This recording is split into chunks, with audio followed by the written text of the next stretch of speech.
The bell rang, and a little later, sighing in surprise, Dan, straightening her hair, opened her eyes wider in amazement and asked, "What does all this mean?" Choi Sel, blushing with embarrassment, admitted that he liked Dan and, frowning in order to give his words the greatest confidence, said that from the moment he saw her for the first time, and as they became closer, he liked Dan. Dan thought for a moment, not knowing what to say, and placed her palm on her chin, lowering her head and looking to the side. Sawa was silent, waiting for an answer. Then, after apologizing to Dan, he lowered his head, suggesting that it was very awkward when the person Dan didn't like said that. Dan was brought out of her thoughts when she heard these words and exclaimed that this was not true, asking what Sawa meant when he said that she didn't like him. She exclaimed that there was nothing like that, and, having calmed down a little, said that Sawa was kind. He clenched his hands into fists and frowned, preparing to listen further, and Dan added that he was also cheerful and funny. That's why she didn't understand why she didn't like Sawa. However, something still got in the way. Very soon, Yashin, who was standing on the street, noticed the man he was waiting for. Looking at him, he asked, "How did it all go?" However, seeing Sawa's sad state, he realized that it was better not to ask. Placing a comforting hand on Sawa's shoulder, who was struggling to hold back tears, he asked, "Is it true that Sawa was preparing for such an outcome?" Sawa, with an offended frown, said that Dan told him that she wanted to focus on her studies. Yashin, looking a little to the side in irritation, sighed because he realized that Dan could have come up with something better, especially since everyone knows that she is not an excellent student. Sawa suddenly asked, "Why are you like this?" But before he could finish the question, the ball that the other school children were playing with suddenly flew towards him. However, the blow did not happen since Sawa, without looking in the direction of the ball, simply extended his hand to the side, blocking its path.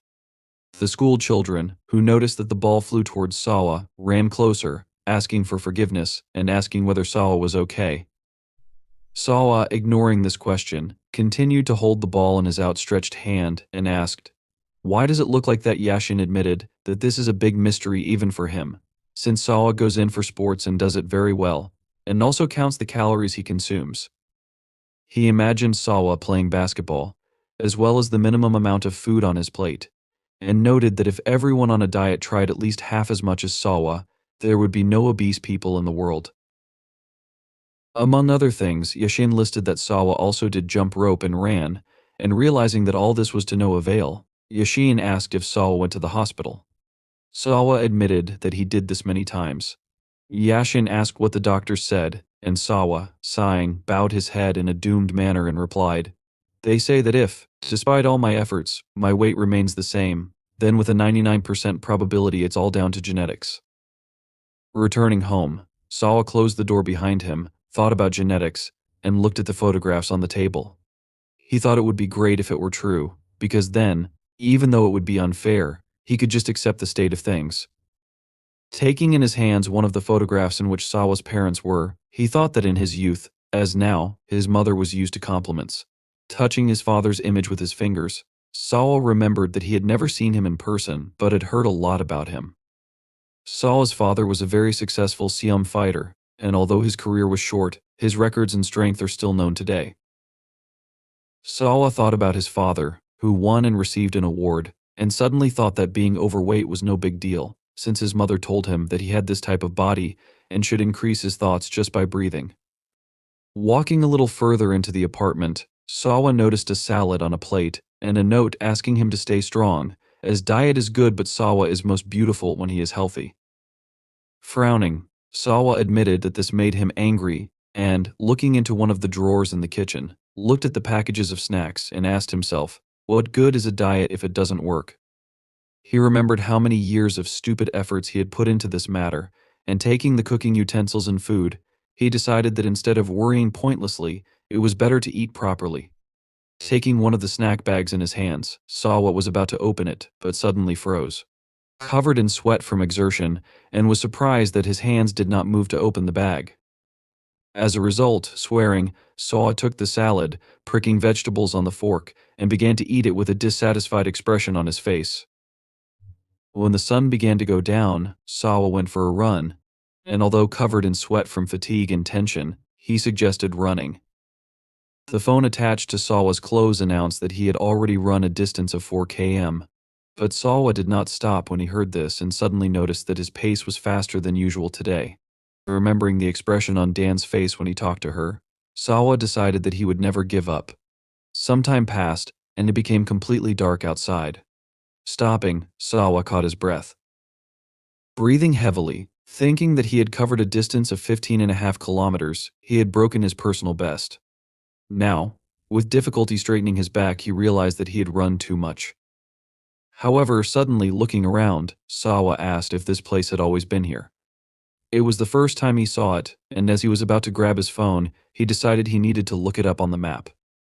Suddenly, someone announced that Sawa was very nimble, noting that he moved like 10,000 pigs. Sawa froze in shock when he heard someone else's voice. Looking in the direction from which the sound came, he noticed a dark silhouette on the bridge. He assumed that there was no way to hide, and jumping high into the air, he landed next to Sawa. Sawa moved back a little, afraid of what was happening, and thought that the distance was about 6 meters. He asked if Bab was okay.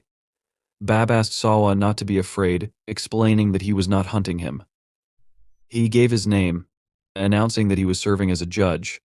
When Bab said this, his eyes shone, and streams of magical energy appeared around him. He added that he was responsible for monitoring the monsters on this peninsula. Sawa did not understand what this meant, and Bab, seeing his amazement, assumed that Sawa knew nothing at all. In this case, he decided that it was good and suggested not to speak for long. He asked Sawa to follow him and took out a piece of cloth, which he threw towards Sawa.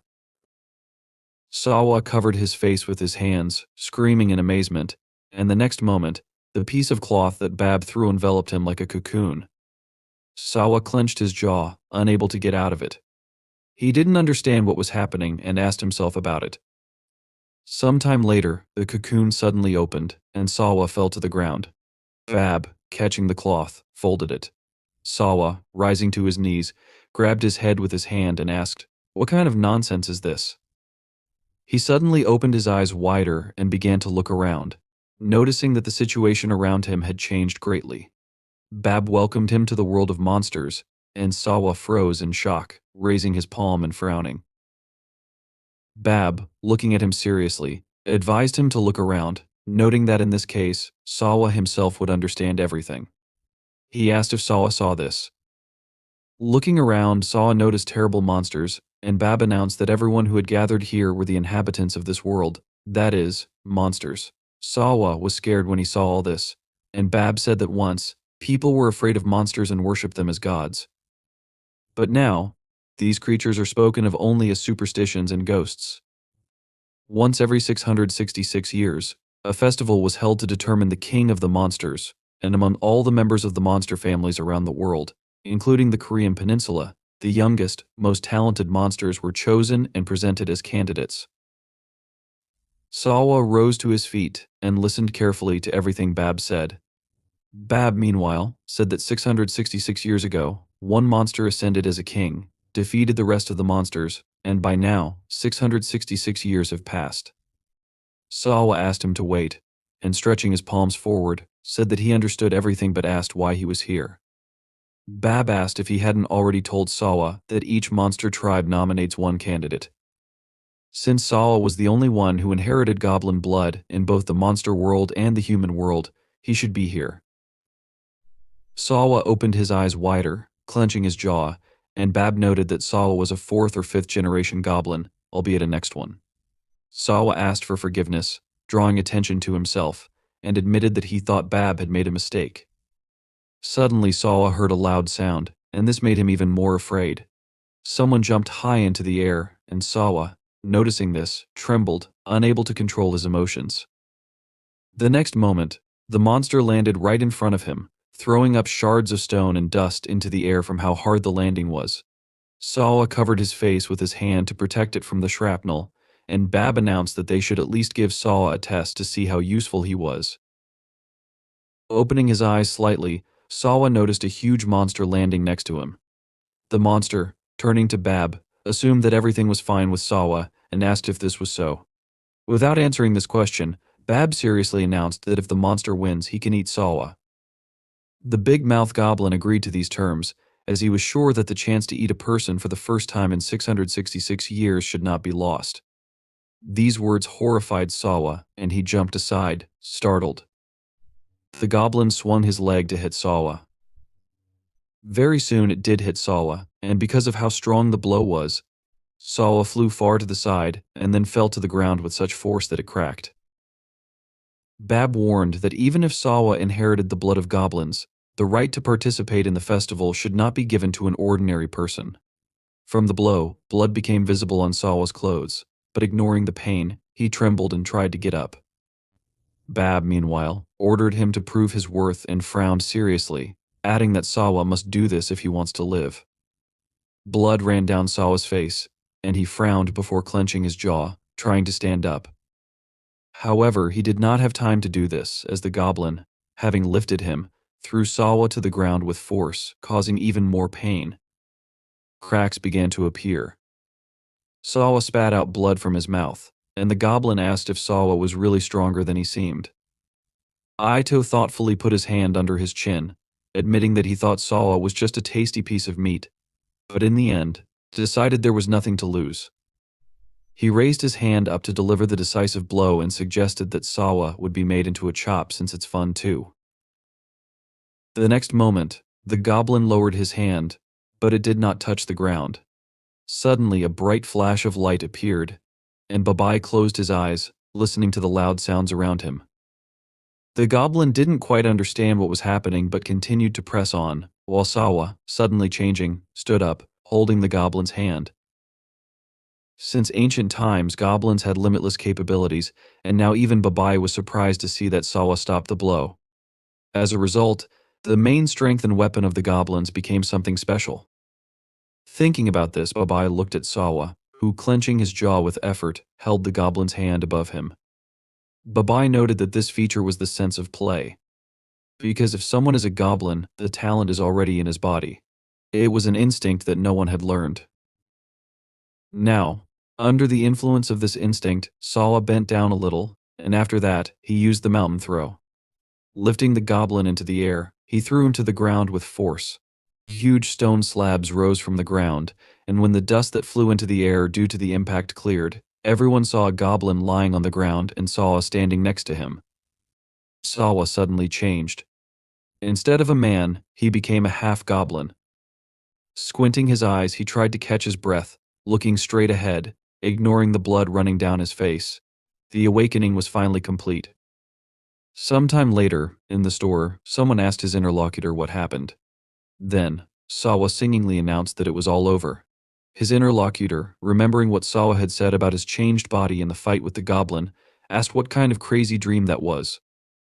Yashin guessed that Sawa was having a lot of fun there, judging by his face, but Sawa frowned, declaring that there was nothing fun about it since he was getting hit all the time, and all he could do was one throw. According to Yashin, it was strange that in Sawa's dream he was beaten, since usually people in dreams are doing something familiar. He suddenly remembered that Sawa had said he never learned to fight, as he usually took up boxing to lose weight. Sawa agreed that this was very strange, as the dream was indeed very vivid. He recalled the moment he started to throw and noted that he felt like he knew what he needed to do from the very beginning. Sawa suggested that he could do it even now if he wanted to repeat it. Seeing the concentrated expression on Sawa's face, Yashin smiled and asked if Sawa was getting too caught up in this.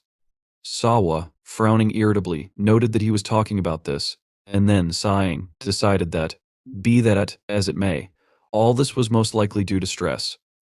He clutched the empty juice box in his hands and, looking at his palms, asked if he was really that obsessed with losing weight.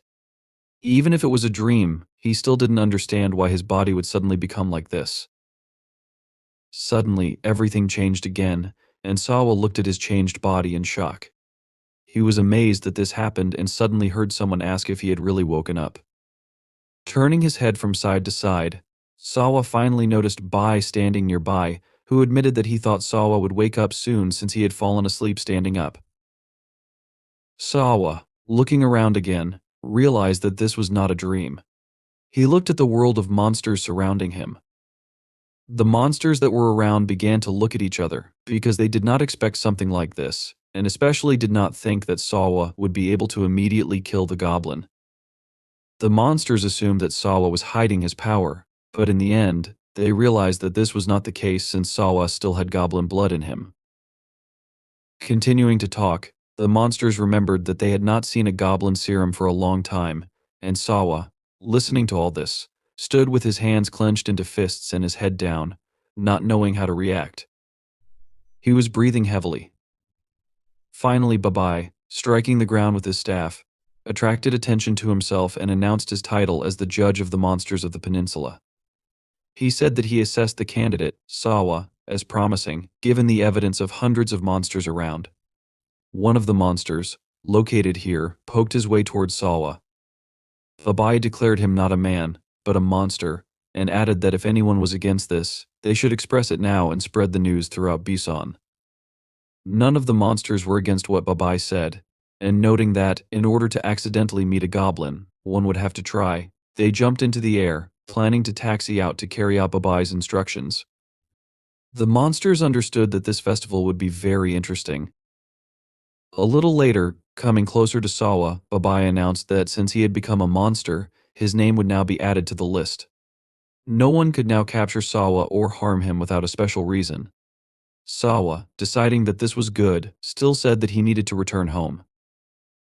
Suddenly asked himself, what if there is no reason for this suddenly? SVA, who was also next to Babai, said that this was some kind of nonsense and, sighing, noted that either Siva was pretending to be an idiot or he really was an idiot. She asked if he hadn't heard about how he was now a monster.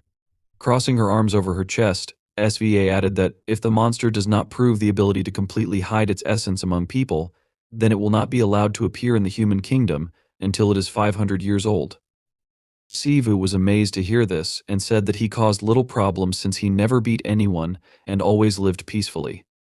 But suddenly becoming thoughtful, he announced that if Sivu does not understand, then there is no other choice. Sivu froze in shock, and the next moment he saw that Babai began to look much more threatening. Babai announced that he must kill Sivu. Frightened, Siva jumped back and then froze in shock, noticing that he had flown a huge distance. Landing on the ground, Siva looked at Babai, who again began to look normal, and then asked if Sivan now understood what he was talking about. Sva, sighing, looked away displeased, and Babai added that no matter who Siva considers himself to be, he has the body of a monster. Sivi suddenly realized that for a moment, he thought his body shook. Babai declared that among monsters, goblin abilities were certainly considered the best. Even if Shu Yu is a newly awakened child, his strength exceeds that of a human dozens of times, and therefore, he can kill an ordinary person just by touching him. Having said this, Babai presented the broken and bloody mannequins, and Sivo finally understood everything. Looking down sadly, he said that waiting for 500 years was some kind of nonsense. But Babai suddenly announced that in fact, Sivu only needed to wait 6 months. Sivu asked in shock whether this was really true. B asked if he didn't say that the king of the monsters is chosen every 666 years. This ban was carried out for 500 years by the current king, and Babai said that 666 years ago, everything was different. He imagined a man running through a dark forest as well as a monster chasing the man. Previously, all monsters were free to enter and leave the human realm, and so people could only run away. The man in the memory of Babai suddenly tripped over a stone and fell, trembling with fright. When monsters came, they were afraid of them, or something else happened. Noting this, Babai remembered how the monster looked to the side, hearing some kind of sound. The man, more frightened, looked forward. A larger monster came closer and looked at the enemy menacingly. In some situations, people relied on the strongest monsters that lived among them. Remembering the man's frightened face, as well as the way he bowed when he noticed the monster that protected him, Babai declared that people used to treat them with fear and worship. However, at the end of the festival 666 years ago, the new king, having defeated all the monsters, was not happy with what happened before. On the day the king ascended the throne, he wrote a new law with the blood of the monsters he killed. Because of the ban, now monsters could not harm people and also could not show themselves to them. Because of this, people have long ceased to be afraid of monsters and did not even suspect that they existed. People thought that monsters were just fictional characters from fairy tales, but Babai was sure that this would not last long since in 6 months, a new king would appear who would change everything. In this case, the law would be rewritten, and CVU, hearing this, froze, opening his eyes wider. Babai added that on that day, the sun would set in the kingdom of people, and the moment would come that all the monsters had been waiting for 666 years. It would be a night of monsters in which all the monsters would return to humans and awaken the forgotten fear and horror in humanity. Babai imagined how people, crying and screaming in horror, would run away from the monsters. CVU, also thinking about this, frowned and lowered his head but said nothing.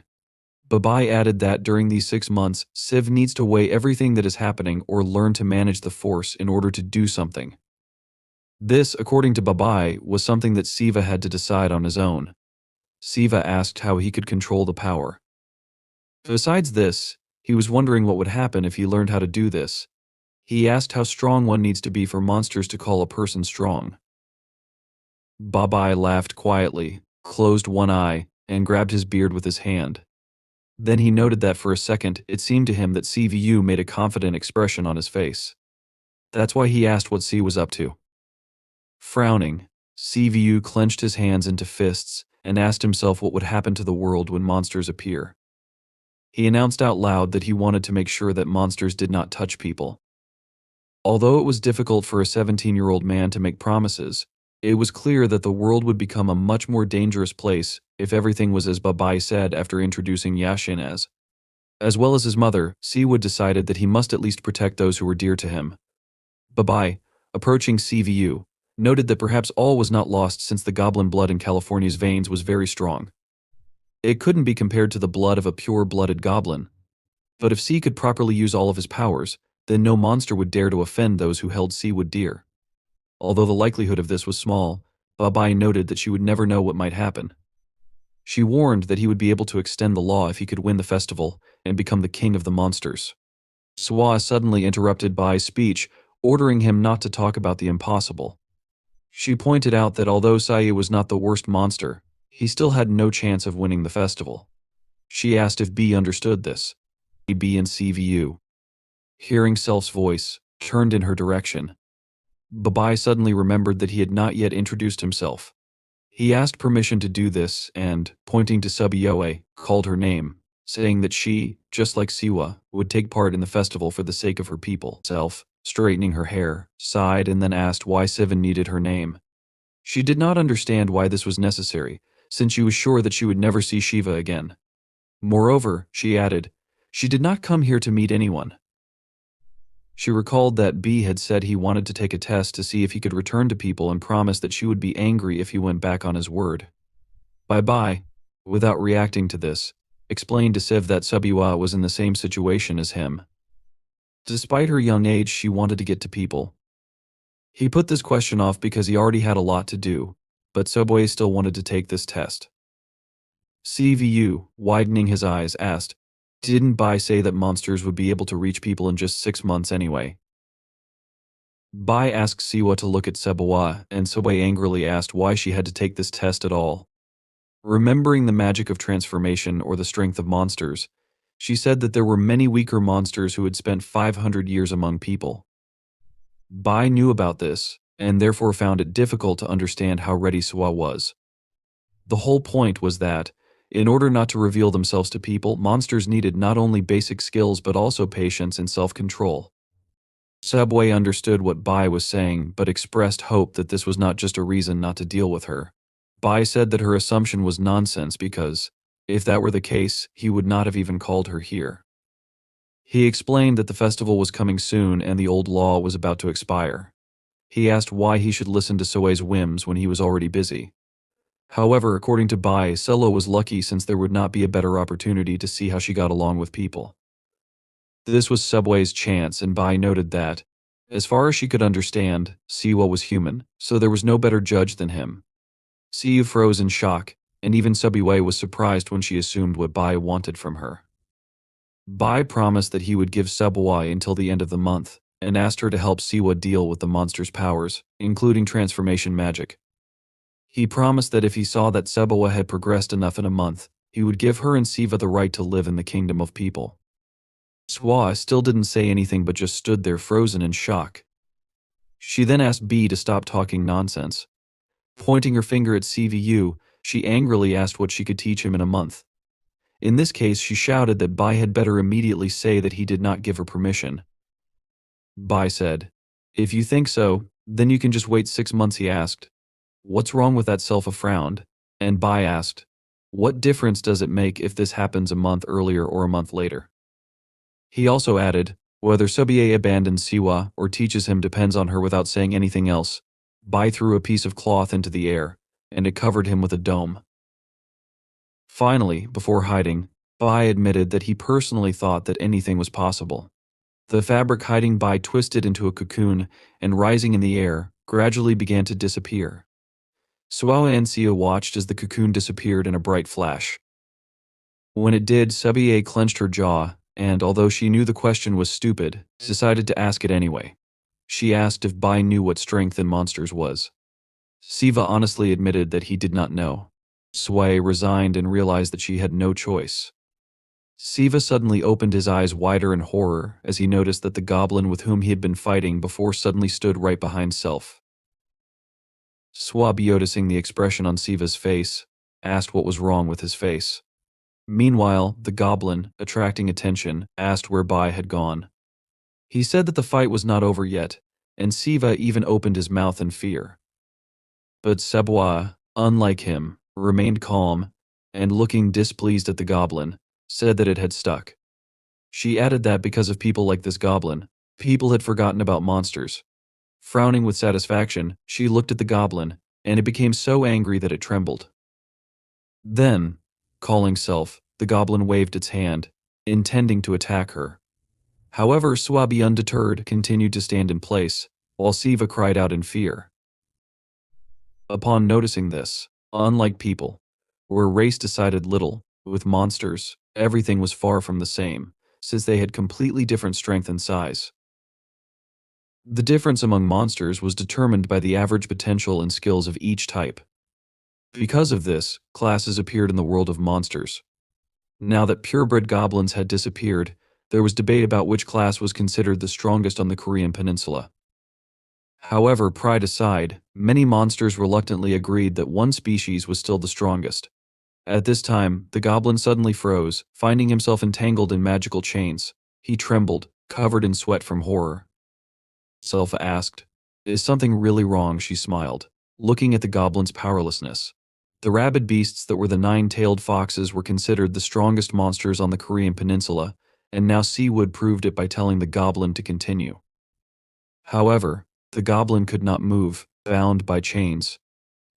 A series of surreal scenes flashed before his eyes, but the goblin no longer groaned in pain.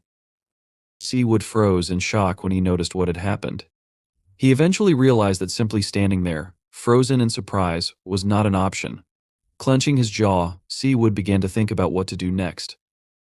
The situation he faced required him to accept it and adapt.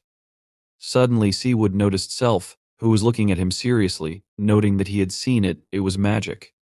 It was the ability to absorb and use energy and powers. Swab also explained that there were 2 types of magic, one called unique and the other called acquired. Siva listened attentively, and Subaway added that she was sure Siva already knew what unique magic was. An example was the Goblin Serene, which was a special ability for the goblin race, passed down through the blood of Siva. To use this ability, one did not need to learn anything special. You just needed to get the hang of it, and using this ability would be as easy as breathing. However, Suah added that this was not the case with acquired magic. She explained that anyone could use it if they mastered it. This required training and practice, not to mention quality. Pointing her finger at the goblin, she asked if Seawood could see this. Suah noted that the goblin had not taken the time to train, relying on his natural size and strength. Now, he had been humiliated by a simple binding spell. She also added that the goblin was a clear example of creatures much lower than her level. The goblin was still trying to do something, but all that happened to his body was trembling. Suah finally announced that, be that as it may, since it had come to this, she would teach Siva. She offered to clarify everything at once, and it admitted that she did not like difficulties. So, if the result was unsatisfactory, she would not control her anger. That is why she advised Siva to give up immediately if he was not ready for this, since for someone who had been human only a few minutes ago, this would be very difficult. Siu had not yet responded but simply lowered his head in thought. Suah warned that he could die if he disappointed her. Suddenly, Siva frowned with determination, promising that he would do whatever he could or die trying. If Suah would teach him, he needed to learn at all costs. Suah, seeing this determination, thought for a moment, putting her finger to her chin. Siva added that he could not afford to worry about the future now. Suah Chebier, smiling, noted that Siva most likely would not cope, but suggested that it would be better to try than not to try at all. In the end, she suggested that they eat first. Siva asked again in confusion. Subway recalled what she had said: magic absorbs energy and strength. She extended her palm forward, and a magical light appeared above it. Suah added that this was the power of all the inhabitants of the monster world. However, much of it was not available to Siva, since this power was usually gained when a person breathed air and ate food in the world of monsters. But Siva had just arrived in their world. Suah said that with the normal diet of the human world, it would not be possible to gain anything. So all that Siva had now was his innate strength. With a smirk, she asked, "Is it true that you're hungry?" After such efforts, as Sway assumed, Siva would probably want to eat. Siva awkwardly put his hand on his neck and admitted that he was not that hungry. However, he suddenly opened his eyes, trembling, and looked at his hands, on which the veins became clearly visible. Siva did not understand what was happening, and only began to tremble more and more. Suah recalled that she had already spoken about this and, looking at Siva, said that he had little strength left. Now, there was very little left since that battle with the goblin had drained everything. She remembered how Siwood had used the technique and explained that this was what usually happened with power. Subwaye, approaching Siva, who was bent over with trembling, ran her palm over his back and noted that the solution to this problem was simple. Walking closer to Siva, she pressed herself against his back and, leaning toward his ear, asked if he could see the goblin. Siva did not answer, and Sebaway said that among monsters there is a rule: if the judge declares the winner of the duel, then the death and life of the loser are in the hands of the winner. Sebo, also looking at the goblin, ordered Siva to eat the loser. In order to take over the power, Swabier explained that this was the most effective and simple way. Looking at the goblin, who was trembling more, Suah said that at such a size, Siva would quickly get full and warned that hunger would immediately die. Siayu walked forward with a serious frown, acting on instinct. For the first time in his life he felt demonic hunger, and it was inexorably pulling him toward the goblin. This hunger only fueled the whispers in his mind, and all that was in Siva's head was the power of the predator over the predator. However, there was something Sebuyue had not thought about, and because of this, Siu suddenly froze and looked back at Sebuyue. What Soe had not taken into account was the fact that the greedy goblin nature always aims to catch bigger and tastier prey. Noticing that Siva was looking at her, Sebuyue froze in shock, her eyes widening. The next moment, Siva ran forward, aiming at her. Frowning with displeasure, Sebuyue invited herself to look at Siva, and waving her hand, used the chain. A powerful stream of magical energy headed towards Siva. Sebuyue replied that no matter how strong Siva was, there was no need to be so impudent. Siva's body was bound in chains, and Sebuyue wearily added that an unfinished monster like Siva could not eat her. She was shocked that Siva actually thought that way, and asked if he thought she was an easy target. Siayu did not answer and simply stared at her, deciding that he needed to teach him good manners. However, before Sebuyue could do anything, Siu suddenly began to free himself from the bonds. Although he only broke one chain, he still managed to break it with the force of his hand. Suah frowned in bewilderment, realizing that Siva had done it simply with his own strength. Meanwhile, Siva continued to attack, sinking to the ground with force. Looking at him, Swabia assumed that Siva wanted to show that even though he was half goblin, he was still a monster. Grasping the nail of her other hand with one hand, she pulled the nail out of her finger and smiled, ignoring the pain. Despite this, Siva ran to attack again. Suah drew a circle in the air with her blood and summoned the blessed great demon king. She summoned only one fist, and thanks to the magic, a huge fist appeared, which upon hitting Siva, threw him aside. Siva frowned in confusion, amazed by this. He then opened his eyes wider as he noticed that the fist had opened, turning into a palm. The palm began to put pressure on Siva with great speed, pushing him forward. He did not give up, putting his hands in front of him to soften the blow. The goblin took advantage of this and gradually began to move to the side as the palm flew forward. After some time, when the magic dissipated, Suah looked at the trench that had formed in the ground and asked if Siva was still alive. She noticed a dark silhouette in the dust and remarked that nothing could be done, even if Siu was dead. She recalled that he himself had asked for death when he attacked her and admitted that she did not expect much from Siu. However, frowning, she mentally acknowledged that she did not expect any resistance from him and added that the fact that Siu had awakened was surprising even among powerful goblins. She suddenly noticed that Siva's eyes were apologetic, as well as the fact that a horn had appeared on his forehead. Recalling other monsters, she mentally noted that only a few goblins were endowed with unique magic, which was as rare as it was powerful. Meanwhile, Siva took hold of the horn and tore it off. Suah realized that Siva had the makings to become a symbol of the goblin race. At that moment, Siva stretched his hand with the horn to the side, waiting for it to transform. Suah, grinning, admitted that for an unfinished goblin, Siva was quite good.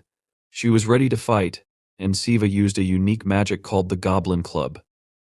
Siva was an outstanding monster genius who received 9 tails even before reaching the age of 100, a talent that had been passed down in the family of demonic beings on the Korean peninsula for 1,000 years.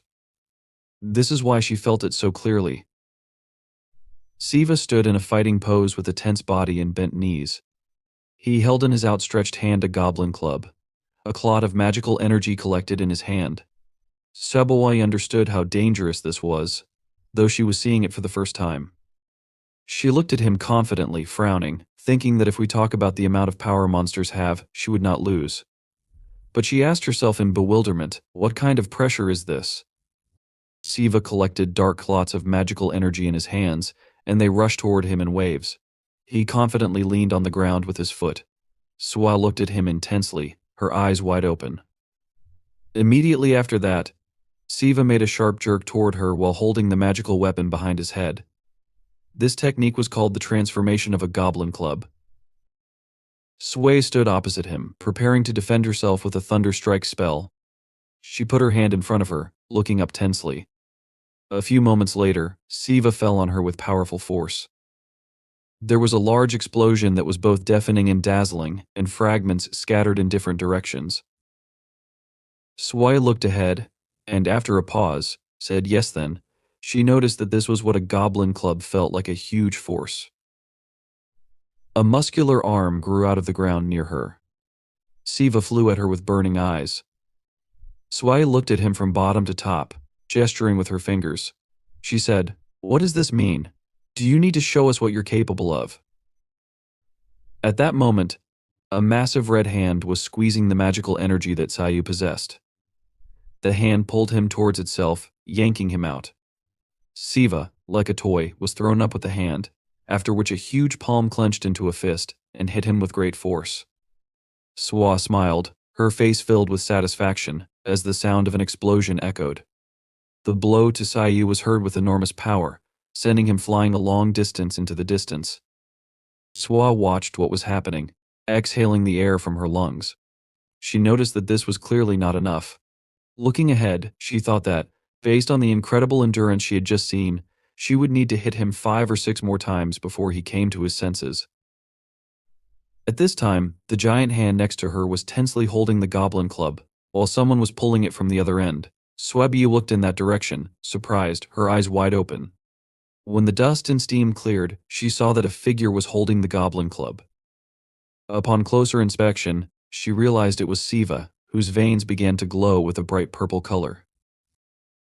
Suah looked at this in surprise. She couldn't believe it. She understood that he was fighting with only one hand, but she asked herself in shock, how could he fight against the Demon King? At that moment, Siu raised the goblin club above his head, glaring ahead with rage. He transformed the goblin club, making it so that the giant hand could no longer hold it. All magical energy rushed toward Siu. She watched as Siu, with glowing veins and a clenched jaw, furiously fought off a huge number of powerful blows. She thought that, even though he was a half-breed who had opened his eyes only a couple of minutes ago, he was already at this level. It seemed to her that the ratio of magic to strength didn't matter at all. However, she also thought that it seemed his magic had reached its limit. If they continued like this, he would simply tear his body apart. She closed her eyes and exhaled the air from her lungs. After a pause, she said, "What to do?" Siva, with swift movements, took the goblin club like a spear and pointed it toward the hands trying to grab it. Using various techniques, he attacked them with dark magical matter. Suah raised her index finger and bright red blood oozed from it. She said, "3 tails," but then interrupted herself, saying, "No, 5 tails." When she said this, she drew a circle with her blood over her head. At that moment, she thought to herself that she had every reason to be proud. Siva, raising a huge weapon high above his head, which was formed from thick dark matter, was about to attack. Suah, having almost finished drawing the circle of blood, said with a calm expression on her face, "It doesn't matter that this is your first time. An enemy with such strength can be considered a worthy opponent." After she finished drawing the bloody circle above her head, a huge red man appeared next to her. He appeared due to the use of the Great Demon King's deception spell. The upper part of the Demon King held a melee weapon with a sharp blade, similar to a glaive. Siu jumped and tried to attack the emerging Demon King using his goblin club. The Demon King prepared for a counterattack. With a sharp movement of his hand, he cut the floor with his huge blade. After that, he made a strike of 6 cuts and 5 connections. This strike was the first a dazzling flash of bright light, like rays emanating from the ground, struck upward. From such a strong blow, Siva flew up many meters into the air. His face looked pale and lifeless, his veins swelling even brighter, turning a deep purple color. Suah, with the upper part of the Demon King behind her, calmly watched what was happening. A few meters away from her, a huge territory was burned to the ground, and only the body of Siu lay there. She walked up to him and, heavily exhaling the air from her lungs, said that there was no point in this. She then asked if she was late. Siva lay there with his mouth open, moaning. Suah apologized to him, telling him that she was very sorry and that he would die soon. She began to explain to him, saying that the collapse caused by magical exhaustion had already begun. Then she added, asking if he understood that it was on his conscience. Standing in front of him, crossing her arms over her chest, she noticed that he was such a fool he didn't know his place, and couldn't stop even when his body began to fail him. Irritated, she remarked that she thought her grandfather would scold her severely. She turned away from him, but then she heard him mutter something. Turning to him in surprise, she saw that Siva was saying painfully, "Mom." Large drops of tears flowed down his face abundantly. Suah looked at him with a serious expression on her face, then strained to exhale the air from her lungs. She said that this was serious. Stretching out her hand in front of her, she began to collect magical energy. Lifting him with the help of this energy, she brought him closer to herself with a gentle movement of her hand. Grabbing him by the back of his head, she pressed his face to hers. After that, she kissed him, holding his exhausted and broken body. When she pulled away from him, purple energy glowed in their mouths. She walked away from him and spat to the side. Siva fell heavily to the ground. She talked about how, from the filthiest to the magic of the fox pearl that she had recently received, she had come a long way. Seriously looking down at him and wiping her mouth with her palm, she told him that if he didn't live up to expectations, he would receive serious punishment from her. Sometime later, Siva opened his eyes. He jumped up sharply and screamed in fear. He didn't realize where he was. He was lying on a bed, several candles near him, in a clean, well-kept room. Looking around in fear, he asked, "What is this?" After that, he heard the door creak open. He sharply looked in that direction. Suah entered through the open door, holding a cup on a tray. Without looking into his eyes, she walked closer and closer to him. Siva looked up at her in surprise and fear. In the cup Suah brought him, there was a thick, dark liquid. He took a deep breath of air from his lungs and, with a frustrated expression on his face, lowered his head and said that he was very sorry. Then, he told her that he remembered everything he had done. He explained that he didn't know how it happened, but he noticed that, despite being fully aware of what had happened, he could not control his body.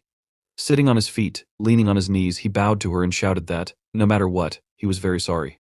He told her that she had only been trying to help him, but because of him she was in danger. Suah sat opposite him, also putting her legs under her and crossing her arms over her chest. She carefully watched him. Then, emotionlessly, she ordered him to drink. Surprised, he raised his head to her and asked her again. She pointed her finger at the cup and ordered him to drink it before it got cold. He obeyed, calling her respectfully and thanking her for the drink. He took the cup in his hand and, looking inside, asked himself if this was some kind of traditional medicine. After that, he began to drink the liquid. His face suddenly distorted, and he grabbed his mouth to prevent himself from vomiting. His whole body began to shake. Suah threateningly told him that if he spit it out, she would kill him. Siva asked her what it was made of. Suah answered him with a question, asking, "Who knows?" After that, she noticed that this information wouldn't help him finish his drink. She added that she wouldn't feel sorry for him, so she ordered him to drink and listen. While he drank, Siu's whole body trembled, and there was a grimace of disgust on his face, but he continued to drink the liquid. Suah, with a bored expression on her face, said that, firstly, he was forgetting something important. She explained that that large-mouthed goblin ran away while they were fighting. She assumed that he was still alive and probably hiding somewhere, curled up in a ball, for the next 100 years. She explained these actions of his by the fact that he knew how everything would happen if he was caught. Then she noticed that it was the perfect snack for a half-breed like him, and that it looked like he had missed a prey that was already in his mouth. Siva asked her, while swallowing the liquid, if there wasn't another way. She asked him again, smiling, another after that. She ordered him to look at her, and asked if he still considered himself in charge. He told her that he still did not realize that he would have to kill or eat monsters, and he really didn't want to eat it. However, he began to talk about the fact that, to be honest, no matter who they are, for him, they are all dangerous monsters that threaten people. Hanging his head down, he said that if he doesn't do everything right, then in a few months, the people he values will seriously suffer. If he needs to kill, then he will kill, and if he needs to eat them, then he will eat them. He looked at her confidently from under his brows and said that he had already said that he would do everything he could. He then began to confidently say that he asked if there was another way, not because he was not going to eat them. He explained that he asked just in case there were other options. Suah looked at him in surprise and was silent. After that, she noticed that, as she told him, the most effective way to increase your monster power is to eat other monsters. However, she noticed that usually this is only possible in the event of a duel, to which they both agreed. She explained to him that he is a special case. Then she began to tell him that if this does not contradict the rules, then the weak will be caught and eaten. She explained that they will not remain alive for long. After that, she added, saying that moreover, he would no longer have easy prey. She explained this by saying that even if he was a half-breed, many monsters saw that he was a goblin who had a little knowledge of sheer. Rumors about him spread throughout the area. She began to tell him that those whom he can easily defeat will not fight him, but there are others who will come after him. These are those whom he cannot cope with at his current level. Then, rising from the floor, she clarified, using a metaphor, that if he lost a pheasant, then she advised him to cook a chicken. That is, she recommended that he take a simpler path.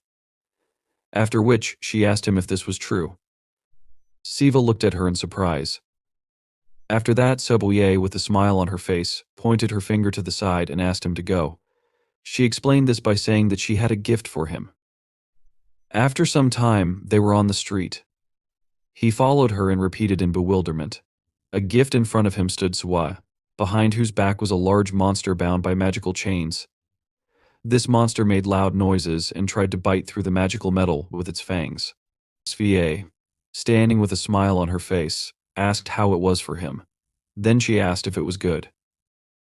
CVU, looking ahead in fear, asked, "Is this a monster?" Sva said uncertainly that it was both.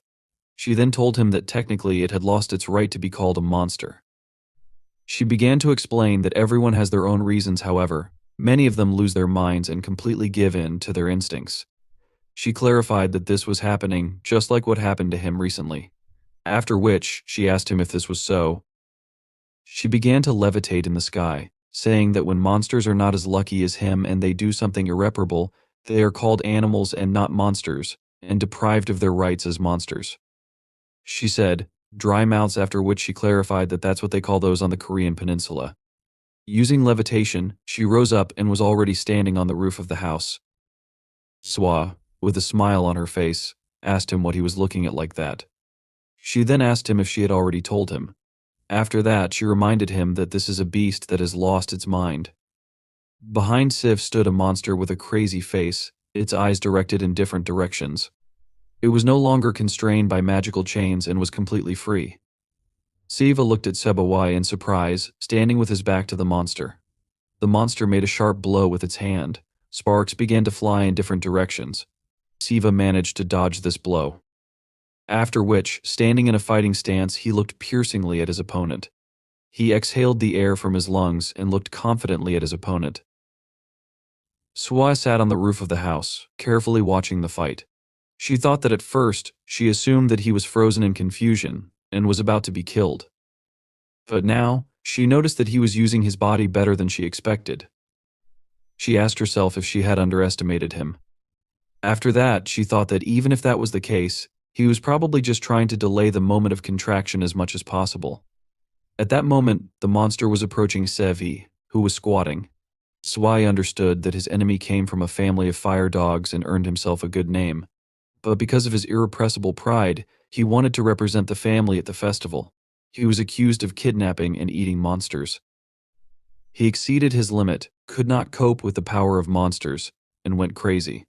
Now, the mad monster tried to pierce Cva's body with its sharp claws. Siva managed to dodge his attacks. Carefully followed the events taking place. After this, the monster tried to tear his flesh with its teeth, but CVU, with a frightened expression on his face, managed to move his body away from its teeth. The villager watching this thought about the fact that, as she had assumed, he could not consciously use a baton. After that, she finally thought about the fact that she didn't expect anything else. She doubted that Siva would win this fight. She understood that, although he was crazy against him, he was still a lot higher in strength. While she was thinking about this, the monster made another blow with a loud scream. Sva understood that. Moreover, that part of the Siam that emphasizes throws and wrestling would not work against him. She understood that this was a cruel but effective method to awaken his instinct, which awakens only when he is on the verge of death. However, she saw Shiva with a concentrated expression on his face in a fighting stance, raising his fists to his jaw, looking in front of him with his knees bent. He was in a fighting boxing stance, looking confidently in front of him. Selfa looked at him in surprise, opening her eyes wide. The knuckles of Siva's fists began to turn white from the effort with which he clenched his fist, after which he delivered a side blow with his right hand to the monster. The monster staggered from the unexpected resistance that was shown to him. Siavi remembered how, in the martial arts section, the coach told him with surprise that he was much stronger than he thought. After which, the coach apologized to him, saying that because he said his goal was to lose weight, he did not expect that he would be so good. After that, he asked him if he ever wanted to take up boxing seriously. CVU, with a tired expression on his face, regaining his breath, was silent in response, drops of sweat flowing profusely down his face. He then replied that when he loses weight, he will think about it. The coach, with a smile on his face, asked him to wait. Then he noticed that he would lose it on his own if he constantly exercised. The trainer, with specialized pads on his palms that are designed for sharpening strikes, suggested that Sev train for 6 months. After which, he noted that if he wanted, he could help him with diet and exercise. Then the coach said that with such a skill, he would reach the competition. The coach put his hand on his shoulder and encouraged him that the excess weight would certainly fly off his body on its own. Siva smiled, looking at the floor, and thought that it would be nice if boxing had an effect. Unlike other martial arts trainees, his goal was not physical strength or fighting ability, he wanted to lose weight. When he thought about this, he dealt many sharp blows to the monster's entire body. He wanted to lose his weight in his usual and simple desire. However, despite all these desperate desires and despite his constant efforts, they did not come true. However, he did not give up, and since primary school, he has been involved in 16 sports. At this moment, Siu struck the monster with crushing blows with his legs, causing the monster's bones to begin to crunch. Of the 16 sports that he practiced, 7 were combat sports. Although he did not train for long and his weight did not go away, his efforts and natural talent as a goblin made him perfectly absorb all the skills from those 7 sports. Siva furiously struck many blows at the frightened face of the monster. While jumping with his legs, he crushed its jaw, and fragments of fangs flew out of its mouth. Selfa looked at this in incredible surprise, with her mouth wide open, and asked how to explain this. The defeated monster lay unconscious at Sivik's feet. CVU, looking at this and regaining his breath, asked, "How can he eat it now?" While the monster was lying on the ground with smoking fur in the place where Sivo was struck, and with fragments of teeth near its mouth, Sivo examined his body in surprise. Svie watched this while sitting on the roof of the house and asked herself, "Is this martial arts?" After that, she mentally hoped that this was not innate strength. She thought that this power was invented by people, and it would not be useful against the bodies and strength of monsters. She understood that he received the body of a monster quite recently. However, in a real battle, he was able to quickly figure it out and apply his skills. She thoughtfully put her hand to her chin and looked at him, realizing that his potential was much greater than she thought. Siva turned to her and asked what to do now. Looking at her, he said that it seemed to him that he had won. After which, he hesitantly said that he didn't need to eat it completely to prove it. He didn't have time to finish because Seboe interrupted him with a smile on her face and said, "Of course not after that." She invited him to talk about it when he finally defeats the monster. Then she asked him, "Right?" Siva looked at her questioningly. A moment later, a monster pierced his shoulder with its long, sharp fangs. He grabbed him with his sharp claws and, digging into his shoulder, began to tear his flesh. Splashes of blood began to spread throughout the space surrounding them. Siva looked at him in shock. He screamed loudly as the monster threw him up, stretching his skin and crushing his bones. Blood flowed abundantly from his body. He trembled with fear and pain. A monster with a bloody muzzle was approaching him. When he looked at the place where he was bitten, he saw that his shoulder was missing, replaced by a bloody mess of a dark color. He stared at it in horror, shaking with fear from the terror that gripped him. He could not move, and because of this, the monster struck him on the head. Blood began to flow from his mouth. Sela hugged her legs with a bored look and asked, "How is this possible after that?" She said sadly that she was sure they would have more than enough time. He replied, explaining that the main reason people fear injury is not the pain, but the fear that a part of the body will be either deformed or completely lost. This is one of the innate fears inherent in living beings called humans. For an 18-year-old, this was quite enough to trigger a panic attack. The monster, with a bloody, sinister muzzle, growled at Shiva. Surprised, Shiva turned his attention to his shoulder, which was healing before his eyes. He watched as its tissues regenerated and muscles reappeared. He looked at it in bewilderment. A moment later, the monster delivered a sharp blow with its claws, tearing Shiva's chest. He looked at the wound in fear, but after a few seconds, he noticed that his wounds began to close, and the cuts disappeared. Monsters and humans have so many differences that it's useless to count them, but if you were to point out the main ones, they would be endurance, body recovery, and the difference in thinking that stems from these traits. Shiva, after realizing his invulnerability, dodged the monster's next attack. With a confident expression on his face, he stood in a boxing stance, preparing his fist to strike.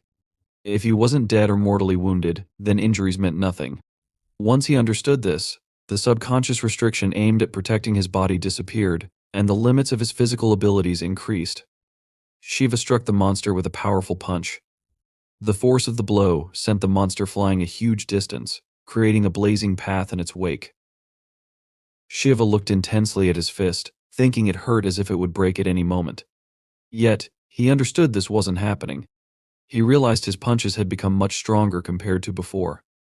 The monster lay unconscious among a pile of debris and destroyed objects. Shiva thought the impact of his simple punch could be compared to a car crashing into someone at full speed. However, he also realized that he was the only one here capable of recovering.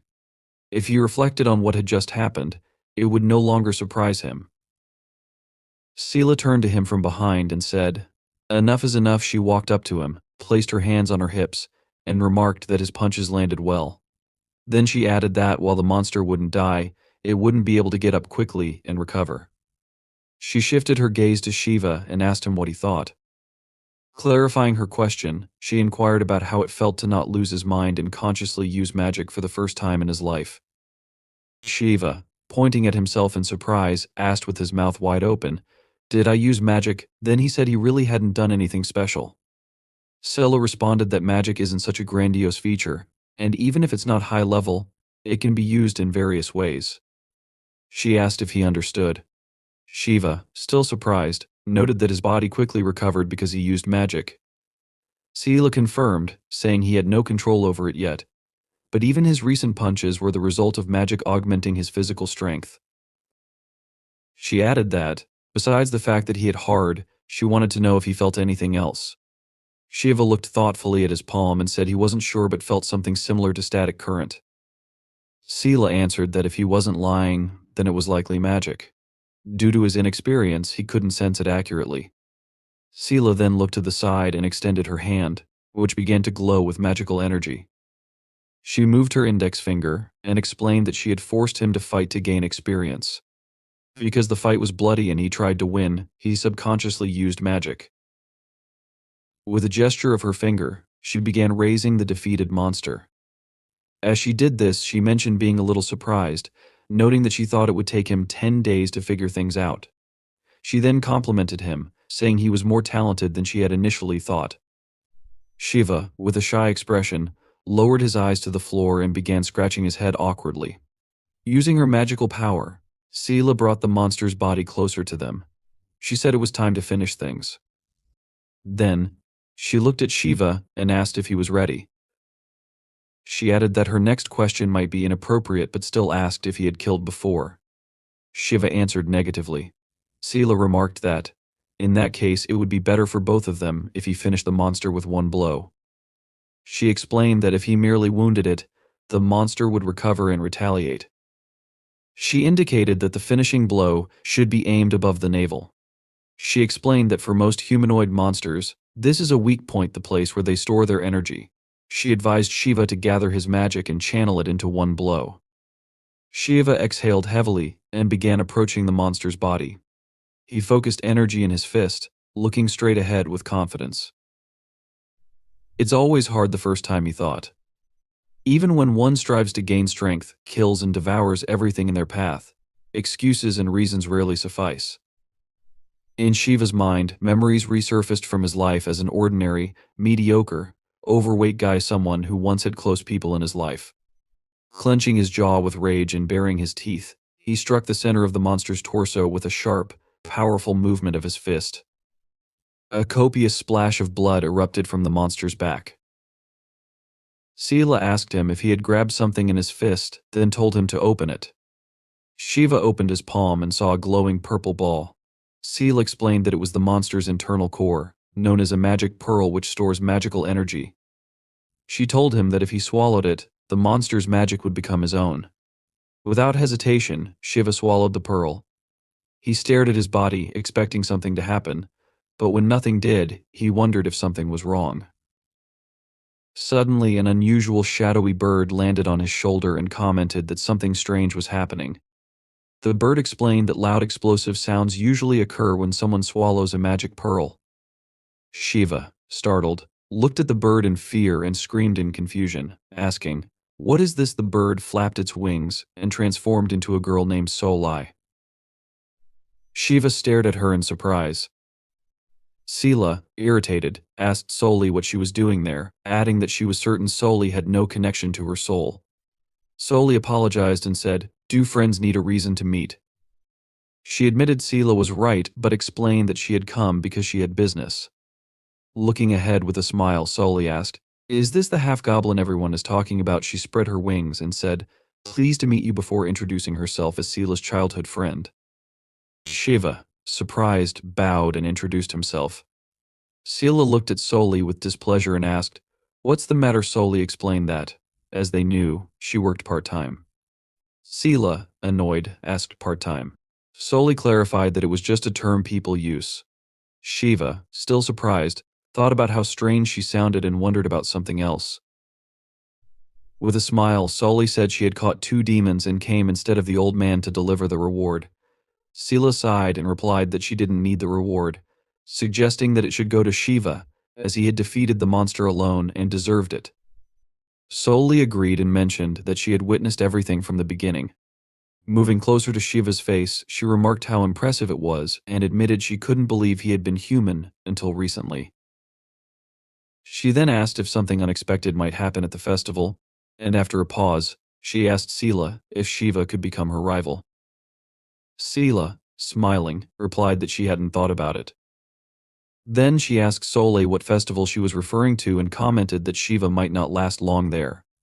Soli blushed slightly and stared intently at Shiva, saying she was intrigued and believed he had potential.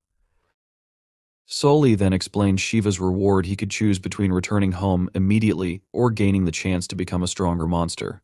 Smiling widely, she looked up at him and asked what he would choose. Sometime later, Shiva called Yashin, who responded menacingly, asking, "What kind of nonsense is going on?" Yashin walked down the street, complaining that Shiva hadn't shown up at school and his phone was off. He added that he had answered an unfamiliar number, thinking it was Shiva, and asked if something had happened. Shiva admitted that he wanted to say no, but that would be a lie. Yashin, puzzled, asked what he meant. Shiva, addressing him by name, said he had a crazy request and that only Yashin could help him. Yashin, irritated, urged him to get to the point. Shiva began explaining, but when Yashin heard the story he responded in bewilderment. What then? Angrily, he demanded to know what Shiva was even talking about. Loud question, where is he now? Anyway, the volume of Yashin's voice almost made Shiva drop his phone. Then, in confusion, Shiva explained that he had some unforeseen circumstances and that his mother would go crazy if she found out he had simply disappeared without a trace for a month. He added that his family had a training center for traditional martial arts in Nong. Shiva asked if he was right, then requested Yashin to tell his mother that he was going there for a month to lose weight. Yashin responded, saying that he thought Shiva knew they didn't accept everyone there. Shiva confirmed this and replied that he knew. He admitted it sounded like nonsense but explained that he was aware of the discomfort it caused and had no other choice, which was why he was asking for Yashin's help. Yashin placed his hand on his face and, after some thought, told him, "Okay." However, Yashin reminded him that he could not discuss the real reason for his disappearance. Looking carefully ahead, Yashin added that if Shiva thought he wouldn't believe him, he should still speak up and not be afraid there was a chance it could be useful. Shiva, looking fearfully at Soli sitting in front of him, noticed her press her finger to her mouth and hiss, signaling that he was not allowed to speak. She explained that he could lie but that revealing their existence was against the rules. She added that even she would be punished for such a disclosure. Sometime later, Yashin responded affirmatively and told Shiva to call if anything happened or if he could help somehow. He then pressed the button to end the call, muttering to himself, "Looks like he lied." After hanging up, Shiva stared at his phone screen with a worried expression and exhaled tensely. Earlier, Shiva had asked in surprise if Soli was saying he could return to the human world right now. With wide eyes, he spread his arms and noted that he thought this was only possible if he passed the test. Soli confirmed this with a smile and assured him she wasn't lying. She explained that if he really wanted to go back, she could send him to the human world immediately. Sela, irritated, crossed her arms over her chest and looked away angrily. Soli then looked at Shiva and asked him what he would choose. Shiva stared ahead tensely before finally replying, "Okay," and stated that he would leave in a month, after passing the test. Soli looked at him in surprise, her eyes wide, and asked, "Ha?" She then inquired why he made that choice. Shiva, frowning, looked down and explained that if he didn't study properly now, Something worse could happen, worse than not being able to return. He said the fight had only reinforced this belief. Clenching his palm into a tense fist, he declared that he needed strength to handle such situations. That was why he had decided to strengthen his monster abilities. Looking menacingly ahead, he affirmed that this would happen. Before he could finish, Soli, gazing at him admiringly, raised her thumb and smiled. She remarked that his words were cool and noted that he sounded like the protagonist of a story. Seal approached him irritably and asked if Soli was having fun. Crossing her arms, she accused Soli of teasing Shiva with a choice that didn't really exist. Sela suggested simply giving Shiva a reward instead, declaring that this was no reward. She called Soli a fool and pointed out her bad habit of misleading others under the guise of evaluating them. Soli cleared her throat into her fist and explained that the test was to understand the personality and mood of a creature. She added that people learned about one another through similar questions. Turning to Sela, she asked if she had finished reading the book she had given her last time, then followed up by asking if that was true. Shiva, surprised, thought to himself that it was true and noticed that Soli seemed very different from other monsters. Her way of speaking and the atmosphere she created felt oddly familiar.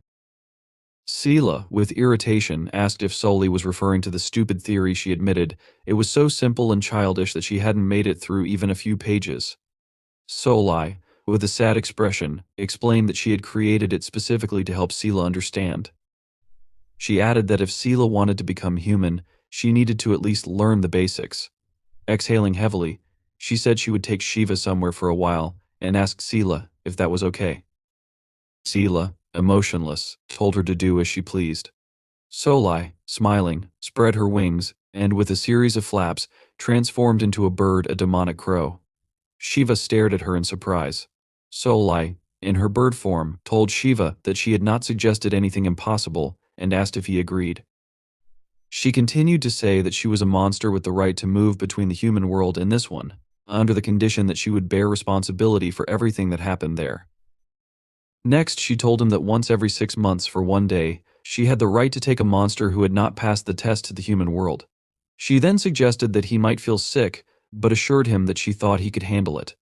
Then, she asked him if that was true.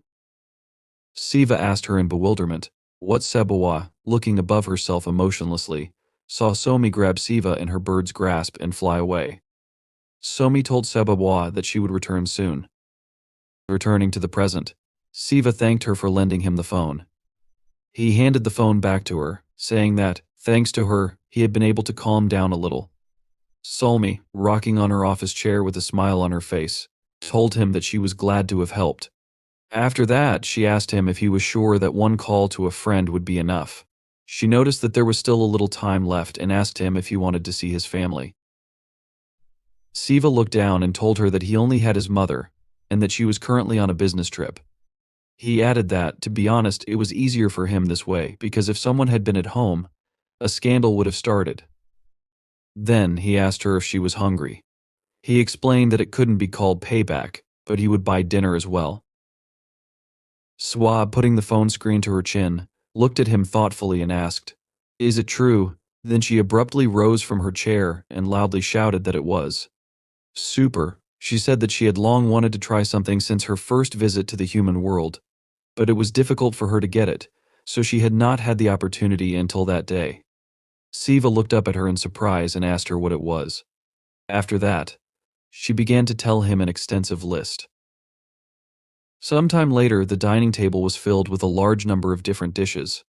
There were seaweed, cold cuts, soups, various snacks, and other dishes. Su, holding a bowl of rice in his hands and looking in front of him, said that he had set the table with everything he had at home. Then he asked her in confusion if she would really like this. Solmi, appetizingly devouring the dishes, zealously confirmed this by shouting that she was very pleased. She explained that she had long wanted homemade food, but all the human food she had tried before had to be bought herself or eaten at school. Siva looked at her in surprise again and asked, "At school?" Solmain licked the spoon and said that she goes to school. Then, she asked him if he knew Hojin school. Su asked her loudly if it was true, and she told him it was next to his school. Claudia explained that she had been going there since the beginning of this year, But she did not have close friends who could treat her at home. She assumed that he was the first one she had visited. Sue, while eating food with wooden chopsticks, thought about how someone like her should have many friends. Sometime later, Soul Mane thanked him for the food. There were many empty plates on the table that had recently been filled with various dishes. She told him that it was very tasty and not at all like food from a restaurant. After that, with a smile on her face, she held a cup in one hand, clicked her fingers with the other, and a certain object appeared from a steam cloud near her face. She told him that she needed to give him the reward she had mentioned earlier. Then, looking at an emerald-colored scroll, she said that it was called the Monster's Inventory. She explained that the name was a little misleading, but it was something like a bag or a phone for monsters. After that, she unfolded the scroll with a gesture of her hand, saying that just like she had just done, he could freely summon it. She added that he could also show what he wanted, because all he needed to do was swipe his finger, like on a phone. Then she lowered her hand inside the scroll, saying, "This is what's inside." She took out a box from the scroll, explaining that he could store things in it and retrieve them whenever he wanted. She also explained that he could carry everything with him without worrying about sizes. She handed the box to the surprised Siva, saying that there would be other uses for it, and as soon as he started using it, he would quickly figure it out. When the box opened, inside were several dozen coins, a scroll, and a leather object that looked like a piece of clothing. With a smile on her face, Soul Mane pointed her finger at the items and said that in the middle was the inventory he would use, along with a small pile of coins. She explained that the coins on the left, marked with a goblin face, were highly valued in the monster world. The 40 coins he earned were a significant amount, and she advised him to use them wisely. When Siva took one of the large gold coins in his hand, he noticed the image of a monster bearing its teeth on it. Soul Mane continued, explaining that the object on the right was a goblin treasure passed down from hand to hand. She clarified that treasures acquire different abilities if the power of monsters is poured into them. With fascination, she looked up, rested her cheek on her hand, and imagined various artifacts. She asked if he knew how in old fairy tales there were magical objects that appeared out of nowhere. She recalled how an old man gave her the box, mentioning that for defeating the Shutterwalk, only coins are usually awarded. However, the old man had packed all this for him personally, hinting that he had big plans for Siva.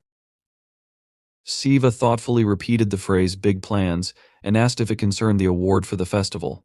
He clarified that he was referring to the event where the King of Monsters is chosen. Soul Mane confirmed this, adding that, although it wasn't as developed as human traditions, monsters also had a concept of a homeland.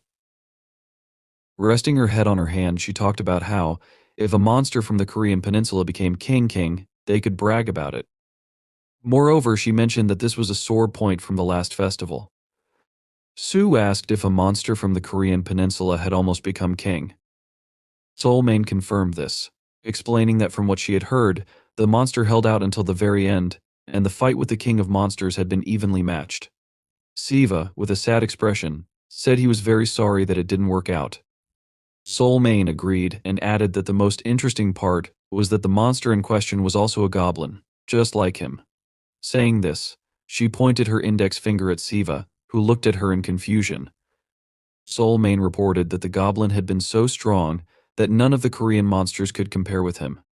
Siva, looking at the treasure in his hands, said that even so, he had not suspected he was a monster until yesterday. He admitted that, to be honest, some part of him still didn't believe what was happening. Siva looked closely at the treasure and admitted that every minute he felt ready to wake up from all this as if from a bad dream. Soul Mane asked him if it was true. She added that she couldn't believe it because he had adapted so quickly and seemed to have gotten used to what was happening. She told him that when she saw him for the first time and heard the confidence in his words, he had made an impression on her. Then she asked him if he knew this. She went on to say that, although he had already made up his mind, it might be a good idea to aim higher. Siva, looking at her seriously with furrowed brows, asked what she meant. With a smile, looking at him from under her brows and holding a glass in her hands, she explained that people and a threat from the new king concerned him. She said he was afraid of this, and if so, why didn't he become king and extend the law further for another 600 years? Siva looked at her in shock. He then asked if he could ask her a question. Soul Mane confirmed with a wide smile on her face and said that he could ask her anything he wanted because he was her first human friend. She said that if he was interested in something, she would try to answer. Siva pointed his finger to the side and said it wasn't serious but just quackery. He clarified, referring to the inventory of monsters next to her, saying that it had started flashing.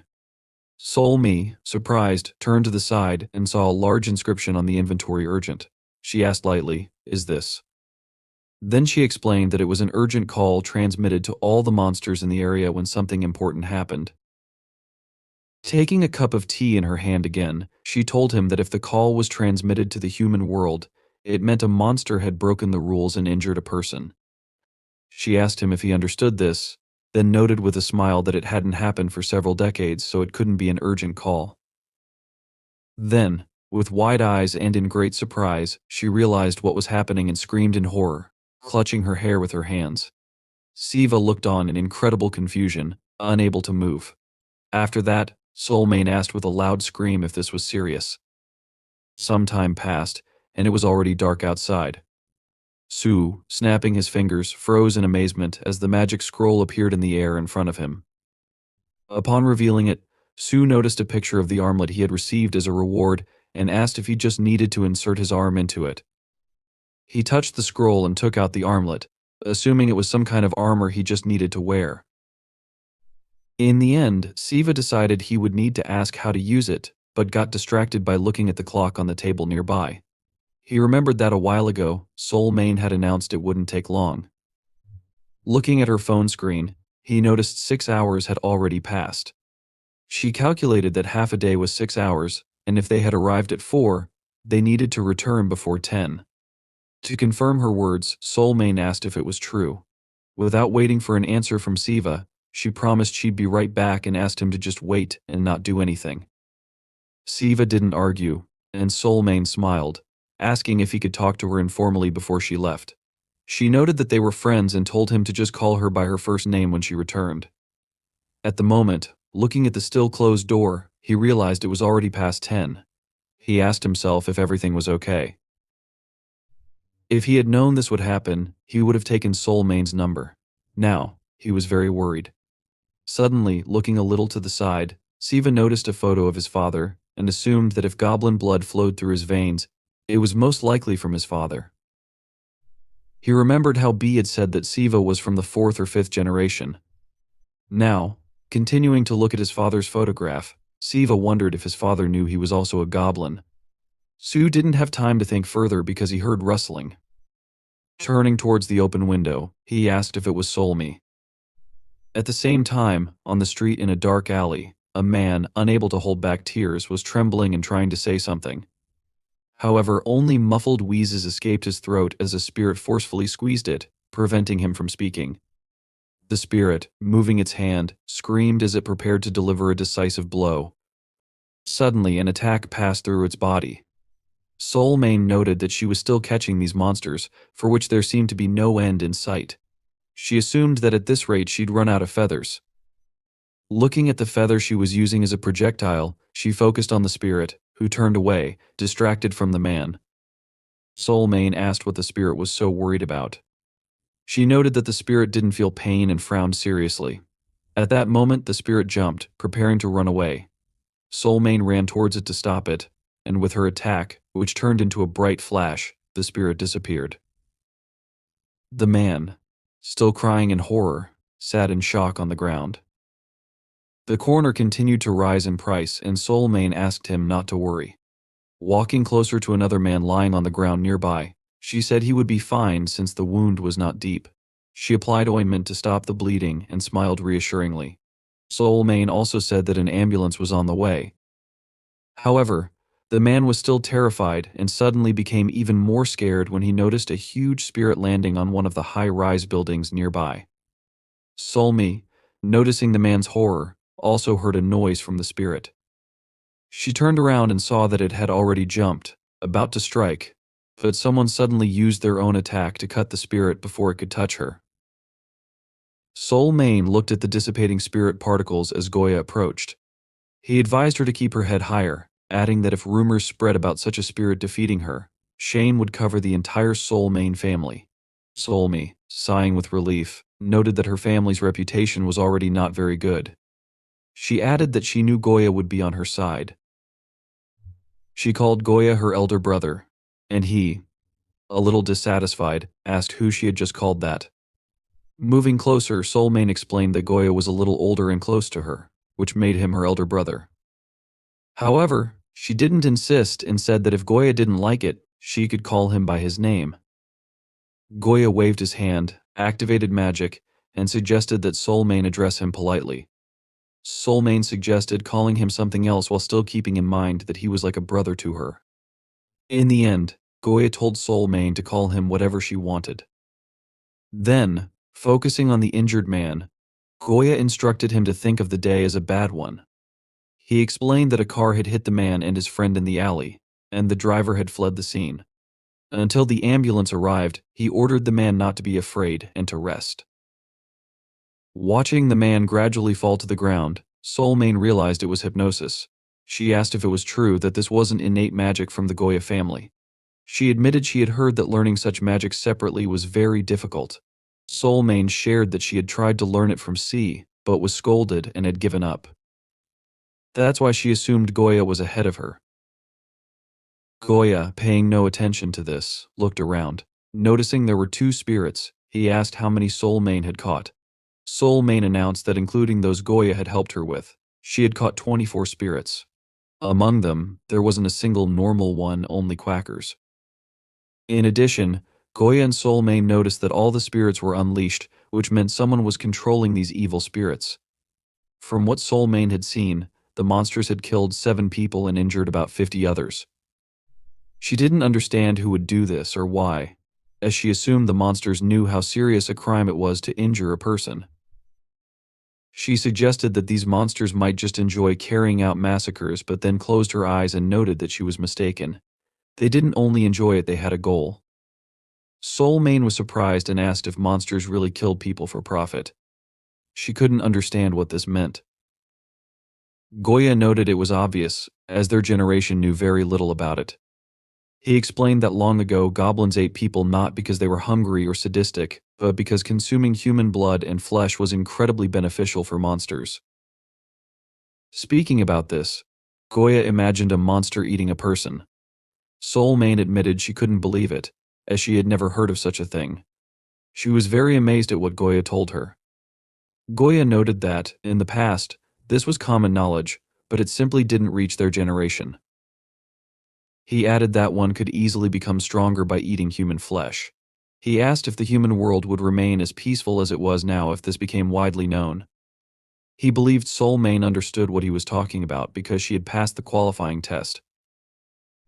Very few young people, like Soulme, who weren't even 500 years old, dared to go through such difficulties and take such a challenging test. Goya understood that only outliers like Soulmane or others like him could do this. He remarked that the human world was a boring place with no point in visiting until the law changed. This was exactly how their generation viewed the world of humans. But now, with the festival approaching, Goya understood that everyone was trying to become a little stronger. He knew there were monsters who knew the secret of human flesh and were willing to take the risk. He noted that Soulmane should also be aware of this since Babai was helping her. He reminded her that in recent days, many had gone crazy in their pursuit of power. Soulmane froze, remembering the monster that Shiru had recently fought. Goya said that stupidity was not an excuse but a state of mind. He was sure that if he were in the place of these monsters, he would never have created such chaos. Instead of attracting the attention of evil spirits who couldn't even move covertly, he would have done everything himself, kidnapping people one by one. Before eating them, Soulmane assumed that the one responsible for everything that had happened was very cowardly. She understood that anyone who dared to attack a person unable to resist was indeed despicable. Thinking for a moment, she suggested that even if a criminal used evil spirits, they would have the ability to summon them in hundreds. In this way, the monster would feel that using spirits was safer than personal intervention. Soulmane suddenly wondered if she should somehow convey to this monster that, Instead of acting like an attention-hungry fool, it could simply do something different. However, she suddenly realized something, her eyes widening in shock. This simply cannot be, she whispered. She called herself names, hastily shouted something unintelligible, and then bid Goya goodbye, asking if he could clean up everything here. In the next moment, Soul Mane flew away, leaving behind several feathers in the air. Goya, not understanding what had happened, simply watched her go. Meanwhile, Sivu, approaching the railing of the balcony, asked in surprise, "What is this?" He noticed that a second ago it had been closed off. Looking around in bewilderment, he tried to figure out what was happening. At that same moment, a monster appeared behind him, gradually approaching closer. It thought smugly that everything had turned out to be very simple. It was confident that it wouldn't have tried so hard if it had known Sivu would be defenseless. Raising its hand, the monster prepared to strike. However, Sivu suddenly crouched down, dodging the blow, and without wasting a second, grabbed the monster's hand. Pressing his feet harder against the floor, he launched his counterattack. The monster quickly realized that Sivu had anticipated everything. Sivu used the goblin stream technique to throw the monster off the balcony and to the ground, simultaneously following up with a lightning strike. Catching his breath, Sivu admitted to himself that he thought his heart would jump out of his chest. Mentally, he reflected that this ability, though he didn't like to call it, that was one of the unique traits of goblins. He remembered the time when a monster attacked him similarly from behind, biting him on the shoulder. Briefly distracted, he glanced at the broken partition of the balcony and asked aloud, "What kind of nonsense is this?" He eventually realized that he could rarely be defeated by the same attack twice. Continuing to examine the destroyed balcony, Sivu sighed and recalled the cold sensation on his back right before the previous bite. Now, if he hadn't recognized that same feeling, he might have been killed just moments ago. Realizing this, Sivu frowned warily and managed to dodge the blow. In any case, he had thrown the monster without overthinking, but he was relieved he hadn't harmed anyone else. Squinting, he carefully looked down at the massive hole that had formed in the ground. As the dust from the impact cleared, the crack became more visible. Suddenly, Sivu heard someone tell him not to worry. Frowning, he noticed the monster grinning and explaining that it had already put all the people in the area to sleep. The monster remarked that if everyone had started screaming at once, it wouldn't have been able to clean up everything properly. In the next moment, Sivu suddenly felt a snake's body wrapping around his neck. Trembling, he grabbed the snake's body with his hands, trying to pull it off. The monster, now with a snake tail growing from its back, observed him with amusement. It noted that this was precisely what it had been looking for, and asked if Sivu was really the goblin everyone had been talking about. Smirking, it remarked that Sivu's strength seemed quite insignificant. The monster admitted that it thought Sivu would hit harder. Pushing off the wall with its feet, the monster began to fall, dragging Sivu down with it. Frowning, Sivu clenched his jaw and struggled to stand as the monster swung its tail and slammed him into the ground with force. Dust and stones rose into the air, and Sivu, closing his eyes, cried out softly. The monster remarked that it hadn't intended to throw Sivu so far and sarcastically asked if he had weakened after the previous fall. Sivu didn't answer. The monster then mused that people might believe the destruction was due to poor quality construction or a gas pipe explosion. It added that the residents of this area were unlucky, though rental prices might drop as a result. Grinning, the monster continued its monologue. At the same time, Sivu thought about the monster harming people and wondered why Soul Mane hadn't returned yet. The monster continued speaking and asked if it was true that it would be amusing if Sivu broke after just one throw. The question was prompted by the sight of Sivu slowly sitting up on his knees. Sivu, now realizing that the main source of the chaos was the monster in front of him, understood everything. The monster taunted him, claiming that by resisting, he was only adding to his troubles. Feeling the weight of incredible danger, Sivu abruptly rose to his feet. At that moment, he noticed the monster in front of him transform. Its appearance shifted from that of a man to a massive snake before reverting to a human form again. The monster asked if Sivu should be given a chance. It then inquired if Sivu would just let it eat him without saying anything. Sivu frowned in confusion upon hearing this. The monster told Sivu not to look at it that way, as it wouldn't hurt him. Smirking, it added that there was quite a big difference in the classes of monsters and announced that Sivu would simply die painfully if he fought back. It then suggested that it would be better to die painlessly if the result would still be the same. Besides, the monster promised Sivu something that made his eyes widen in shock. Showing him a photograph of his mother standing next to it, the monster promised to let her go and eat someone else instead. Then it asked Sivu how this option sounded, thinking the proposal was quite exciting. However, before the monster could finish, Sivu, gritting his teeth in rage, activated his magic and charged forward, intending to attack. He struck the monster and grabbed it by its clothes, ready to use the goblin stream. But suddenly he froze. The monster apologized sarcastically, asking if this wasn't a banal and rude threat. It even admitted that it might have gone too far but asked what else could have been done differently. Sivu suddenly trembled and released the monster's clothes from his grasp. The monster, showing 2 fingers that glowed faintly, activated a unique magic called murderous blasphemy. It explained that this unique magic was a poison. Looking at Sivu, who could do nothing, it remarked that its power wasn't so bad, but the magic required physical contact to work. The monster recalled the recent moment when Sivu had attacked and mockingly asked if that attack wasn't a foolish move. It continued, saying the magic couldn't work on those stronger than it. For it to work on Sivu, the monster explained, it had to plan carefully. By this point, Sivu had fallen to his knees, exhausted. The monster then noted that it had heard those with a good pedigree could pin others down with just a glance. Sivu realized he couldn't muster any strength in his body, as if paralyzed by sleep. The monster remarked that life was very unfair, as the weak could only be victims under the established rules. It also added that if Sivu knew how to use the artifact on his hand, things could have been different. The monster commented that trouble never comes when one is prepared for it.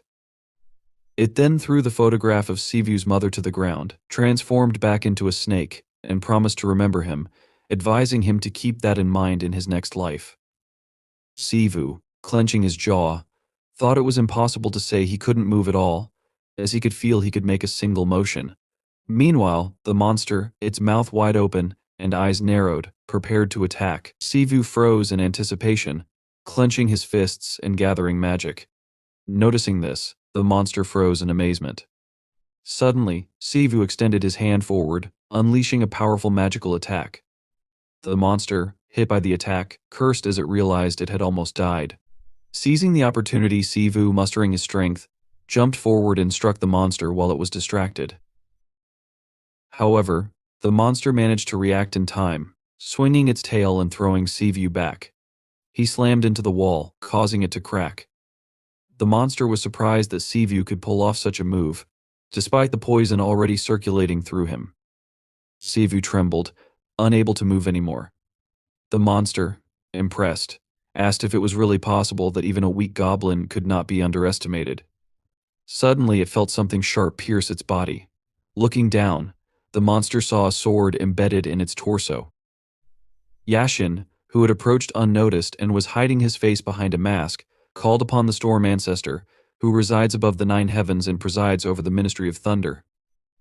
As Yashin chanted the spell, the sword in the monster's body was imbued with magical energy, transferring the power into the monster. The night was just beginning. Hearing Yashin's voice, Sivu forced himself to open his eyes and look at him.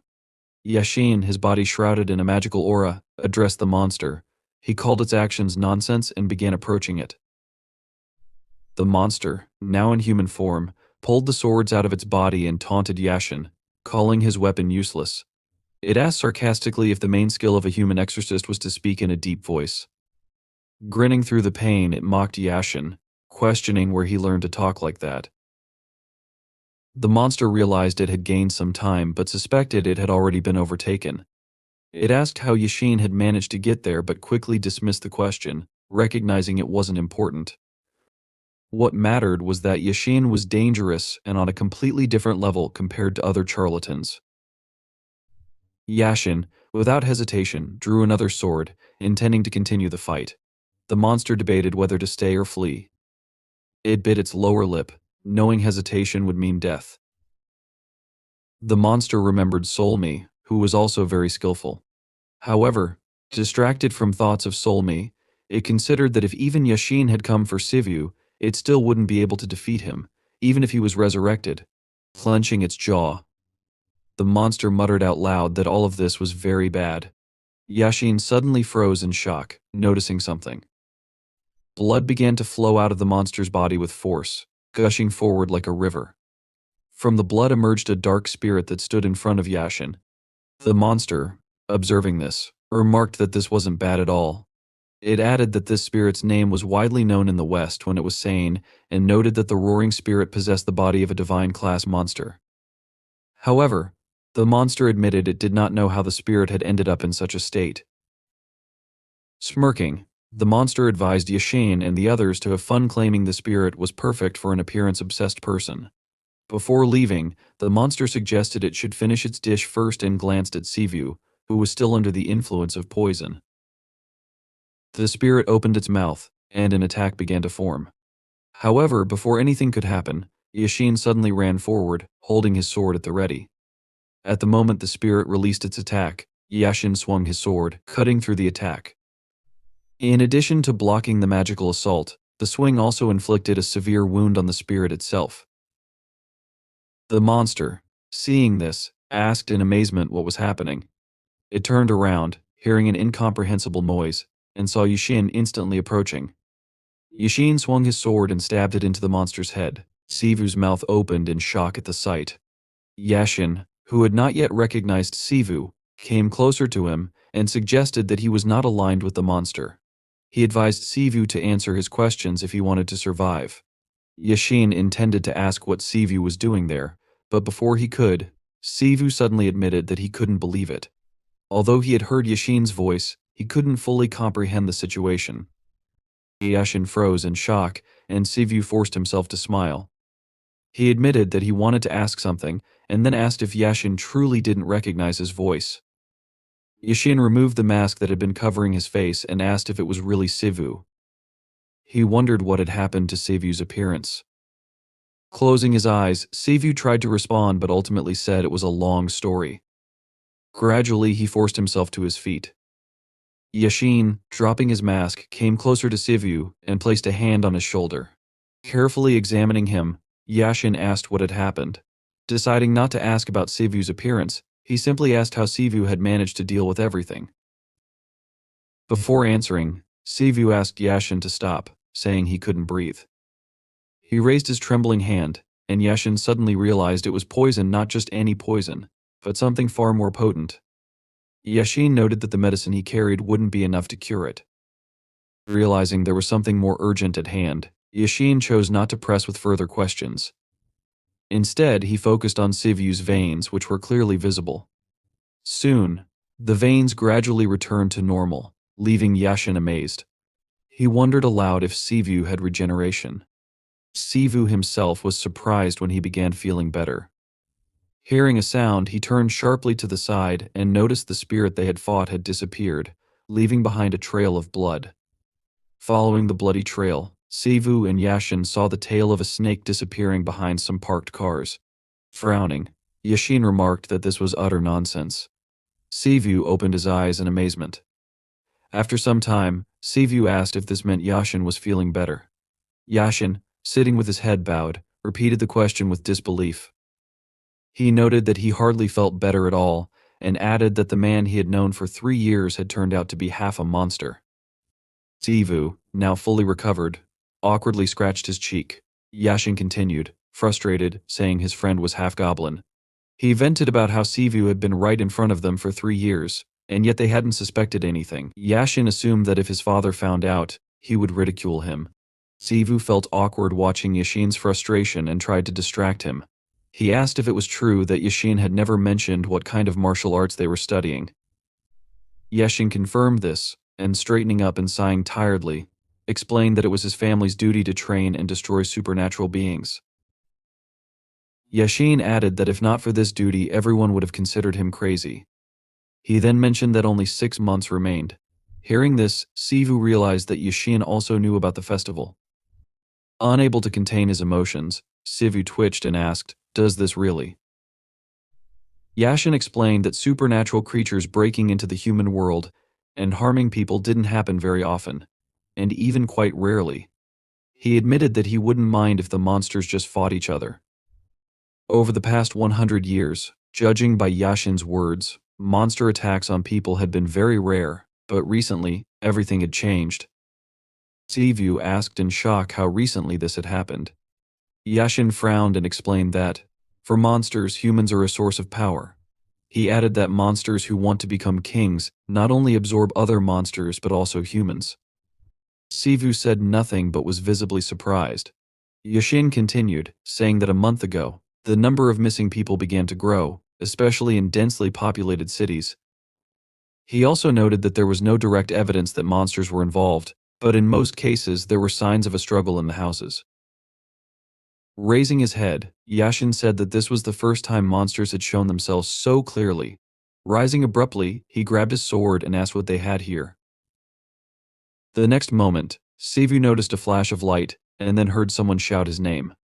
Widening his eyes in amazement, Sivu saw Suah, who excitedly asked if he was okay. She also asked if Sivu was injured. Suah, very scared, started apologizing, calling herself stupid.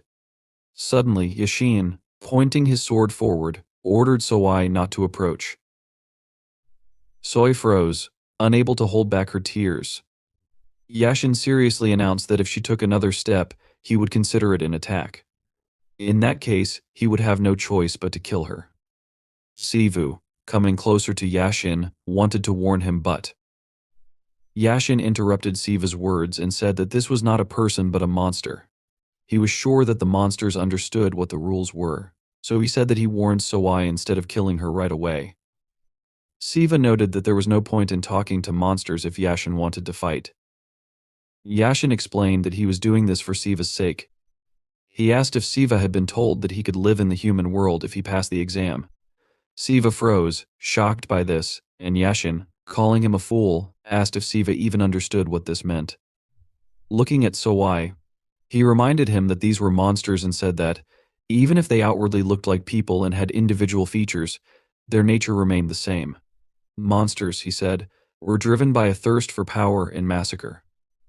Yashin thought that monsters were monsters, they ate each other and humans. He said that Siva was still human and therefore it didn't matter how mixed his blood was. According to Yashin, this place was Siva's home, so he didn't need the monster's permission to be there. Yashin, already annoyed that Siva was kidnapped, asked if he was now saying that he had to become a full-fledged monster in order to stay at home. He was sure this was nonsense. Deciding that it didn't matter to him what happened, he announced that he would not let Siva go back. Suah understood what Yashin was talking about, as from Siva's point of view, all this was a nightmare. However, Siva was already on the list of monsters, so it didn't matter how he felt about it since he was part of the monster realm. Looking at Siva, Suah decided to put aside what was right and wrong since breaking the rules would entail dire consequences. Imagining B's menacing expression, Suah realized there would be consequences for both Siva and Yashin. Therefore, she decided she needed to deal with this matter before it got worse. Frowning, Suah thought about running away with Siva and trying not to hurt anyone. However, she didn't know if she could do it since Yashin's aura alone was enough to show he was a strong person. She assumed that Siva could work it out, but she couldn't handle it herself. Yet Suah abandoned these thoughts, deciding that even if she couldn't say anything out loud, standing and doing nothing was definitely not an appropriate option. Taking up her quill, she frowned confidently, and saying that she was very sorry, announced that as his guardian, she would have to take Siva with her. Yashin warned her about what he would do if Suah ignored his words. She only frowned more seriously and then suddenly froze in shock as she felt something strange. The next moment, Yashin noticed that Siva stood right in front of him, blocking the path to Suah, and asked in shock what kind of nonsense this was. Without answering the question, Siva extended his hand forward, and taking the sword from Yashin, began to examine it. He remarked that it looked interesting and asked if the engraving meant anything. Yashin, astonished by Siva's behavior, assumed that he was bewitched, hypnotized, or under some kind of control. However, he suddenly considered that something else might be happening. Calling out to Siva again, he asked what this nonsense was. Siva admitted that he might not understand the term murder but noted that he thought the phrase about a mad monster that devours its own kind could be applied to Yashin, as well as to himself, since he had already devoured someone today. Yashin froze upon hearing this. Siva noted that the one he consumed today was a monster whose right to exist as such had been taken away. He honestly admitted that he didn't know how true this was but announced that, in any case, he had killed someone to protect himself and those around him. He had no intention of stopping. Suah, with her lips tightly pursed, watched Siva. He admitted that he didn't want to harm people but agreed to absorb monsters if it made him stronger. Yashin tried to argue, exclaiming that Siva didn't need to go that far. He said that his family and even he had enough power to protect Siva and his mother in 6 months. Instead of answering, Yashin let go of the hilt of the sword. It fell to the ground and stuck there. Drawing Yashin's attention to him, Siva noted that he had something else to say and smiled as he announced that he would become the king of the monsters. Yashin was shocked when he heard this, his eyes widening in amazement. Even Suah was surprised. Finally controlling his emotions, Yashin came closer to Siva and asked if he had gone crazy. He also asked if Siva even understood what this meant. Siva, excitedly, admitted that he couldn't give Yashin the exact definition. However, clenching his fists more confidently, he decided he needed to take the risk because, if he succeeded, the world could continue to exist as before. Yashin wanted to say something else, but Siva interrupted him, asking Yashin not to look at him like that. Siva asked what else he could do. Resigned, he said that everything had turned out this way, and although he didn't know whether it would work or not, he asked what other choice he had. Sighing, he smiled and declared that it was better to do something than to give up and stand still. He warned that this was his belief and added that he wanted to try. Yashin still couldn't cope with his shock, and then, pressing his lips tightly together, Yashin finally announced that he understood everything. As he pulled his sword from the ground, he said it didn't matter whether Siva was a man or a monster, because if his thoughts were pure, then he didn't need to prove his strength. Siva's eyes widened, amazed at this reaction. Yashin warned that if, as a monster, Siva ever crossed the line, he would destroy him without delay. Siva, putting his hand on his neck, agreed with this since he believed it was the right thing to do. He asked that, when Yashin decided Siva deserved punishment, it should be for something for which Yashin would kill himself. Without answering, Yashin took his mask, and before leaving, he looked at Suah and asked for her name. Suah introduced herself, explaining that she was a messenger in the kingdom of monsters. Yashin, realizing this was indeed the case, apologized for interfering in the affairs of monsters. However, he said he had heard that monsters also had laws and order. Suah and Siva listened attentively. Yashin, referring to Siva, promised that if Siva failed or was unfairly killed or injured, then, as the main shaman of the Star Hall, he would destroy everyone involved in it. Turning his back to Suah and Siva, Yashin finally noted that they would see each other again and asked Siva not to worry about his mother. Siva could not say anything other than Yashin's name and stood still, watching as Yashin calmly walked away. When Yashin left, Suah sighed, fell to her knees and admitted that she thought she would die of fear. She confessed that she had never seen a shaman before, and, almost crying, asked if all shamans were really that scary. Siva didn't know how to respond when he suddenly heard someone say that not all shamans were like that, since Yashin was special even among them. Surprised to hear another voice, Siva turned around, and Suah, recognizing Goya's voice, asked in amazement if he had really followed her. Goya asked what else he could have done. He admitted that he immediately understood what Suah was up to and noted that she rushed forward without even knowing how strong the enemy was or how many allies they had. Goya warned that if the enemy had been slightly stronger, Suah would have simply been eaten. Lowering her head sadly, Suah realized this was true and didn't argue. Goya, meanwhile, turned his attention to Siva and asked if he was the reckless half-goblin. Siva agreed. Goya explained that in the world of monsters, there were monsters that originated from animals, called demon beasts. These monsters typically retain the forms and instincts of their animal ancestors. As the power of these monsters grew, their human and beast forms began to change, such as in the case of Saul. Such monsters were called ghostly beasts. Moreover, there were also monsters that outgrew their primary forms. Siva, thinking about this, widened his eyes, realizing that such monsters were referred to as divine beasts in the past. Siva envisioned a huge monster with several heads, a creature worshipped by both monsters and people. Meanwhile, Goya came closer to Siva, smiled to gain his attention, and introduced himself. Extending his hand for a handshake, Goya announced that Siva would have to defeat him to become the Demon King. Goya, a member of the Black Turtle clan, tried to smile benevolently as he greeted Siva again. Siva, also holding out his hand to shake, wondered what was happening. He noticed the atmosphere had changed and suddenly heard Suah shout that he shouldn't shake Goya's hand. Siva, looking in Suah's direction in bewilderment, pulled back his hand. Suah, frowning, asked why Goya had suddenly appeared and was doing this. She warned that she had already had a difficult day. Goya, however, didn't understand what difference it made. He asked if there was some rule that required him to sleep forever. Goya held his chin in his hand, commenting sarcastically that it was funny. Standing in front of him was a half-goblin declaring he would become the king of monsters. Nevertheless, Goya shook Siva's hand, and before Siva could react, Goya bit his own nail with his teeth. With a sharp jerk of his hand, he activated acquired techniques. A fiery line appeared around Siva, activating the falling earth. So I jumped up but couldn't do anything. In the blink of an eye, Goya and Siva suddenly disappeared and reappeared in a completely different place near a huge lake. Siva managed to stay on his feet, albeit with difficulty, and frowned as he tried to adjust. Goya assumed that Siva was stronger than he seemed. Despite encountering falling ground for the first time, he could still remain standing. Goya remarked that this was a rare sight and noted that Siva didn't even seem surprised. Siva frowned and, looking seriously at Goya, asked if he really intended to eat him too. Goya assumed this would be the end of it but noted that he had something to ask before they started. To clarify, he added that he didn't mean the question metaphorically but was talking about video games.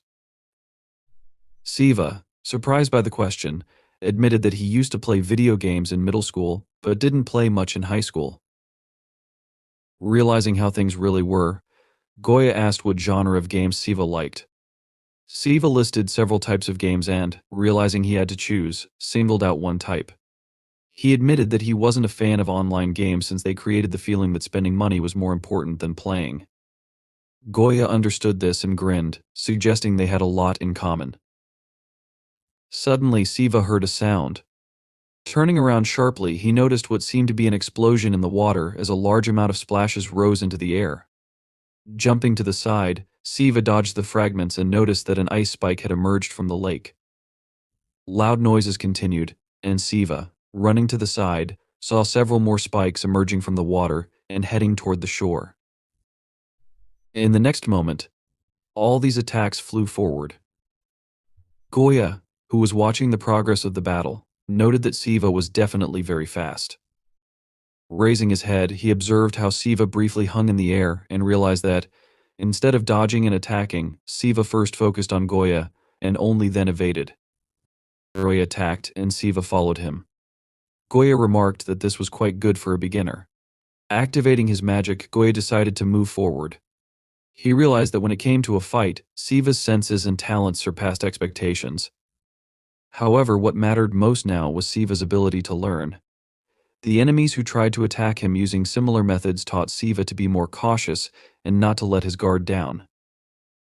Suddenly, Goya froze, his eyes widening as he noticed Siva frowning confidently. Using the acceleration from his fall, Siva struck. This solution was the lesson Siva had learned today. He launched a powerful remote attack that flew toward Goya.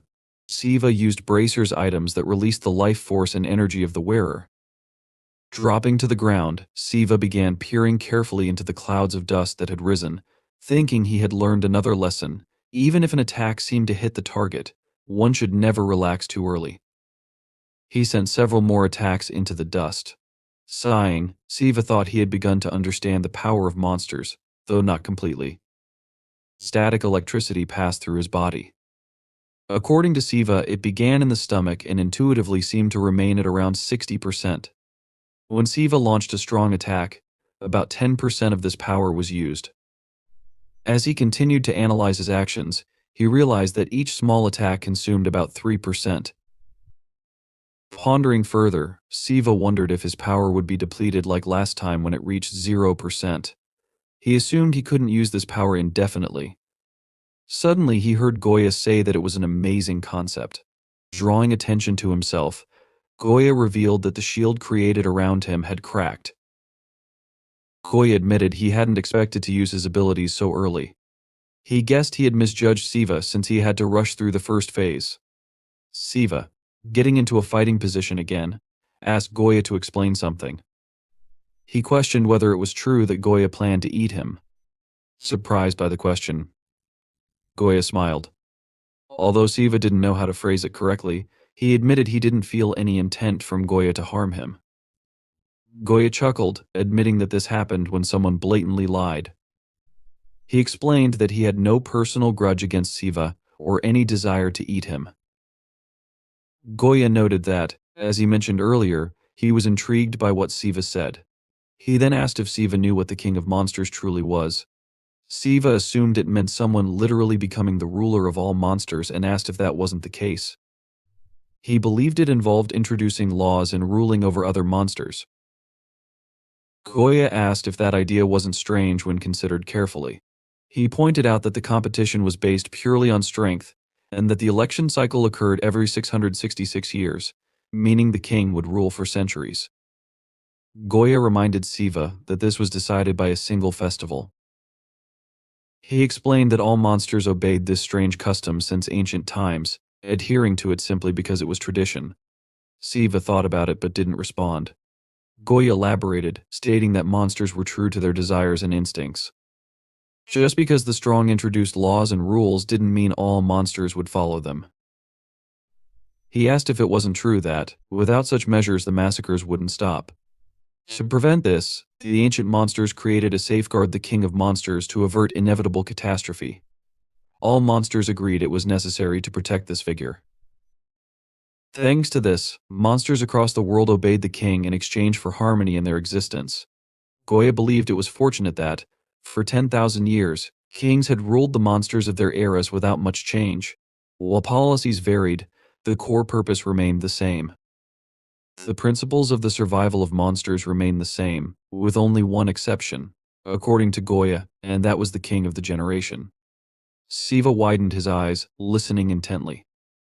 Goya asked Siva to imagine if human leaders one day made a law against eating meat, and asked what would happen then. Siva realized that everyone would start protesting violently, and there would be no guarantee that this law would be implemented, since it couldn't end with protests alone. Goya agreed that this was indeed the case, and asked if it was true that the monsters had held on for 666 years, no more, no less. With a shrug, Goya assumed that this would tell Siva how important the king of the monsters was to them, and how much they had suffered in order to not offend tradition. However, now the monsters were running out of patience. Goya asked if Siva understood what he was talking about. Siva realized that if the next king made the same law, not everyone would be as obedient as before. He asked if that was what Goya was leading to. Goya, pointing his finger towards Siva, noted that he quickly understood everything. He explained that even if the king orders the monsters to obey, they may not listen. And even if the king of monsters is the strongest among all, if the majority of monsters do not want to obey, then nothing can be done. If it comes to this, not only will the new king of monsters fall, but the very existence of the king of monsters, the power and symbol of it, will literally fall to the ground. Goya introduced the crumbling crown and asked if Siva now understood what he was saying. He was sure that few would turn a blind eye to the impudent words and promises of someone who wanted to become the king of monsters and keep everything as it was. Goya moved closer to Siva, noting that the young monster could laugh and move on, but the older ones would simply tear Siva to pieces. Goya understood where the wind was coming from, and although he admitted that Siva was good, he noted that he did not fit the typical stereotype of monsters. The problem, according to Goya, was that Siva didn't understand how the world worked and foolishly doled out his condescension in all directions. Siva suggested that Goya was asking him to take back his words, and Goya confirmed this, honestly admitting that, at first he thought Siva was just an inexperienced monster that Goya could crush with one foot. However, now Siva turned out to be more mature. Goya noticed that Siva quickly understood everything and had good potential for growth. That's why he invited Siva to come under his command, promising to allow him to become the ruler of the Korean peninsula if he allowed Goya to become the king of monsters. Goya asked if it was true that this was a good proposal, even though, as a ruler, Siva could not completely destroy the people. He could leave a few who would be close to Siva, but Siva, without immediately agreeing, asked how strong Goya was. Siva noted that Goya was convinced that he would become a king, but wasn't sure whether Goya had objectively assessed himself. Goya was surprised by this question and admitted that he couldn't say he was the strongest on the peninsula, but explained that, among the representatives, there was no one stronger than him since there was still an age limit. Siva thought for a moment and finally agreed, extending his hand toward Goya, deciding that he would accept the offer if it meant he could protect the people around him. Goya shook Siva's hand and smiled, noting that he thought Siva didn't disappoint. He was sure that Siva did everything right. Siva, seriously, said that he wouldn't feel guilty and activated his magic. Goya frowned, sensing this, and Siva warned that it was Goya who broke the trust between them since he pretended to shake hands, deceived Siva, and attacked first. As far as Siva understood, this was Goya's method. Now, grabbing Goya by the clothes, Siva used a different type of goblin fighting technique, which was completely different from what Siva had shown before. He used all 60% of the remaining energy, leaving very little, squeezing out all his strength. Siva did this not reflexively, but with cold calculation. For the first time, he implemented the technique with full confidence and intelligence. Intercepting Goya, Siva used Goblin and Mountain Flip, throwing Goya to the ground without hesitation. He clenched his jaw and frowned, acting only with confidence and readiness. The force with which Goya hit the ground sent fragments into the air and released a large amount of energy. Exhausted, Siva sat on the ground with his head down. He asked himself if his body kept shaking because of the monster's strength. His assumption was correct, as the restoration of the body and endurance poured all the power of the monster into the attack, leaving only a little spare. Now that he had run out of resources, he could not continue the fight. He stood on his knee. Looking tiredly in front of him, his whole body was trembling. Siva glared ahead with anger, frowning his eyebrows. Goya stood in front of him, saying that he should hold back his bloodthirstiness until the last moment and then spend all his power on one blow. He noted that only heaven grants such talent for battles, a unique monster art called Arctic Chase, which freezes water and allows one to control it within a certain radius around the target. Siva looked up at Goya menacingly. He tried to lean on the ground with his trembling hands and continued, saying that if the difference in the basic strength of the monsters between them were even a little less, maybe Goya would have eaten him. Arctic Pursuit is an art with which one can attack and defend without restrictions.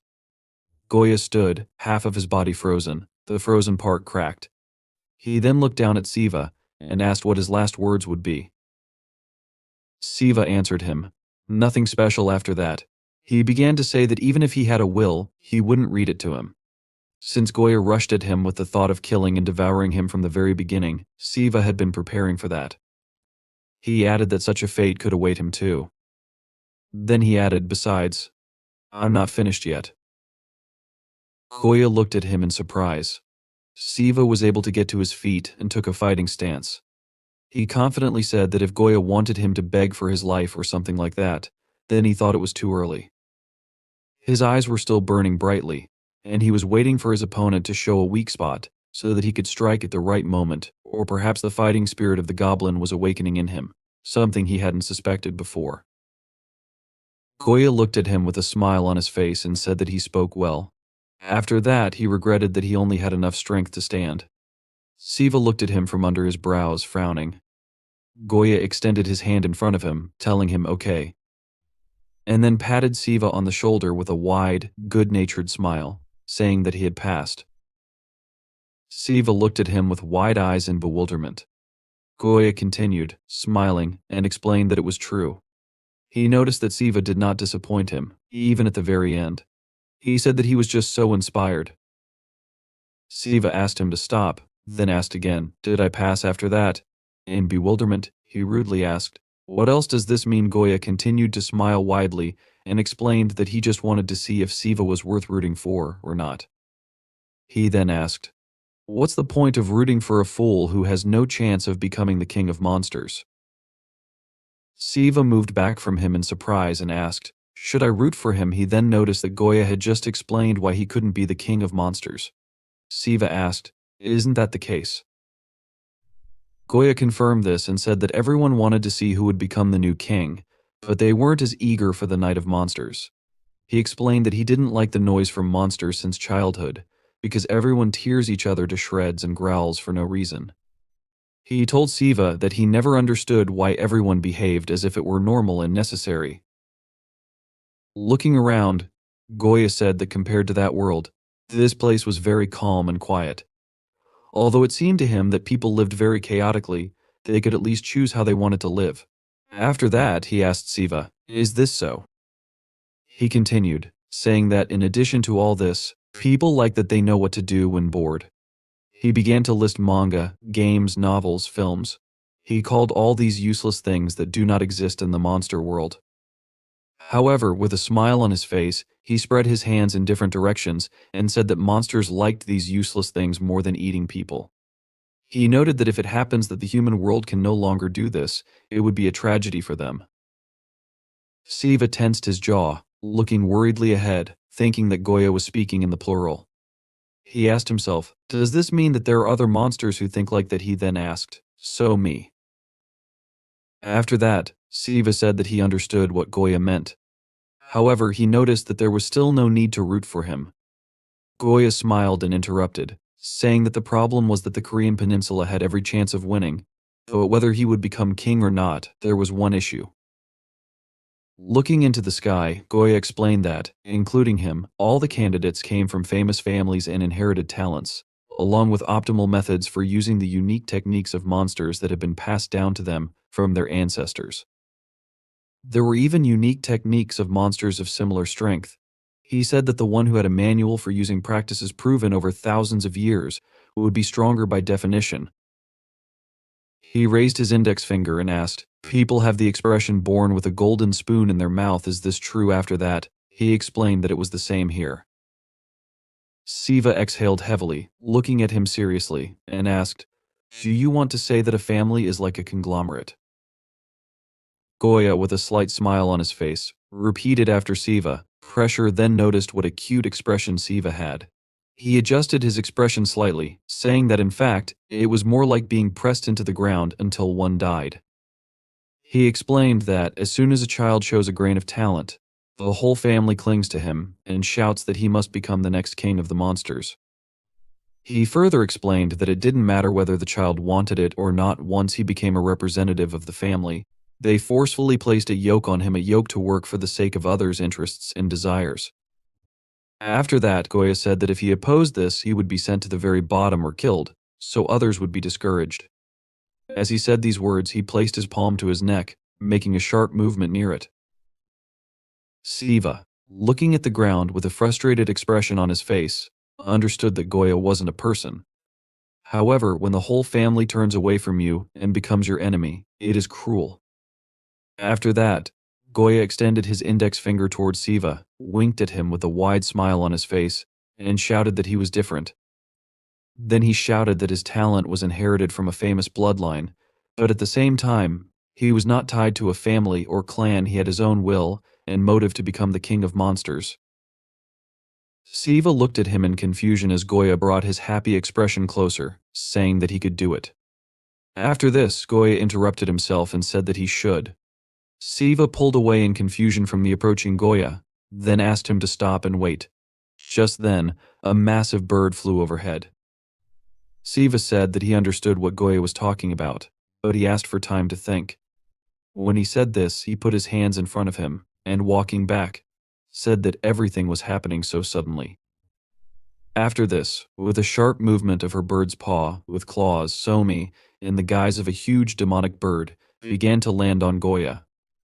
At this time Goya, with a smile on his face, said that from his point of view, everything was accurate. With a sharp movement of her paw, Somi grabbed Goya by the head, and then, furiously clenching her jaw, squeezed his head with her huge claws.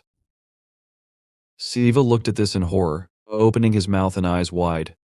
Then, Somi, with a sharp movement of her paws, threw Goya many meters into the distance. The throw was so strong that, like a ball bouncing on the ground, Goya flew into the distance, piercing a tree with a loud explosion. Somi landed on the ground and waved her wings menacingly in front of her. She used a unique monster art called the First Wind. Siva, putting his hand out in front of him cautiously, asked her to stop. Somi, at that moment, directed many of her pointed feathers, which looked like arrows, in the direction where she had recently thrown Goya. Siva, looking to the side in surprise, began to approach Somi. She told him that everything was fine and that there wouldn't even be a scratch on her. After that, looking into the deep forest, where many trees had been broken, she said that it seemed to her that Goya had dived somewhere far away because she knew that now a curse would come to him. Siva asked her again, dived he then asked in bewilderment, who is he even? Somi explained to him that the one he met was not entirely original. To put it simply, he had something like a split personality. A black turtle, according to legends, is a creature born from a snake and a turtle, and became one of these. However, if you trace the origin of this, it is generally accepted that it was a simple turtle. They say that in the distant past there was a genius who understood why yin and yang are needed. He separated yin and yang from his monster power, and thereby divided the power of the monster. As a result, he broke through all his innate limits and awakened as a divine beast, which is exactly how the black turtle appeared. Somi continued to say that after this, the heirs of the black turtle were born, who adopted the unique abilities of this one. However, she clarified that in order to become a full-fledged black turtle, one must go through very painful training, and the side effect of this process is a snake. This is the person with whom Goya communicated. Siva, looking at her in surprise, sitting on the bed with the backpack behind his back, summed up by saying that it didn't seem so bad to him. Then he noticed that, however, at the beginning, it had been different. Somi sat in a computer chair with her arms crossed on her chest. She answered him in the affirmative and said that there was no malice in him, but the problem was that he didn't have much depth either. She told him that he was impulsive and often put people in uncomfortable positions. She explained this by saying that from the concentration of the young energy of the monster's power, a personality is naturally created. She admitted that she didn't know if it was because of this, but his main personality was very calm and cool. She told him that it was completely subordinate to the turtle on this side, is responsible for analysis and strategy as far as she knows. She then said that, for some reason, the Goya snake was crazy from the very beginning. However, personality is half the problem since, for some reason, it even has the ability to gain control of the body whenever it pleases. She noticed that it often does this, which is why sometimes troubles happen. Heavily exhaling the air from her lungs, she rose from the chair and said that this is why, even when he was chosen as a representative of the family, many were against it, calling him half a turtle and similar things. She sadly added that he was so talented that his opponents were quickly convinced. However, she interrupted herself and wondered aloud, "Is he ready?" She explained this by saying they needed to return as soon as possible. Sivo, with a heavy expression on his face, lowered his gaze and answered her in the affirmative. Soulmane approached him and asked him not to worry. She explained to him that all this was not his fault and that, even if they were reprimanded for being late, it would not affect him in any way. Sivo told her that he was not worried about that. Instead, he drew attention to the broken veranda that had been damaged during the battle with the monster. He told her that they had been gone for a month, so his mother would be very nervous when she saw it. Soulmane looked at this with a smile on her face. A voice from the side asked them not to worry about it. Sivo and Soulmane turned in surprise toward the voice. It belonged to an old man who, while entering the apartment and combing his beard, said that tomorrow everything would be restored. He explained that they had people responsible for such things. After that, looking carefully at Solmi, he ordered her to go first. He explained his order by saying that he needed to tell Sivo something in private. Solmi, confused, put her hands in front of her and began to speak loudly about how everything was her fault. She quickly explained that it happened because of her miscalculation. Bai emotionlessly confirmed this, saying he already knew. He added that she simply did not need to be there, as the three of them had something to discuss. Sivo and Solmain looked at him in surprise and asked again, the three of them. Bai looked behind himself and said that he knew such sudden visits were rude, but he needed to shake one more hand. Selfa entered the room and, looking around, said, "This is how people live." Holding her hands behind her back, she inspected the closet and noted that it was not bad. Then she observed that there wasn't enough space, but it was cozy in its own way. Sivo turned his head from side to side in confusion and asked if she had received permission to enter. She answered negatively, adding that she was unlucky, as she wasn't allowed a 12-hour visit every 6 months. She explained that she wasn't going to go out into the human world, where she had to hide from view. Looking emotionlessly at Sivo, she said that she was simply dragged out here. Annoyed, she told him that the old man said he would explain everything if she followed him. She then asked, maybe it's worth starting already? Bai answered in the affirmative, and, stroking his beard, said he needed to share what happened that night. He began his story by saying that, when it got dark in Kocho, that is, in Seoul, about 50 crackers appeared. They obeyed someone and attacked people on the street. After dealing with them, he managed to find out that the control method was very crude and the attacker hadn't removed traces of themselves. He explained that this is why he thought the trick was meant to lure out Solmain and target Sivo. However, Solmi, peeking around the corner, asked in surprise if he wanted to say this wasn't their goal. Bai clarified that he wasn't saying it wasn't their goal, but rather that they may have had more than one goal. Sivo looked at him carefully, arms crossed over his chest. Bai continued, saying that night, at least 200 people disappeared from the streets in the Seoul metro. He added that this number was based on reports made to human police stations and concluded that the real number of missing people was likely more than 500. Hearing this, Sivo and Solmain stared at him with wide-open eyes, their faces filled with shock. Solmi, in a confused state and with a downcast look, said she couldn't believe it. She concluded that this meant it wasn't just one or two individuals. She assumed there must be a group of at least 5 people involved. She noted that if they worked hard on a list of suspects, they could solve it.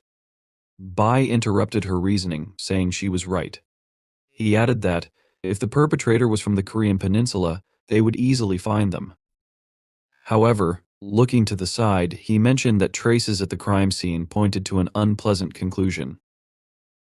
Bai stated it was impossible to accurately count the monsters that came from other regions.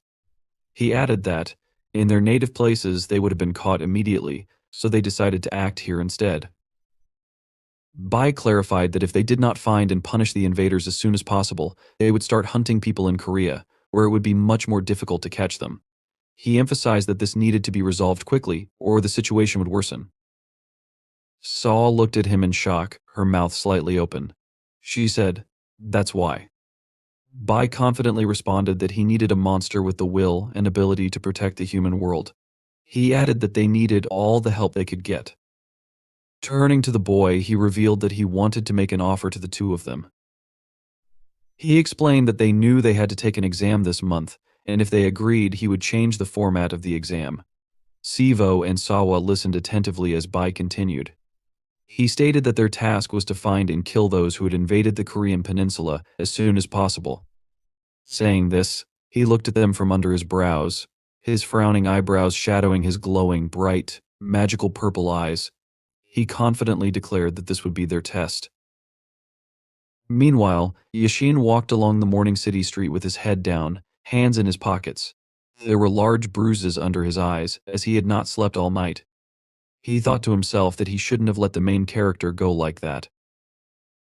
Feeling remorseful, he decided he had behaved like a coward. With a gloomy expression, he reflected that if the scoundrel didn't return, it would be entirely his fault. Realizing he needed to take preventive measures, someone approached him and mentioned that his phone was turned off.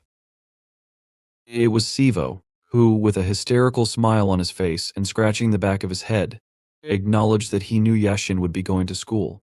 He asked if Yashin had a minute and explained that a lot had changed since their conversation yesterday.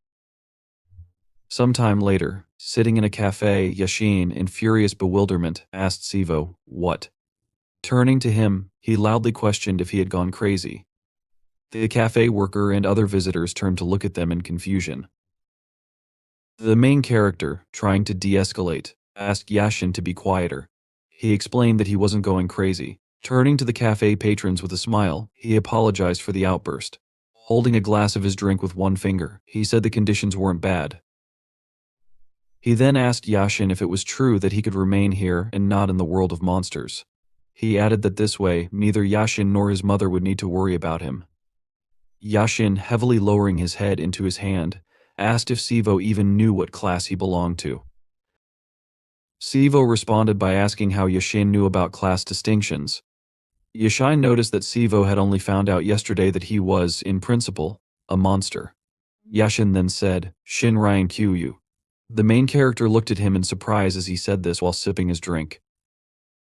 Sivo asked what kind of name that was, adding that it was the first time he had heard it. Still, he admitted that the name gave him goosebumps and seemed mysterious.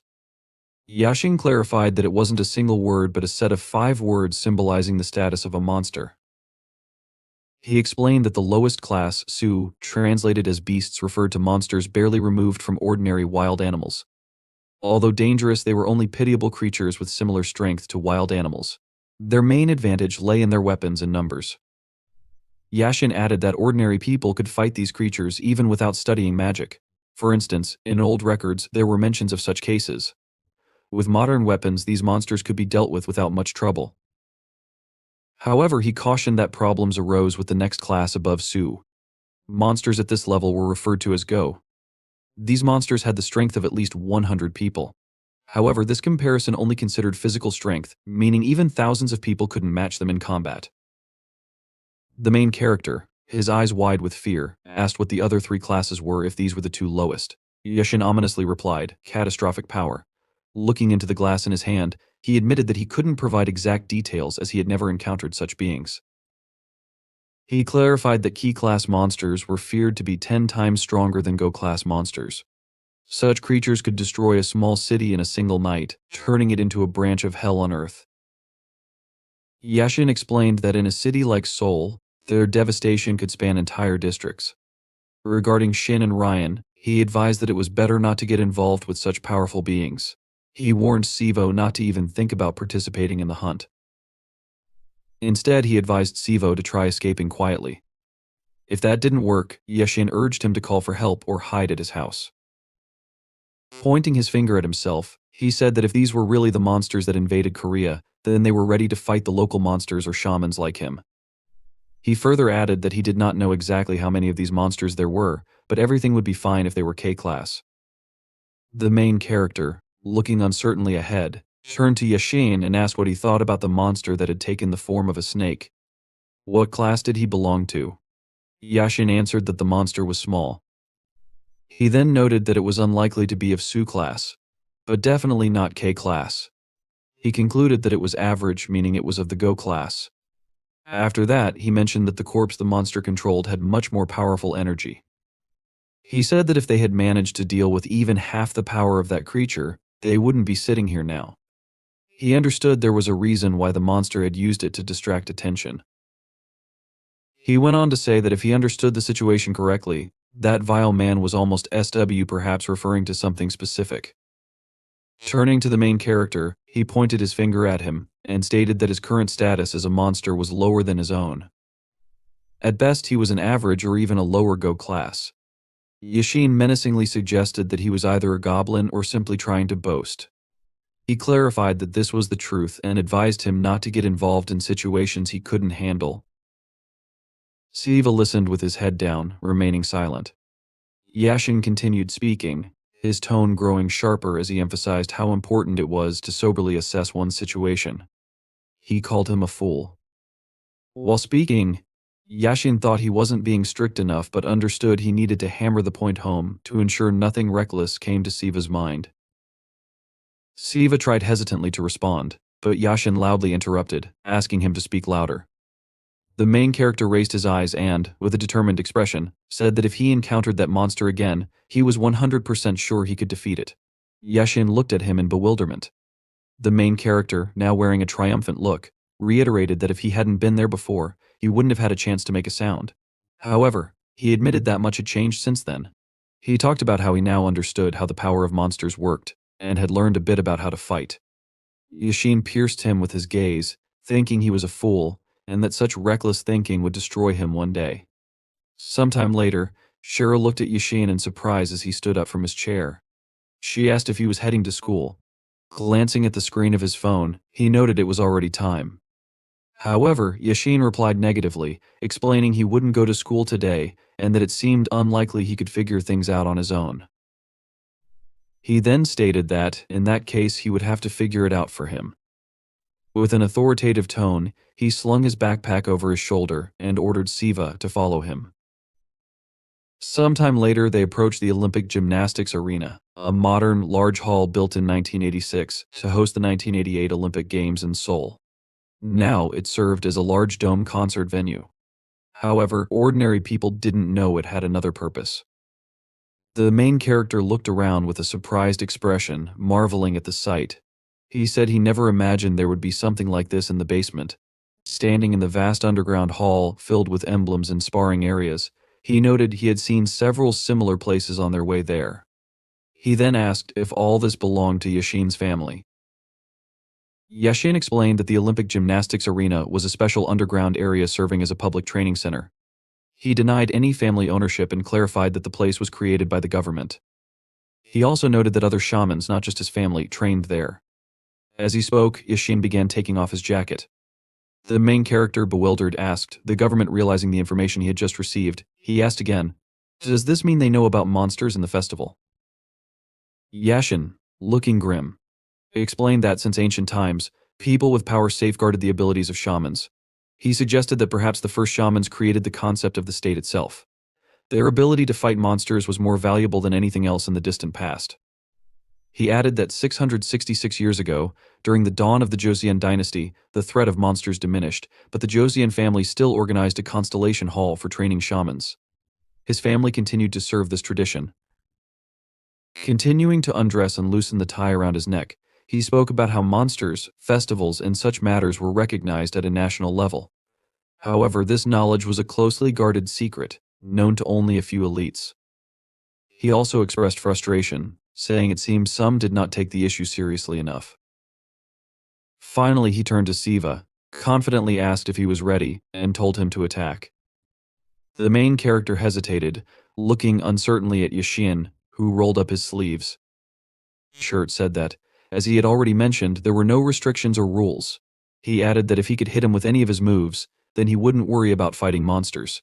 Sivu asked him if he would use a sword or dagger like he did yesterday. Yashin answered negatively, explaining that they could only fight under such conditions. He then mentioned that although shamans are different, most often they can show only half of their skills without weapons. He clarified that the situation was so serious that, no matter what, shamans couldn't part with their weapons. Looking from under his brows, he added, however, that he could fight a first-class monster without a weapon, and it would be easy for him. As blue magical energy began to emanate from Yashin, he started to approach Sivu. He told him that, in other words, if he could defeat him, it meant he was a monster of a higher class. He then asked Sivu if he understood this. Hurrying him up, Yashin reminded the main character that he had already told him to attack. Then he asked, "Isn't that so?" Sivu looked at him uncertainly with a confused expression. His legs were shaking, and a bead of sweat ran down his face. Yashin looked in surprise, his eyes wide open, as the main character suddenly jumped on him and raised his fist behind his back to strike. Sivu stretched out his other hand in front, trying to grab Yashin. However, Yashin, with a sharp movement of his hand, was able to repel the attack and then hit the main character in the jaw with his fist. The blow was so strong that Sivu staggered, turning his bruised face to the side. Yashin continued to counterattack, stepping forward with a sharp movement of his body. He delivered a roundhouse kick, sending the main character flying several meters into the distance. Sivu's body tore through the floor covering before slamming into the wall at the opposite end of the hall. Yashin didn't bother asking if he was okay, there was no point. He already knew everything the second he struck. He had seen Sivu's regeneration ability. Yashin looked ahead confidently. Drops of blood remained on the torn floor covering. The main character, with a bloody face and a bruised nose, called Yashin Amazing Yashin, wanted to save his friend by forcing him to pull himself together, which is why he didn't hold back. The main character stood up confidently in a fighting pose. Using the sleeve of his jacket, he wiped his bloody nose, leaving crimson streaks on his light jacket. Looking at Yashin, Sivu told him that he was like the protagonist of a manga, as the blow dealt to him felt close to zero. Yashin stared tensely ahead. He realized that he was on the losing side. It felt as if he had hit a brick wall. His clenched fist trembled from the damage it had suffered. He realized that if he had used less energy, he might have crushed all his bones. Sivu, on the other hand, looked ahead confidently. He understood that his friend wouldn't be hurt, even if he didn't control his strength. Yashin, however, realized that Sivu was a far more dangerous monster than he had initially thought. They locked eyes. The atmosphere in the room and their moods shifted. The main character was the first to attack. Moving at great speed, he bypassed Yashin from the side and launched a surprise attack. He jumped on him, stretching his arms forward. Yashin, managing to turn toward him with a confident expression and furrowed brows, noticed that Sivu had become much faster than before. However, he understood that Sivu's attack style was still reckless. Before Yashin could finish his thought, Sivu grabbed his hand. Reacting quickly, Yashin kicked Sivu in the face with his knee. Yashin's eyes widened in surprise as the main character raised him above his head with a single hand. After this, Sivu cast a spell of temporary prohibition, channeling the energy of all created things. He commanded it to descend and become one. Yashin looked down in confusion, suspended in weightlessness. He clenched the fist that Sivu was holding above his head. Then, their hands separated. With a crushing blow, Yashin knocked Sivu several meters into the distance. Bright blue magical energy filled the entire space around them. Landing on the floor, Yashin stood surrounded by dust and steam, which rose due to the air shaken by the powerful blow. With a serious expression, he looked ahead, frowning menacingly as he turned to Sivu. Yashin asked him what he was holding. Then, he asked if it was what he thought it was. The main character hesitantly confirmed it. Clumps of dark matter, called the Goblin Club, appeared in his hand, glowing a bright red color. Looking at it with wide eyes and an open mouth, Sivu admitted that it was the first time he had summoned it of his own free will. However, something wasn't quite right. His overall condition was quite poor. As he looked at the Goblin Club he had created, he understood its implications. Regarding the physical endurance of the main character, everything was not so bad. However, after sighing, he realized that the problem lay in spiritual energy. The issue was that during the battle last night, Siva had spent approximately 93% of his spiritual energy. Usually this amount would be restored after a full day of rest, but in the human realm, the process could be delayed. While Siva was sleeping at home, the protagonist's current exhausted state ironically helped greatly when he pulled out the Goblin Club. Although Siva lacked control over his body, his consciousness and senses were heightened, allowing him to vividly remember the first time he used the Goblin Club. Suddenly distracting Siva from his thoughts, Yashin admitted that all of this was a little disappointing to him. He explained that he had read about Goblin Clubs in old documents. Now, he didn't know whether the documents had exaggerated the power of the weapon or whether the problem lay with the main character himself. However, Yashin still noted that, based on what he saw and felt, he was not particularly impressed with Siva. He didn't think the documents were wrong, though. As he said this, Yashin frowned warily, noticing Siva jump high into the air. Narrowing his eyes, Yashin observed closely as the main character added that he did not think he was superior to himself compared to last time. Magical energy began to emit from the Goblin Club, spreading far to the sides. As Siva swung it, striking with immense force, Yashin quickly put his hands out in front of him, using them as a shield. His own magic protected him from the attack. Yashin continued to closely observe Siva, paying attention to every movement and expression. Yashin realized that the protagonist was more powerful than he had imagined. However, he also understood that there was nothing here he could not defend against if he was in his enhanced state. Continuing to think about it, Yashin noted that the cost of stamina and energy per hit after a large jump would be quite high. Now, Yashin had no reason to deliberately close the distance. He could simply maintain his defense and wait for Siu to exhaust himself. Suddenly distracted from his thoughts, Yashin opened his eyes wide in amazement as he noticed that Siu, having transformed the shape of the club so that it looked like long threads, stuck one end into the ceiling and hung on the resulting vine in the air. Now, the main character understood that this could work. Yashin, shocked, asked what Siu was doing. The protagonist smirked and noted that it would be difficult for him to defeat Yashin up close. He added that he felt he could not continue to block that huge fist-like attack. Siu knew for sure that he would not be able to duplicate the power of his last club, and mentally noted that the size and strength of what he had created now were simply nothing since it was not even half of what it was last time. However, Siu also thought there was something more. He focused on the fact that he had the ability to freely change the shape of the club, which could obey his wishes. The free end of the resulting rope joined together to form a ball, and the protagonist, with enough cunning, began to spin it to increase its speed and striking force. He then suggested they begin. Yashin warily watched the ball that Siu launched approaching him. At the last moment, Yashin put his hands in front of him to stop the attack. He had to lean back a little and clench his teeth tighter. Although he moved to the side, he did not receive much damage. Siu, at this moment, continued to strike using the goblin club, making Yashin's eyes widen in fear as he understood what the next attack could be. Pushing off from the ground, Yashin jumped high into the air, deflecting to the side. In the next instant, the attack launched by the main character pierced the floor with force at the spot where Yashin had previously stood. Clenching his jaw, Yashin mentally noted that there was no noticeable difference in the aura compared to what it was before. However, there was simply a change in form and control of it. In addition, Yashin realized that Siu's strength had also increased manifold. After landing on the ground, Yashin raised his head, looking at Siu, who continued to hang from the ceiling. Yashin asked if Siu really wanted to play dishonestly. The main character, spinning a new ball, grinned, admitting that he himself was not the most honest. He also asked if it was true that Yashin wanted them to fight. He reminded him that this was a test to see if he could fight the monster or not. Siu asked if, in this case, Yashin didn't think it was better to be mean in such a fight. Siu was sure there was no point in fighting honestly in a battle to the death.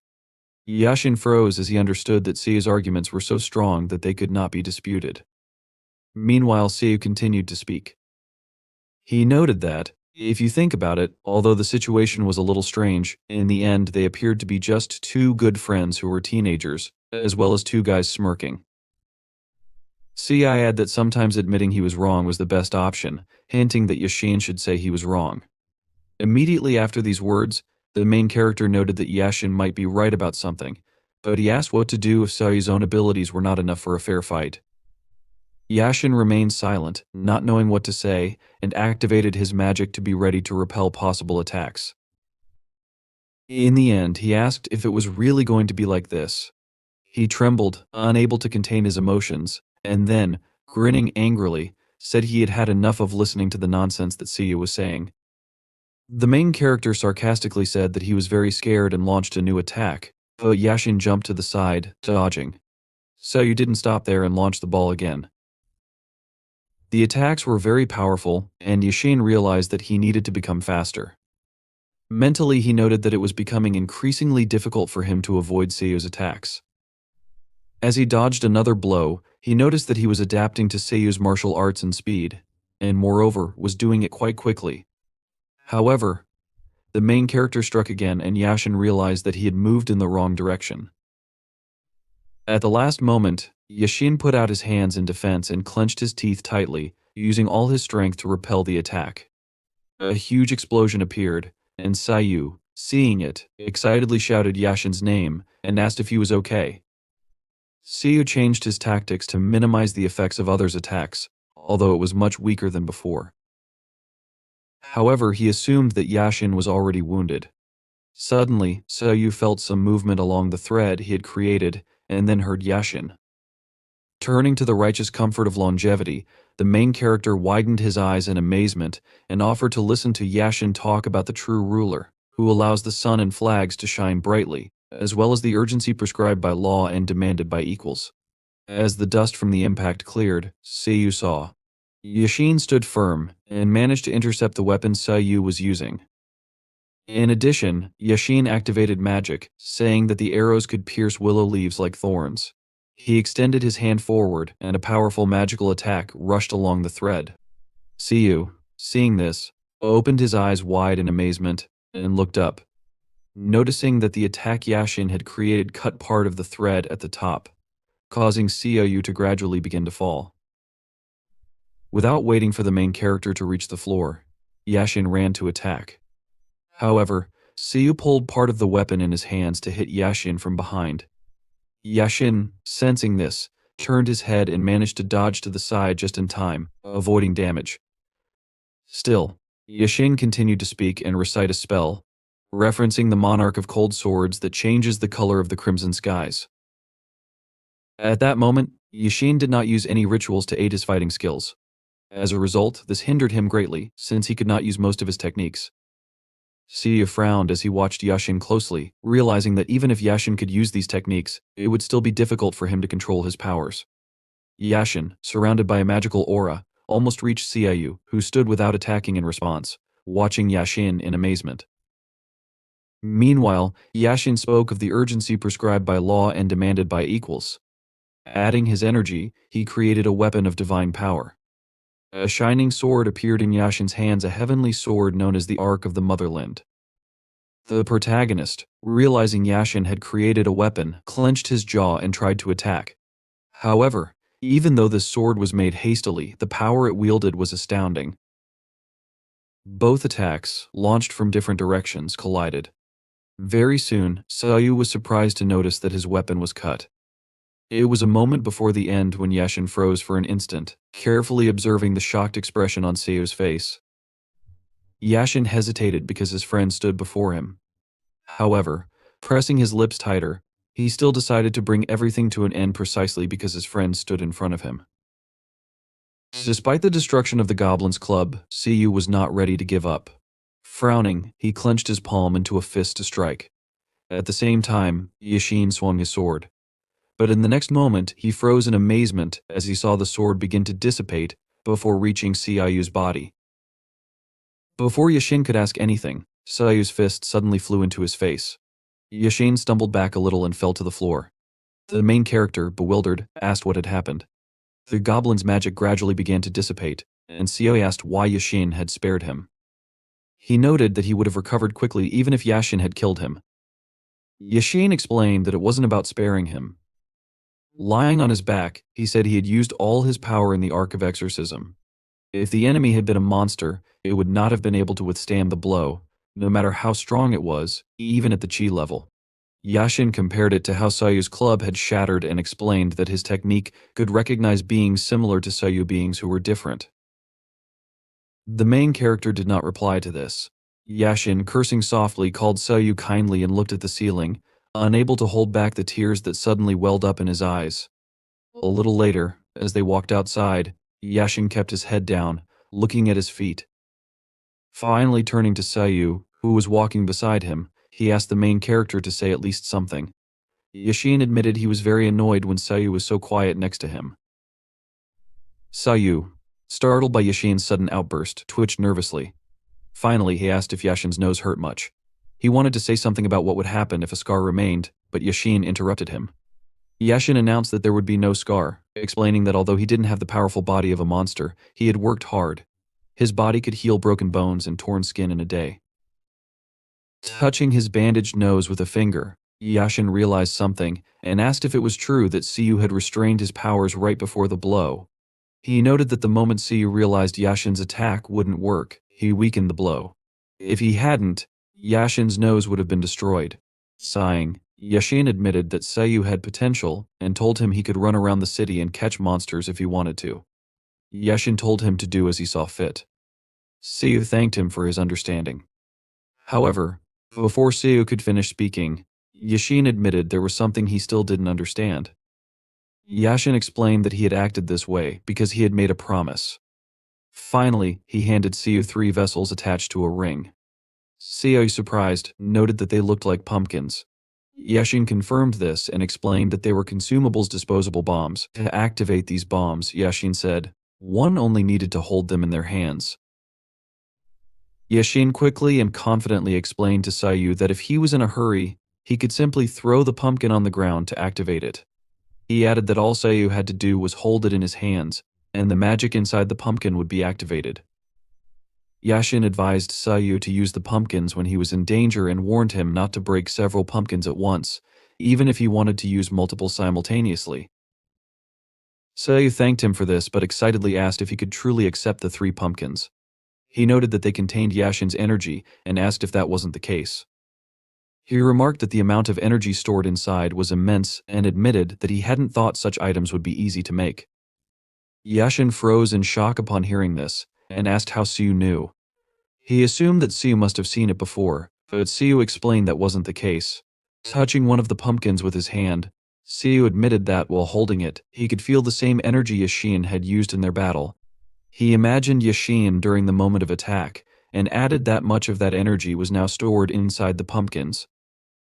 The main character's observation turned out to be correct. Inside the pumpkins were 3 differently colored streams of energy. The pumpkins were a type of storage dharma weapon, primarily used by Yashin's family. During his free moments, Yashin poured his energy into the specially processed pumpkins, which could then be used in critical situations to perform magic. The energy inside these pumpkins could help the bearer cast spells that would otherwise be too difficult to concentrate. Yashin, still unable to process his emotions, recalled that the purpose of processing the pumpkins was to seal energy. However, it was nearly impossible to look inside or determine how much energy was stored and of what type. Trying to find an explanation for what had just happened, Yashin asked Siu to show him his hand. Siu, surprised by the request, asked why it was necessary.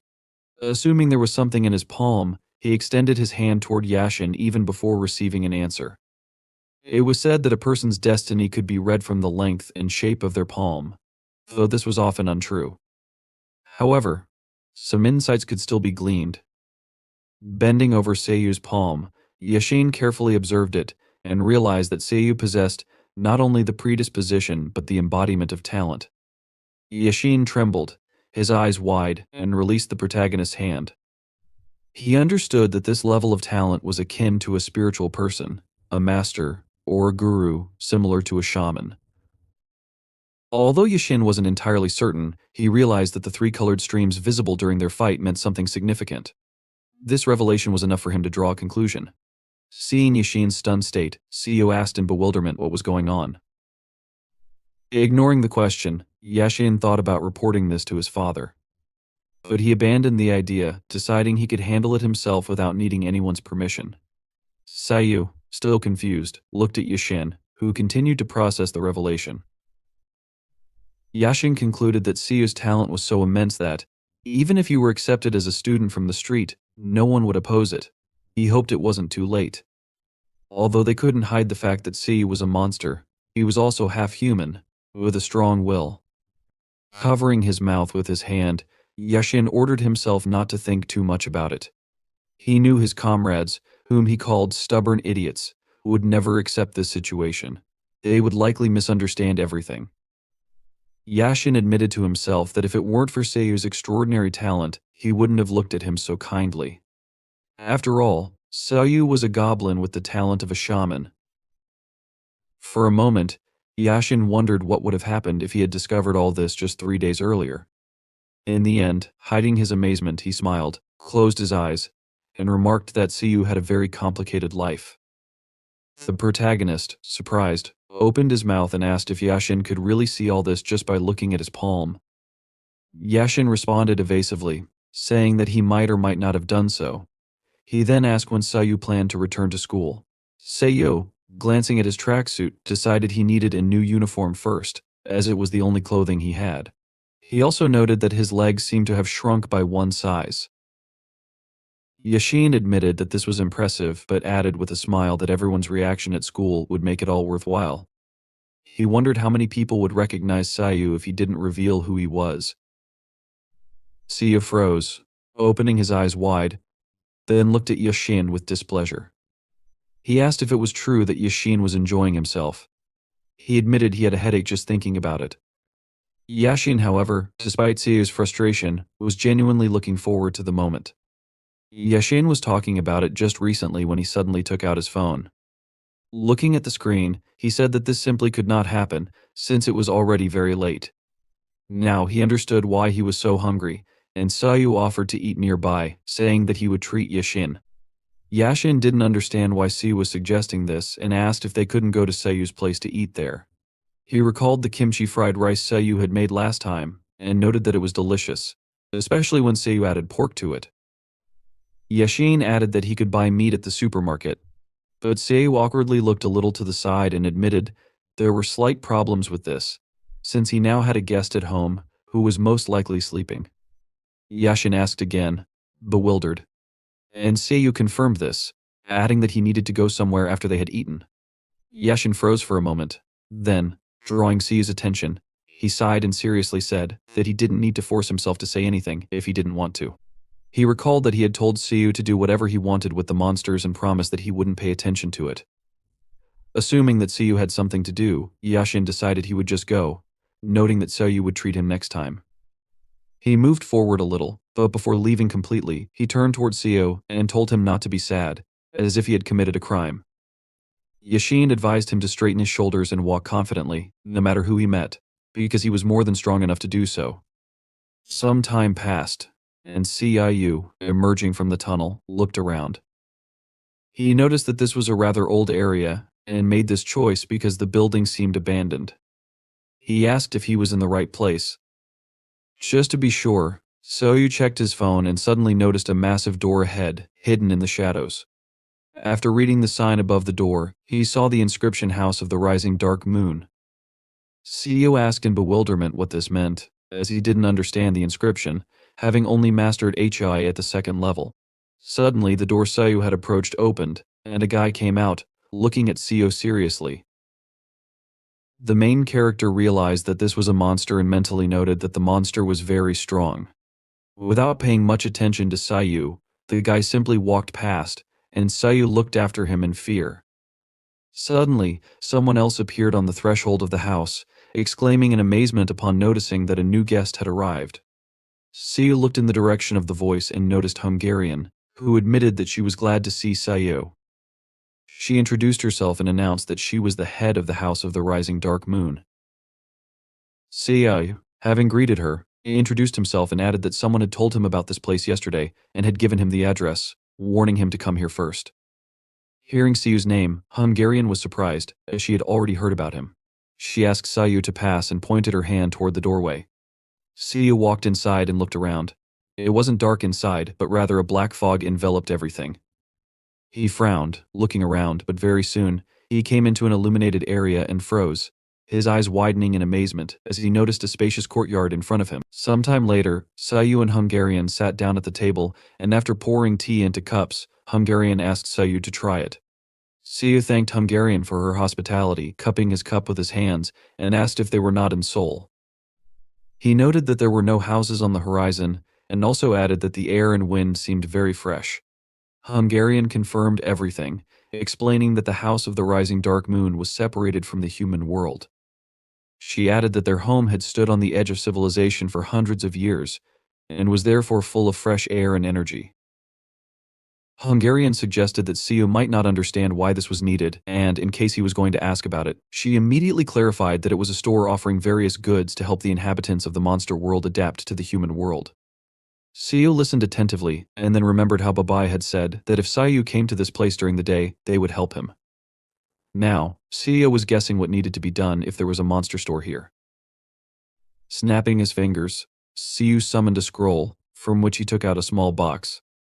He showed the contents to Hungarian, and remembered that someone had told him this was currency from the monster world. He asked if he could use it here. Hungarian, looking closely, realized that it was a monster coin and said they could help Siu with everything, both with purchases and exchanges.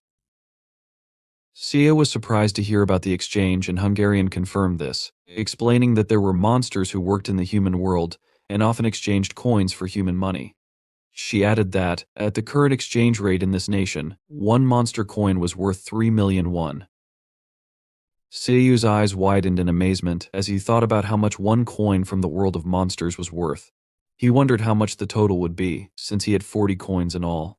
In the 17 years of the main character's life, he had never had more than 720,000 won. Distracting Seiyu from his thoughts, Hungarian closed her eyes, waved her hand, and asked if he wanted to look at the goods. Looking at the assistant who came closer, she asked him to show Siu their demonic spirit pill. The assistant agreed and opened a chest, revealing several containers inside. Hungarian explained that in front of Siu were the demonic spirit pills, which were the most popular items in their store. These pills accelerated the restoration of a monster's strength. Siu leaned forward a little to take a closer look at the contents of the chest. Hungarian noted that the main character knew that in the human world, there was almost no natural strength of monsters, and even in the monster world, recovery took some time. That was why one pill was made from many elements of the monster realm, using the secret technique of the House of the Rising Dark Moon. Hungarian added that even in an environment where monsters were naturally weak, one could regain strength immediately after consuming the pill. Seiyu exclaimed that he was buying these because he needed pills like these. Looking sharply at the chest, he noticed that the colors of the containers in which the pills were stored were different, and asked if there was really a difference in their effects. He looked at Hungarian again, and she explained that the color of the container indicated the class of the demonic pill. She also decided to talk about the prices for these pills, which were measured in monster coins called nang. Hungarian asked for 10 nang for one silver pill, 3 nang for a gold pill, and 1 nang for a black pill. Hungarian added that the higher the class, the faster the recovery speed, and advised Seiyu to buy a black pill if he was in a hurry. The main character thought for a while and decided to take 1 black pill. He asked if he could eat it right away. Smirking, Hungarian said that he could and explained that if Seiyu took the pill immediately, the effect would appear closer to night. She mentally added that, in reality, there would be no difference. Thinking about the fact that monsters often argue about strength, 2 criteria could be distinguished: the size and the speed of absorption of Niden. The size of a Niden, as far as Hungarian knew, was also called the total amount of strength of a monster, which increased with age and the number of creatures consumed. However, there was something else. Hungarian thought that the speed of absorption was not so simple, as the environment or the food that the monster absorbs to restore strength played a role. It was very difficult to increase speed using third-party methods, and therefore this factor usually depended on talent or the influence of bloodline. Thinking about high-ranking monsters, Hungarian mentally noted that they would spend 3 or 4 hours absorbing the Black Demon Spirit Pill. However, she realized that with a half-monster's body, even half of it would not be absorbed in a few days, after which the pill would leave the body naturally. Hungarian also thought that she had not lied. Watching as Seiyu prepared to eat the pill, she mentally noted that if he absorbed at least part of it, his Niden would be restored by night. According to Hungarian's assessment, the black pill was too strong a medicine for the protagonist, and with one such pill, he could restore Niden 3, 4, or even 5 times. As Seiyu swallowed the pill, Hungarian wanted to offer him something else, but she didn't have time to finish her sentence. Suddenly, a blindingly bright flash of light illuminated everything around her. The light and energy splashed into the air in a high column, accompanied by a loud sound. Hungarian realized that everything she had thought earlier was irrelevant. The effect of the pill was not limited by Seiyu's size. When the light dissipated, it became noticeable that the table on which the dishes were standing had overturned, and the dishes had scattered across the floor. In surprise, Hungarian leaned back and opened her eyes wide, thinking that this couldn't be happening. She remembered that the main character had just swallowed the pill, and only a few seconds had passed since then. She was shocked to see that, in such a short time, the entire volume of the monster's power had been restored in Seiyu. She looked forward to where a dark silhouette could be seen in the cloud of dust remaining after the explosion of magical energy. Siu sighed, lowered his head slightly, and remembering that it was the third day of his life as a monster, stretched out his palm forward. Looking at the aura of magical energy spreading uncontrollably from him, he asked if it was true that even a low-level pill worked this well. For the first time, Siu experienced 100% or more of his monster power. A few minutes earlier in the House of the Rising Dark Moon, Donggu, holding a liquid container in his hands, asked the guest what he thought about it. Smiling, he said that this was a specially prepared six-flower liquor in honor of Yum's visit. He added that the liquor was made from 6 flowers that grew on the Sansa River, explaining that this made the liquor more flavorful.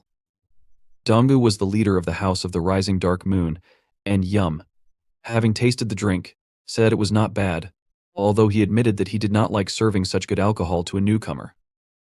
Smirking, Yum added that he hadn't seen Hungarian for a long time and mentioned that she said she would return after seeing someone. He asked if this meant she didn't care about him as a guest. Smiling excitedly, Donggu asked how that could be possible. He explained that Hungarian was just a little late because she had some work to do, and noted that the guest Yum was talking about had paid a short visit. Yum froze, frowning, and asked who the guest was. Donggu didn't know the details but remembered that some people said the guest was a half-monster with goblin blood flowing through his veins. Putting his hand to his chin, Yum admitted that he thought there would be something interesting but now realized it was about Siu, whom he called an idiot. Yum added that Babai was also a laughingstock for going through so much trouble to find a half-monster and force him to fight in the festival. Yum added that Siu couldn't even be called a monster, let alone a festival participant. Hearing these words, Donggu suddenly twitched but didn't say anything. Yum, noticing this, remarked that Donggu had gone quiet and asked why. He assumed pouring him alcohol was boring, but suddenly he realized something else and asked if it was because Donggu, as a half-monster loser himself, didn't like Yum's words. Donggu clenched his palms into fists. Yum lowered his head and suddenly said that his older sister once told him about thousand-year-old traditions that everyone respects. However, Yum had also heard that, in reality, the Dark Moon family was just a group of half-breeds who had nowhere else to go. He asked if this was true. Yum noted that all the members of this family were strange creatures, neither humans nor monsters. According to him, the members of this family did not consider themselves human, but no one in the monster kingdom considered them true monsters either. This entire place, he claimed, existed as a result of the suffering of half-breeds, created so they wouldn't feel useless. No matter the truth, Donggu only clenched his fists tighter. Yum admitted that his words were quite smart, but he smirked and declared that the day would never come when the members of the Dark Moon family would be called true monsters. He asked if he was right. Donggu remained silent for a while, then smiled and asked how people like Yum could know the future. Noticing Yum's empty bowl, Donggu lifted the jug and asked if it should be refilled. Smiling slyly, Yum asked if it was really true that once a person was a merchant, they would always remain one. However, even if that were the case, Yum decided he was bored of mocking Donggu. He lifted the cup he had been drinking from. Donggu simply apologized for everything that had happened. Yum then asked when he could leave. Donggu explained that all procedures and preparations would be completed that day. He noted that they had exchanged all the monster coins Yum gave them and had prepared all the documents and housing useful in the human world, as Yum requested. Chuckling, Yum admitted that Donggu and his company were working much faster than he had anticipated. Donggu said Yum risked his life for their people, which was why he tried his best. Interrupting, Yum announced that he did not do it for the House of the Dark Moon but out of disgust. Strangers, Yum claimed, were allowing themselves too much, and as their leader, he couldn't leave things to chance. He asked if this was true. Taking a sip, Yum thought more seriously. He believed that investing in the reputation of his species would ensure even his father could not deny his right to participate in the festival. Yum reflected that, although he wasn't far behind his brother and sister in natural talent, being born 100 years later than them meant he was treated differently. Yum knew he had to first gain recognition as a candidate, then catch up to and surpass his siblings within 6 months. Placing the bowl on the table, Yum asked where Hungarian was. Donggu hesitated but said he would go and fetch her. Yum interrupted, explaining there was no need.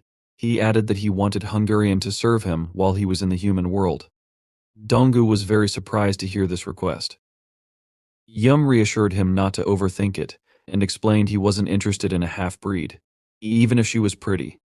He stated that he did not come to the human world to waste time and had other tasks besides hunting strangers. Stammering, Donggu tried to protest, saying he couldn't comply. Yum, knowing this, asked if Donggu wasn't a merchant. He suggested that, if so, Donggu should simply shut up and serve the client in the highest class. Yum asked if it wasn't true that the client is always right. Dung pursed his lips tightly, unsure of what to say. Yum ordered Dung to inform Hungarian immediately. Before Yum could finish speaking, an explosion suddenly occurred, caused by Siu eating the pill. Donggu and Yum simultaneously turned in the direction of the roar, equally amazed. Through the window, they saw that the dust had already dissipated. Yum, stunned, asked what nonsense this was. In this world, everyone knew that qi, like water, flows in everything that exists. For living beings, this water was like a small puddle that accumulated over time. Its composition and usage varied among creatures, but the basic principles were universal for all species, monsters and humans alike. Even with a larger container, a being could not hold more than their natural capacity, a fact so fundamental that it didn't require elaboration. At that moment, Siu, looking at a frightened Hungarian, asked if she was okay. Energy was still emanating from him. Siu assumed something strange had happened because of him and added that the pill was much better than Hungarian had described. Hungarian, in shock, wondered why this had happened. The protagonist continued speaking, noting that the sensation was very pleasant. He tried to think of how best to describe it. He suggested that it could be said that he could do anything in the world, and Hreen thought that the obvious principle did not apply to Siv. Suddenly she froze, hearing someone approach and ask what was happening. It was Yum, who, displeased, asked, "What kind of ignorant idiot brazenly releases energy in this place?" He decided he needed to take this chance to teach Siv a lesson if Siv didn't understand how to behave. Hungarian, drawing Yum's attention to herself, said that it was her fault and the main character had nothing to do with it. She asked Yum not to be angry, but Yum ordered her to shut up and announced that he did not ask her or allow her to open her mouth. He also assumed that Hungarian thought he was an idiot and insulted her. Hungarian did not answer, but Yum confidently said that the power of the monster he felt after the roar came from Savi, whom he considered a failure. In addition, Yum suggested that Siv did not understand where he was and continued to release energy, which irritated him greatly. Looking contemptuously at the main character, Yum asked if Hungarian still expected him to ignore everything because of her weak excuse. Siv was silent, listening carefully to Yum's words. Hungarian wanted to ask Yum for something, but before she could, Siv suddenly turned sharply toward Yum. He apologized, explaining that he was not yet used to controlling his monster power. Touching a finger to his lips and smiling, Siv, who had a kind and modest character even for a human, admitted that he did not expect something like this to happen and apologized to Yum, suggesting that he had disturbed him. However, because Siv's Niden was filled to the brim for the first time, his body and mind seemed to ascend. Running his hand through his hair and still smiling, Siv suddenly added that, even if everything had happened this way, it seemed to him that Yum was speaking too rudely to someone he had just met. For a moment, the protagonist's character became more like that of a monster than a human. Hearing these insolent words, Yum frowned angrily and asked what Siv had just said.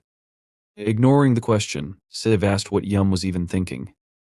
He admitted that he was genuinely sorry for how things turned out, but, remembering Yum's earlier insults, advised him not to speak so rudely. Clenching his jaw in rage, Yum waved his hand, sending Siv flying far to the side. When Siv hit the ground, a cloud of dust rose into the air, and Hungarian watched in horror. Seeing her expression, Yum ordered Hungarian to look at it and warned her not to overstep her boundaries. He declared that this was not a fight but education, a process of teaching mud-blood monsters proper manners. Despite the strong attack, Siv soon rose to his feet. Seeing this, Yum waved his fingers, launching another attack that struck Siv from below, hitting him in the jaw. Hungarian begged Yum to calm down, stating that violence was prohibited in this place regardless of the reason. She added that even if Yum came from a noble family, The Great Hall would not turn a blind eye to what had happened. In response, Yum sent several attacks at Hungarian, causing her to scream in pain. Yum reminded her that he had told her not to overstep her boundaries. Yum glared cruelly at Hungarian, who trembled in pain, bent over, and clutched her stomach. Yum added that he had once thought Hungarian was the smartest of them all, but now she had shown herself to be just another half-breed. Hungarian, covered in sweat and racked with pain, couldn't hold back the tears that welled in her eyes. She asked herself what had just happened. She felt not only the monster's power but also something entirely new, something invisible. Suddenly, Hungarian realized that this was a divine beast, a unique ability. Yum, meanwhile, turned to Siv and ordered him to come closer and kneel, as he intended to teach Siv the manners Babai had failed to instill in him. Siv, getting into a fighting stance, asked if Yum was still talking nonsense.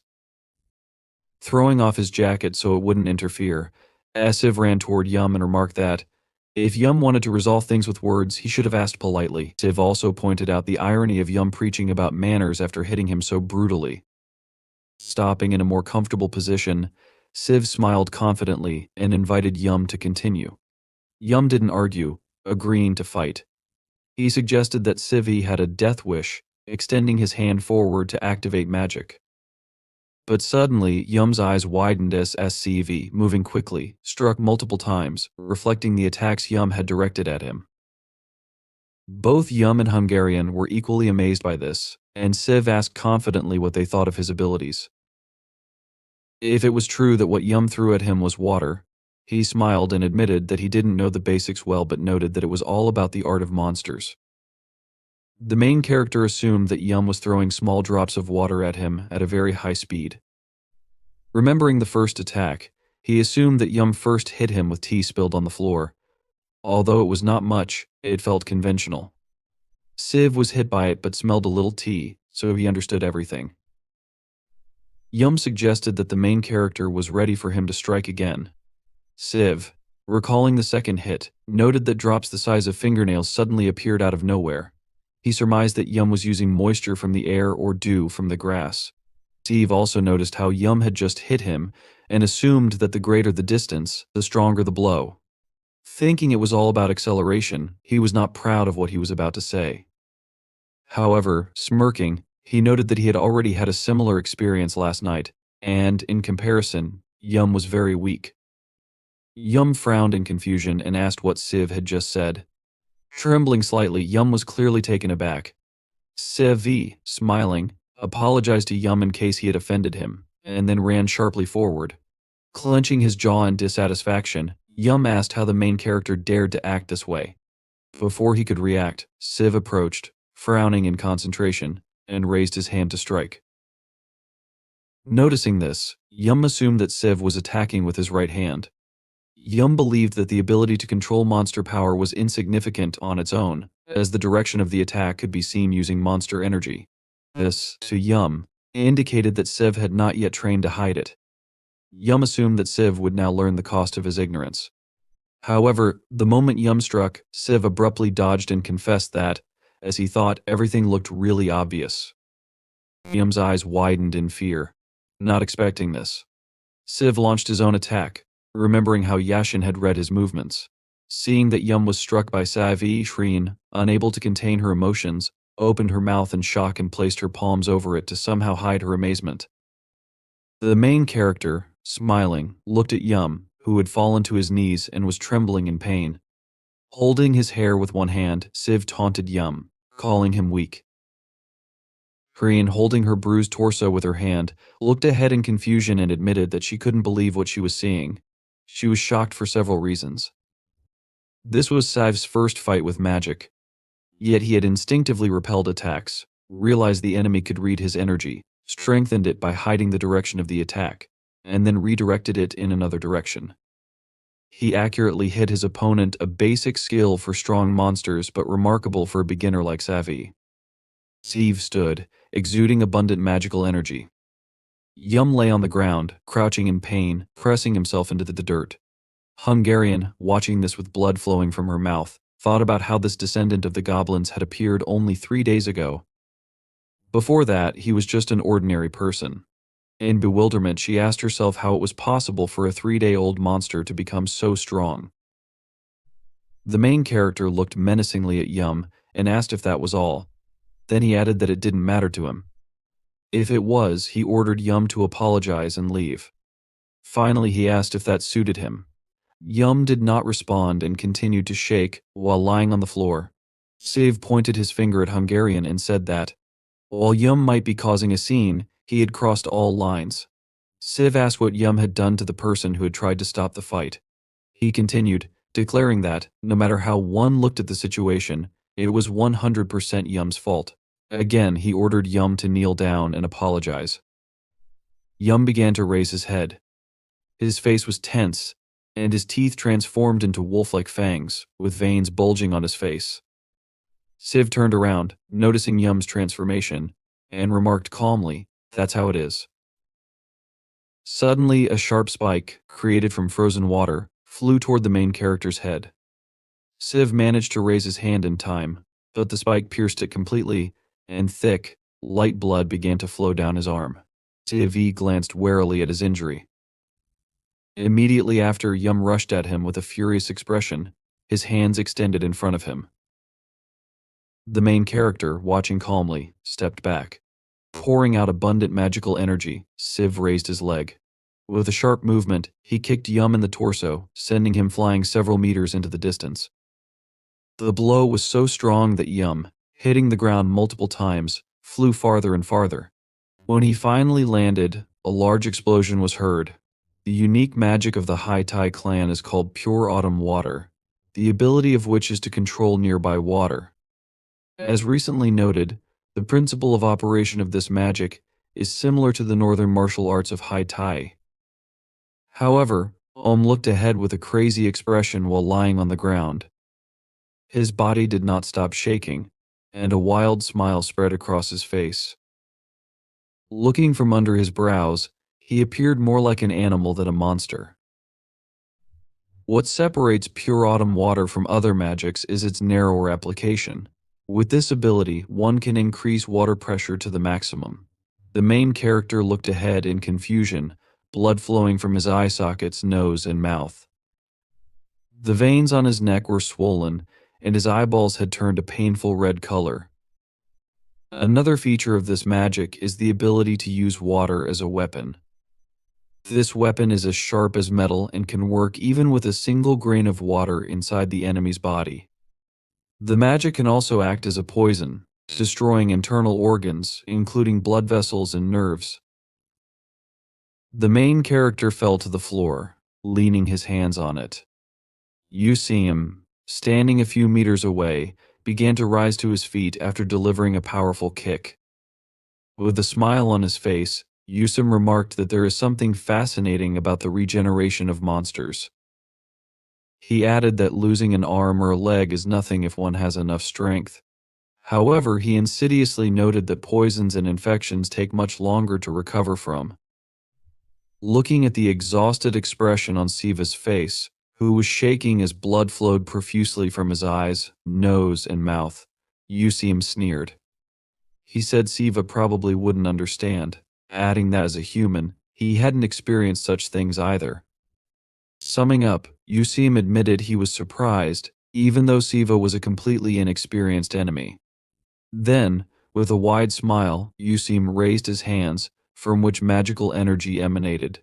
He declared that his exceptional pedigree, inherited by luck, must be the reason for his prowess. Yusim hinted at his goblin blood, saying it was simply fate. Hungry and trembling with fear, a woman standing nearby turned pale. Her face reflected a bright blue glow as Yusim formed a massive amount of water around himself, controlling it through his magic. With this display, he taunted the main character, claiming he wanted to help him understand he was no match for a real monster, despite his mixed heritage. Siva, lowering his hand toward the floor, spoke with determination. He admitted he didn't know whether he was a real monster or an imposter and didn't care to find out. But there was one thing he was sure of. Yusim looked at him wide-eyed, a bead of sweat running down his face. The main character, now filled with magical energy, stared at him menacingly. With a furious tone, he insulted Yusum, calling him a non-entity. Yusum, confused and startled, formed magical water energy around himself. Raising a hand in bewilderment, he wondered if Siva had already healed his veins and organs. Clenching his fist and biting his lip, Yusum sent a powerful stream of water energy towards Siva. This energy, called reservoir, was a complex variation of pure autumn water that extracted water from rivers, lakes, seas, and even groundwater. This technique, considered advanced, compressed water to such a degree that it defied the laws of physics. The real weight of the water was hundreds of times greater than what it appeared to be. The powerful stream, faster and stronger than a speeding truck, was directed straight at Siva. The main character stood firmly on the floor, holding a goblin club in his hand. The club, glowing with bright red energy, was formed from dark matter emanating from his own body. Looking ahead confidently with a calm gaze, Siva focused on the future and dismissed the immediate threat. As the water magic stream approached, just meters away, Siva raised the goblin club above his head. With a furious gaze, he infused the club with his magical energy, releasing power far beyond that of an ordinary fighter. With a single sharp movement, he directed a powerful beam from the goblin club, splitting the incoming water stream in two. Yusum, standing a few meters away and controlling the stream, froze in shock. He watched in disbelief as the water he had painstakingly formed was forced apart. With his eyebrows raised high, Yusum realized Siva was far from defeated. In front of him, there was only a destroyed building where he was supposed to be. The flow of water had already weakened and spread throughout the surrounding space. Yusum asked himself in bewilderment, where did he go? A splash of water came from behind him. Yusum spun around with a tense expression on his face. The main character calmly asked him what had happened to the words he had said earlier. If he had enough energy, it wouldn't matter if he lost an arm or a leg. After finishing his quote, he said, "Okay." A moment later, with a sharp movement, he separated Yusum's hands from his body. Yusum looked ahead in horror. The main character, with a sly smile on his face and holding a goblin club in his hands, offered to get rid of these. Yusum looked ahead with wide-open eyes and absolute confusion. He saw his severed hands lying in the water, turning it a bloody red. A pained sound escaped his mouth as he fell to his knees in the water. The main character, looking down at him emotionlessly, asked if it really hurt that much when someone's hands were cut off. He admitted he had never experienced it himself, but sarcastically reminded Yusum that he had claimed to be a real monster. He added that being a monster meant Yusum should be used to pain. Yusum looked up at him in horror, his eyes wide and his mouth slightly open. A moment later, the main character struck him with a direct kick, sending Yusum flying several meters away. Yusum, now trembling on the ground, was not shaken by the pain of losing his arms. The Haitai clan, undoubtedly a clan of divine beasts, ruled over many monsters. Yusum, the youngest and most cherished among them, had always been loved and adored. He was not used to being in such a position. The main character, standing menacingly in front of him, asked if it was time for him to apologize. Yusum was unaccustomed to someone being so superior to him, nor to the suffocating pressure he now felt. The main character extended his palm toward him. Yusum, horrified, with tears in his eyes and his mouth wide open, screamed and begged for forgiveness. The main character asked him what he was talking about. Summing it up, he motioned with his thumb to the side and said Yusum had also offended him. He added that it was not only about him, but that there was someone else to whom Yusum owed a proper apology. Freen looked ahead in bewilderment, her eyes wide open, sweat running down her face. The main character ordered Yusum to bow his head and ask for her forgiveness.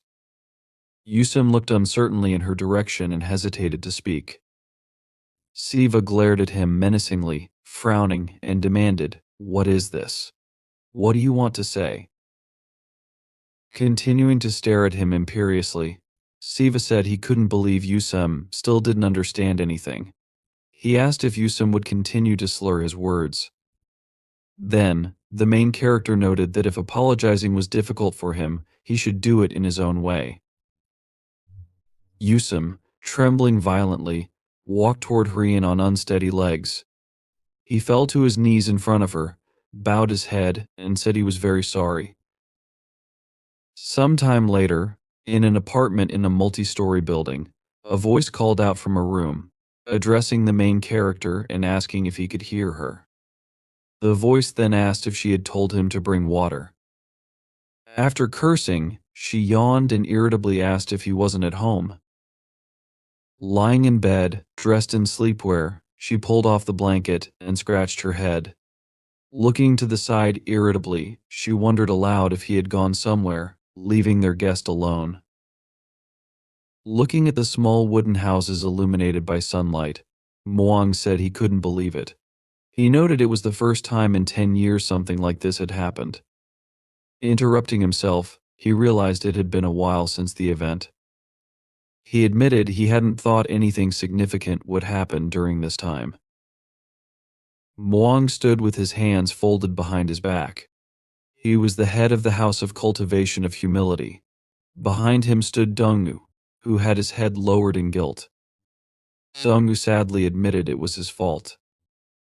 He added that if only he had been a little braver, things might have turned out differently. Muang told him there was no use blaming himself. Then, looking ahead thoughtfully and putting his hand to his chin, Muang said it wasn't Donggu's responsibility. He added that he and Hungarian shouldn't have entertained Yusim. Muang continued, saying he knew the youngest of the Haitai clan was unusual, but he hadn't realized just how much. Turning to Donggu, he asked if that meant Hungarian was seriously injured. Donggu looked at him with wide eyes and admitted it seemed she was injured, but there didn't appear to be anything serious.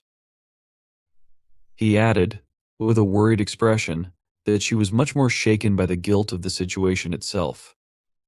Donggu then mentioned that even if they were talking about dark absorption magic, how could Hungarian have predicted everything would escalate so quickly?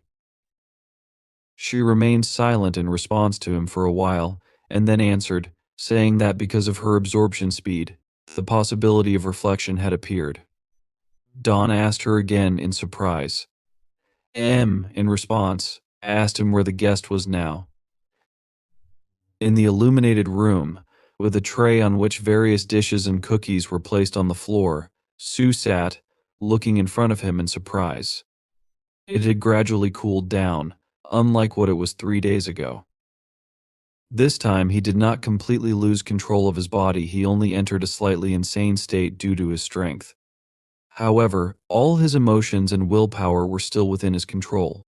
The life energy he had released, along with the hot emotions, had cooled down. Moreover, the so-called time of reflection quickly overwhelmed him. The main character, in a completely confused state of mind, looked ahead with his mouth slightly open and asked himself what had happened in the first place. He lay on the floor, looking at the ceiling, and thought. To be honest, he assumed the fight was justified. He understood that regardless of who initiated the violence, especially with the desire to kill and cut off a hand, it was also necessary to nullify the effects of magic.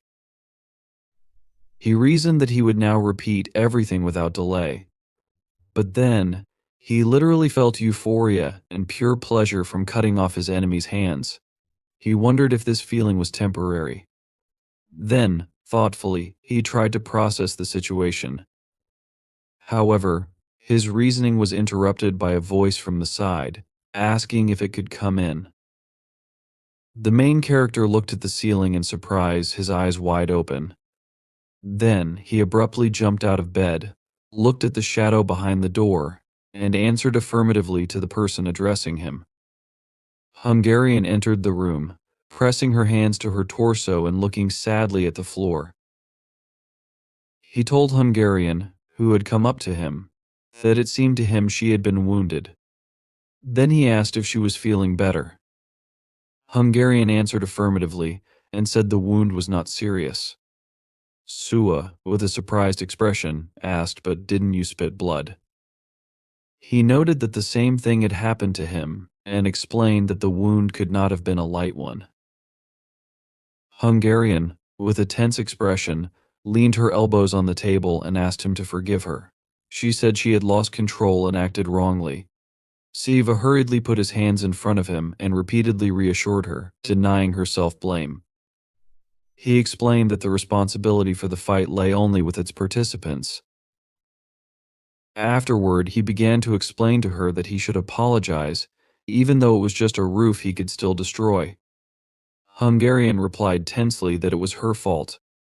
She started to talk about how she shouldn't have offered the Black Spirit Pearl to him.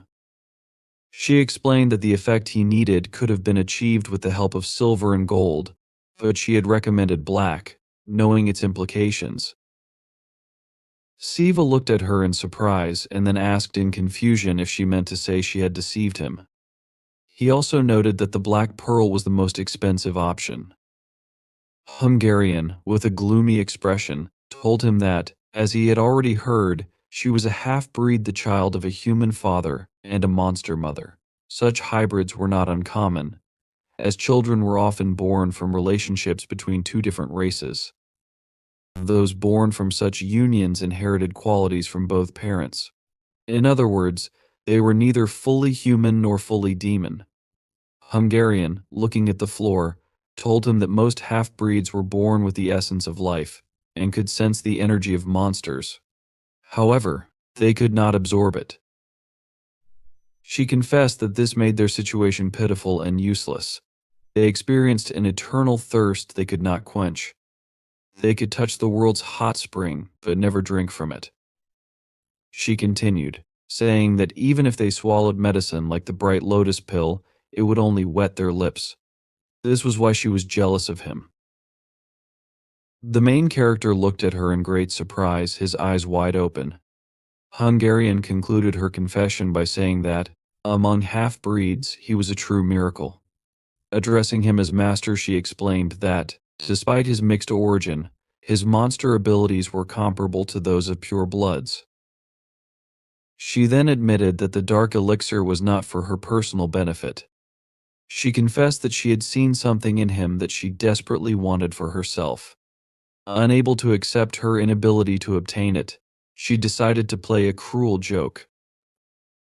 With an exhausted expression, sitting on the floor and straining her face, she admitted she had committed an act of deception and incompetence as a seller. She acknowledged, with pain, that this was a crime punishable by death. Beads of sweat poured down her face as she explained that no matter what punishment or fine she received, it wouldn't suffice.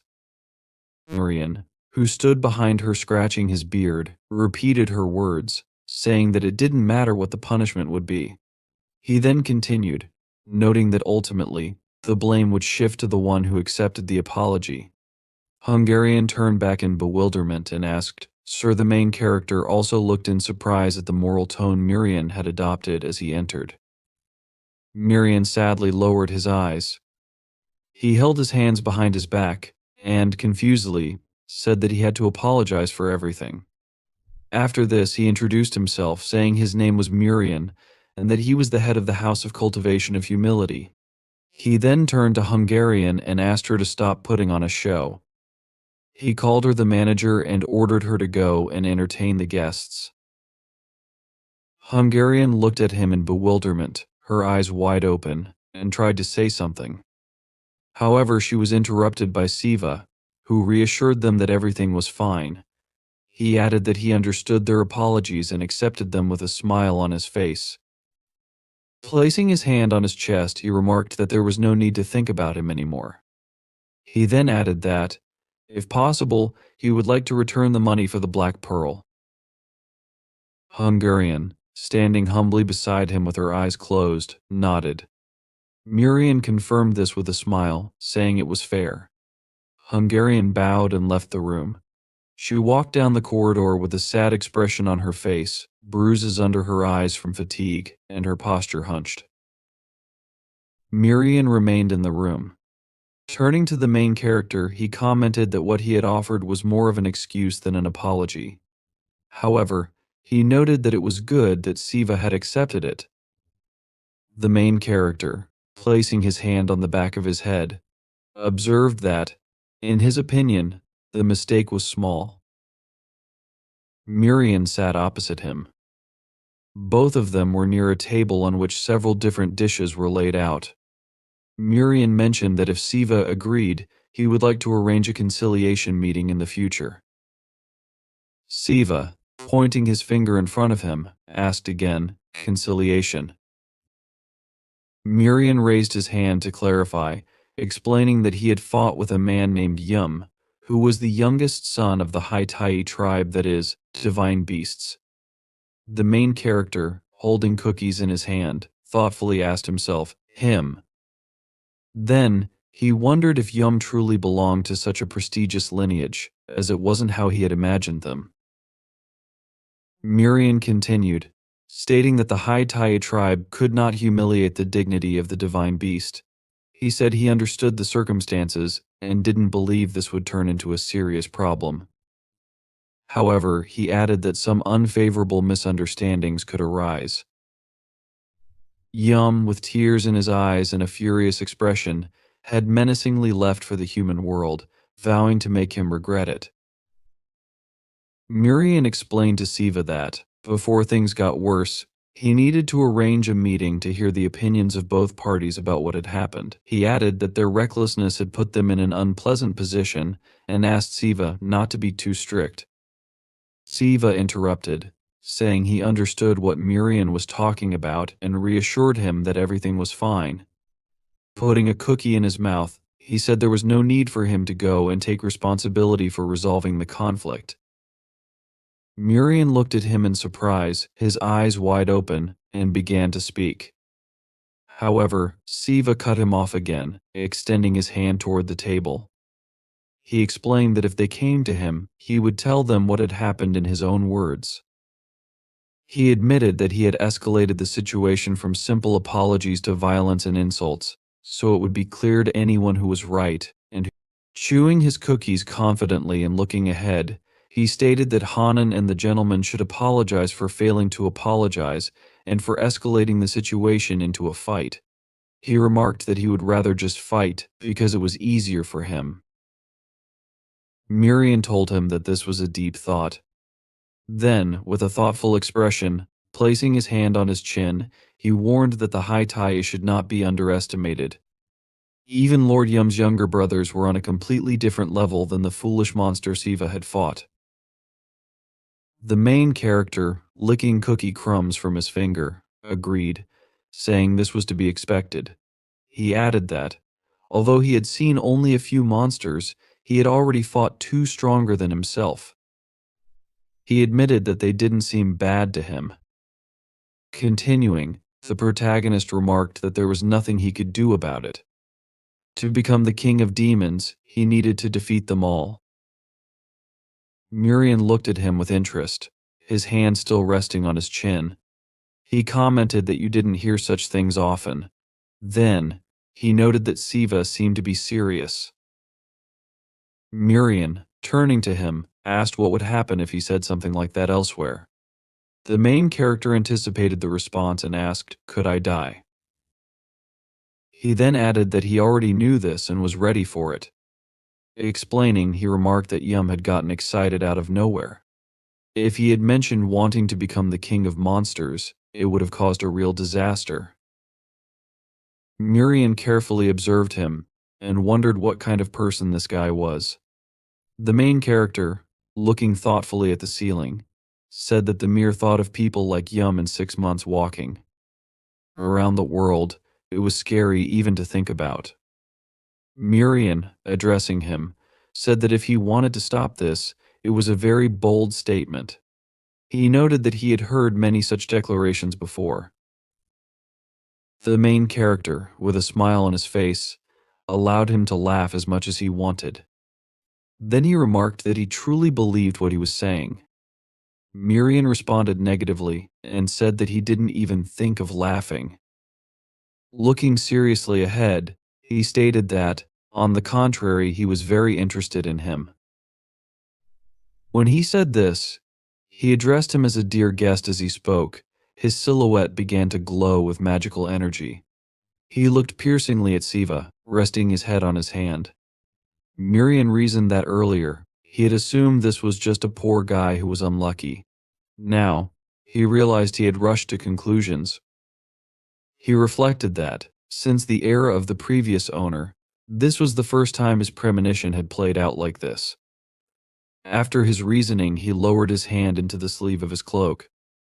Without a doubt, this was incredible luck. Miriam placed an object on the table. The main character looked at it in surprise and asked what it was. On the table was an item that resembled a piece of metal, decorated and painted with intricate designs. Miriam explained that it was a gift given to guests as an apology. However, he noted that presenting it that way might make the main character reluctant to accept it. He then asked if he should have phrased it differently. Miriam, continuing to look carefully at Siva, remarked that it might be too early to talk about this. However, he told him that he wanted to invest in his future. After some time, in the multi-story building, the main character returned to the building where he lived, entering his apartment with a tired expression on his face. He glanced at his phone, thinking about how busy his day had been. When he saw the time, he realized it was almost lunchtime. From inside the apartment, a voice asked him where he had been and why he was so late. The main character, still looking exhausted, apologized, saying he didn't think he would be delayed this long. Suah, dressed in a tracksuit, was speaking to him. She looked at him menacingly and ordered him to stop. A bird perched on her forearm, and her face suddenly became emotionless. She told him, okay, before noticing that he hadn't been around for long. She mentioned that she had gathered some information. Siva looked at her in surprise and asked, information. He then leaned down, smiled, and waved at the bird sitting on Suah's shoulder, addressing it as Solmi. The bird, to his shock, sharply took off and sank its claws into his face. The main character screamed in fear, and moments later, he was lying on the floor while the bird tormented him. Suah, still standing, asked him if he was a fool. She demanded to know why he thought the bird was Solmi. She shouted that it had a completely different color. She explained that she was a summoner who attaches the souls of the dead to the feathers of a crow. Soon, the bird flew out of the open window. After it left, Suah turned to Solmain and told her to be careful. Suah then looked at Siva and told him that although she was a magpie, she didn't have a single white feather. She explained that, as a child, this had upset her greatly. She added that Solmain might not get angry if he accidentally said something because of his personality, but it didn't mean she wouldn't be offended. The main character, now with a battered face and scratches, held his eye, which was oozing blood. He confirmed her warning and promised to be more careful. Suah, still looking at him, said that regardless, the magpie was sent by Solmi. She told him that last night, she ran around collecting information. Over the past month, she said, a large number of people had gone missing in the city. The last known locations of these missing individuals were concentrated in specific areas. She suggested that these areas might be hunting grounds for strangers and informed him that today, they would hunt at one of these points. The main character looked up at her confidently. Suah turned to him and told him that, before heading out, he needed to prepare. Siva zealously confirmed this and asked her what he should do. Before he could finish, Suah interrupted him with a sharp blow to his jaw. The main character sat on the floor, holding his swollen and bruised jaw. He looked at Suah in bewilderment. Standing in front of him, she told him that she understood the conditions weren't ideal, and as an unexpected guest, she wouldn't complain about any changes in service. However, she questioned if he really expected her to wear his sweat-soaked clothes. As she asked this, she began to take off her sports jacket. She told him that she had assumed he would bring her something decent since he'd been gone so long. The main character, with an upset expression, muttered that it was his most expensive tracksuit. Suah cut him short and ordered him to stop. Confidently looking down at him, she commanded that they go buy clothes immediately. Later, they arrived at a tall multi-story building. Suah asked, "Is this?" She added that it was the best department store in the country. She asked Siva what it was called. He replied that it was simply called the department store. Looking at the tall building in surprise, he admitted he wasn't sure if it was the best in Korea. However, he added that if you go to the provinces, you could find more options there. Suah crossed her arms and smiled at the building, remarking that it was quite impressive for something built without magic. She asked him if it was true that humans had created it. The main character looked intensely at the department store. As a young man, he had never been inside such a place before to buy clothes. It wasn't that he wasn't interested, he was at an age where appearance was very important, and he had saved enough money, but there had always been a problem: his build. Some time ago, when he was still overweight, Yashin had suggested they visit the store. Yashin had offered to buy at least one set of clothes and asked if this was okay. The main character, with a frustrated expression, had exhaled and said he would do it as soon as he lost weight. Now, standing in front of the store, he thought this was exactly the moment he had dreamed about for years. He clenched his palm into a fist, telling himself he would enjoy the moment to the fullest. Then he turned confidently to Suah, his eyes sparkling with determination, and shouted, "Go ahead." With a smile on his face, he invited her to try on anything she wanted. He told her that if she wanted to buy something, she only needed to let him know. Suah looked. Sue looked at Suah emotionlessly, noticing that this was what she wanted.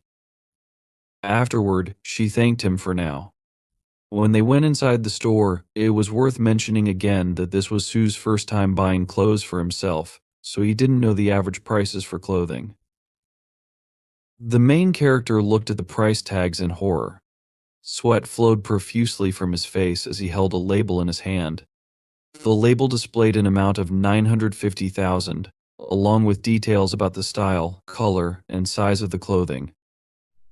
A girl consultant in the store, smiling brightly, pressed her palms together near her face and cheerfully remarked that his girlfriend was very lucky. She added that not many guys would spend that much. Sue, with a confused expression, held the jacket intended for Suah with both hands. Just then, Suah stepped out of the fitting room. The main character, standing with his back to her, continued staring at the label, convinced that there must be an extra zero in the price. At that moment, the consultant girl screamed in delight at Suah's appearance. She turned to Suah and shouted enthusiastically that the outfit suited her perfectly. Suah, now dressed in her new attire, carefully examined her reflection in the mirror. She looked around and concluded that it looked good. Turning to Sue, she asked how he thought it looked.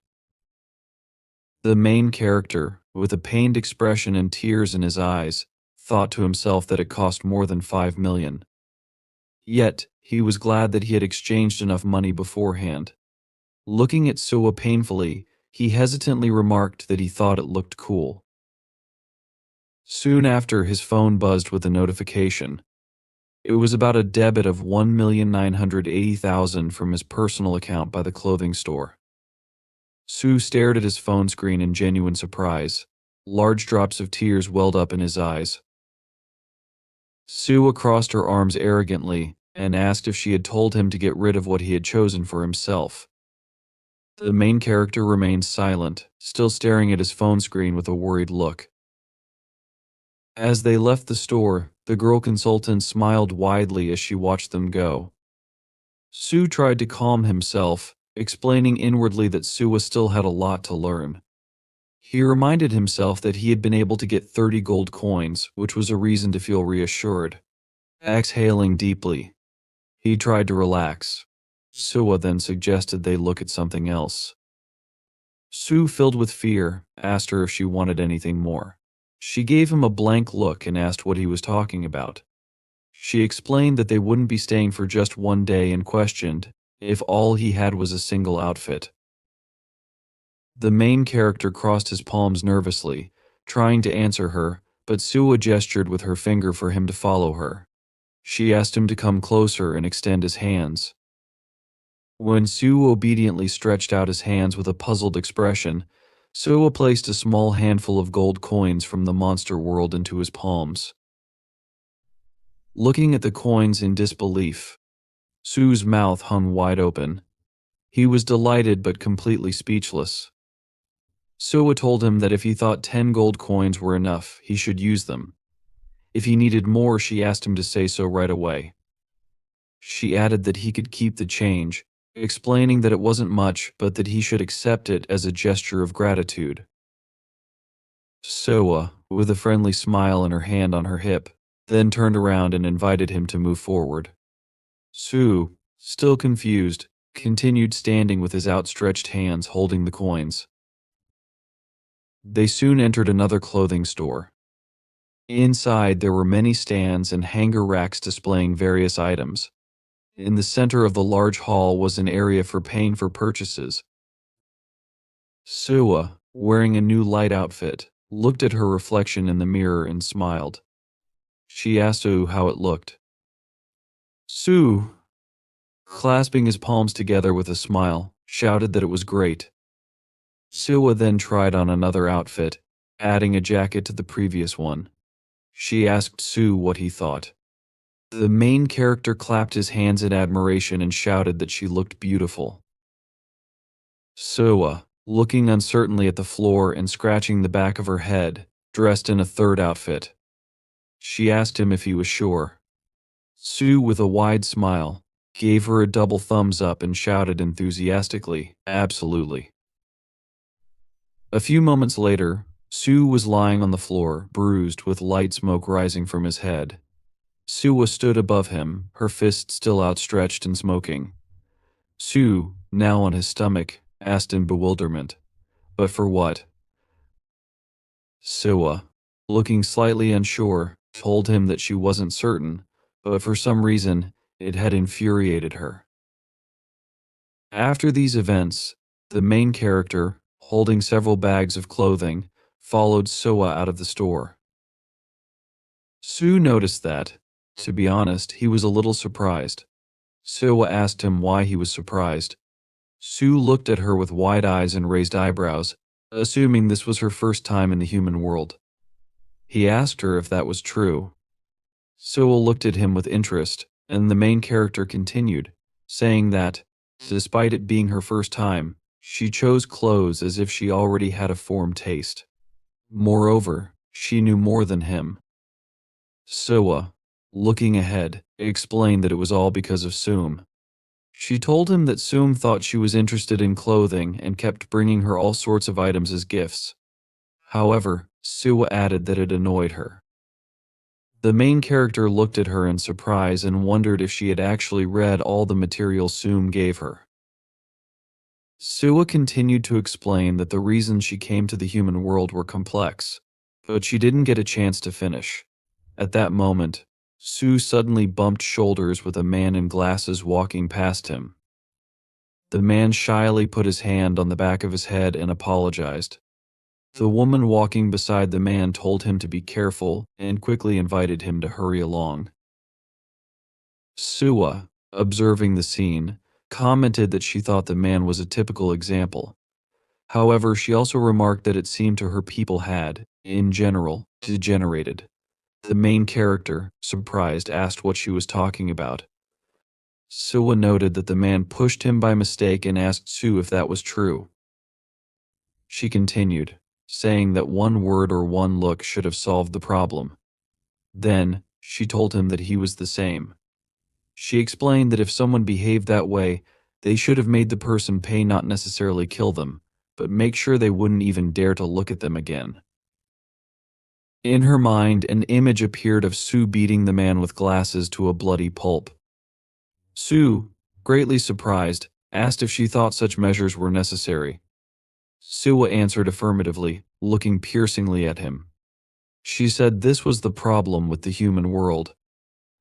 She explained that he didn't know all the details, but if a monster behaved like that, they would be called weaklings no matter how strong they were. She elaborated that if someone was perceived as weak, it meant they were no longer dangerous. Even if they were serious opponents, they could still be defeated without consequences because they'd be seen as victims. Crossing her arms over her chest, she noted that Sue probably bowed to high tie too easily. She remarked that Sue might have had one, but he let him go too easily. The main character looked at her in amazement and asked how she knew. Looking to the side, she repeated his question. How do I know? She explained that as soon as he entered the house, she smelled a wet dog. Then, she noted another stench, one that was both special and rare. She asked him if it was the youngest of the three, a talker without dignity. She also described him as ugly and other such traits. The main character stared at her in bewilderment, his eyes and mouth wide open, before confirming it. He then asked if she knew him. Suah replied that she didn't really know him but explained that he was her friend's brother. She told Sue that, about 20 years ago, she and her friend got into a fight. Suah said that during that time, rumors about her started circulating, and she quarreled with her friend because of a fictitious rivalry, despite being almost 100 years older than her. She admitted it sounded stupid. The main character looked at her in shock and asked if she actually fought with her friend. Suah closed her eyes, nodded, and replied affirmatively. She added, "Why not?" Then she anticipated his next question and quickly answered that it was pointless to ask if she won because of course she tore her friend to shreds. Suah explained that she told her friend it would be better if they never saw each other again, and that she didn't want to see her annoying face. Since then she hadn't seen him, but according to Sue, he continued to walk around, threatening her behind her back. Sue reacted to her story with a surprised sigh. Suah pointed her finger at his face and told him that, in any case, the point was this: when you win, you have to win correctly. She looked at him seriously and raised her index finger, telling him that, as a human, he couldn't quickly understand how monsters thought. She advised him that when he used violence he should do so confidently. This, she explained, would reduce the need for more violence. The main character looked down tiredly and told her he would remember this. Then, Suah pointed out that he needed to be ready to face anyone he met here. Sue raised his surprised gaze and repeated her words, asking, "Who will I meet here?" Meanwhile, the man in glasses and the woman who had encountered Sue earlier were running through the shopping center. The woman repeatedly urged the man to hurry up, holding his hand and pulling him forward. He suggested they take their time, but the woman, with a frightened expression, explained that if they were even slightly late, their reservation would be canceled. She added that she had been waiting a week for it. Suddenly, the guy whose hand she had just held disappeared. She turned in his direction in surprise and asked what was wrong with him. Then she reminded him that she had already said they were in a hurry. She looked behind her and saw no one. Looking around in bewilderment, she asked, "What?" At that moment, magical energy rushed away from her. The girl asked the missing guy where he was and begged him not to joke with her. With a frightened expression on her face, she sat on a chair at a table. Her lips were pierced with staples as she leaned her head on her hand, speaking seriously. This girl's name was Madeira. Holding a cup in her hand, she said, 20 guys, and they all taste disgusting then." She remarked that everyone was disgusting except those who could fight. She noted that it was better to eat those who were next to them. As she drank from her cup, she looked to the side in surprise. A boy, holding his mother's hand, was staring at her with wide eyes. Madeira looked back at him. The boy's face contorted, his mouth opened wide, and his face turned red as he stood in horror. At that moment, Madeira opened her mouth wide and pulled out the bloody glasses of the man she had recently eaten. Large drops of tears appeared in the boy's eyes, and his pupils narrowed from fear. He screamed loudly in horror. His mother, bewildered, asked him why he was behaving that way. Madeira, still calm, continued sipping her drink. Suddenly, voices came from behind her. Calling her the puppeteer, a man approached her and asked to talk. This man's name was Rai. Madeira looked up at him with an ominous smile and reminded him that the upper world was his territory, while the dungeon was hers. She asked him, wasn't there an agreement that we wouldn't interfere in each other's hunting grounds? Then she added that he apparently took the rule too seriously. After that, she asked why relatives should be separated when they were so close before. Rai, calmly looking down at her, said that the underground monsters of those territories were already coming. He explained that they had tracked them. Madeira, speaking happily, said, finally then, she asked if they would give up. She noted that the broker's conditions were to avoid fighting with the monsters here, and asked if that was true. Rai answered her, saying that, to be precise, the condition was not to create problems. He explained that, in other words, everything was permissible as long as they didn't cause a fuss. Madeira observed that he knew the theoretical conditions well. Then, she remarked that a month had passed since they started hunting, and only now were they doing something. She commented that the monsters in this region were no good and couldn't even protect their own cattle behind fences. She laughed, finding it amusing that they were afraid of them. Rai removed his glasses and explained that was precisely why he was doing this with his brothers and sisters. He continued, saying that if they were taking risks by being here, they didn't need to worry about casualties. With a smile on his face, he looked at Madeira and asked for her help. Then he told her that 2 local monsters had come here today, and they would simply catch and eat them. Suah, overhearing this, remarked that they were continuing with their impudent nonsense. The main character, looking at her in surprise, realized what this meant and said, "So you didn't come here for clothes?" Suah explained that it was one of the reasons, but also because of information from Sum. With a smile, she added that this was the largest department store in the country, and the place where people disappeared most often. She revealed that during their shopping she had deliberately scattered seeds. Sue looked at her tensely as she said this.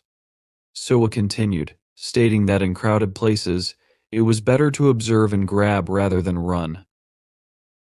With a sly smile, she looked ahead and asked, "What is this?" She noted that instead of running, the monsters were just sitting there. She concluded, "That's why we should give them something to fear." The protagonist and Suah looked ahead with sinister, confident smiles on their faces. Sue remarked, "This area," but then interrupted himself, correcting, "No, this city is their hunting ground." Suah continued, agreeing that they were very mistaken. She and Sue both thought about why there were so many people in the department store.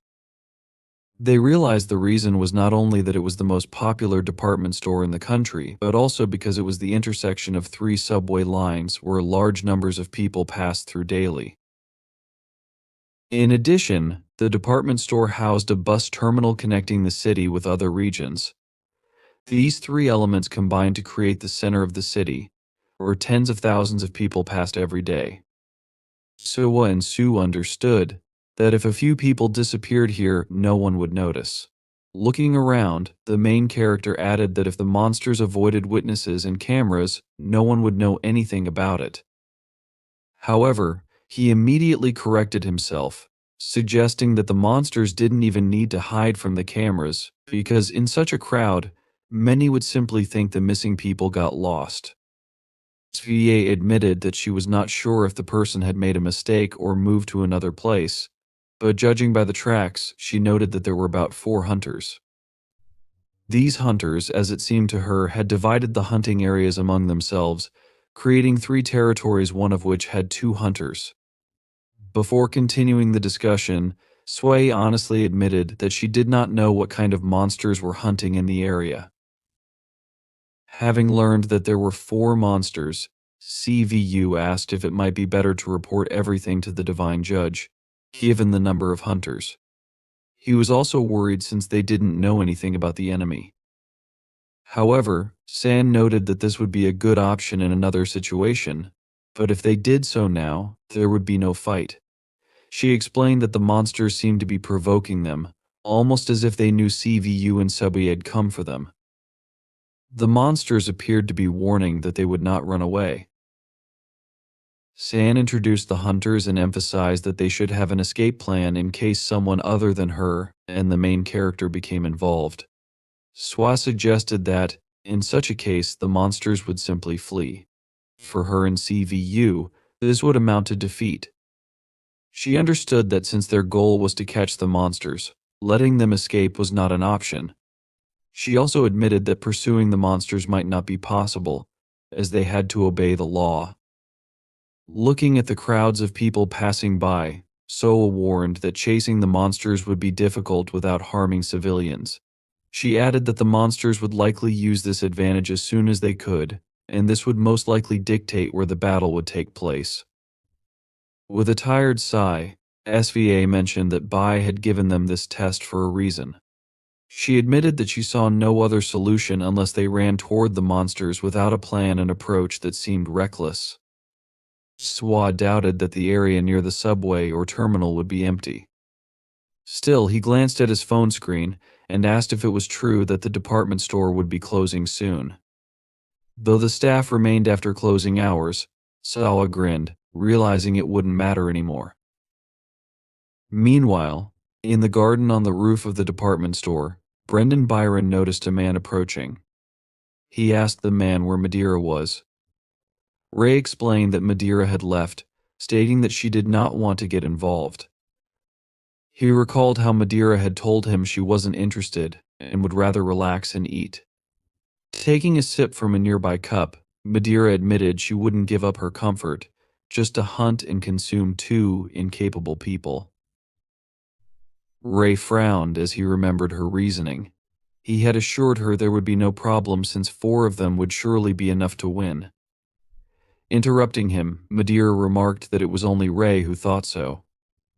Setting down her cup, she noted that it sounded as if Ray was inviting her to play roulette with odds of 50/50 at best. Smiling, she added that she understood Ray might be unhappy but asked what she could do. Madeira admitted that the hunters she had observed this month were unreliable. She asked Ray if he truly believed he could stop her by force. Ray clenched his jaw in frustration and asked if Madeira seriously meant what she was saying. He assumed she thought she could interfere with him and the others. However, standing up, Madeira calmly admitted that she wasn't planning to interfere with anyone. She asked Ray not to worry and revealed that she needed to find a new place to hunt. Deciding to be honest, Madeira acknowledged they were parting ways. Ray wanted to argue, but Madeira walked past him, thanking him for everything. She explained that she had learned a lot from him, but believed this was likely the end. With a final grin, she wished Ray good luck. Byron, crossing her arms, insulted Madeira, accusing her of not appreciating Ray's kindness. She added that Madeira's head should have been torn off on the spot. We noticed that Ray seemed to have a soft spot for Madeira. Ignoring Byron's remarks, Ray warned that nothing would change because Madeira was gone. She wasn't particularly strong, and Ray believed the 3 remaining hunters would be enough. Ween, placing a finger on her chin, agreed that this might be true but admitted she didn't expect Madeira to refuse, given how much she loved to hunt and consume. Byron caught Ray's attention and asked what he planned to do after killing the 2 rookies. She believed other monsters would need to be dealt with harshly. Ray explained that he had prepared a place for them to hide, where they could continue hunting in the area. Byron, surprised, asked if he truly meant they would stay here. Ray confirmed this, saying they would keep hunting people and eliminating the local monsters chasing them. He explained that they had a geographical advantage. If they disappeared into the crowd, their pursuers wouldn't be able to fight at full strength. Ween warned that this strategy had its limits, arguing that leaving their enemies alive might be more dangerous than risking a few casualties.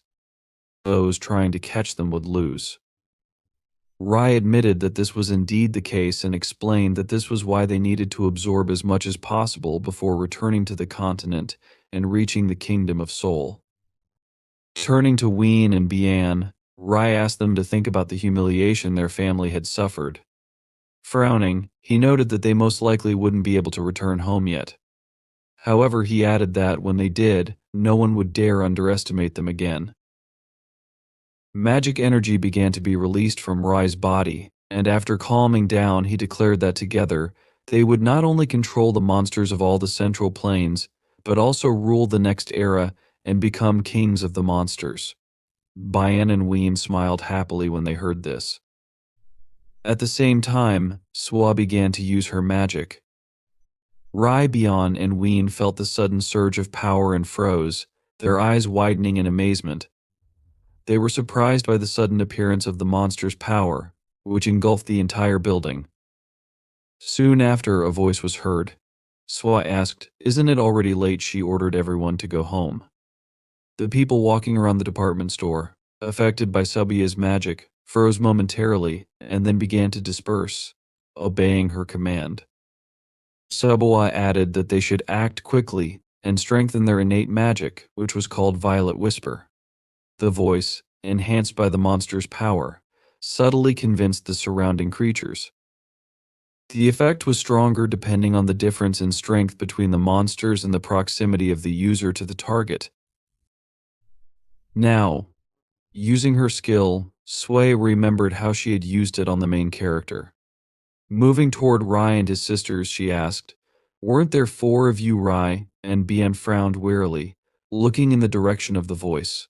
Sabla admitted to herself that it was quite difficult to use this ability from afar and without a direct contract.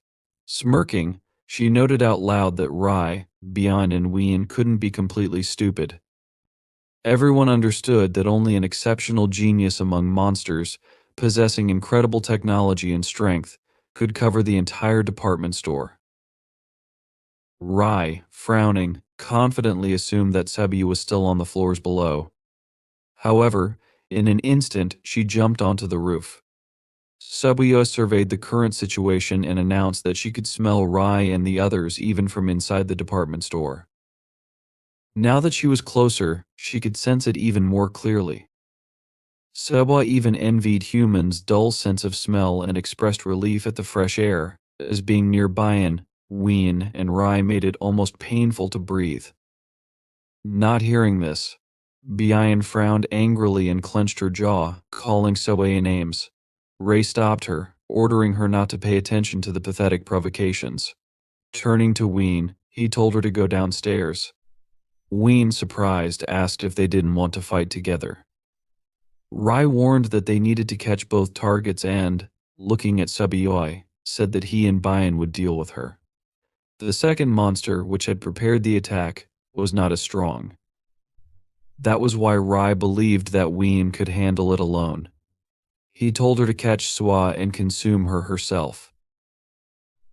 Ween, very pleased to hear this, still asked for confirmation. Without waiting for an answer, she instantly ran to carry out the assignment and disappeared. Suah commented that this was a bad decision. She suggested that it would have been better if Rai had told Ween to run as far as she could because that way he could have at least saved one life. Byron remarked that Subiya was very kind but warned that, in such situations, one should worry more about one's own life than about Ween, their younger sister. Rai, still frowning, carefully observed Subiya. He acknowledged that she was obviously strong. No matter how much he tried to convince himself otherwise, Rai understood that Sabaya was highly skilled. If they had encountered Suah a month ago, she would have easily defeated them. However, Rai believed that things were different now. They had consumed about 1,000 people in the last month and were ready to face her. Rai and Bayan prepared for battle, modifying their arms. Suah, undeterred by this, admitted she liked how Rai and Bayan underestimated what they were getting into. Tearing out one of her nails, she smirked confidently, challenging them to prove their worth. At the same time, inside the department store, a woman who had been hypnotized stood leaning her forehead against the wall. Approaching her, Siva placed his hand on her shoulder. The woman, feeling his touch, woke up and looked around in amazement. Siva asked if she was okay. The woman, confused, admitted she didn't understand what was happening. Smiling, Siva explained that there had been an alarm earlier due to a gas leak, which was why the department store had closed early. Pointing behind him, he told her that the main entrance was still open, so she could leave through it. Thanking Siva for the information, the woman looked around and asked if he had seen a child, a boy slightly taller than her. Siva guessed she was talking about her grandson.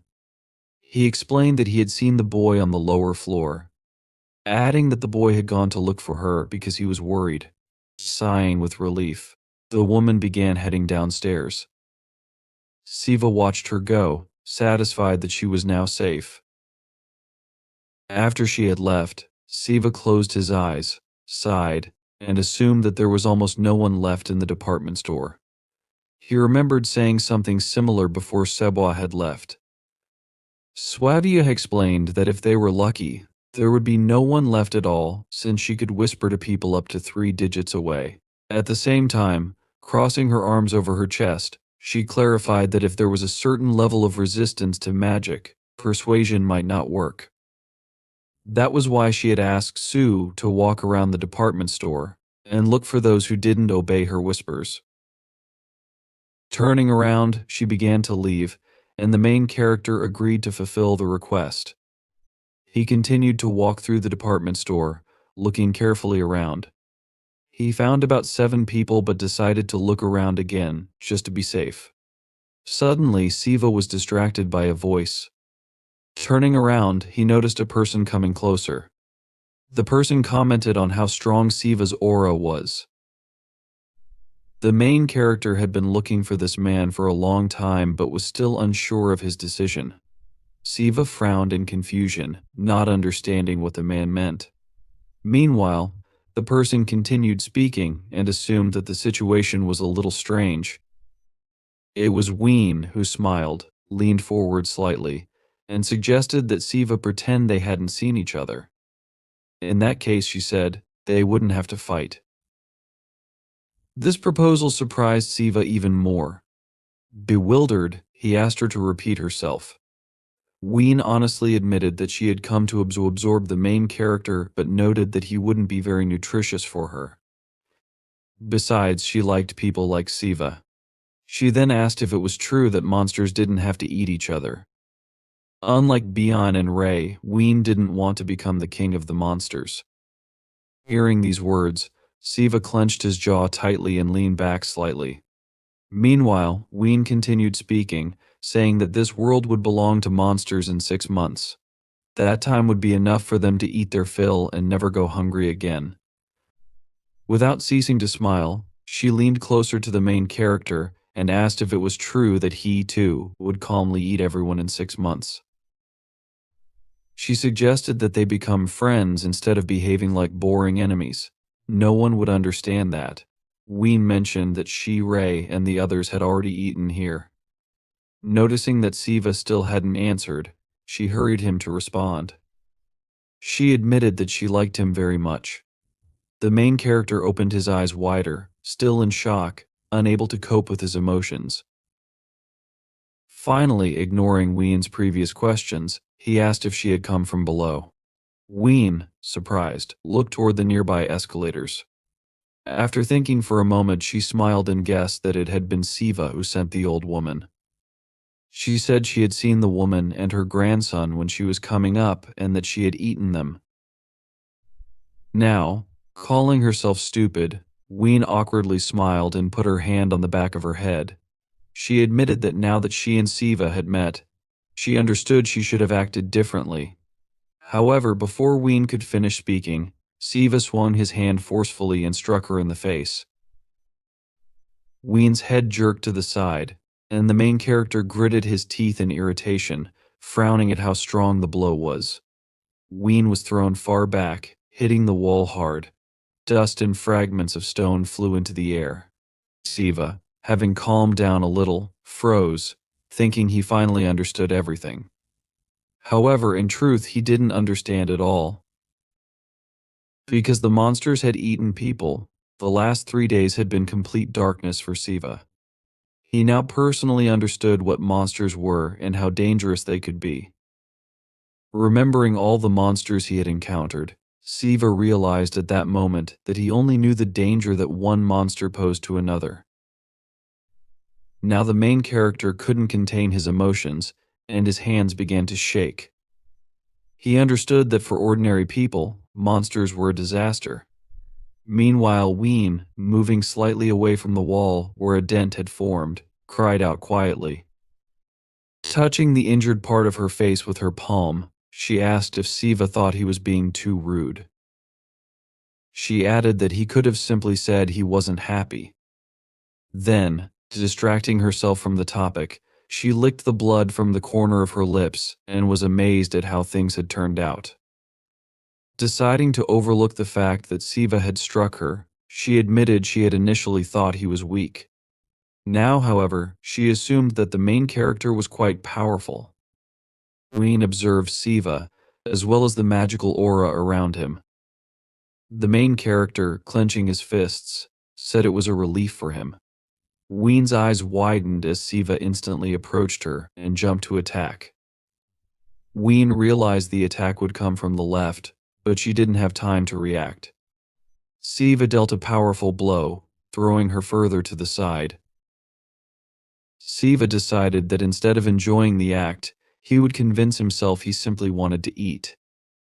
That way it wouldn't feel as disgusting. Frowning seriously, Siva continued delivering precise blows, attacking over and over again. Ween gradually retreated, unable to stop the relentless assault. The character did not stop attacking and, concentrating his energy, launched one of his most powerful attacks, which caused the floor to crack. Ween fell to the lower floor, and Shu jumped down after her. Ween laughed sadly and asked, "What is this?" She realized that Shu was mocking her. Looking at her body and broken limbs, she admitted that she had seen many types of monster powers but noted that this was something entirely different. Raising her gaze, she noticed Shu holding a goblin club he had created. She asked what it was. Shu didn't answer, but Ween admitted it was very cool since she had never seen anything like it before. She was genuinely amazed and asked if this was Shu's unique magic. The protagonist confirmed it and, getting into a fighting stance, swung his club, directing a powerful attack toward Ween. As a stream of magical energy flew forward, but it caused no damage to Ween. She realized what had happened. Shu, noticing this, trembled slightly and opened his eyes wide in amazement. Meanwhile, Ween's hand had transformed, and she blocked the attack, remarking, "Isn't this view unpleasant?" She grabbed the club, and Shu, shocked, asked what kind of power this was. He failed to hold the club in his hands as the attack dissipated. Still stunned, Shu realized it wasn't just strength. He hadn't even noticed Ween's instant recovery or her swift movement to block the attack. He wondered aloud if Ween really looked like this. Frowning, Shu suddenly noticed an attack coming his way. He raised his arms to block it and managed to defend himself. Ween, also frowning, prepared to attack again. She sharply thrust her hand forward but suddenly froze, dissipating the magical energy. Her eyes widened as Shu intercepted her hand and delivered a counterattack. Ween hadn't expected this. The main character pressed his feet harder against the floor, continued holding Ween's hand, and then lifted her, throwing her far back. Ween's collision with the wall caused a small explosion. Still recovering from the attack, she confidently said that if Shu knew what she truly looked like, he would have run away without even starting a fight. Breathing heavily, Shu remained silent, observing her carefully. Meanwhile, Ween explained that this was her unique magic, or, to put it another way, her original form. Looking at her arms and legs, which had also changed, Ween admitted that this was her real appearance. She noted that her face and torso were equally unpleasant. The main character didn't know how to respond. Smiling excitedly, she explained that the problem wasn't just how she looked. Ween knew this and asked if it was true that she smelled like a decomposed corpse. She added that, until recently, she hadn't known what she smelled like. For a long time, she and those like her had been called Yaka. Unlike other monsters, they were a species born to devour humans. Remembering the trembling, nearly lifeless human bodies they consumed, Ween explained that if they didn't eat human flesh, they couldn't absorb life force naturally. Shu asked if this was true. Ween continued, explaining that even naturally strong species like hers and her relatives mostly survived by devouring the bodies of the dead on battlefields.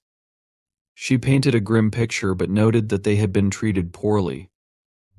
Ween admitted that she had heard her kind was nearly extinct because of these laws.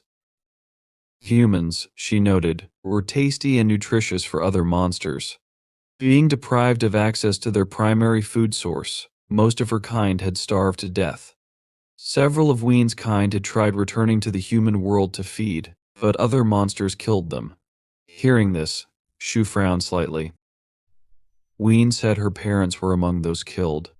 Lowering her gaze, she admitted that she wasn't very sad because she barely remembered her parents. However, her heart broke whenever she thought of Rai and Bayan.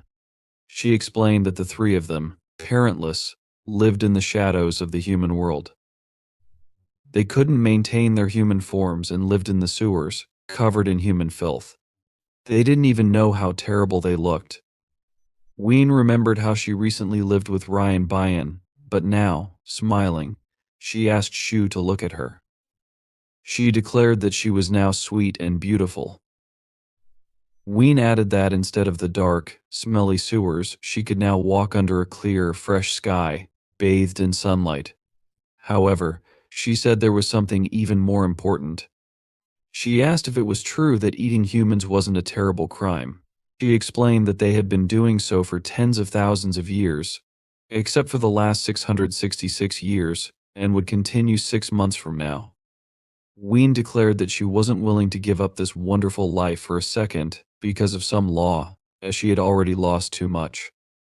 Shu was amazed at her confession.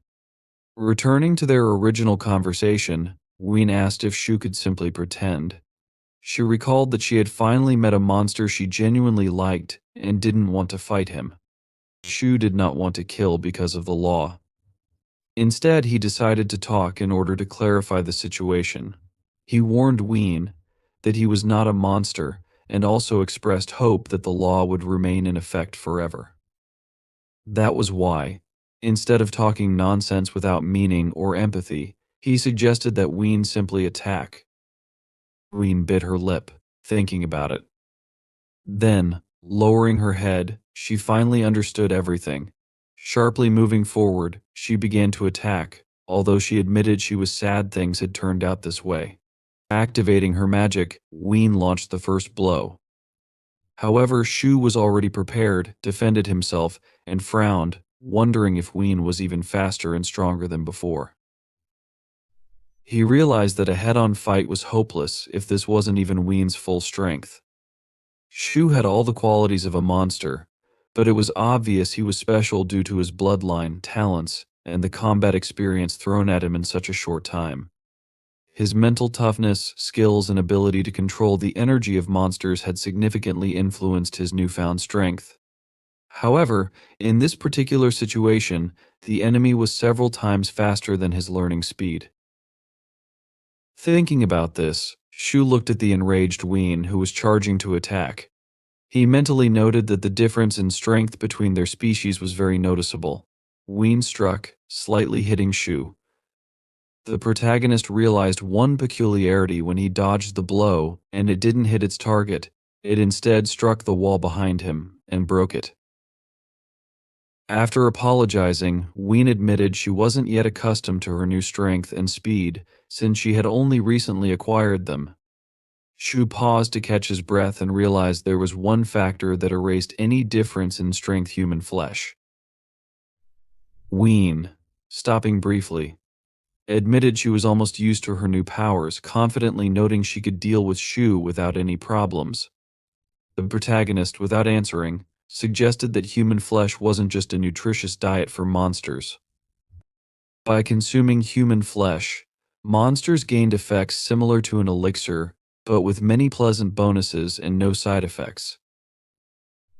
Shu imagined a person injecting themselves with an elixir and thought about how, over the past month, constant consumption of flesh had made Ween grow so significantly that even she hadn't realized it.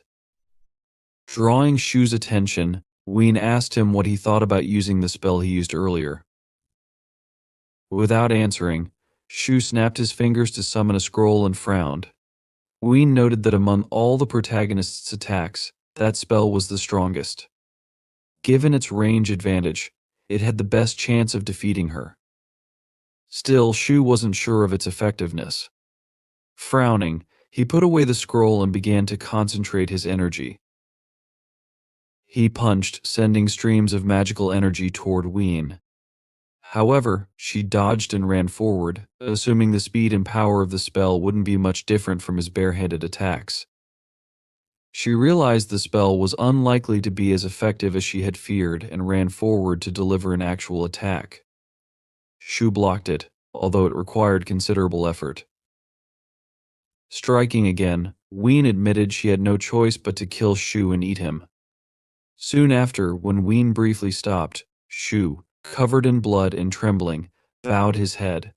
Ween suddenly admitted it would be nice to at least know his name since she would be pleased to meet him. Despite this, she continued attacking. Shu, thinking about the strength of the battle, realized there was still a chance of victory. He sighed but recognized some peculiarities.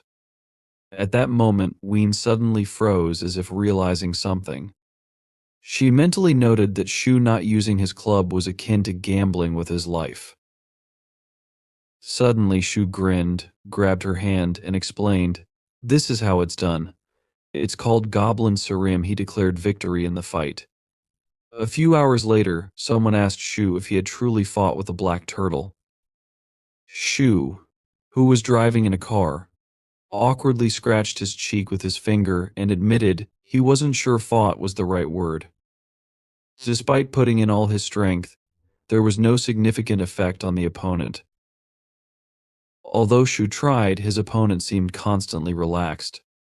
Siu, who was riding next to him, noted this was understandable since Shu's approach was wrong from the start. She remarked that Goya's blood was thicker than water, and his strength and skill in controlling it were exceptional. Goya pretended to be indifferent, but he was impeccable in combat, making him the best of the best. Additionally, even among monsters 300 or 500 years old, few on the Korean peninsula could match Goya's strength. Shu, frightened by this, simply asked if it was true that Suah was 500 years old. He assumed her statement applied to herself as well. Sawa, angered, glared menacingly at the protagonist and asked what he meant. Shu, nervously moving to the other end of the car, apologized, saying he didn't mean to offend her. Siwa, calming down, grinned as if amused. She was sure she would win because, no matter her age, she was the strongest. Returning to the original topic of conversation, Suah asked what CA was doing when he fought Goya. She suggested that it was not as pleasant as when Sia fought against her. The protagonist froze in surprise upon hearing this question. He eventually responded, revealing that he had tried to use the tools he received from Solmi, as well as the Siam at full power, to defeat Goya. The driver of the car thought that young people nowadays had very strange conversations, CVU, meanwhile, lowered his head, closed his eyes, and admitted that he didn't see shock or anything like that in Goya because it was pointless. Suah, crossing her arms over her chest, looked to the side and then asked if Goya hadn't moved. CVU asked again in bewilderment, and Sebwe clarified that she was referring to the moment when CV used his technique. She suggested that, since Goya was not a physically focused fighter, he either stood still or CVU played on surprise. The protagonist confirmed that this was indeed the case and explained that he struck while they were shaking hands. Suah realized that the reason why CVU was unable to harm Goya was due to something other than the difference in their skill levels. In the end, she smiled and declared that it was simple. She noted that no matter how powerful magic is, it doesn't make everyone equally invulnerable. After all, Siam is primarily a contest of strength. She asked if this was true. Some time passed as Subway thought about what she was feeling. She was glad that it didn't make her angry. Rai, who stood in front of her covered in blood, paused and asked what Sebae was even talking about. Suah froze in amazement, not expecting this question. Then, smiling, she said that her assumptions had turned out to be correct. She admitted that she had left something just in case because she was worried. Rai and Bayan were unusually strong, and she had been concerned they might die. Yet, Rai's level only slightly reminded Suah of the person she was thinking about. Rai, trembling in pain, stayed silent and listened carefully. Suah admitted honestly that she was a little disappointed. She thought Rai and Bayan would force her to use at least 4 towels. However, sighing, she calculated that she had only used 3. If she really wanted to, 2 would have been enough. She realized that wasn't necessary and suddenly admitted she was wondering how many monsters similar to Rai existed on the Korean peninsula. She assumed that Rai and the others had crossed the border secretly. Looking at Bayan, who was badly wounded and sitting a little away against the wall, she returned her attention to Rai. She asked if it was true that he should know at least something. She inquired how many monsters had come to the peninsula from outside. Additionally, she wondered who had brought the low-level monsters to hide there for a while. Frowning and clenching his jaw, Rai asked if Subway really thought he would just tell her this information. Swabi asked if it wasn't obvious. Smirking, she admitted she didn't know how Rai and the others had done it but noted that they lived there secretly, breaking the laws. Pretending that everything was fine would be ridiculous. This was why Seboy advised Rai and Bayan to be obedient and cooperate with her if they wanted to save their lives. Rai, angered by this, clenched his teeth and forcefully refused to accept Suah's terms. His body began to mutate. Suah stood calmly, watching this. Tearing out another nail, she assessed Rai, thinking that, judging by his energy, he could be considered strong even by the standards of his ki level. At that moment, Rai ran to attack. Suah summoned the foot of the supreme demon, suppressing the emperor. The next moment, a huge foot appeared directly above Rai, trampling him into the ground as it obeyed Suah's order to suppress him. Suah warned that it didn't matter what Rai did, as the result would be the same. Despite his immense strength, Rai's style relied on primitive brute force. Even if he were 10 times stronger, the outcome would remain unchanged. The small part of Rai's body that remained trembled in pain. Seboy asked him to understand that power was not just about raw strength but about how the monster used it. Solmi, in the form of a bird, landed on Sue's shoulder and exclaimed that this was indeed true. Looking at Subioi, she noted that Sue looked cool. Subawa, surprised by Sol's appearance, asked how long she had been watching. Solmi, taking on human form, exclaimed that she had just arrived. She added that Sua's reaction was very boring, noting that Suah was not like this before. Suah explained that she only reacted the first few times because she thought that if she behaved this way at every meeting, something was clearly wrong with her. Distracted from this topic of conversation, Siu Choi suddenly looked intently at Soul Main and asked if something had really happened to her. She suggested that Soul Main looked very unwell. Soul Me, who indeed appeared exhausted, admitted that a lot had happened since last night. She had not slept and had been flying throughout the entire kingdom of monsters and the kingdom of humans. Almost crying, she looked at Subway with weary eyes. Hope, asking her to save her, surprised Sia with this request. So I explained that she was collecting information, transmitting messages, clearing up consequences, and entertaining guests, but there was still a huge amount of work to do. Swatwa, looking at the crying Solmi, asked in bewilderment what she was saying. Soulmane asked Silwa to help her charm a few people, and Silwa agreed, but then asked what Soulmane meant when she said she was entertaining guests.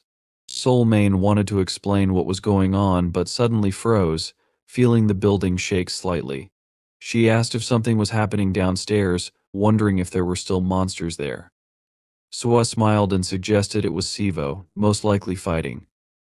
Soulmane froze in horror when she heard this, and asked if Suah was brought here by the main character. She recalled that these were dangerous monsters who could be much stronger than Siu. Sighing, Sefe didn't argue with the fact that these monsters were indeed quite strong, noting that if Siv was unlucky, he might die, though the chances of that were small. However, she questioned why they needed to seek out weak monsters for the main character, simply because it could be dangerous here. She asked if Sue's skills would improve over the next 6 months. Sai bit her lip, listening to Sua's words, as Sua continued, noting that if Sawa's bloodline were ordinary, then, at his current level, he would be considered quite worthy. But the main character is a goblin, and even if we put aside his desire to become a king, his very nature means that he will fight non-stop. If Sawa doesn't fight all the battles for them, that means Sai just wants to block his way. Somi looked down, not knowing what to say but still wanted to object. Sawa announced that there was nothing to worry about. So I looked at her in bewilderment, and Sawa advised that blood is thicker than water. She told Soai not to be afraid but just wait, since everything would be over soon. CVU, at this time, continued to fight with Ween. She approached him and struck, but despite this, she continued to stand. Ween frowned and asked how he did it. She struck continuously, but the main character reflected the attacks. Due to the force of one of the strikes, he jumped slightly to the side. Ween froze in shock for a moment, thinking that her attacks had hit properly more than 10 times. Suddenly, she realized something had changed. The moment Siva blocked her blow, she asked what exactly had happened. She then noticed that Shu had stood up and asked if he was still standing. The main character suddenly thought about the Goblin Siam, because unlike the Goblin Club, only a few had this privilege. The whole point was that goblins were born with instinctive fighting skills. However, if it was just a technique that relied on strength, Goblin Surim would not be called a magical ability. Suyu imagined a man fighting a monster who, at the beginning, could not do anything and was trembling, clenching his teeth in despair. But then, he suddenly opened his eyes and realized he was hugging a tree. Because of this, goblins were not just known as monsters who fought well, but as monsters who could not be defeated through fighting. Sivo understood all of this and, taking a step forward, apologized to Ween as he understood something and got carried away. He wanted to try something as soon as possible so as not to forget this feeling. Ween was very surprised to hear such words. Meanwhile, Su Yu, frowning confidently, suggested ending this. Ween immediately ran to attack, and Su, looking at her, thought if the blow cannot be neutralized, then there must be a movement that will soften it. This means we need to act differently. Ween, meanwhile, announced that she was returning what she had received earlier and hit the main character with her head. Siu, feeling this attack, mentally noted that the movement itself was simple. Ween leaned slightly to the side, looking at Siwa, and he, frowning, realized it was necessary to minimize the damage by redirecting the force of the impact. This was a basic principle, not only in Siam but also in many other fighting techniques and self-defense. However, the protagonist learned that this was not all. It was possible not only to reduce the damage received but also to release it at a point of contact with the body to neutralize it. Sivi knew that goblins called these roots. Just as it was difficult to break a tree with strong roots, it was equally impossible to move a goblin who understood the root technique. In case the goblin stands firmly on both legs, minimizing the damage received, this increases the strength of the goblin Siam. Su Shu remembered his fight with the largemouth goblin, as well as the first time he used a club in a battle with Sawa, and mentally noted that, in this case, the goblin was beyond his previous boundaries. Only then could the goblin show true strength. Having managed to intercept Ween, Siu picked her up and threw her forcefully to the ground. Ween's eyes widened in horror as her body crashed through several floors. The main character jumped after her and, stopping on the desired floor, froze for a while. Ween asked if she could request a favor. She asked that Siu simply finish her off before she died from her injury. If her power wore off, she would return to her original form. But she wanted to be as beautiful as possible, even in death. Siu, however, said that he was not going to kill Ween because she had a lot of testimony to give about the other monsters that crossed the border and how they did it. Ween laughed desperately, noting that it would be good if he wanted to keep her alive for another reason. She asked if she was hoping for too much. Suddenly, the main character felt some movement. Frowning, he turned around, fighting off the attack. At the same time, Siwa, in order to hurry Somi to answer the question, asked what it meant when she talked about entertaining guests. She also wondered where these guests were from. Soli said that, among those who crossed the border, there were several monsters from the mainland. In the mainland monster kingdom, the monsters knew about the incident, so they sent help, thus taking responsibility. Sawa, crossing her arms over her chest, asked what was wrong with that. She admitted that she would like to meet these monsters if they were powerful and curiously asked what their level was. Soy thought that these monsters had all the necessary skills but excitedly noted that, out of pride, they had sent an assistant with a particularly high reputation in the monster world. Dealing with such an assistant would be very difficult. Sawa asked if Soy was talking about reputation. She suggested that the monsters from the continent might have sent some kind of elder who had been sleeping for the last 1,000 years. Soy said it was not like that, recalling that others said the monster they sent was a direct descendant of a great bloodline. Sawa asked whose descendant it was and why it was here. At that moment she stood looking at Shy-Eye, who was standing opposite her. Somi said that this monster was the great and wise equal to Heaven Shai, who was said to be the granddaughter of Sun Wong. Shai stood menacingly, looking at the main character, her hand resting on her side. Siva looked at her with furrowed eyebrows, thinking the attack was not aimed at him. He asked himself if this meant she was not an enemy. He then introduced himself to her with a serious expression, saying his name was Choi, the main hero, and that he hunted foreign monsters on the orders of the divine judge. Shia interrupted his speech, saying that she didn't care who he was. With an imperious expression, she called him unclean. Suah looked at her in confusion, thinking about her accent. He asked himself if she really was not a Korean monster. Shai then said that behind him was a sinner who deserved death. She raised her hand and pulled a strand of hair, squeezing it between her fingers as her eyes began to glow bright pink.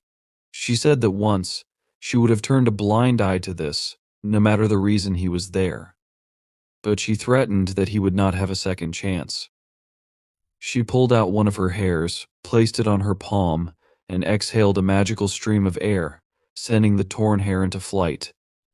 The main character looked on in confusion, his eyes wide open. A strong explosion was heard at the opposite end of the room. Shy, looking ahead emotionlessly, said that she thought this would be enough. The main hero stood in front of the defeated Ween with his arms crossed. His hands were tattered, as were his clothes, and smoke emanated from him. Shy noticed that he was stronger than she had thought. CVU realized that if this had happened 30 minutes ago, he would already be dead. He looked intensely through his hands, which were shaking with tension. The stream of shock was executed perfectly. However, for the young stem and roots of the tree named Xiao Sorer, such force was very difficult to withstand. Fighting stance along with this, asking himself if he could block this blow twice, he understood that most likely he would not succeed. Hay asked him if he was still standing, then she noticed that it didn't matter. She explained that even if he evaded, she would still kill him. Hay was glowing with bright magical energy, and a dazzling pink light emanated from her eyes. She squeezed another hair from her head with her fingers, pulled it out, and placed it on her palm. She used a monster art spell, and when she directed this hair to the side, a sharp gust of energy, akin to a cruel god, was released.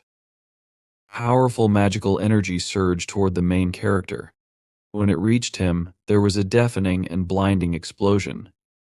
The entire space around them filled with thick magical energy, making it difficult to see. Suddenly, had turned her head to the side and looked in surprise.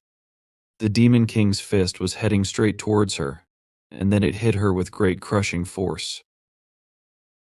The main character leaned tensely on his legs, looking ahead in surprise. His hands were bruised, and his clothes were tattered and dirty. The Demon King's hand had carefully shielded him from the earlier attack. Suah stood with her arms crossed over her chest, chuckling as she remarked that something seemed wrong.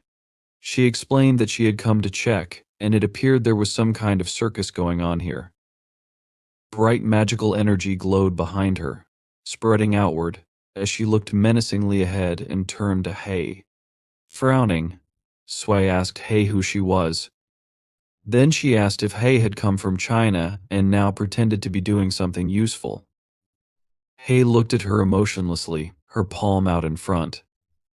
Suah continued, saying that instead of catching those whom she had been ordered to catch, Ha had decided to fight with some weak representative. With a serious expression, Suah kept her gaze on Hay and ordered her not to stand there with such a stupid expression. She demanded that Hay explain herself if she didn't want to die.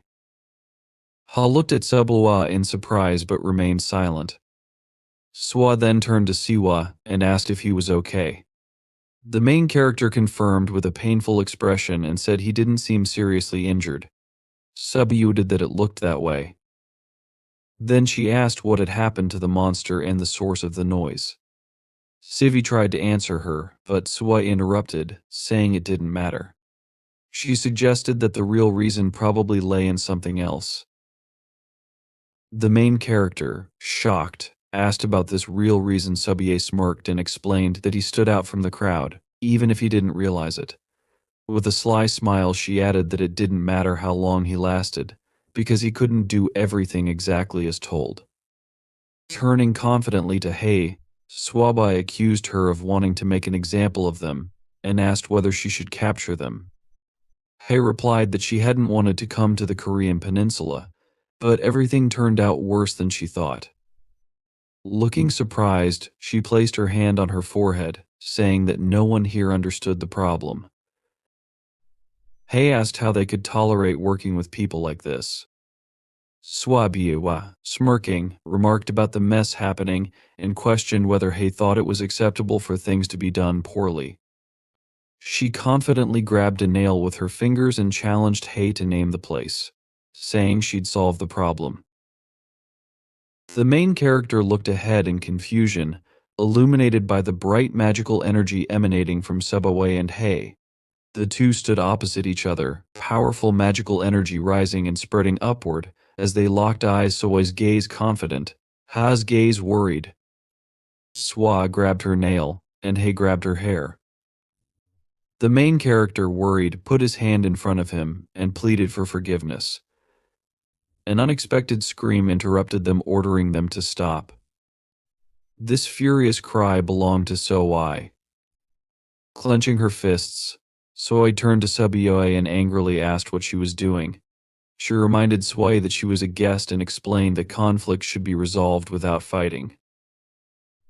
Suah furiously asked whether Subioi planned to constantly fight with everyone instead of eating breakfast or lunch. She demanded to know if Subioi would take responsibility for the problems. Suah hesitated, her eyes wide, and meekly answered in the negative. Suah then turned to Hei and criticized her as well. Addressing Hei, she accused her of being the first to use magic, even if Siwa had been rude. She reminded Hei that fights between monsters without a magistrate's intervention violated the absolute laws issued by the King of Monsters. Suah explained that, as a representative of the magistrate's will, she couldn't ignore such violations. Glaring at Hei, Suah threatened to call her to the main court and report the incident. Suah turned to the frightened main character and sarcastically remarked how surprising it was. She explained that although Suah was an errand girl, not everyone could perform such a role. Suah clarified that Suah was a candidate to take over the heavens, and dealing with monstrous creatures was not easy. Delivering bad news to such beings without fear or giving in to injustice required a strong will. Hei released her hair with a chuckle, acknowledging her loss of composure. She admitted that proving anything to them was pointless. Suah raised an eyebrow with interest, while the main character looked at her worriedly. Hei turned away, menacingly gazing behind her, and declared that she came to punish sinners, not to get involved with their methods. Out of respect for their land, she wouldn't interfere but warned them not to obstruct her. She specifically advised that the fox referring to Subway stay out of her way. Suah irritably called out to her, but before she could finish, Suah interrupted with an exasperated and distorted expression. Suah stood with a deathly terrifying face. She clenched her jaw, frowned her eyebrows, and the veins on her face bulged. Her bruises under the eyes and disheveled hair gave her a particularly frightening look. Then Suah exhaled deeply and said that, no matter how, the destruction had gone according to plan. She mentioned they had captured another one in the clothing store. The walls of the store were smashed to pieces, with fragments scattered throughout the room. Through the hole in the wall, the city at night was visible.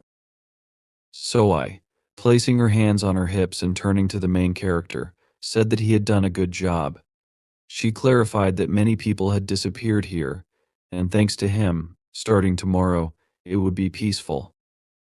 The main character looked at her in surprise, his eyes wide open, and asked, "Are there many such places in Seoul?" Then he noted that if this were true, they should at least close such places off to people. So I asked him not to worry and explained that he was not the only one who hunted at night. She told him that, like Goya, a monster from the human world, others like them had entered the human kingdom and were carrying out their mission. Everyone had been assigned their own hunting ground. With a nervous smile, she admitted that although it was not easy, she hoped to catch most of the outsiders today. Suah, looking at her emotionlessly with half-closed eyes, asked if there were others from the monster kingdom besides them. Then she asked Suah if there were really so many useful monsters in such a boring place as the human kingdom. Suah hesitated before answering, saying that this was not entirely true. She explained that not only monsters took part in the hunt, humans were also involved. She said that the old man told her that direct cooperation hadn't worked out, but they had reached an agreement regarding the zones. To the south of the Han River, their monsters were responsible, while to the north, human shamans organized purges. Siva looked at her in sincere surprise, his mouth slightly open and eyes wide. Mentally, he asked himself, really? At that time, Yashin was sitting near a thick bush, carefully restoring his breathing. A shaman's mask was on his face, and his blade lay next to him. From the outside, someone turned to him and asked why he had decided to do everything himself. A girl named Soan stood in front of him, holding a fan in her hands. She said she would go with him because, according to the law of Dorum, he could take 10 more shaman assistants with him. Then she asked him if this was true. Soan was an assistant to a free shaman. Yashin took the blade in his hand, leaned on it to stand up, and told her that he could handle it himself. He added that there weren't enough people for today's cleanup. After that, he explained that it didn't matter how many people were present because they would only get in the way. He told her he was more comfortable working alone since he hated giving out individual orders. Soan looked at him and replied that there were more reasons to use this opportunity to practice command. She explained that this was the role and duty of a shaman. Yashin removed the wooden mask from his face and told her that he had never asked for anything as a shaman. Then he asked her again if this was true. Taking off the mask completely, he said that the old man had put him in a position he never wanted. Turning to Soan, he told her that if she wanted him to refuse, he would do so at any moment and become a shaman only if she commanded it. Soan looked at him in confusion, pressing a closed fan to her face. She remarked that a shaman who didn't want to command and a shaman who didn't want to do anything on his own were both stupid. Then she noticed the monster behind him and said, "That one is quite large, isn't it?" She asked him if it was from the key class and whether it was the creation of a group leader in Namsan. Yashin turned behind him, looked at the creature, and asked her again if that was what she meant. He then confirmed that it was indeed from the key class, but clarified that it wasn't a leader, it was average within its group. In front of them, on the ground, lay a large defeated monster. It was a creature that lived in the mountains and preferred the meat of women. This monster mainly lived in Japan. Yashin commented sarcastically, as if that would change anything. He then said that the leader was about the size of the Namsan Tower. Soan looked ahead with interest and thought to herself that there were about 10 of them in Namsan. She wondered aloud if she could single-handedly defeat a group where the average monsters belonged to the key class. Her thoughts drifted to what had happened a month ago, but she quickly interrupted herself and realized that, even a couple of days ago, the growth was enormous. Looking ahead with a smile, Soan thought that although Yashin lacked experience, no one in the Sessa department was capable of achieving what he had. Despite objections, the elder appointed him as a shaman for that very reason. She realized that he was the first genius in centuries, born in a transitional state, to reach the level of Zen. While she was thinking about this, she looked at Yashin. He, looking around and summing up, asked, "What's next on the schedule?" Then he followed up with another question, asking whether she should meet someone and report the situation to the Minister of Defense. Soan answered him negatively and clarified that the report should instead be made to the head of the police, that is, the commissioner. Then, looking at her phone, she added that they were waiting for him, so she would send him right away. Yashin, with a tired expression on his face, hunched over in bewilderment and asked, "Now after that," he suggested, "maybe I'll just sleep and go tomorrow. It's just a report, after all." She told him he was talking nonsense and added that today the whole of Seoul had been turned upside down. Shifting her gaze from her phone to him, she said that they had done everything possible to minimize losses and successfully destroyed the enemy. "For us, it's over, but for civilians, things may turn out a little differently." Looking back at her phone, which displayed a picture of a department store, she noted that even if they controlled the media, those methods weren't foolproof. She then suggested that they might blame it on a North Korean terrorist attack. Yashin, with an exhausted expression, muttered that it seemed like she just wanted to think that way. Soan replied, "This means you need to make people believe in it, even if it's nonsense." She added that rumors make even the most meaningless news more credible, after which she asked him if he understood this. Yashin tiredly put his hand on the back of his head and told her, "Okay, I get it." Then he noted that it was late, but since it was the weekend, he figured it didn't make much difference. Soan emotionlessly informed him that he needed to be at Incheon Airport at 7 a.m. with her. Yashin asked again, in furious bewilderment, at 7 a.m., then he aggressively asked her why it was so sudden. Soan, not reacting to his expression, continued looking at her phone and confirmed that it was true.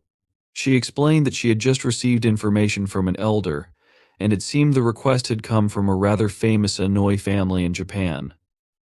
She looked up at Yashin and added that they had asked to send 2 people, and the elder had agreed.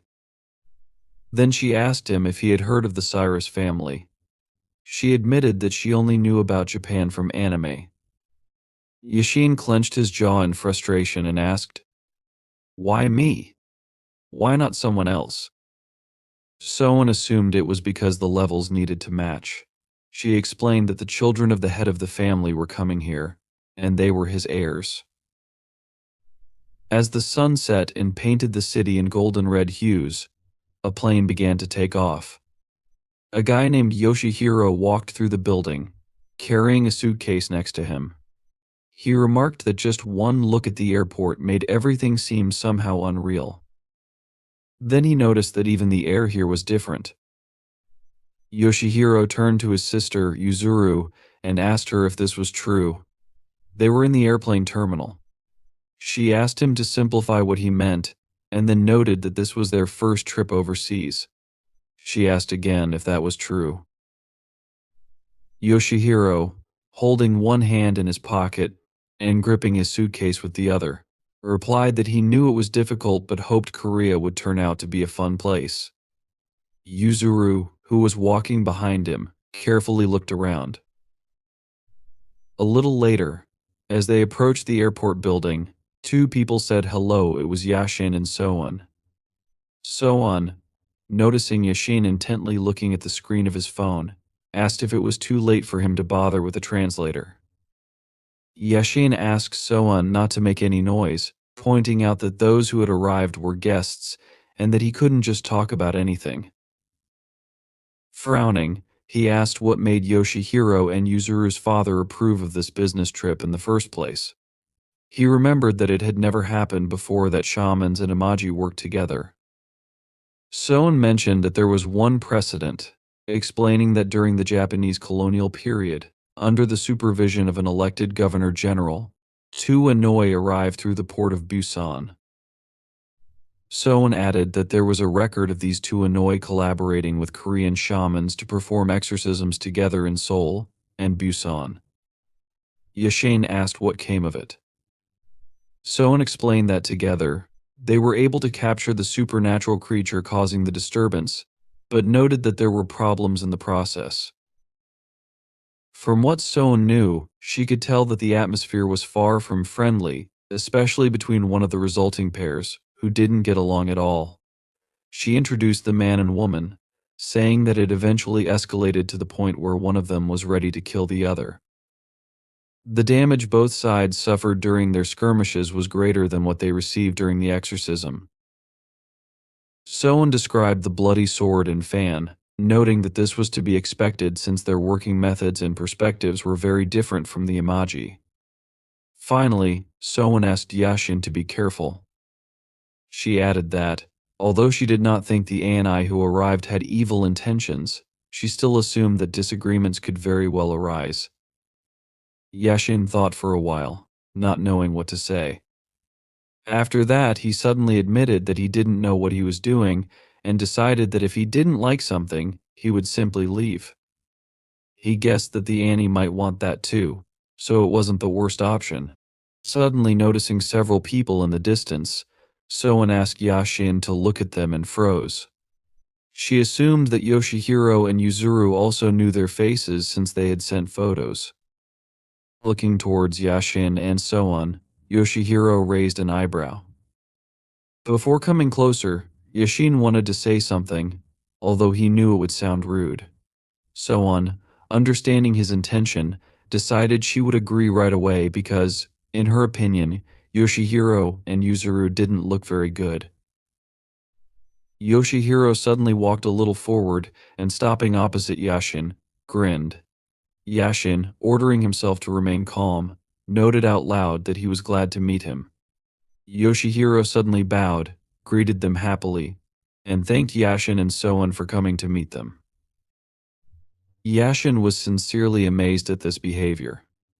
Meanwhile, Yoshihiro introduced himself, saying that he was 16 years old but, if counted according to the Korean system, he was 17. Placing his hand on the back of his head, he closed his eyes, smiled, and asked Soan and Yashin to take care of them while they were here. Yashin, hearing the way Yoshihiro spoke, asked if he really knew Korean well. Yoshihiro exclaimed that this was true, explaining that he had been studying Korean since middle school. However, he added that Yuzuru's command of the language was even better. Turning towards Yuzuru, he asked her in their native language what she was doing. Yoshihiro ordered her to quickly say hello. Yuzuru raised her head, looked at Yashin and Soan, greeted them, and then returned to staring at her phone screen. Yoshihiro was displeased with her reaction. Turning back to Yashin, he asked him to forgive Yuzuru's behavior, explaining that she was not. Yoshihiro explained that Yuzuru wasn't very good at social interactions. He mentioned her name, noting that she was 2 years older than him. Yashin, closing his eyes, said that there was nothing wrong with that, and thought it was better not to judge by appearances since both Yuzuru and Yoshihiro were risking much more. He briefly kept his gaze on the board while Yuzuru stood to the side. Sometime later, they got into the car and drove off.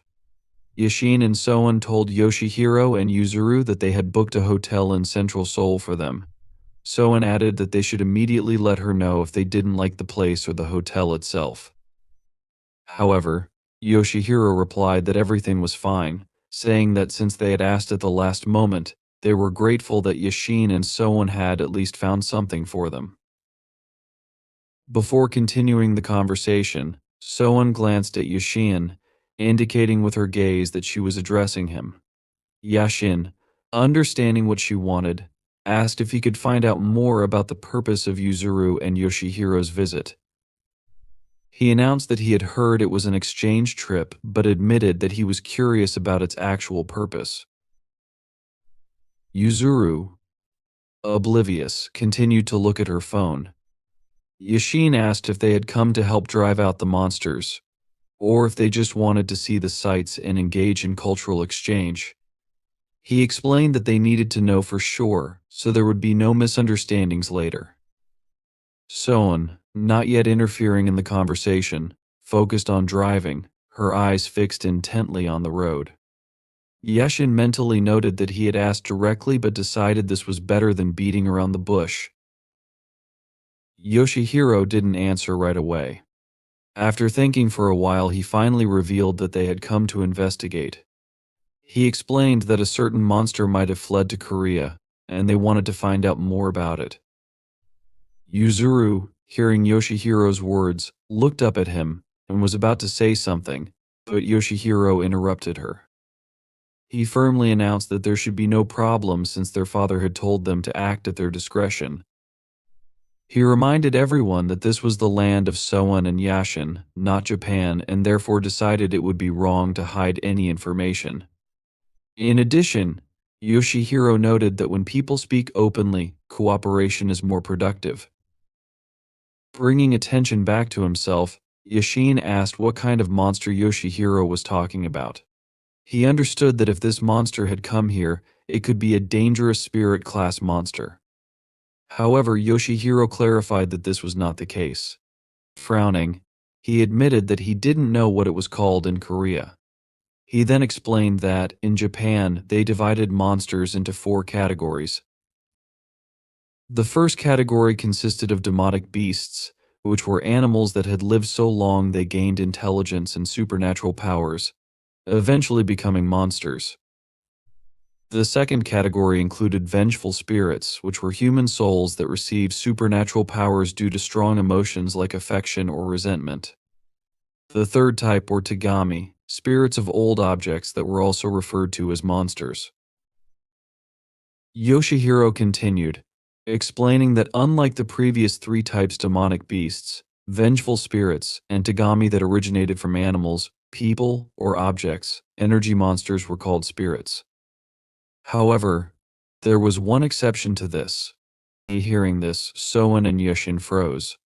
Yoshihiro revealed that they called this type of monster Targami. Weary, Yashin closed his eyes and placed his palm on his forehead. He asked if it was true that in Korean, these monsters were called the Dark God. Soen, sweating from tension, confirmed that it was indeed the case. She explained that the Dark God was a monster that did not fall into any of the four categories. It was, in essence, a monster created from emptiness.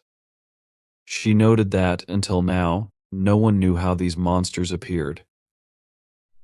It was believed that the dark gods were born from the fears and desires of all living beings in the world, both humans and monsters. Although there was a division between species, there were never two dark gods in one era. Soen explained that when an existing dark god dies, another dark god appears hundreds or thousands of years later. While their form and abilities varied between species, all dark gods shared an invisible potential for growth and an endless thirst for it. In addition, Soen added that judging by historical records, from the moment they appear, dark gods are incredibly intelligent. They grow stronger through devouring and endlessly strive for power. Dark gods were considered too dangerous even by monster standards. In the past, when a dark god appeared, great chaos would ensue, and monsters and shamans would join forces to defeat it. Soen asked Yoshihiro if he knew what species this dark god belonged to. Yoshihiro replied that, as he had said before, they didn't know. He added that they weren't even sure the dark god was in Korea. However, thanks to a divine prediction of its appearance, they knew that the dark god had already been born and was heading west across the sea. Very soon they arrived at the hotel. Yashin, promising that they would contact Yuzuru and Yoshihiro in the evening, told them to rest for now. After Yuzuru and Yoshihiro left, Soen asked Yashin what he thought about all this. Yashin closed his eyes, sighed, and advised Soen to think and rest. He decided that they needed to help Yoshihiro and Yuzuru as best they could, and also report this to their father. Yashin understood that if what Yoshihiro said was true, then this was a disaster. There was simply no worse problem for them right now. Soen wanted to say what she thought, but Yashin interrupted her, declaring that he already understood. He admitted that he had been thinking about something while destroying monsters the previous night.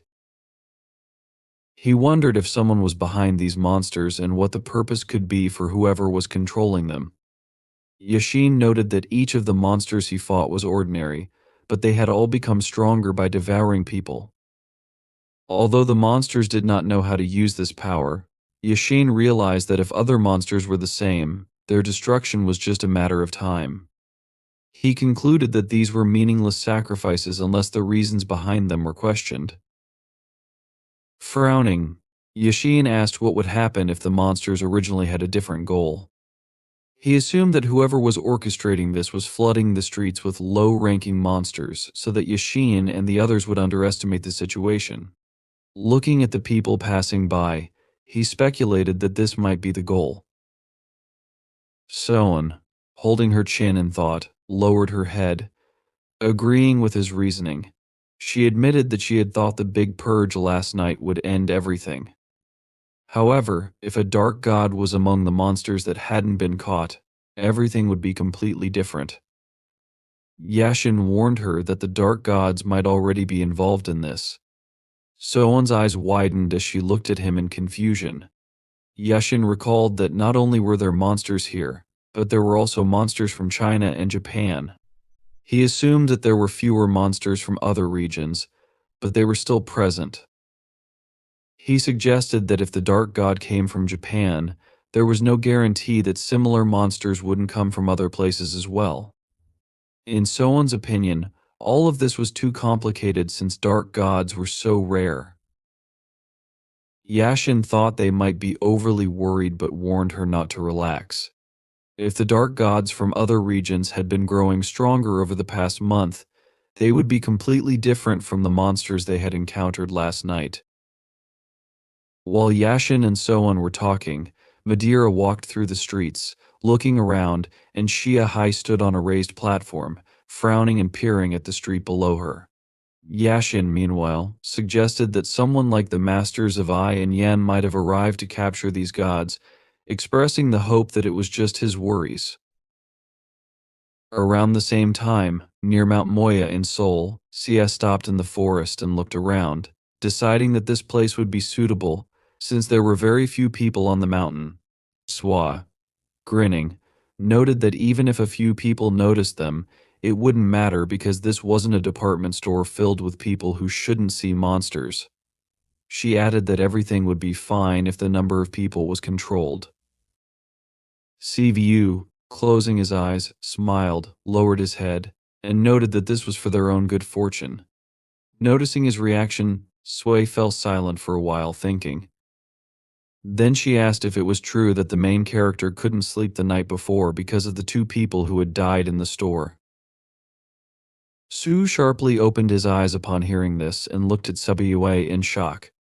She admitted that she didn't think it was Siwa's fault. If anyone was to blame for the situation, it was her, since the spell wasn't strong enough. She also admitted that this might sound like an excuse but explained that it was the first time she had cast this spell remotely and over such a large area. She suggested that the main character might not be any better because of this. Seo, hanging his head sadly, admitted that this was true but explained that he was just wondering if there was anything he could have done. Swai explained that this was why she called Shiva here, because situations similar to the one yesterday would happen again. From that day onward, whenever Suah had the chance, she decided to teach the main character. This, she noted, was her original role. She added that Siwa needed to understand a lot in order to become a full-fledged monster. Even if the main character's skills weren't as strong as hers, purification was still a useful thing.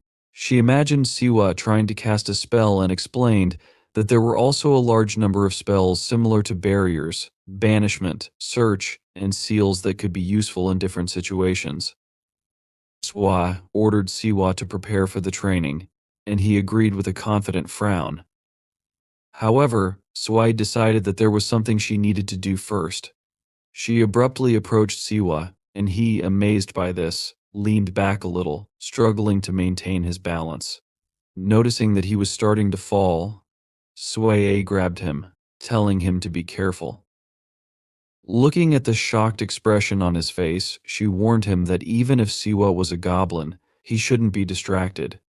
Continuing to hold Siwa and hover over him, Suai decided that this was an excellent position.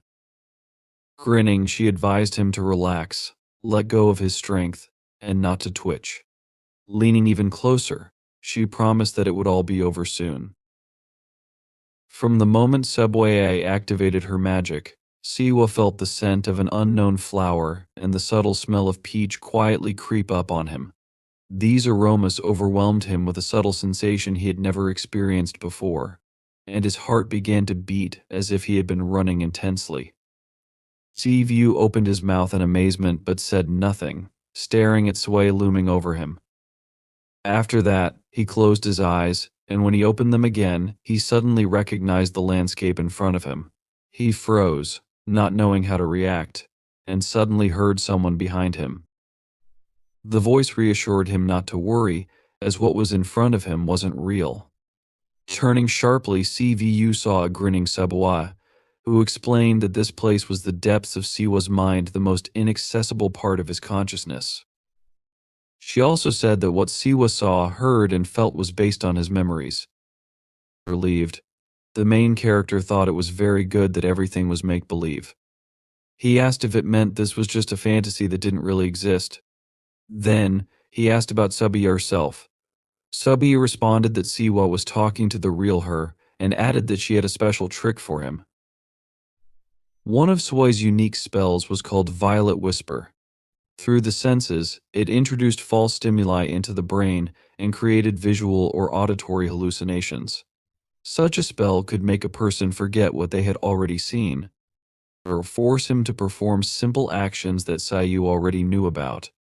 However, there was something a little stronger than this. It not only introduced the stimulus but also opened the gates of the mind.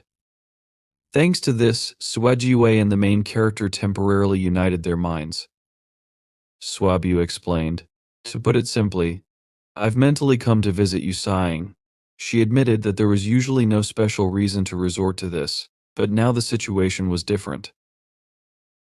She activated her magic again, noting that, to be honest, the results of their future tests were interesting even to her. Saya was shocked when he heard this. Suajwa, extending her hand to the side, created a dark silhouette and offered to see how Siu would hold up against this opponent. The dark silhouette began to move forward, gradually taking on the outline of a person. The main character, smiling nervously, asked her to wait and said that this could not be happening. Suah warned him that the familiar sight meant nothing and noted that this was the first time Sia would face this opponent. A copy of Sayu emerged from the shadows, resembling a time when he looked more like a goblin.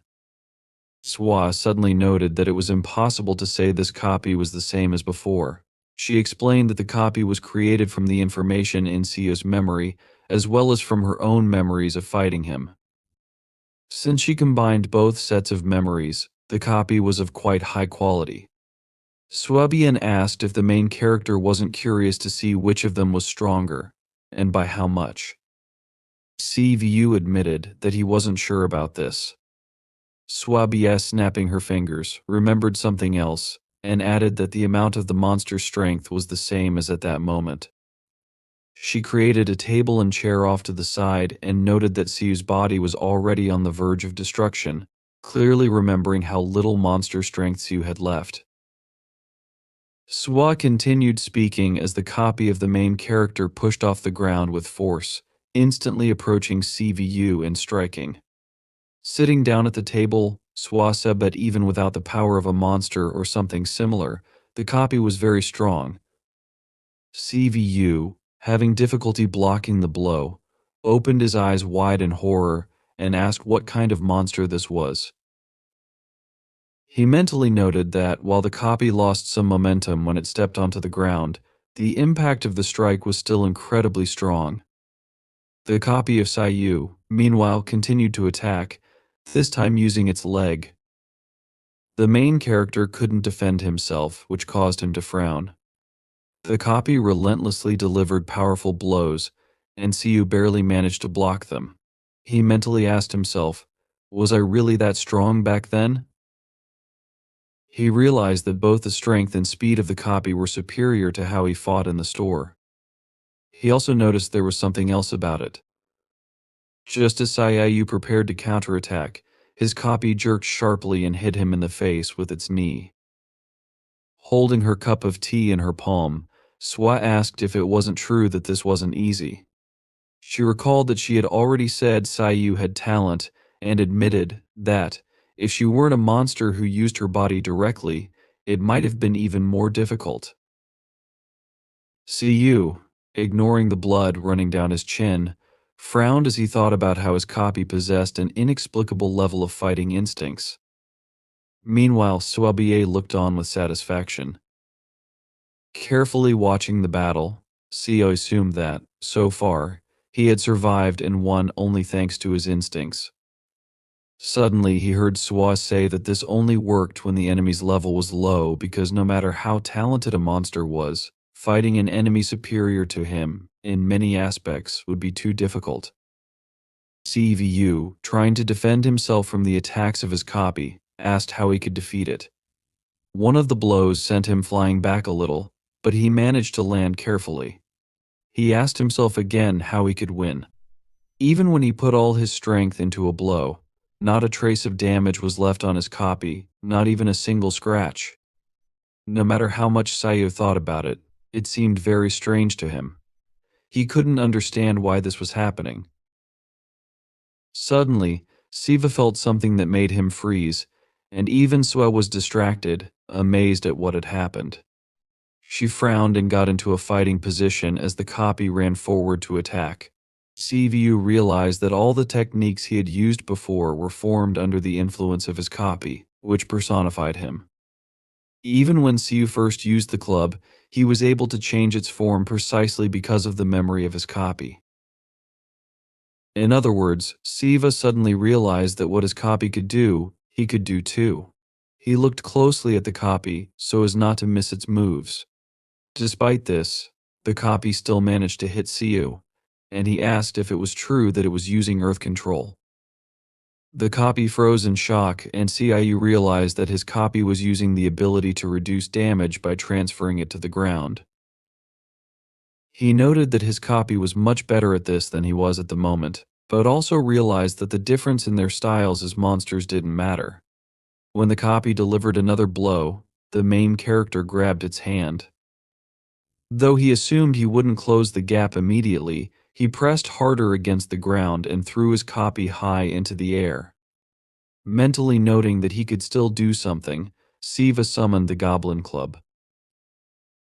Before the copy hit the ground, Siu decided to try something. Smirking, he challenged his copy to see if he could use earth control without touching the ground. Siva got into a fighting position and delivered a strong blow with his club. Watching his copy fall to the ground, he smiled contentedly. The landing was so hard that dust and fragments of stone rose into the air. Suah smiled contentedly at the scene as well. Siu called out to her joyfully, shouting that he had succeeded. Closing his eyes, he smiled, admitting that his copy was very strong. However, since it was essentially him, it was easy to determine its weaknesses. Suah, closing the book she had been reading, noted that Siu had done a good job and added that both Siu and his copy should acknowledge this. The main character, hearing this, stopped smiling and asked what Suah was talking about. Suah, smiling more, pointed behind Sivu and asked him to look. Turning around, Siva saw that his copy had risen, summoning its own club. This time, the club took the form of a massive weapon. Frowning, the copy of Siu swung its weapon. Suah, grinning, noted that at least Siu recognized the copy as an enemy worthy of him. Siu froze, his eyes wide in amazement, and stared at the enormous weapon his copy was holding. Realizing that his copy was about to strike, the main character looked with horror at his small club, and almost crying, said that it wasn't fair. At that moment, the copy delivered a powerful blow. When the club dissipated, splashes of blood were visible on the ground, along with cracks that had formed. Siu lay on the ground, trembling in pain. The lower half of his body had been torn from his torso due to the force of the blow.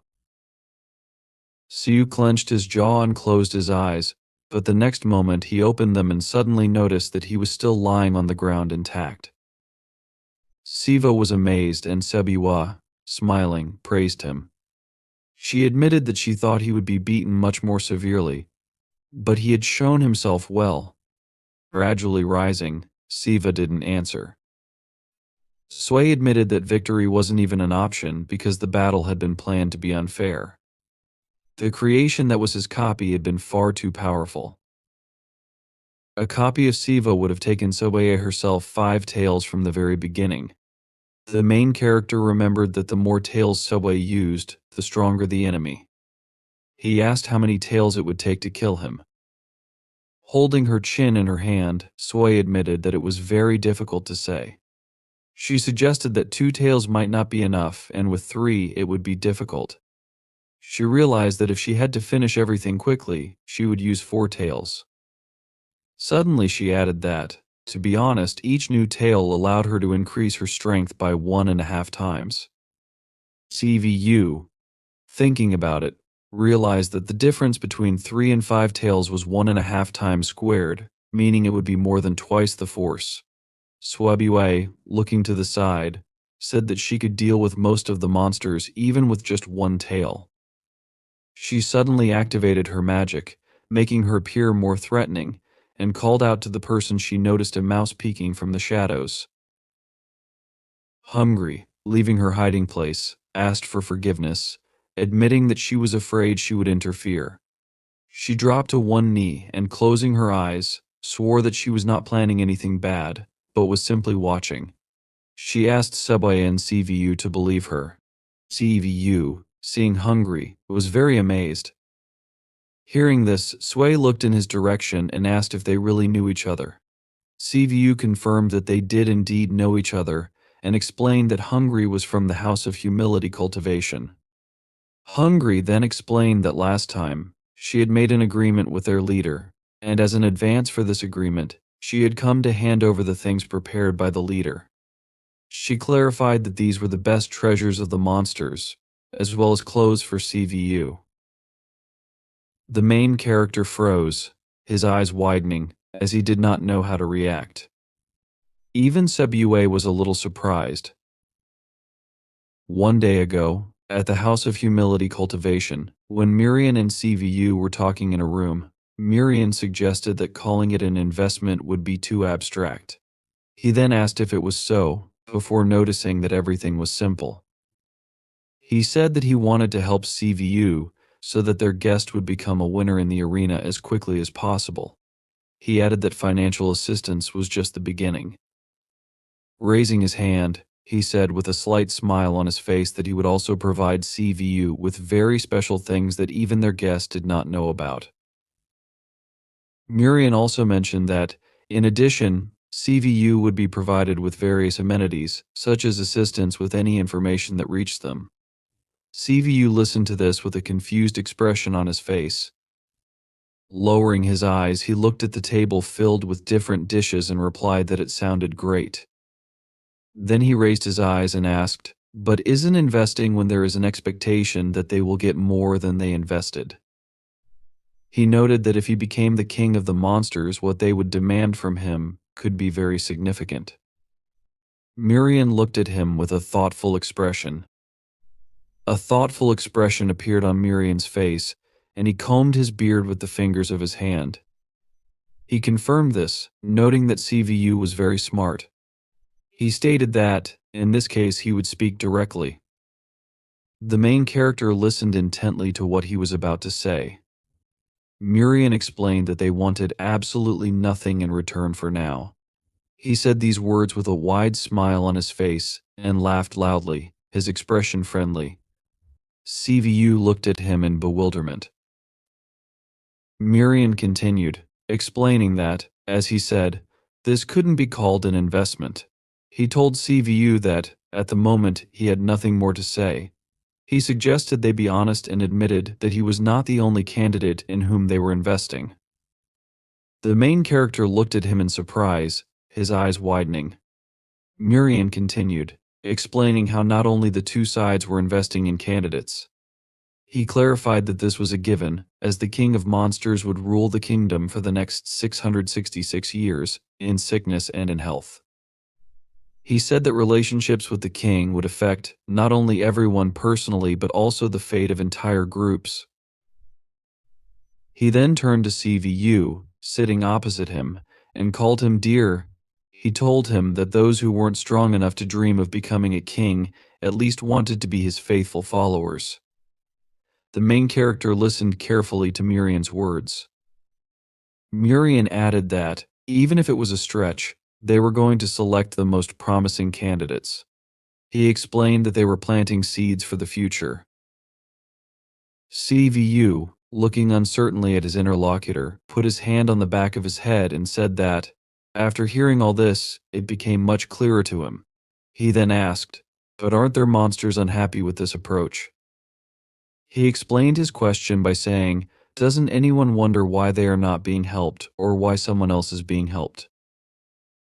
Mirian closed his eyes with a smile on his face and confirmed this, saying that of course there were such people. He then explained that there were no particular problems with them, and such dissatisfaction was resolved by itself. After that, he gave an example, mentioning the youngest of the Hai Tai family, with whom he had a conflict. He said that the young member should have received their sponsorship since he possessed attributes such as the potential and hidden power of a divine beast. Miriam said that they considered these qualities enough to invest in him. He then extended his hand in front of him and said that one guest had contacted them directly, claiming he was not worthy of their resources. When Miriam spoke about this guest, he pointed toward the main character, who was looking at him in surprise. Miriam continued, saying that this guest convinced them it was better to give the resources to him instead. He ended his speech by saying, "This is how everything is."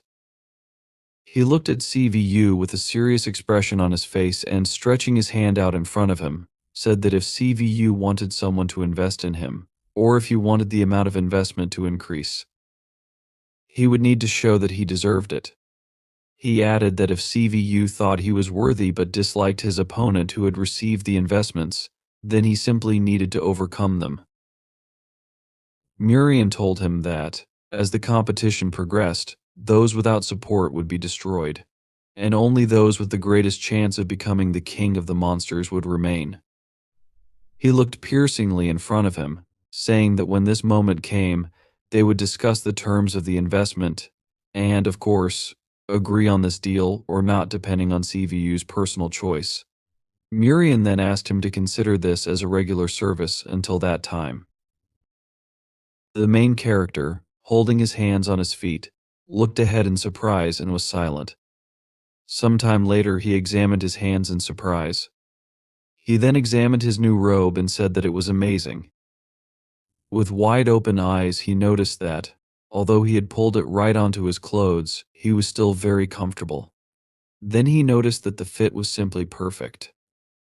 Suah, standing opposite him, crossed her arms over her chest and noted that this was a common thing for an elven.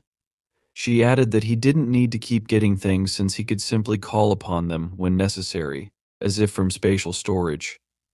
Suah then turned her question to Hungry, asking if there was a special set of commands. Hungry crossed her fingers in front of her chest in the affirmative and answered, saying that such a gesture seal had already been created. She asked them to simply say put it on, and if they wanted to take it off, they should say take it off. The main character also crossed his fingers in front of his chest, as Hungry showed, and said hesitantly, so, take it off. After this, the robe CVU was wearing began to shrink and disappear. The main character looked at it in bewilderment, surprised and screaming in fear. Siva began alternating his orders.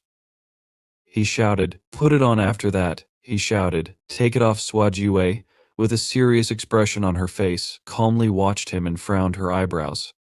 Hungry looked at her warily, standing behind her. Siva continued shouting, commanding, put it on. After that, he again commanded, take it off. Subwai asked him if he was having too much fun. Siva looked at Subway carefully and thought that this Gumo girl was a nine-tailed fox.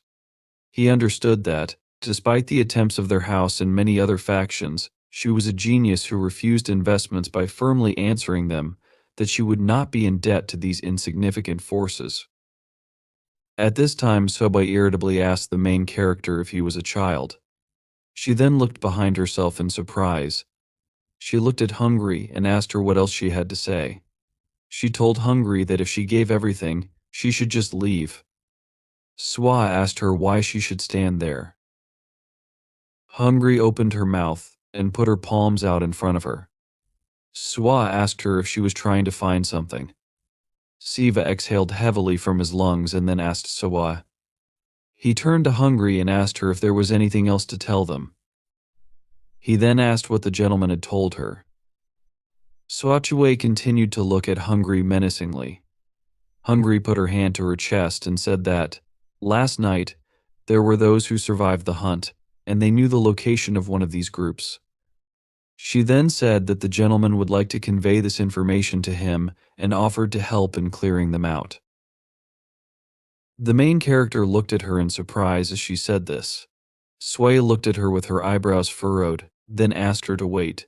She said that she understood why she was telling him about this, Then she asked her, "But how did they know this?" She warned Hungry that she had better not lie. Hungry stood, pressing her hand to her chest and looking ahead. She said that Mr. Siva would remember Mr. Yum from yesterday. Siva repeated after her, Yum after that. He asked her if she was talking about Hai Tai. Hungry answered in the affirmative and explained that last night, Mr. Yum took part in a hunt and settled down on the outskirts of Seoul with two other creatures. The main character sighed in surprise and asked if they were seriously injured. He then asked if it was Yum who reported the location of the remains. He understood that something was wrong here. Hungry told him that, instead of receiving a report from them last night, they learned that Mr. Yum's partners were killed by those they were hunting. After that, she told him that Mr. Yum was able to escape alone. Suah opened her mouth with a surprised expression and asked her to stop. She then asked her, were they unable to destroy someone after that? She said that she had never heard of such a thing. Hungry, looking at the floor, said that they themselves found out about this only in the morning, and Yum came to them late at night. She told them that, despite his wounds, he panicked, so they brought him inside to help. But he never recovered from the injury and continued to fragmentarily repeat the events of last night. She told them that, shaking with fear, he spoke of his fear of the enemy and guilt for the failure of the mission. He hid under the blanket, and turning to his mother and sister, asked for their forgiveness. Hungry then said that the shock of these two accidents seemed to have hit him hard. Sabawa said that he would have a bleak future, as he didn't even lose in battle but shamefully fled alone. Then she said that the entire clan had been destroyed, and in his place she would have been better off staying there. The main character turned to Hungry and asked her, "Is this the only thing you know?" He noted that he thought the judge should find out about this. In response to his remark, Suah noted that the judge most likely already knows or will find out soon. Then she said that no one would do anything special. She then asked, "Is this true?" Siva looked at her in surprise as she said this.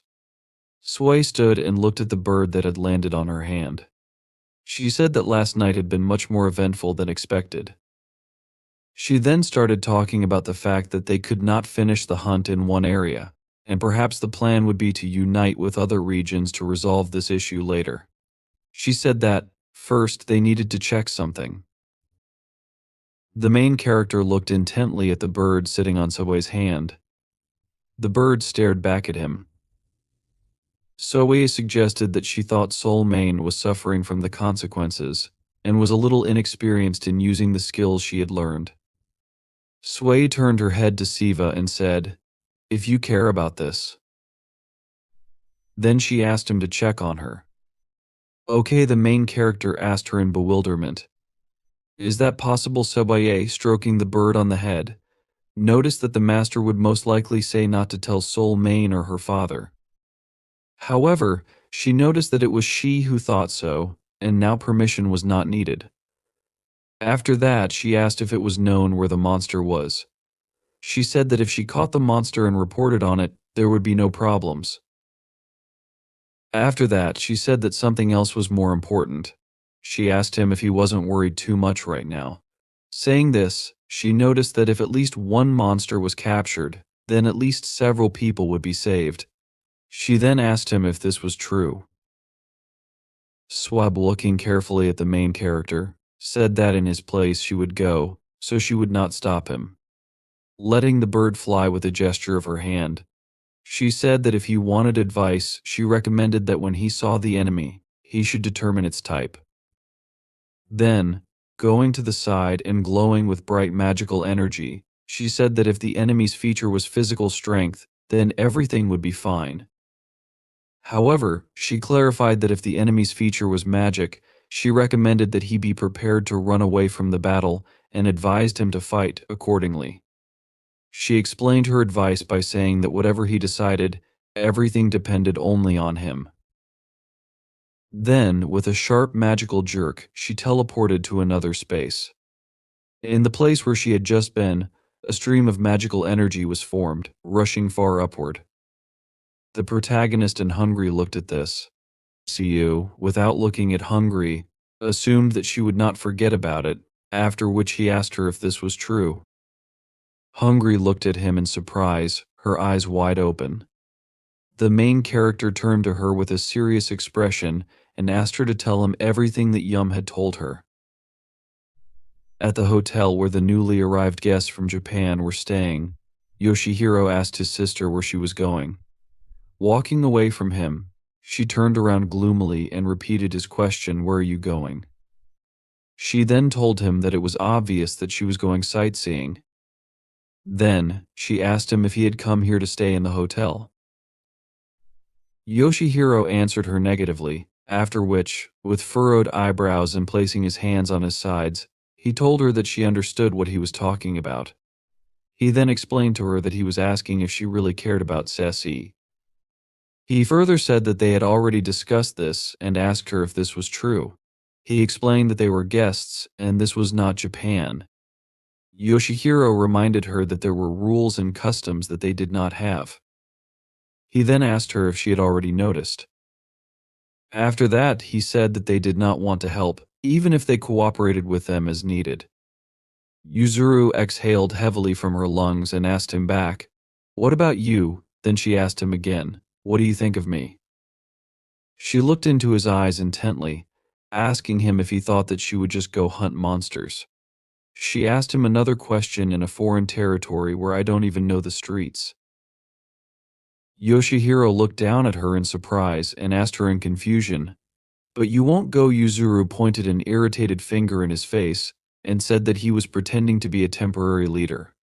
She told him to behave accordingly. With furrowed brows, she told him that instead of doing stupid things, he should concentrate on doing his main job properly. Yuzuru then pointed at his confused expression with her finger. "Who is causing them problems with the Suid family?" Yoshihiro chuckled in response, confused. Yuzuru, not paying attention to him, left the room. Turning around, she told him that she would return in the evening, and if he was worried, he could call her or do something like that. The door slammed shut, and Yoshihiro continued to look ahead in confusion towards the closed door. Then, exhaling air from his lungs, he said that even if he called, she would not answer. Yuzuru, who was in the elevator, thought that no one knew how long they would be there. After that, she pressed the button in the elevator with the picture of the number 1. She understood that she couldn't actively interfere because if the monsters wanted to find her, then so be it. Around her, the magical energy of a bright blue color began to increase. Above her hand was a short anthropomorphic spirit with a certain object in her hands. She formed it thanks to her magic. Looking in front of her, she said that she needed great luck. After which, she asked the spirit she had formed in her hands, "Could you do it?" Kira Yuzuru is a Shikigami shaman, meaning she can control various spiritual beings. The spiritual being she summoned told her that it was possible, given how much she had collected up to this point. 7 lucky children increased their shaman's day luck by maintaining energy and normal luck.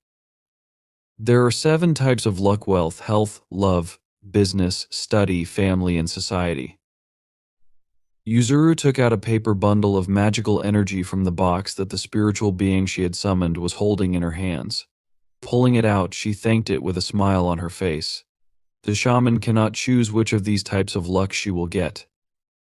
The 7 lucky children automatically give the luck that, in their opinion, is most suitable for the shaman at the moment. Yuzuru looked at the unfolded paper package with a smile on her face and thought that she was very sorry to use such a lucky chance, but she understood that this way she could grab the monster without problems and figure it out later. When she opened the package, she saw that it was written there that she would have luck and love. She looked at it in shock, her eyes wide open. Then, confusedly, she looked in front of her in bewilderment, asking, "What is this?" It was literally written on the paper that it would be a wonderful day when she would meet the betrothed of her dreams. Then there was an inscription: "The process can be extreme after that." It was written on the paper that the color of luck is black. In an incredible rage of misunderstanding, Yuzuru loudly screamed, "What kind of nonsense is this, people on the street?" Not far from her, turned worriedly in her direction. She looked at the paper in bewilderment and asked, "Do I need this in this situation?" With an irritated expression on her face, she said that even if something went wrong, she needed a normal one. Her indignation was interrupted by a voice that sounded not far from her. The voice suggested that someone had made a mistake. Then the voice asked if he had the correct address. Someone got out of the taxi, saying that he was probably right. Then this person said that he would just walk because it seemed to him that it was close. Yuzuru looked towards the taxi in bewilderment, her eyes wide open. She saw how the main character, exhaling air from his lungs with a tense expression on his face, looked at his phone and said that if he had known that everything would turn out like this, he would have taken the bus. Seoul's Han River Park looked like. An embankment was located along the river. Along this embankment, there were many benches situated near the lawn and trees.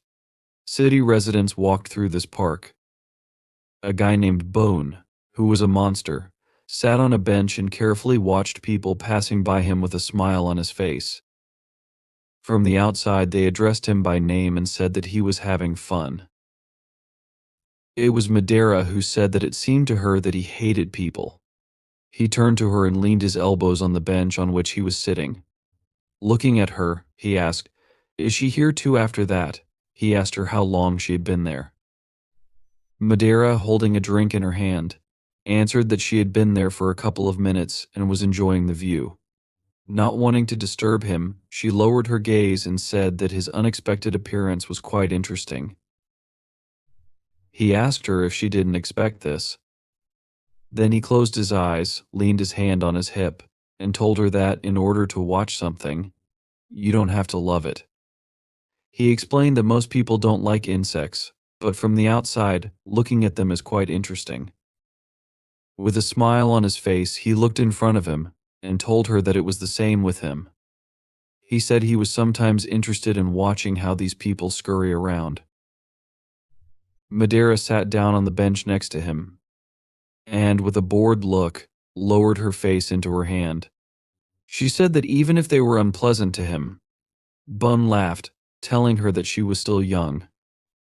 Then he told her that she hadn't even celebrated her second birthday yet.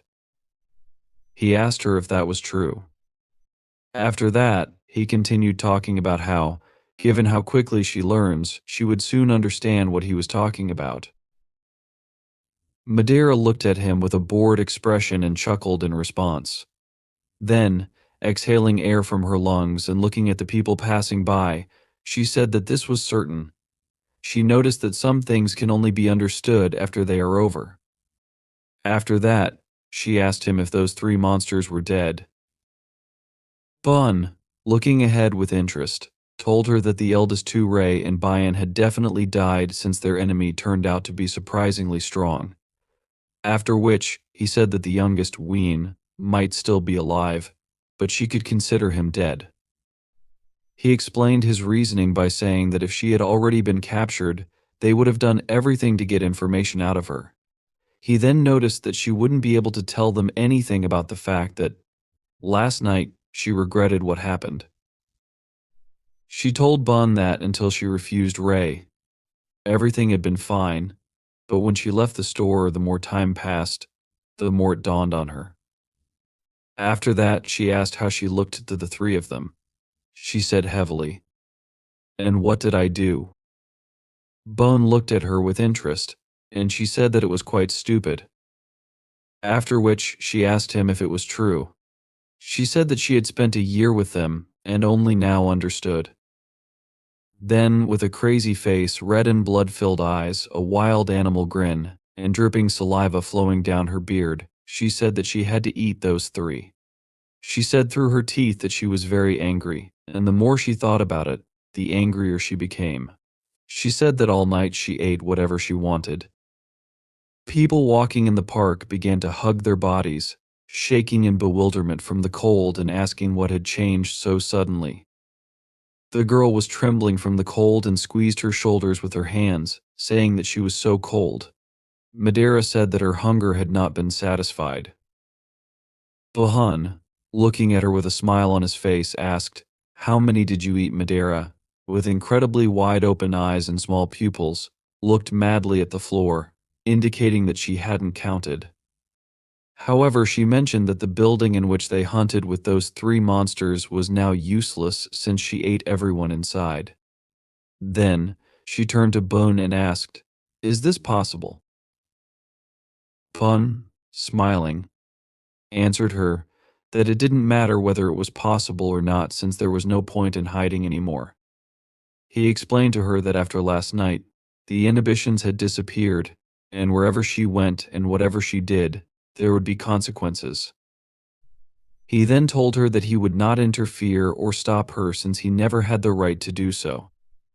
He looked at her friendly and told her to go and have fun. He said that this is all he asked of each of the 7 of them. He took out his phone and, with his fingers clicking on the screen, said that all the residents of the apartment complex were missing.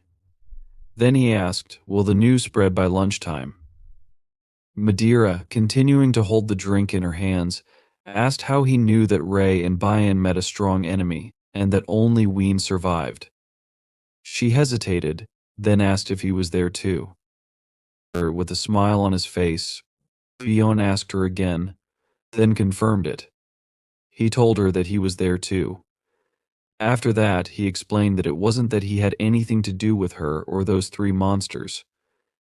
He said it was more of an accident since he was keeping an eye on what was happening because he was already nearby. Madeira grinned and noted that it sounded like he had noticed something important. Bayan, with his eyes glowing with magical energy, answered her that there was nothing special about it. Then, he noticed that there was nothing like that, at least not yet. Shiru walked along a crowded street, with Yuzuru carefully following him. She mentally stopped herself and asked, "What else is this?" Looking at him in surprise, she realized that his aura was as if he was not trying to hide. She thought that even if he wasn't the kind of monster who breaks the law, given the recent events in the country, this was quite stupid. The main character walked with one hand in his pocket and the other holding his phone, which he looked into with a tense expression on his face. Yuzuru, looking at him carefully, understood that she needed to take into account a couple of nuances.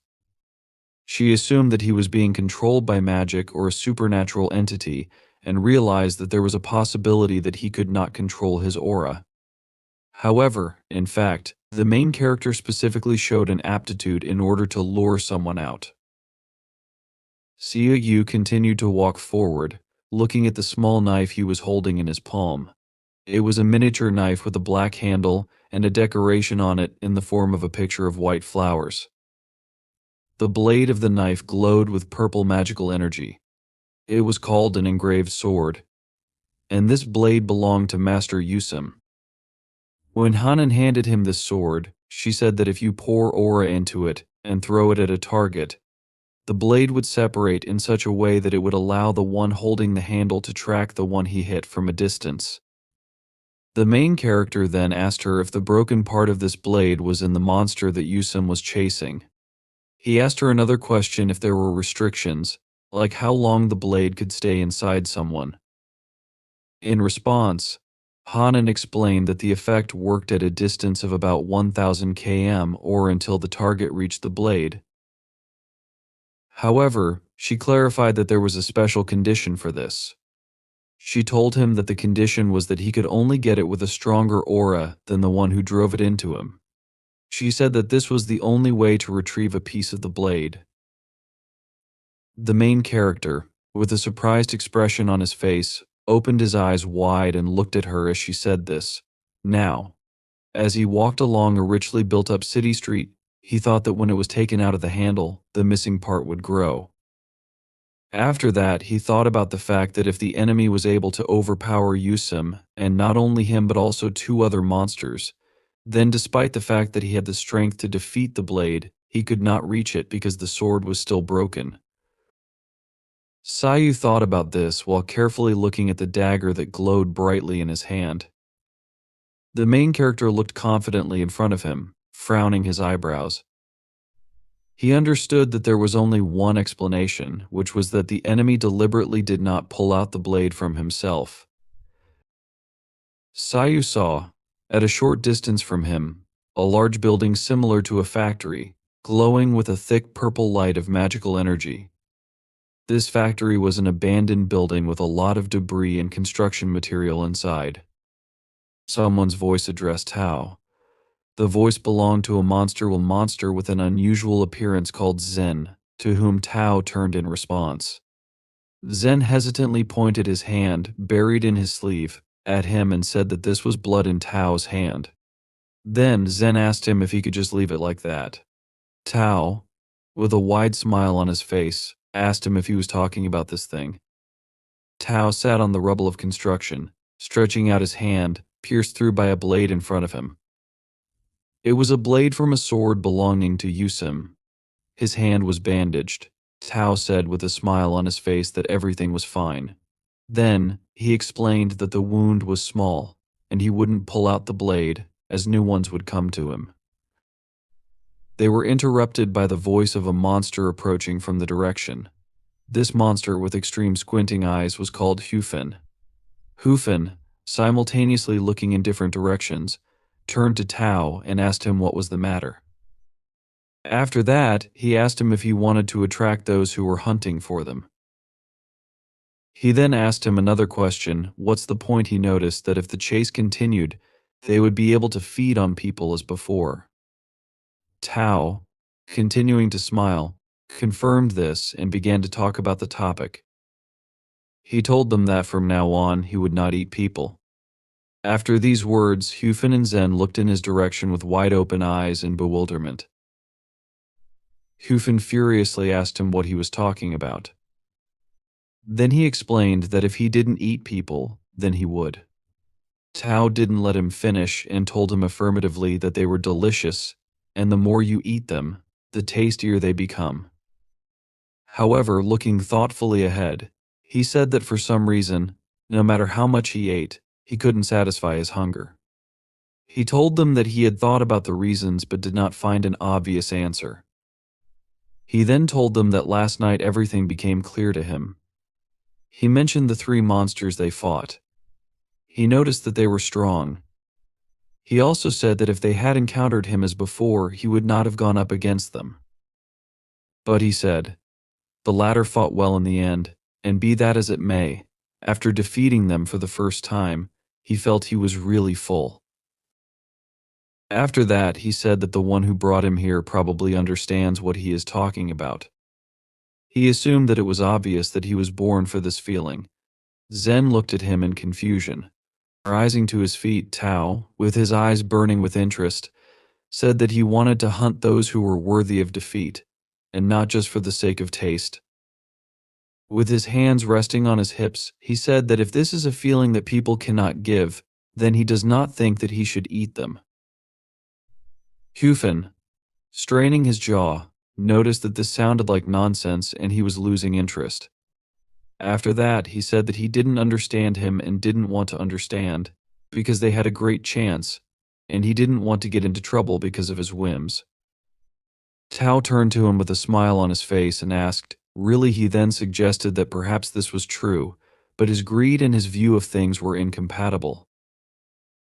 Tao approached Hufin and, with a smile on his face, suggested that this meant everything was over between them. He said that he was very sorry, but noted that perhaps it would be better this way. Hufin stood in front of him, his back straight, confused. At that moment, looking confusedly in the direction of Tao, he stopped himself, thinking that if he was not going to eat people, then perhaps. He looked in fear at the hand that Tao extended to him. Tao, with a wide smile on his face and a friendly expression, extended his hand in front of him.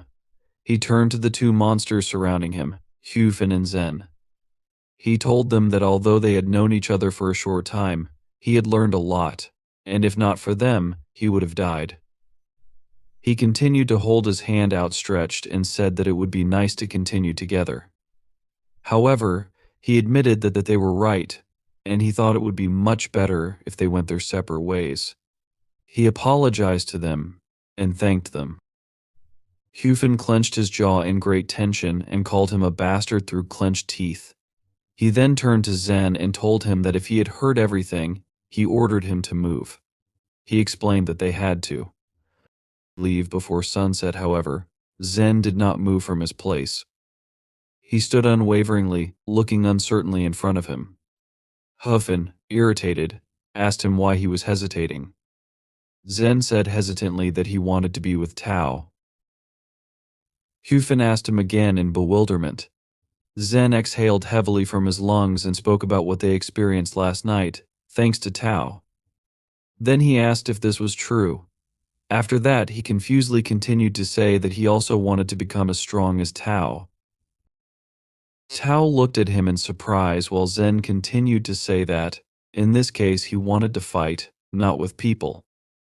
Hufin asked him irritably, "What are you saying then?" Angrily, he pointed his finger at Tao and said that he didn't even know the details. He asked him if he had forgotten who he and Zen were in the first place. Pressing one of his hands to his chest, Hufin shouted that the transformation of their bodies was not the same as Tao's. He shouted loudly that he was just a dirty copy. Tao said that, as he said, it was dangerous to be with him, especially for Zen. After which, he warned him, saying that he would most likely die. Hufin turned his surprised face toward Tao. After this, Tao noted that, while he was with him, he promised him this, with a confident smile on his face. He clenched his palm into a fist and told him that if he died, he would not do it before him. Zen, looking in front of him in surprise, said Tao. Hufin looked at him irritably, with his eyebrows raised high and his jaw tense. Then, he turned away from them, and exhaling air from his lungs and closing his eyes, said that he could not stand it. Told to do stupid things together, they walked away. Turning around, he asked, "They both don't eat people. Is that true?" After that, he added, "If this is the case, I would eat those who are below me and leave." Then he smiled and said, "No one would complain." Ta, with a smile on his face and looking up, confirmed this, saying it is better to eat to the maximum state of saturation before sunset. Suddenly, his face took on a confused look. He gazed ahead in surprise and said, "This is true." At that moment, the main character stood in front of the abandoned factory building where those monsters resided. Like other creatures of the night, this monster had existed for many years, spanning countless eras. Zen turned to Tao and asked if he was okay. The ominous name it bears depends on the era and region. Ta affirmed that he was fine. Zen reassured him that everything was fine and noted that Ta was just a little surprised. Despite the era, its essence remains the same, characterized by an uncontrollable thirst for conflict. Suah looked ahead with a confident expression, frowning. Tia said he knew they would come, but he thought it would be after sunset.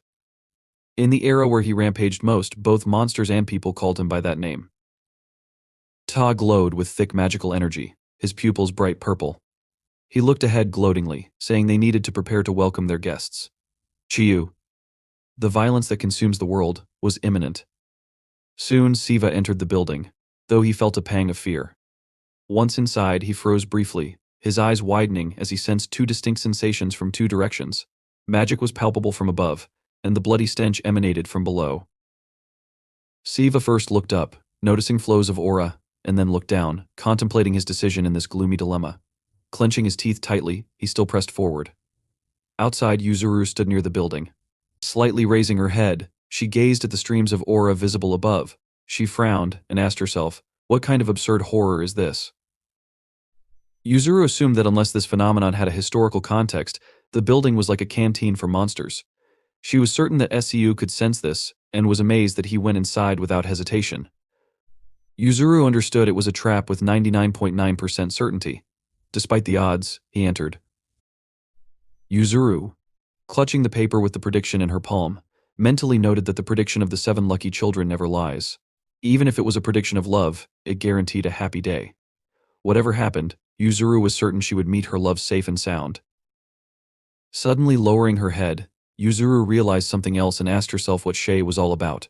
Recreating the appearance of the main character in her thoughts, she noted she hadn't noticed any special features.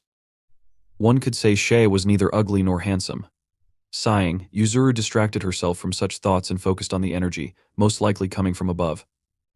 Activating her magic, Yuzuru summoned her beast and instructed it to move ahead. The beast took Yuzuru and jumped to one of the building's upper floors. Landing carefully, Yuzuru frowned, assessing the situation. She wondered if she was being overly cautious. Seeing Zen standing in front of her, she realized he didn't seem like a dangerous monster. Zen appeared harmless as he stood, trembling violently, trying to convince himself that he could do it. Grinning condescendingly, Yuzuru decided to catch everyone who came across.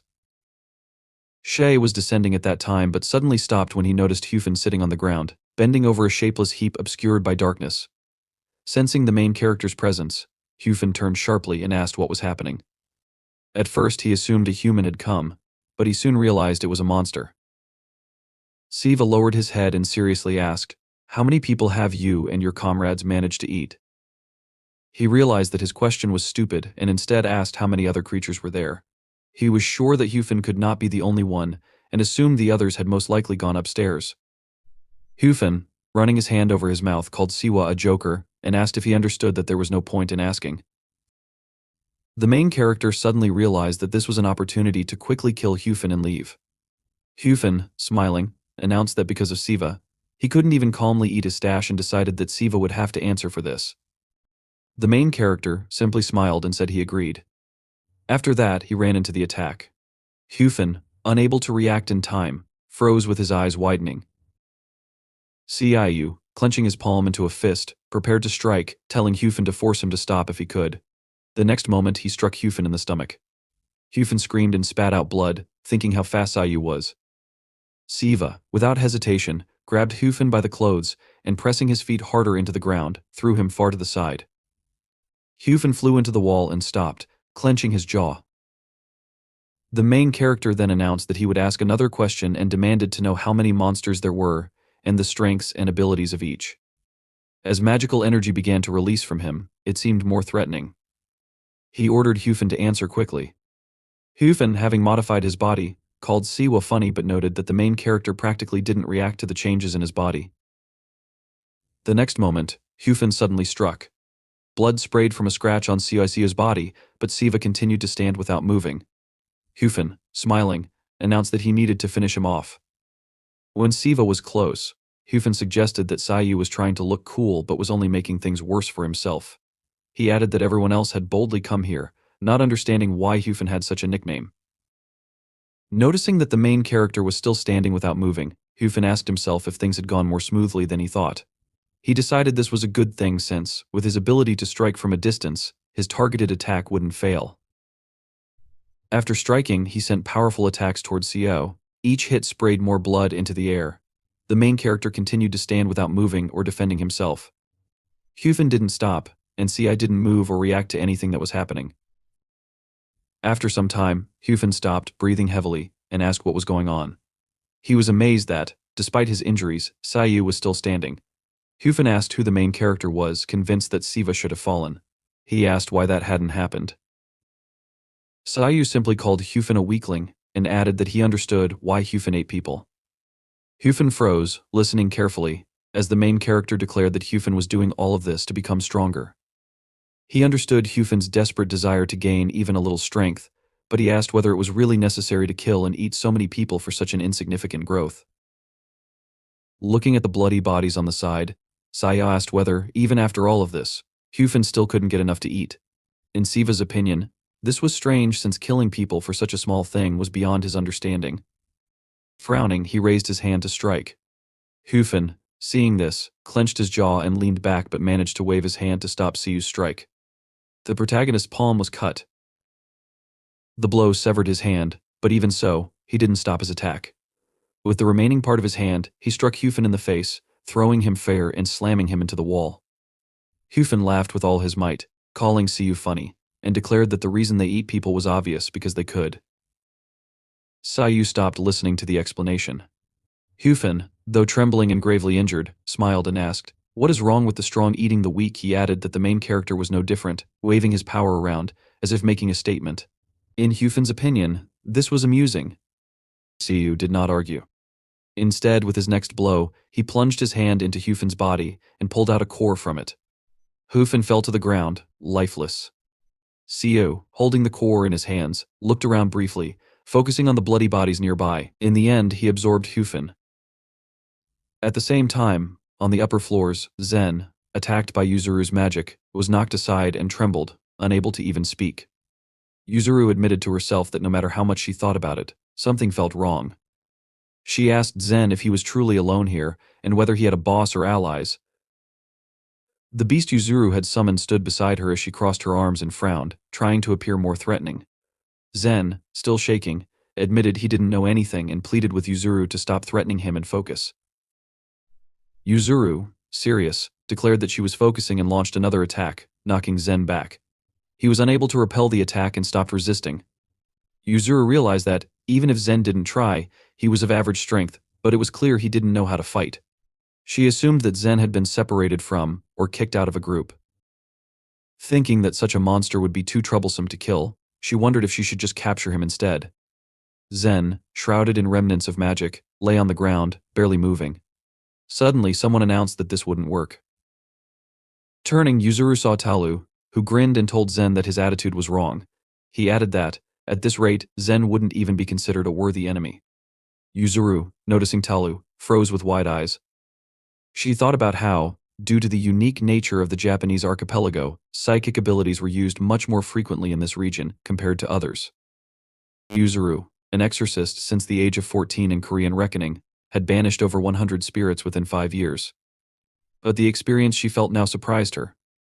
Turning toward Talu, she watched as he declared that catching the right moment in a fight was all that mattered. Despite her experience, none of the spirits she had faced could compare to Talu, who now stood before her. Talu smiled and continued, saying that even if the enemy was stronger, it was crucial to make it clear that victory wouldn't come easily.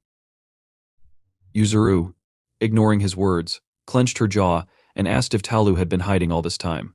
She could feel his energy overflowing. Though he wasn't the spirit she and Yoshihiro were searching for, the dark energy emanating from him was overwhelming. Assessing its intensity, Yuzuru realized it had reached poltergeist level. As Talu approached, he appeared increasingly menacing, enveloped in magical energy. He apologized to Yuzuru, claiming he didn't want to cheat but wanted to give his colleague a chance. Yuzuru didn't respond but realized that her chances were the same whether she fought or ran away. Talu, meanwhile, wanted to continue speaking, but suddenly he sensed something. Turning sharply, he put his hand in front of him, catching a long vine. The vine, controlled by the goblin club used by Siu, stretched toward Talu. Looking in the direction of the thread, Talu noticed the main character jumping closer, preparing to strike. Even before landing, Siu regrouped in midair. Clenching his jaw, he swung his leg to strike. Talu, noticing the new enemy, smiled in anticipation. In the next moment, Siu delivered a powerful blow, sending Talu flying to the side. He crashed into the wall, raising clouds of dust into the air. Zen, noticing this, watched in disbelief. Excitedly, Zen shouted TA's name and tried to rise. Someone, attracting Yuzuru's attention, asked if she had spoken about this recently. This person remembered Yuzuru mentioning something about a Superman or something similar. Yuzuru froze in shock, amazed at how the situation had unfolded, while her beast frowned, preparing for a possible battle. The main character, looking seriously at Yuzuru, ordered her to leave, stating that she had nothing to do here. Yuzuru, recovering from her shock, asked the main character to wait and suggested what it might mean if Shuru had also come to get rid of the monsters. Before she could finish speaking, someone interrupted. It was TA, who, despite his wounds, smiled and asked whether the main character was trying to imply that Yuzuru was standing in his way. TA added that if something got in his way, he wouldn't be able to act freely. He noted that, at first glance, Shuru was different from him but looked like the type of friend he would enjoy fighting. Shuru remained silent, ignoring TA's words, while Yuzuru suddenly asked Ta if he was seriously saying that she would get in the way. Furious that a worthless monster would say such a thing to her, she took the vessel that the beast had been holding in its teeth and activated the Beggar's Union, and roaring thunder. Yuzuru asked how Ta even dared to treat her like that. TA, amazed at the turn of events, watched as Yuzuru, drawing Shiru's attention, declared that if she were in his place, she would have moved aside. She was not going to restrain her power just to avoid hurting the main character. Shiru looked at Yuzuru in bewilderment. Yuzuru, once again activating the roaring thunder, waited for the required amount of energy to concentrate, and then summoned a furious thunderclap. The beast, previously standing beside her, transformed into a ball of energy and flew forward, turning into a powerful attack. Yuzuru stood firm, concentrating. When the attack exploded, raising clouds of dust, she thought to herself that since these monsters were her enemies, she would not hold back. Determined, she decided to give it her all and unleash her full power. Seeing that her beast was ready to attack again, Yuzuru used another furious thunderclap. The second attack struck from another direction. When the dust cleared, Yuzuru froze, breathing heavily. Suddenly, she realized something was wrong. After only 2 lightning strikes, she was already exhausted far more than she should have been. This was not even half of what Yuzuru was normally capable of. Her eyes widened as she realized that the energy of this country didn't align with her own. The next moment, Shiru suddenly approached her, grabbing her hand, and asked her to strike a little less forcefully. Yuzuru looked at the main character in bewilderment but didn't question him. He explained that it hurt. A powerful attack suddenly flew toward Yuzuru and Shiru, but the main character quickly pulled her toward him, removing her from the trajectory of the attack. When the attack dissipated, Yuzuru looked to the side in shock. Shiru frowned, noticing an opening in the wall that had formed during the attack. Yuzuru asked if TA had escaped, but Shiru disagreed. He suggested it was likely the opposite, reasoning that TA could have freed himself long ago if he had wanted to. Shiru felt the thread he was holding suddenly grow tense. Looking along the thread, Shiru noted that TA was one of those monsters completely unaccustomed to fighting. He explained to Yuzuru that this was why TA had been on the defensive and admitted he had completely forgotten about Zen during the attack. However, Shiru added that TA would return soon. He suggested that, in this way, TA might also be inviting the main character to follow him. In the end, Shiru decided to pursue him. Shiru declared that it was time for him to go and added, as he had already said, that he did not need Yuzuru's help. Yuzuru asked irritably, "What kind of nonsense is Shiru talking about?" She suddenly opened her eyes wide, scared, as Shiru asked if he needed to demonstrate something to her. He activated his magic and began to look taller and more menacing. Then he asked if Yuzuru really didn't understand how things truly were.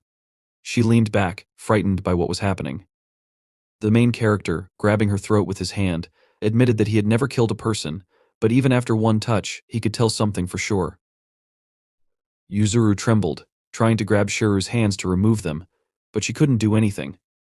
Shiru declared that if he applied any more force, her neck would break. He asked if she would just stand there. She clenched her jaw but still couldn't do anything. The main character warned that if she didn't act right now, she would die. He suddenly froze in amazement, feeling something. He looked to the side and noticed that the spirit summoned earlier by Yuzuru had become much smaller, but was still trying to attack him. It crashed into his side. Shiru paused for a moment, thinking, and eventually released Yuzuru's neck, asking for forgiveness for his behavior. Yuzuru fell to the ground, clutching her throat. Shiru admitted that he hadn't thought he would cross the line. He wasn't sure if Yuzuru knew this, but he warned that the attack had actually been aimed at him, not her. Yuzuru was surprised to hear this. Shiru explained that Yuzuru wouldn't have been able to dodge the attack, and he knew he had to save her. The main character remembered the moment when Yuzuru saved him from an earlier attack and explained that this was why he had staged his own attack to delay Yuzuru and buy some time. He didn't know whether it was pride or something else, but looking at the disappointed expression on Yuzuru's face, he asked if she now understood everything.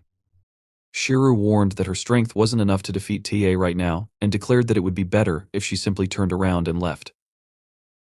The spirit Yuzuru had summoned frowned, ready to fight, but didn't attack. Shiru, stepping aside, warned that he didn't want to see more people die, at least not today. Suddenly, he remembered something else he needed to say. When Yuzuru turned in his direction, Shiru mentioned that there were human remains in the basement of this building.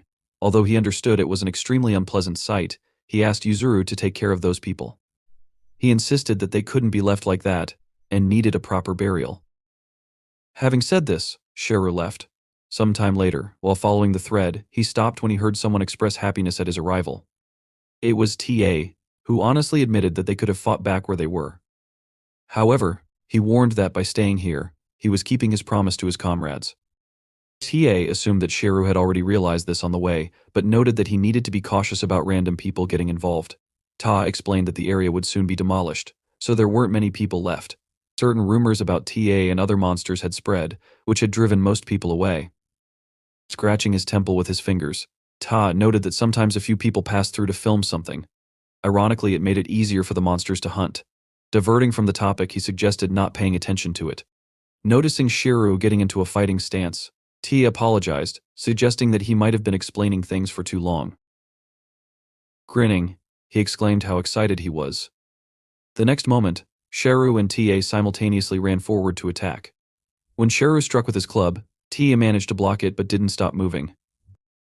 In the next moment, Shiru attempted another strike. This time, although Tia noticed the attack, he was unable to parry it. The blow sent Tia flying back, crashing into a wall and breaking it. Tia opened his eyes wide, and in the next instant, noticed Shiru jumping closer to deliver another attack. This time, Tia was ready and parried the blow. At first glance, the battle seemed evenly matched, but as it continued, the difference in technique became evident. However, both fighters landed powerful strikes on each other, gradually moving across the battlefield. TA, fully aware of his nature, smiled enthusiastically during the battle. His strength was truly remarkable. The battle was stunning. When TA struck again, the protagonist spat out blood from his mouth. TA used perfect compatibility, and there was quite a lot of blood. Siva realized that he was just lucky. He suddenly remembered talking to someone who had mentioned a preservation gem.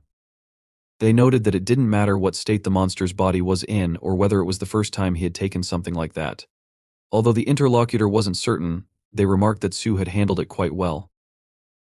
This person was determined to hammer the point into Siva's head, warning that there was no need to take the pill a second time.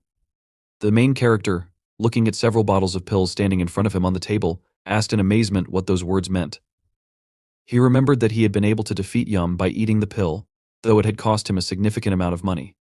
Suah, who had been talking with Siva all this time, explained that he was simply lucky. She noted that an excessive increase in energy is just as dangerous as exhaustion. She reminded him that this was exactly what had happened during his fight with the Shutter Swallow. The main character had been unable to cope with the overwhelming energy and had lost his mind due to the sharp increase in it. Siva listened attentively as Sway explained that if he continued taking pills out of a thirst for power, something terrible could happen. Though she admitted that she didn't know exactly what the next dose might do, she warned that it could turn him into a monster. Siva, having flown a little to the side due to a blow, stopped.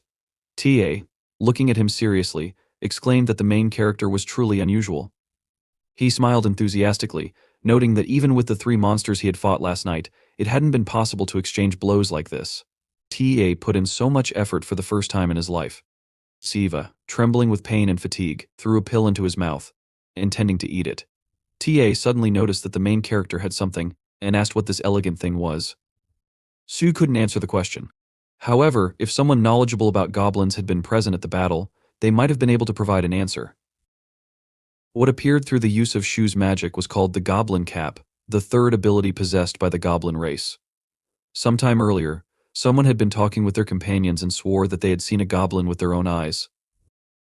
The man, sitting with 2 others at a table, expressed displeasure that his friend was once again talking about the same old things. He exclaimed that even when looking at a cat, the friend claimed it was a tiger. But another man insisted that this time it had really happened. He recounted how, on the day he was crossing the mountain range, a snake-like creature appeared, claiming to be some kind of supernatural entity. However, a goblin suddenly appeared and saved him. The third man asked if it was possible that after saving him, the goblin had mentioned something about belonging to his race. The man who had seen the goblin pondered aloud, wondering what it had looked like. Looking up as he remembered, he began to describe it. He started with the fact that the goblin was huge, elated, and almost twice as tall as a human. Its shoulders were several times broader than his own. Yet, in other respects, and no matter how strange it seemed, the goblin wasn't much different. A man, recalling the appearance of the goblin, noted that the monster was different only in its slightly dark skin tone. Apart from this, there was nothing unusual about the goblin. Its eyes, nose, and mouth were all in place. One of the men suggested that it might have been a man, arguing that goblins should have horns. However, the man who saw the goblin declared that the monster did not have any horns and exclaimed that he had never heard of a goblin having horns at all. The man who had spoken earlier closed his eyes, took a sip from his cup, and asked if his interlocutor knew about the blacksmith in the neighboring village. He noted that, unlike his interlocutor, the blacksmith was not a cowardly person and therefore someone he trusted more. Suddenly, the third man interjected, stating that he wasn't claiming the blacksmith was lying, but that the goblin he had seen also did not have horns. Both of the other men, distracted from their argument, looked at their comrade in amazement and asked if he, too, had seen the goblin. The man admitted that it was true, explaining that he was very young at the time but had managed to witness a battle between goblins. He remembered peeking out from behind a tree and observing the two monsters. He noted, just as the other man had said, that aside from their fast movements and dark skin, the goblins looked human. No matter what happened, the goblins had simply stared at each other in silence. One man asked if it was true that goblins didn't have horns. However, without waiting for an answer, he decided it wasn't that important and instead asked what had happened. The man admitted that nothing significant occurred. The goblins simply disappeared without a trace. One of the men trembled, overwhelmed with emotion, while the other admitted that it was too dark to see clearly. He couldn't tell whether it was a cap or a helmet, but he recalled that one of the goblins had something sharp protruding from its head, resembling a horn. He assumed that this was what his interlocutors were referring to. In any case, as soon as he noticed this detail, the goblins vanished from sight. Another man suggested that the goblins hadn't disappeared, but were simply invisible to the naked eye. The narrator agreed, speculating that this was likely the case. As the ground beneath his feet began to split, trees were uprooted, and the entire mountain shook. Frightened, he had run away, now assuming that the goblins were fighting each other while remaining invisible. In the end, he admitted he couldn't say for certain what he had seen, since goblin-like creatures defied human understanding. Filling his cup again, he concluded that arguing about such creatures was pointless, as their existence transcended human logic. He proposed they drink another round and took the first sip. Legends, myths, and folklore about monsters were often based on real events, but human interpretation shaped their narratives, meaning the truth could have been entirely different. Now, TA, still smiling, looked at Siva, who stood opposite him. Suddenly, a horn appeared on the main character's head. Though folklore suggested goblins could have horns, they were not an inherent part of their body. The ghostly battle mask, better known as the goblin mask, also appeared on half of Siva's face. This mask was a form of protection created from goblin energy. Activating his magic, Siu prepared to attack. He believed the claim that the goblin mask made goblins invisible was only partially true. When the main character ran forward, he was not visible for a moment. However, this did not mean he disappeared. It was simply that his movements had become so fast that most supernatural creatures, let alone humans, could not perceive him. Siva threw a punch, but TA extended his arm forward and blocked it. However, when the attack dissipated, TA smiled, noticing that his fingers were broken. Without hesitation, Siva continued fighting, delivering another blow that caused TA to lean back, spitting blood. TA, undeterred by the blood, was soon ready to fight again. He launched an attack with a smile, while Siva looked at him intently, countering with his own strike. At the same time, Siva intercepted TA and lifted him off the ground. Activating his magic more intensely, Siva frowned in concentration. In the next moment, the street, as well as the nearby buildings, shook slightly as Siva threw TA to the ground.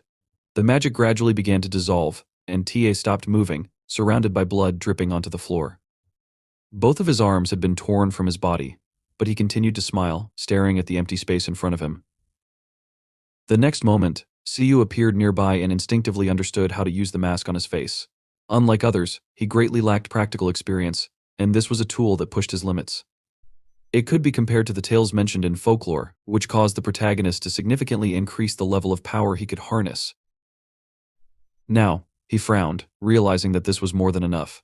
For the first time since becoming a goblin, Siva suddenly felt pain in his muscles. He looked down at his shaking hands, noticing how quickly his energy was being expended 3 times the normal rate. After analyzing his condition for a short time, the main character realized the rate was even greater and mentally noted that he wouldn't last long in this state. Clenching his jaw tighter, Siva looked at TA, who admitted that Siva was indeed unusual. Though trembling, TA's limbs quickly recovered. He admitted that not only last night but all the time since his birth could not compare to just a few minutes of their fight. Now, TA had realized a lot of things and declared that he finally understood how strong, tough, and fast he could be, as well as what he was truly capable of. He thanked Siva again, confident that he was lucky to have met him. TA was now using a unique magic called the Iron Deity. The main character, taking out a club, asked if TA was really thanking him. Frowning, he gritted his teeth and advised TA to go to hell or wherever he had come from. Tia laughed, admitting that while he didn't know much about anything else, He couldn't agree with that sentiment. TA got into a fighting position, exclaiming that life was crazy fun, even if it meant a quick death. He especially understood this now and charged forward, intending to strike. Siva didn't have time to block the blow and was sent flying to the side. Opening his eyes wide in surprise, Siva quickly recovered and was ready to fight again. He managed to reflect all the subsequent blows that TA sent at him. Pressing his feet into the ground with such force that cracks appeared, Siva matched TA's strength and speed. At that moment, their power levels were nearly the same. However, pushing past one's limits and quickly reaching one's own ceiling often resulted in going beyond what was permitted. Now, TA, grinning, suddenly activated a new magical attack. He struck Siva with it, throwing him far to the side. When the explosion dissipated, TA saw the main character's body embedded in the wall. It became clear that not only goblins could evolve during battle. Looking at the new attack he had learned, T asked in amazement if he could really even do that. It was the unique magic of the mystical wind of past winters. Siva quickly recovered from the damage he had received. Leaning forward slightly, he dodged TA's next attack and ran forward, simultaneously taking out his goblin club and cutting through TA's strike. He frowned, watching carefully, and suddenly noticed that TA was approaching again, ready to attack. It was a battle of indomitable monsters. The force with which TA struck tore off Siva's arm. The main character, gritting his teeth, continued to fight with one hand, realizing that to defeat an opponent like TA, he would need a level of power head and shoulders above his enemies. Siva and TA continued their fierce battle, both understanding the stakes. TA grinned while Siva frowned, and TA began creating weapons using the Iron Deity and the mystical barrier of past winters. His hands began to gradually form the spear of the Windlord, and at that moment, the main character started changing the shape of his goblin club, endowing it with his magical energy. Ta struck, and a powerful stream of attack flew towards Siva. However, when it dissipated, TA, spitting out blood, noted that this was all very unfortunate, but at the same time, predictable. He admitted that the main character's weapon was much better and gradually began to lean to the side, having suffered serious damage. Siva stood for a while, breathing heavily, and looked at the weapon he had created.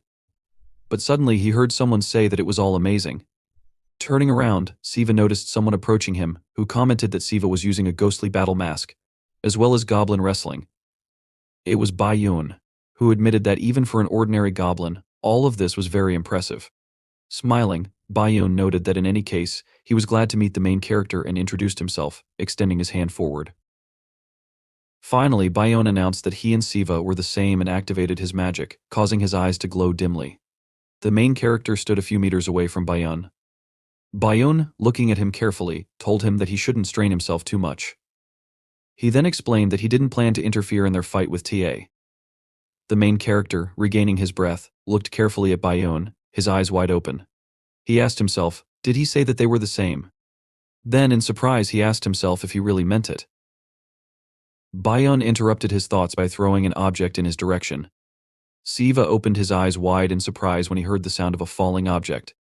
He turned around to where the object had fallen and saw Bayan, standing with his back to him, looking at the defeated TA. Bayan told him that T looked happy. TA was lying in a pool of blood, his clothes and body smeared with thick drops of blood. His body had been cut into two parts by a straight line across the upper part of his body.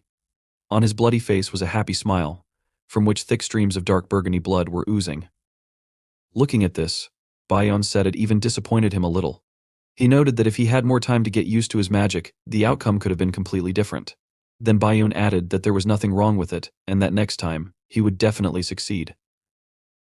The main character, jumping up behind him and preparing to attack, said that there would be no next time. Bayan opened his eyes wide in surprise, and after that, the powerful blow Siva made provoked a strong explosion, emanating streams of magical energy. The main character, with a concentrated expression on his face, looked menacingly in front of him, frowning his eyebrows. Bayan reacted in surprise and, standing on the cracked concrete, told him that even with a perfect block from behind, the horn, he still felt the blow. Bayan held a large weapon with his bloody hand, and turning to Siva, told him that he had a rather sharp horn. His hand was shaking from the tension it felt after blocking the blow with the horn. Then Bayan noticed that he could have lost his sight if he had made a mistake. The main character looked up in sincere bewilderment, his eyes wide open, mouth slightly open, with a drop of sweat running down his face. What he now felt so clearly was the same thing his opponents felt when they hit him. Blocking a blow inflicted with full force was only a matter of pure strength. The completed form of the technique that Siva had awakened not so long ago was called dispersing a blow using the ground. Bayan, looking at the main character with a smile on his face, and continuing to hold the sharp horn with his bloody hand, through which drops of blood were flowing, told him that he thought there was no need for additional evidence. However, he was glad that Siva understood everything. After that, with a slight movement of his fingers, Bayan threw away the horn with which Siva had just attacked him. The main character was thrown several meters into the distance from such a strong push. Bayan continued to say that he understood this might shock Siva a little. Then he told him that they said he was the only remaining goblin in the whole world, and now someone like him appears. Siva looked at him from under his brows, heavily recovering his breath. After this, the main character confidently said that he was not surprised. Then he added that, besides, he didn't care if he was a goblin or someone else. After that, his destroyed arm began to grow from his shoulder. He moved forward, saying that he was just curious, and that was all. Then he asked him a question: did he really bring all? These monsters from other countries came to this one, so that they would hunt people. Bayan, with a wide smile and a friendly expression on his face, shouted, confirming this. He then loudly said that this was how it was. He explained that from their recruitment to all these murders, as well as various hiding places and providing information, he shouted loudly, saying that all of this was created by him. He then turned to the protagonist, assuming that he was wondering why he was doing all this, after which he asked him, "Isn't that right?" Siva looked at him in surprise, without saying anything in response. Bayan, still with a smiling expression on his face, put his hand in front of him and began talking about how there was no problem with this and no point in hiding anymore. He would tell him everything. After that, Bayan began to tell him that they were the same species and everything like that. He said that's why he thought it would be very interesting to talk with him. He then looked piercingly at the protagonist with his glowing eyes. Siva tried to make a sharp lunge, striking the place where Bayan had just recently been. His eye glowed with a bright red light from the rage that overwhelmed him. Bayan, with a calm expression on his face, slowly stepped to the side, dodging the blow. Then he chuckled, and heading toward the main character, said that his first advice to him, as a fellow man, was. Then, using an uppercut, he struck Siva in the torso. From such a strong blow, the main character spat out a cloud of blood from his mouth. Siva's eyes widened from the pain he experienced. Bayan told him that they were facing an opponent much stronger than him. He should make sure that at least one of his feet was on the ground. After that, standing right in front of Siva, he told him that even though their horn was small, it was an absurdly unbalanced magic. The main character, with a tense and angry expression on his face, looked at Bayan, who was preparing his new blow. Along with this, he told him that unless he dealt with the magic of poisons or curses, as long as he stood firmly on his feet, he wasn't at all afraid of most attacks. Then Bayan, raising his hand back, added that even the blows were from the other side. Immediately after that, he made a direct blow with his fist to Siva's face. Many rays of bright magical energy poured out from his fist toward the main hero. The main hero's face was thrown back as Bayan hit him with many blows, moving from one place to another with huge speed. He struck him again and again. Bayan held a smoking fist in front of his face with a smile on his face and said that he was still amazed at how Siva could withstand a blow at full power, even without using supernatural powers. Then he said that it was amazing. At that moment, Siva was lying on the ground, his clothes dirty and torn, his whole body covered in abrasions and bruises, blood flowing down his face. His whole body was shaking from the blows he had endured. The main character looked at the ground with a lost look in front of him. This time, he talked about how, without any training, he had mastered almost all the basic abilities of goblins. Then he asked him if they could return to their conversation. He addressed Siva by name and asked him if he liked dogs. The main character looked at him with wide-open eyes and bewilderment. Bayan continued, saying that dogs were beautiful and, in many aspects, even superior to people. However, he noticed that sometimes these could be annoying. For example, in his opinion, dogs that are raised by a weak owner bare their teeth without even realizing the whole situation. After which, he noticed that they sometimes even bite people. He asked Siva if this. It was true. The main character was on his knees shaking. There were many bruises on his body, and his clothes were stained with his blood. Bayan, standing in front of him, said that, of course, in such cases the fault most likely lies with the owner. However, sometimes these pathetic creatures became incredibly repulsive. He said that creatures that exist solely to satisfy the needs of the superior race are able to live only by receiving care and attention. He told him that the fact that these creatures wagged their tails without understanding all the dangers was obvious in itself. With his eyes glowing with magical energy, he said that as soon as this realization comes, these creatures cease to be cute puppies. He continued, thinking aloud, telling Siva that they were disgusting and useless creatures that lived in ignorance. The main character, looking at him from under his brows, called him a crazy bastard. Then he said that he would release monsters and kill people for such a stupid reason. Bayan suggested that it seemed to him there was a misunderstanding, after which he answered in the affirmative, saying that he did not like people. However, he added that he despised not only those who didn't understand anything. With a smile on his face, he exhaled the air from his lungs and said how long ago it was. He explained to him that the king of monsters did not yet exist. Then he added that there was no need for him. He squatted down opposite the surprised main character and told him that there were no laws among monsters since force ruled everything. He told him that the only thing that mattered was the food chain of the strong and the weak, or his position was determined precisely by strength. He said that if the strength of people and monsters was not enough, then they were nothing more than prey, destined to die. Then, with a wide smile on his face, he noticed that if you think about it like that, it even sounds interesting. After that, he asked the main character, sitting opposite him, "Is this true?" Without waiting for an answer, he said that countless monsters were looking forward to the end of these 6 months so they could finally freely catch and devour people again.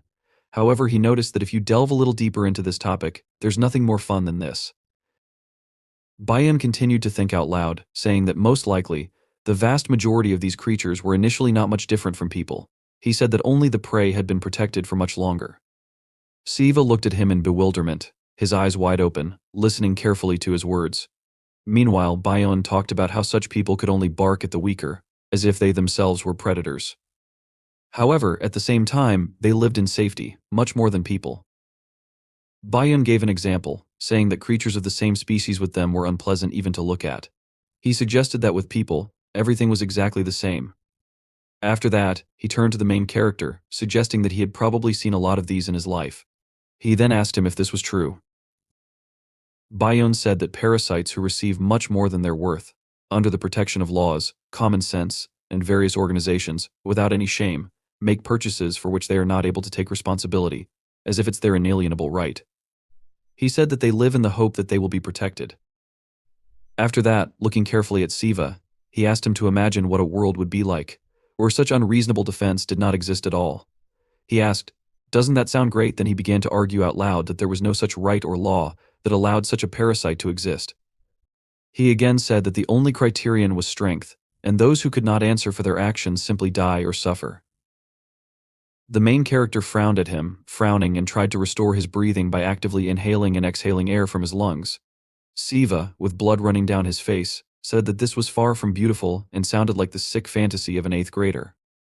Bayan laughed at this comparison and noted that perhaps this was so. Then he added that he did not expect Siva to understand everything just because he said it, noting that in any case, such a reaction was quite normal. After that, standing straight, he informed him that despite the fact that they belonged to the same species, their age, experience, and values were different. Looking down at the main character, Bayan said that that's why he decided to make them look alike. Siva looked at him with a questioning, surprised look. Bayan explained that since he had defeated TA, he had an interest that went beyond the usual kinship. Bayan stood next to him, hands in his pockets, smiling, and invited the main character to join him. Then, with his eyes wide open and lighting up with interest, he said that he would tell him everything that he was capable of as a goblin and what he needed to know in advance. Then he added, saying that he would explain to him what kind of creatures they were and what debt the main character seriously looked up at him and told him that he didn't want to. Then he said that if Bayan asked him to stop talking nonsense, he should. Bayan closed his eyes with a condescending smile on his face and said that everything was fine. He explained that this wasn't a case where he had the right to choose, so he shouldn't worry. Suddenly, like energy lines began to appear around Siva. Looking intently in front of him with a serious expression on his face, Bayan said that although this was disappointing, Siva should have already realized that resistance was useless. Suddenly, Bayan's eyes widened in surprise. A few meters behind him, from behind a pile of construction debris, Yuzuru flew up, holding an artifact in front of her. Bayan turned to look at her in surprise. Yuzuru, holding the artifact in her hands, Used the Nocto Thought Power spell. It was a lightning trap spell. After she cast it, many powerful, dazzling lightning bolts simultaneously hit Bayan's body. Such a strong attack made him tense up, his entire body rising into the air. This was an attack aimed not at causing damage, but at pinning the enemy. At that moment, the main character, with eyes burning with rage, rushed into the attack and struck Bayan's jaw with his knee from the bottom up, throwing his head back with the blow. Bayan's body began to fly up, and Siva, at that moment, formed a goblin club near his palm. Regeneration had slowed down due to the fact that the entire nervous system was focused exclusively on one thing. The main character formed the goblin club weapon in his hand and ran toward Bayan. The formation of a goblin's own club was an incredible and boundless transformation, and almost nothing was known about what exactly provoked such changes or the principle responsible for increasing strength. But one thing can be said for sure about the emotions experienced at that moment. After her attack, Yuzuru landed on the ground near Siva. In the past, the term that was used to refer to the Goblin Club essentially meant a weapon that could become anything. However, more precisely, this weapon can be described as something that takes whatever the owner of the form wants. Yuzuru looked up with a concentrated, surprised look, holding the artifact in her hands. Using this ability, the main character could use a variety of forms for different situations. However, even now, Siva, with his eyes sparkling from the magical energy overwhelming him, held in his hand a goblin club, which spread out in clots of dark magical energy throughout the space surrounding him. What he did was not just a tool that would be useful at this moment. It was much more than that. Now, a fierce desire to achieve his goal had been added to it. The main character looked at his victim with a menacing gaze, a monster that devours people and the people who are eaten. It was no longer possible to prevent this terrible catastrophe. But if this is so, then at least one cannot miss this goal that is right in front of his eyes. Without taking his eyes off, he looked at Bayan, who was in the air. The main character confidently told himself that he would not miss this time. After which, he furiously turned to Bayan and told him not to even doubt that he would kill him. Siva, with his eyes brightly glowing with multicolored magical energy, holding a powerful weapon with many sharp teeth in his hands, looked up for the first time. He put into the club all his determination and emotions that came from the heart. Bayan laughed, looking down at him. The main hero was clutching the goblin club glowed with a bright, bloody color. The main character had the intention of killing. After that, with a sharp movement of his hand, he struck, imbued with the will of the owner, the true nature of the goblin club. Siva made a powerful blow aimed at Bayan, who was in the air. At that moment, two directed beams of magical energy met in the air, forming an explosion. The main hero demonstrated strength worthy of the spiritual level. Yuzuru looked above her in a shocked state, her eyes and mouth wide open. Siva, heavily regaining his breath, held the goblin club over his head. His whole body was incredibly tense. After this, the exhausted protagonist wearily lowered his goblin club and began to relax his body in an unsuccessful attempt to catch his breath from the intense struggle. Yuzuru looked at him in surprise and asked herself, what the heck? Then she asked herself if this monster was really that strong. Remembering the appearance of the warlike Siva, she thought that she had never seen such power before. Immediately after this, the main character, with a sharp jerk of his whole body, keeping the depth of the goblin club at the ready, ran up to Yuzuru and raised his weapon, preparing to strike. Looking at her intently, he ordered her to bend down. Yuzuru, at that moment, was holding the artifact in front of her with a frightened expression on her face, preparing to defend herself from the attack. Then she realized, in shock, that there was something behind her. Her eyes sharply widened in realization, and at the last moment, she managed to move her body away from the blow made by the main character.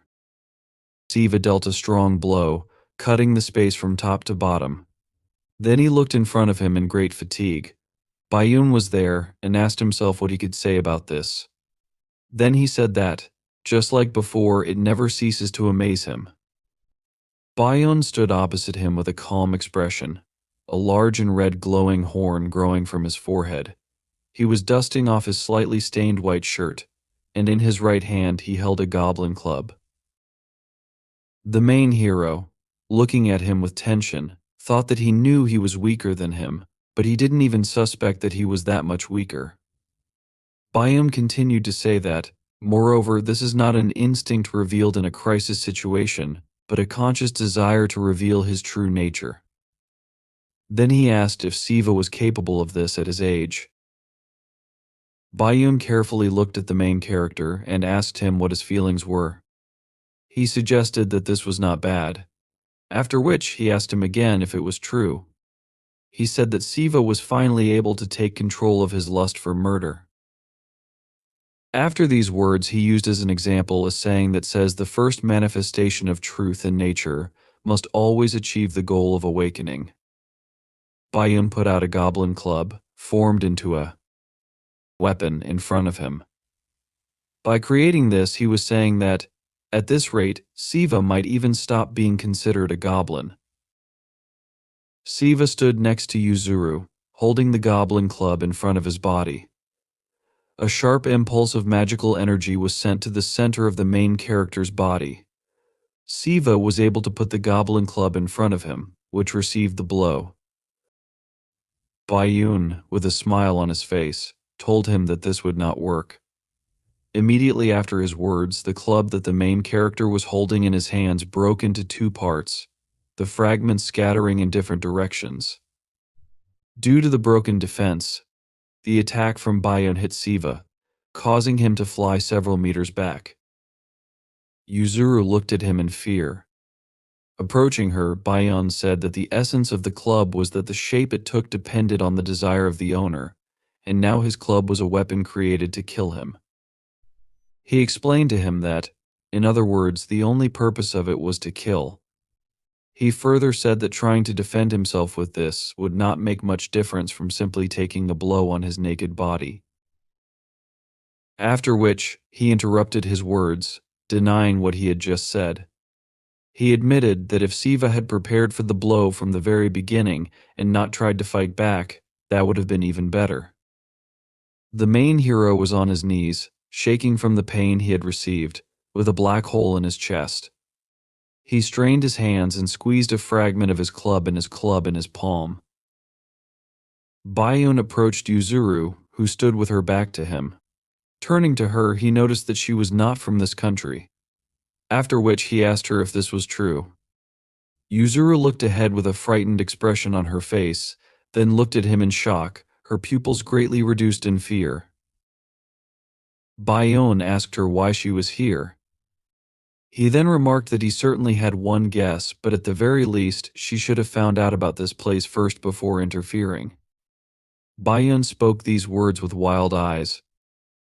He voiced his desire, which was that he wanted to wring her neck right now.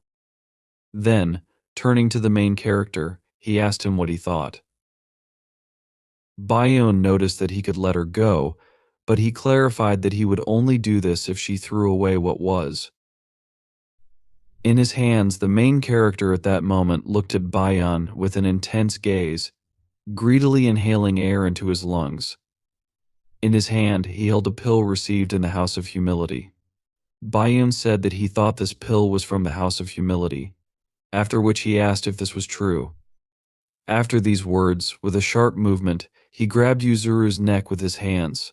She screamed in surprise and, straining her head, squeezed her jaws and frowned. Bayan also calmly continued, saying that this was a good remedy, but he noticed that, for some reason, it had a positive effect on him. After which, he asked the main character if this was so.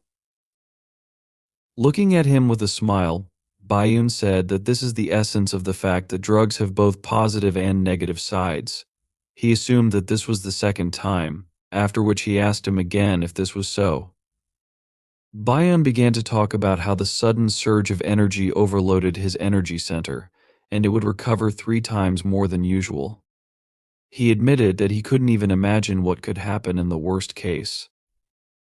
Then, continuing to speak and turning to Siva, he told him that even if nothing happens, he still wouldn't do anything about it. The main character calmly continued to look at him, holding the pill in his hands. He did not answer his words in any way. Summing up, Bayan lifted Yuzuru, whom he was squeezing by the neck with both hands, and asked him to sit aside for now, since he did not want to cause him even more harm. Yuzuru was shaking from the suffocation she was experiencing due to Bayan's hands squeezing her neck. Yuzuru turned to Bayan and asked him not to listen to Bayan. The main character continued to silently look in their direction while holding the pill near his mouth. She said that she died during an exorcism through suffocation. She said that she was always ready for this death, because it was her job. Bayan looked up at Yuzuru and told her that she was seriously upsetting him. Then, with even greater force, he pressed his hand on her neck. Yuzuru tensed up greatly from the pain she felt. At the same time, with her hand she grabbed Bayan's hand, but she could not do anything to him. Bayan reminded her that he told her to shut up. He was unable to continue his speech because the sudden movement cut off his arm at the elbow. He looked at his severed stump in bewilderment. The main character looked in front of him in surprise at what had happened. Yuzuru, at that moment, fell from a short distance along with Bayan's severed hand. Bayan turned to the side with a surprised expression. In front of him was a man in a business suit who was preparing to strike him. This man's name was Y. He frowned his eyebrows with a concentrated expression on his face and raised his fist to strike. After that, with a sharp movement of his hand, he struck right in the center of Bayan's face. Suddenly, a hand squeezed Siva's shoulder. They ordered him from behind to stand where he was. It was Goya, who, calmly looking down at him, told him that he had already done more than was required. After which, he said that if he continued to use energy in a similar state, the result would become irreversible. The main character looked up at him in surprise and asked Goya. Then he asked him how he was here. He didn't have time to finish his question because Goya, looking at the battle in front of him, asked him, answering the question with a question, doesn't it seem to you that it's too late to ask? Something like that. He explained that although there were no people there, the destruction was too serious. Su, looking at the devastation surrounding them, many destroyed buildings, houses, smoking fragments, and construction debris, exhaled heavily from his lungs. After that, he turned his attention to Yuzuru, who had landed on the ground. He looked in front of him with a smile. Goya, with an emotionless expression on his face, looked carefully in front of him and said that, however, it wouldn't stop there. At that moment, Young, quickly moving around, tried to strike Bayan. He stretched out his arms in an attempt to reach Bayan, but he dodged these attacks. Due to the fact that he had missed one blow to his face, he now had a cut on his lip and chin, with blood flowing from it. Bayan, with a concentrated expression on his face, jumped up and hit Young with his knee from the bottom up. While doing this, he told him that it was too bad. He explained that, despite his outstanding skills and speed, his lack of strength was too noticeable. Young's head was thrown back by Bayan's blow. At that moment, Bayan, with a smile on his face, was holding a goblin club in his hand, saying that in this way, no matter how hard he hit, there would be no effect. Suddenly, thin streams of blood began flowing from Bayan's eyes. He looked ahead in shock, with his eyes wide open. Young summed up by saying that nothing could be done about it, since they were not born with bodies blessed by the gods like theirs. Young said this with a straight face, blood flowing from his nose and mouth. His body began to glow with bright magical energy as he cast the pure autumn water magic spell. Copious streams of blood began to flow from Bayan's ears, nose, eyes, and mouth. He looked ahead in bewilderment while many streams of blood concentrated on his chin and flowed down. The spell he used was called the Blood of the Maiden, adjusting his glasses on his face. Young said that when fighting such an opponent he had no choice but to use this method. Yu Yang was a representative of the main sanctuary of the Seti clan. With a shocked look, Bayan tried to say something, but all that came out of his mouth were clots of blood that he spat out. The unique magic of the Seti clan is associated with changing the shape and nature of the surrounding water. The closer it is, the more effective the magic is, which is especially noticeable in the example of pure water. So, most methods of application involve attacks using groundwater and steam. A smile appeared on Bayan's bloody face. He understood that hand-to-hand combat would not work here. Then, he asked himself if he had applied this to his body. He suggested that it was heating the blood. He realized that, even if this was just a theory, given the entire history of the Seti clan, it was safe to say that not many people could repeat this. Young, at this time, with a confident expression on his face, concentrated magical energy of bright pink color around himself. He then extended his outstretched palm in front of him. Bayan looked at it carefully, with his eyes wide open and a slight smile on his face. After that, a projectile was sent from Young that flew towards Bayan. He managed to dodge, and a blinding and deafening explosion occurred a few meters behind him. With a smile on his face, Bayan asked him what he had just shot. Was it a drop of water? He then noticed that, given the material, the efficiency was not so high. He asked him again, "Is this so?" Young, carefully observing what was happening, said that regardless of race, everyone has their own advantages, after which he asked Bayan if he agreed with this. When Young asked him about this, several drops of water appeared near his body and levitated around him. Immediately after this, several projectiles created from droplets were sent towards Bayan. Many powerful explosions sounded synchronously near the houses. Goya said that he had already encountered something similar. At that moment he turned to the main character, telling him that this is the magic of Seti, and he himself had experienced it the day before. Su, looking at him in surprise, asked again, Seti. Then he realized that now, after hearing this name, everything fell into place.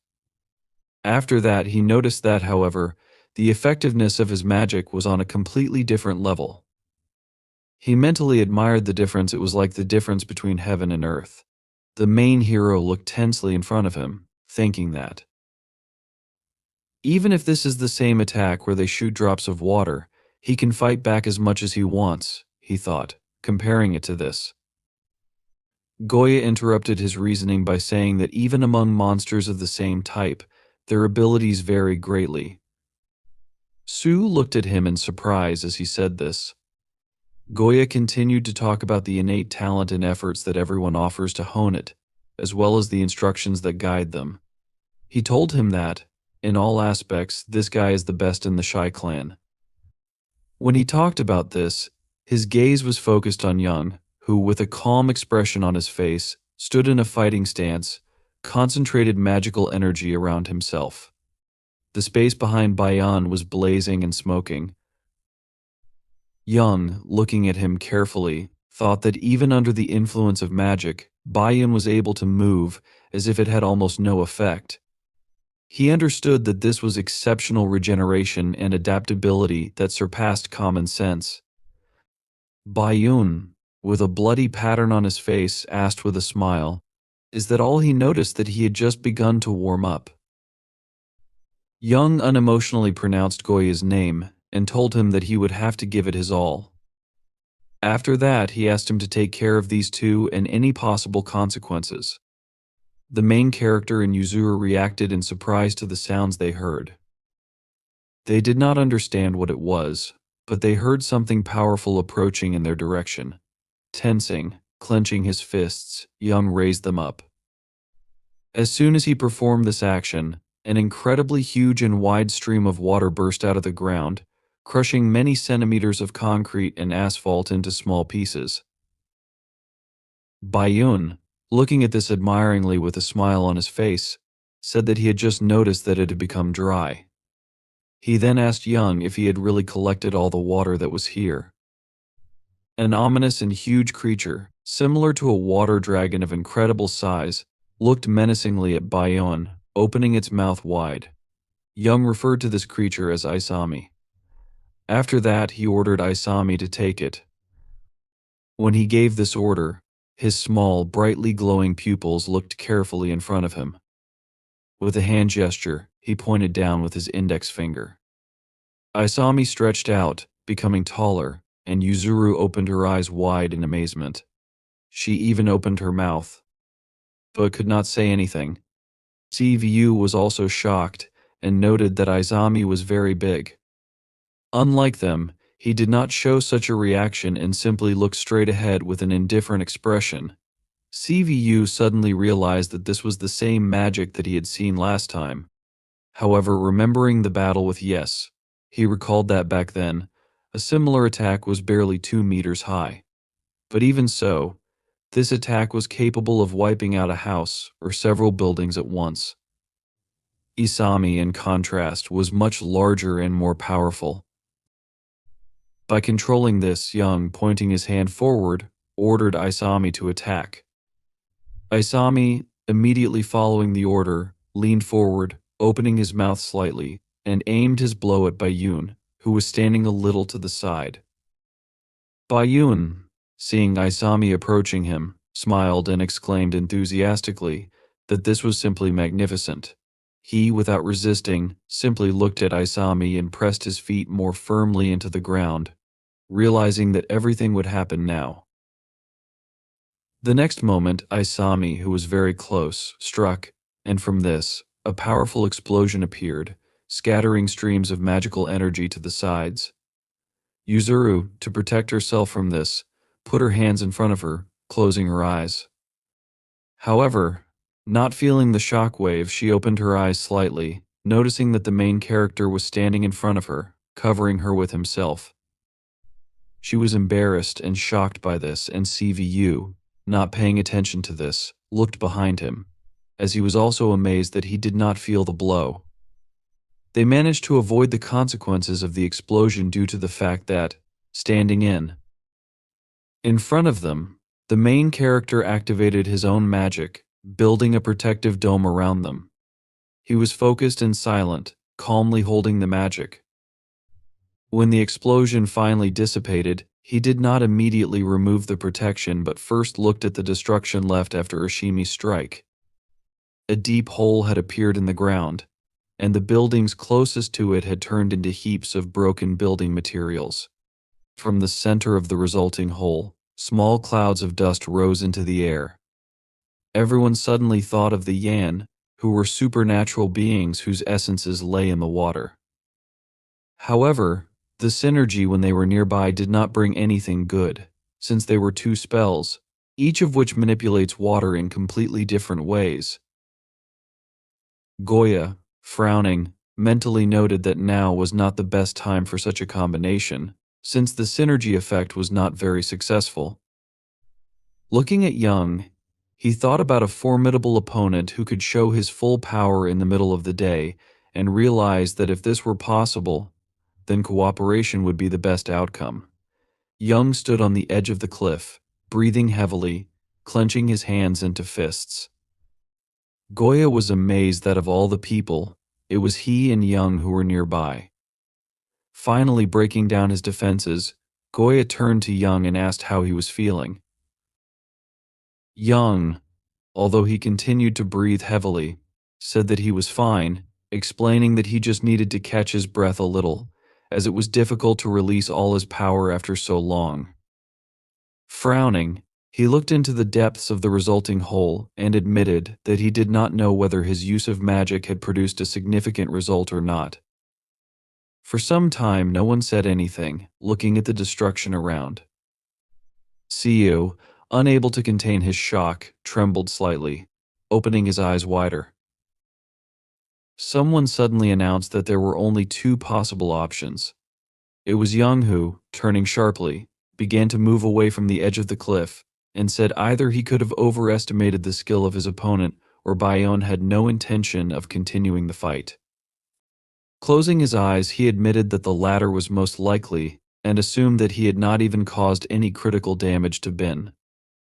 He thought that Bin knew that he would face this, and putting his hands in his pockets, Bin noted that even after that blow, which did not cause significant damage, it was difficult to say whether Bin would have bothered with him. Young did not answer anything to this, but suddenly frowned, clenched one of his palms into a fist, and looked seriously at Siu. The main character was amazed to notice such attention to himself, and Yuzuru, who also noticed this, looked at him in fear. Young suddenly extended his hand forward, launching a magical attack towards CVU, and he did not have time to react to block it. He was sent flying far back. Yuzuru turned sharply to the side, looking at the fallen CVU, and asked, "What does this even mean?" Hearing her question, Goya looked in her direction, and Yuzuru frowned, asking if they weren't on the same side. She did not understand why, out of the blue, Young attacked the main character. Young, adjusting his glasses, closed his eyes and asked Yuzuru not to worry about it, since he just did what he had to do. Looking at the face of CVU, lying to the side and no longer hidden behind the mask, Young announced that the main character would now return to normal, since there were no longer any factors posing a threat. Yuzuru frowned, pursing her lips tighter, but said nothing. Young said seriously that, from now on, he and Goya would take care of this matter, since people should not interfere. Gradually, they left the destroyed area. A little later, when it began to get dark outside, in another place, TA was sitting with his eyes closed, leaning against the wall. Madeira, looking at him, realized that he, too, was a dark god like her, and assumed that T felt different due to the fact that he belonged to a different species. This was slightly different from what she expected, however. Madeira realized that in this case, it would be even tastier. She opened her mouth, about to devour TA, but Ben stopped her as he came closer. He was sure that, even if they didn't know what would happen in the future, they still needed to take a more friendly approach. Madeira stopped and looked at Ben in surprise. He smiled and noted that it was not bad that Madeira and TA could absorb each other. He came closer and expressed hope that they would both grow up and do everything right. Looking at Ben with displeasure, Madeira cursed and asked why he was still alive. Ben didn't understand what she meant and noted that this was too much, reminding her that he was not so easy to kill. However, at some point it even seemed to him that this was quite possible, since Young knew perfectly well about his strengths and weaknesses. He talked about the roots, which was a spell used by Ben to redirect attacks into the ground. Recalling the moment before Ashimi's attack, Ben noted, in other words, if the ground underfoot is unstable, then magic will not work at full strength. That is why, before extracting all the water from the ground, Young changed the terrain as much as possible so that Ben could not completely redirect the blow. Before creating Ashimi, Young weakened the soil using underground water. Currently, Madeira, listening to Ben's story, decided that she would keep this in mind when she decided to eat him. Ben suddenly trembled slightly and asked, "Is it really amazing to face a creature that even people couldn't tame in his opinion? It was even more amazing than she, who lived 1,000 years ago." Unable to contain his delight, he smiled, still trembling, and admitted that if he could do it, he would enjoy Young to the very last bite. After taking a few sips of the drink, Madeira suddenly admitted that she didn't quite understand this, but she felt that this was a completely different sensation, one that was different from her desire to satisfy her hunger. She was sure that Ben could do as he wanted. He admitted that, although his desire to do so was great, the heavens were against it. Madeira was surprised when she heard this and asked again, squinting her eyes a little in displeasure. But before Ben explained, she noticed that raindrops began to fall from the sky. Ben held out his palm, looked up at the sky, and announced that, according to the weather forecast, it shouldn't rain today. He suggested that it would be a real downpour. This was precisely the reason for his action. He said that he and Y were very strong, and even if he faced them separately, he had no confidence that he would remain unharmed after the battle on a rainy day. Even if Ben managed to win, it would not only affect him. Given Madeira's current state, even a simple fight could lead to death. Ben asked if she thought so. Madeira admitted that she didn't like the sound of that, and Ben noted that that's exactly what he was talking about. Besides this, there was also Tao, and Ben assumed that the others had the same idea as him. Even if it only concerns them, there is an enemy that other monsters do not need to mess with. He noted that not taking Madeira with him was one thing, and although it was sad, Ben knew there was nothing he could do about it. Still, they had time, so Ben didn't despair. Sometime later, Siu slowly opened his eyes, looking at the ceiling above him. Noticing the unfamiliar surroundings, he suddenly woke up, asking himself where he was. He suddenly felt that he could not even move, as his whole body hurt. His body was actually trembling, and although it was expected, he didn't think the muscles would be so damaged. Suddenly, the main character noticed that someone's shadow had fallen on his body and looked to the side without turning his head. He noticed Young next to the bed on which he was lying. Young held the phone in his hands, carefully looking at the screen of it. Feeling the vibration, he answered the call, announcing that he had received a call. Siu listened attentively but did not say anything. Young continued to talk on the phone and turning to the head, exclaimed that everything was really like that. Trying to convince the interlocutor that he was fine and only received a few scratches, he thanked the head for his concern. Ending the call, he explained to Siu that he had asked to take half a day off because he wasn't feeling well, and because of which the head was very worried. He also wondered if Xiao's body was okay. There should not have been any serious injuries, but Young warned that the body would ache for some time since the main character had overdone it. Thinking about the mask Siu used, Young asked if it was true that Siu had awakened this spell not long ago. He didn't know for sure, but he noted that the mask was clearly not the kind of spell that could be maintained for that long, and thought that it was a spell for a short-term increase in strength. This was why there was such a high consumption of magical power and physical stamina throughout the entire action. Recalling the moment when he directed the attack toward the main character, Young explained that it was for this reason that he had to resort to force for the activation. Still, Young realized that Co was confused and asked if this was true. Sitting down on a chair nearby, he wearily lowered his head, closed his eyes and apologized to Siu since he had to act as quickly as possible. The main character forced himself to sit up on the bed, although his body continued to tremble. Young suddenly wanted to talk about what happened to his younger sister, but he interrupted his story and decided to get to the point. Siu was surprised to hear this, and Young, continuing to avoid his gaze, explained that he was not an evil being by nature. However, he must admit the mistakes he had made because this could not be justified by immaturity. As a member of the monster species residing in the human realm, Young formally apologized to the protagonist. But Siu admitted that he didn't think he had anything to apologize for, as he felt that Young simply had no other choice. Besides that, Siu was wondering what happened to Ben in the end since he remembered that Ben said he was also a goblin. Moreover, his magic was similar to Sei's. However, the main character also knew that there should only be one goblin, which was himself. Bai, who entered the room suddenly, announced that he also thought so but suggested that this judgment was his own. Along with his apology, he felt it necessary to explain everything. Siu, hearing Bai's voice, looked at him in shock. Young also turned his head, and closing his eyes, touched his beard with his hand.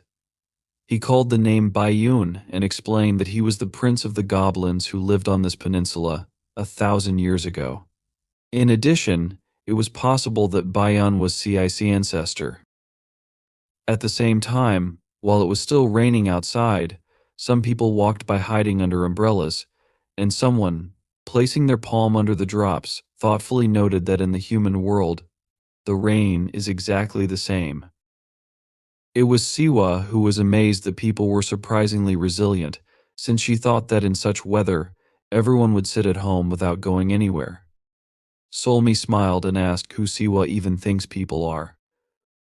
In any case, she diverted from this topic by declaring that yesterday she was able to survive only thanks to Sa. Yesterday, while communicating with the department store staff and with all the witnesses, Solmi kept thinking that she could not cope with this alone. Recalling the moment when Siwa helped enchant the right people, Solmi noted that if she had not helped, the situation could have gotten out of control. Siwa advised Solmi to save her gratitude for the main character, since it was not at all difficult for her to do this, and she decided to help Solmi instead of communicating with the guy. Closing her eyes, Solmi suddenly admitted that she was very ashamed since she said that she would help Sa, but she herself was only causing trouble. They soon came to a small cafe that had a sign on the door saying it was open. Around the same time, two girls came out of the cafe, one of whom looked very upset. The other girl, putting her hand on her shoulder, smiled and noted that they didn't even talk normally, and the person they were talking about didn't even recognize their number but immediately offered to.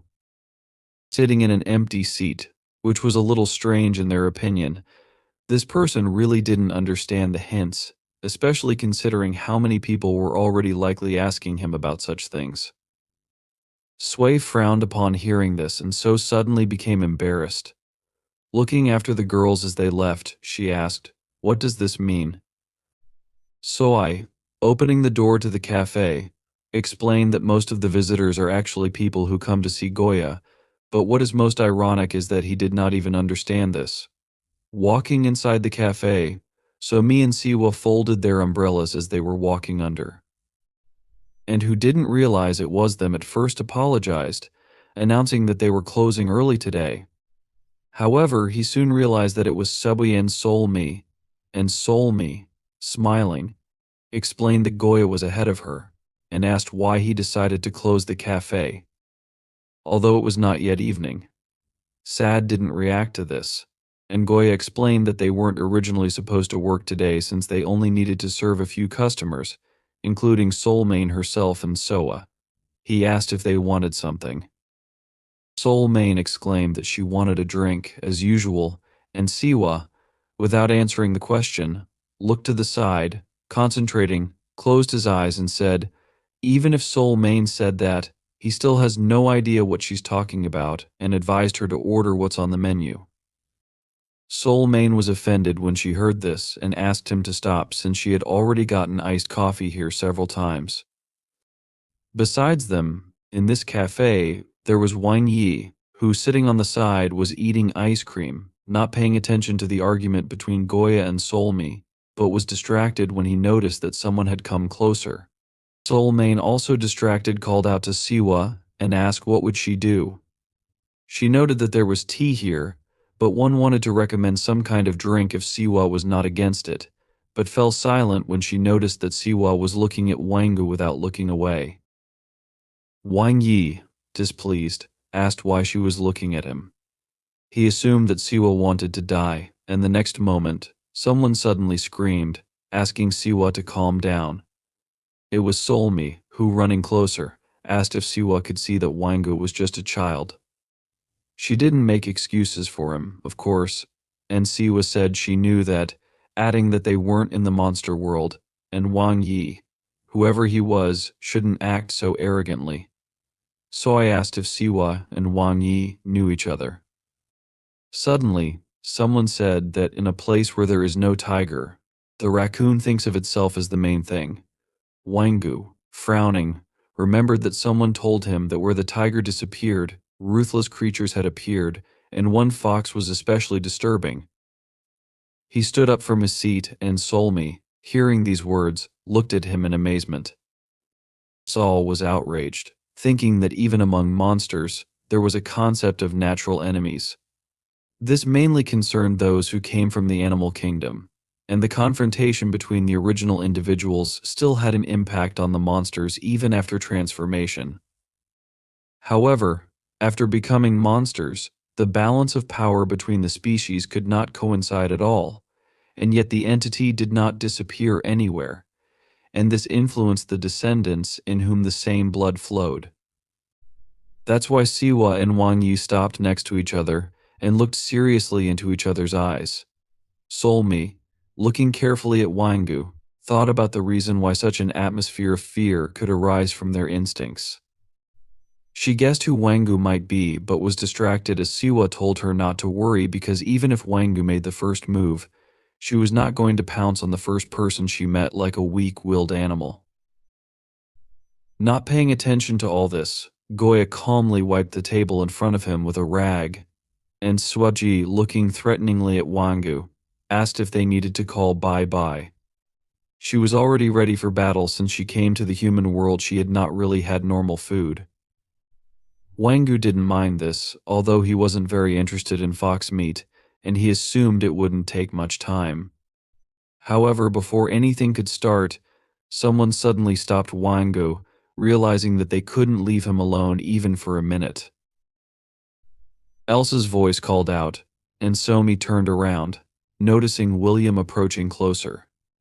He reminded her that Bai had given Wangu a rare opportunity to enter the human world, and if he got into a fight on the first day, it would affect his reputation.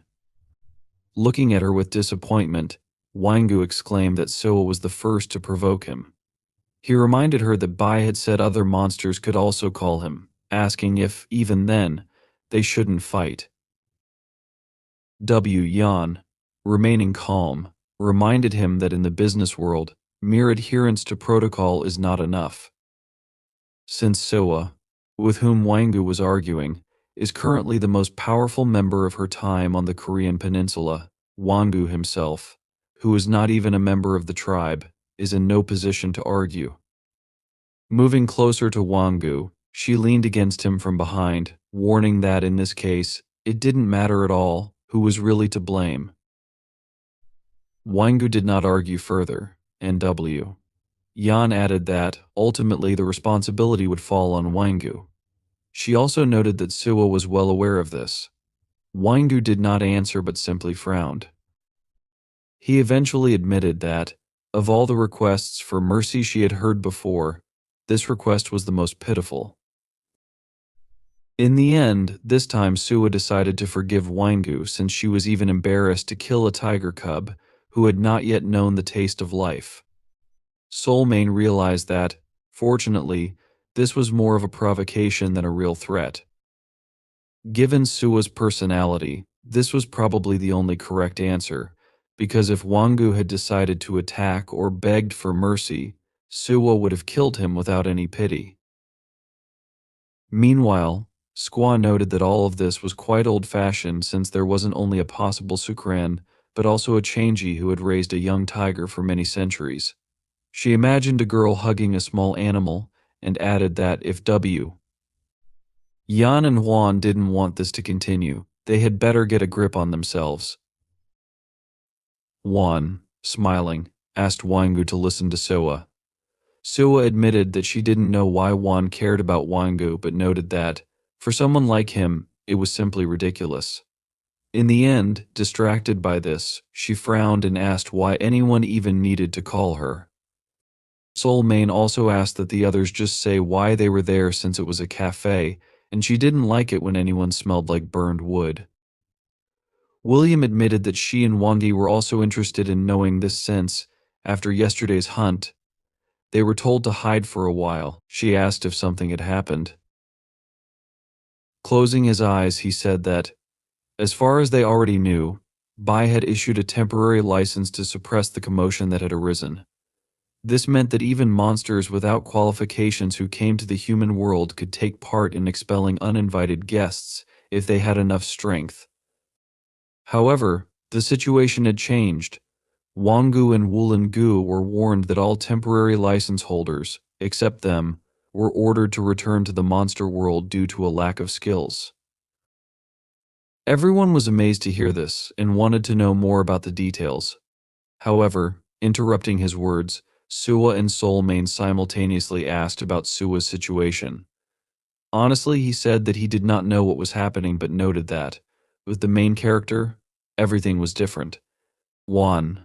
Not understanding what they were talking about, watched the others in amazement. Soulmane, horrified, asked if it was true that the others hadn't sent Suah to the monster world alone. She exclaimed that otherwise, this would go beyond all reason. Suah agreed, saying that, although Suah was not so weak that she could be beaten by the first person she met, it was still dangerous. She asked if it was true that Goya understood that strength is not everything. Considering the pure power of the monster, the main character was still not ready. The point was that a human, no matter how skilled in battle, is just prey.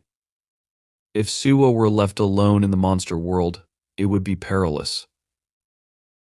He would only live a few days before being hunted down and eaten. Closing her eyes, she turned around, heading towards the exit. She said she was leaving and would inform Bai that she was returning to the world of monsters. She planned to train the main character for a month, as promised, and then appear in court. She was confident that everything would be fine because Siwoo was persistent. Goya, sighing, warned them that, no matter what Sawa and the others decided, it all depended on them. However, he asked that they first listen to him to the end.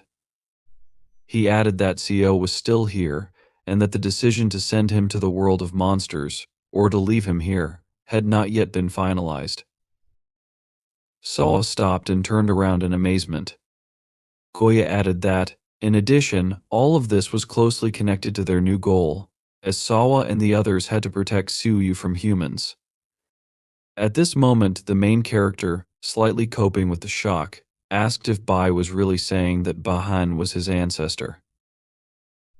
He realized that, at first glance, Bahan was almost no different from him, but wondered what it meant if Bahan was indeed his ancestor. He asked aloud how old Bahan really was. Bai, closing his eyes, announced that if this goblin was truly Bahan, then he was about 1,500 years old.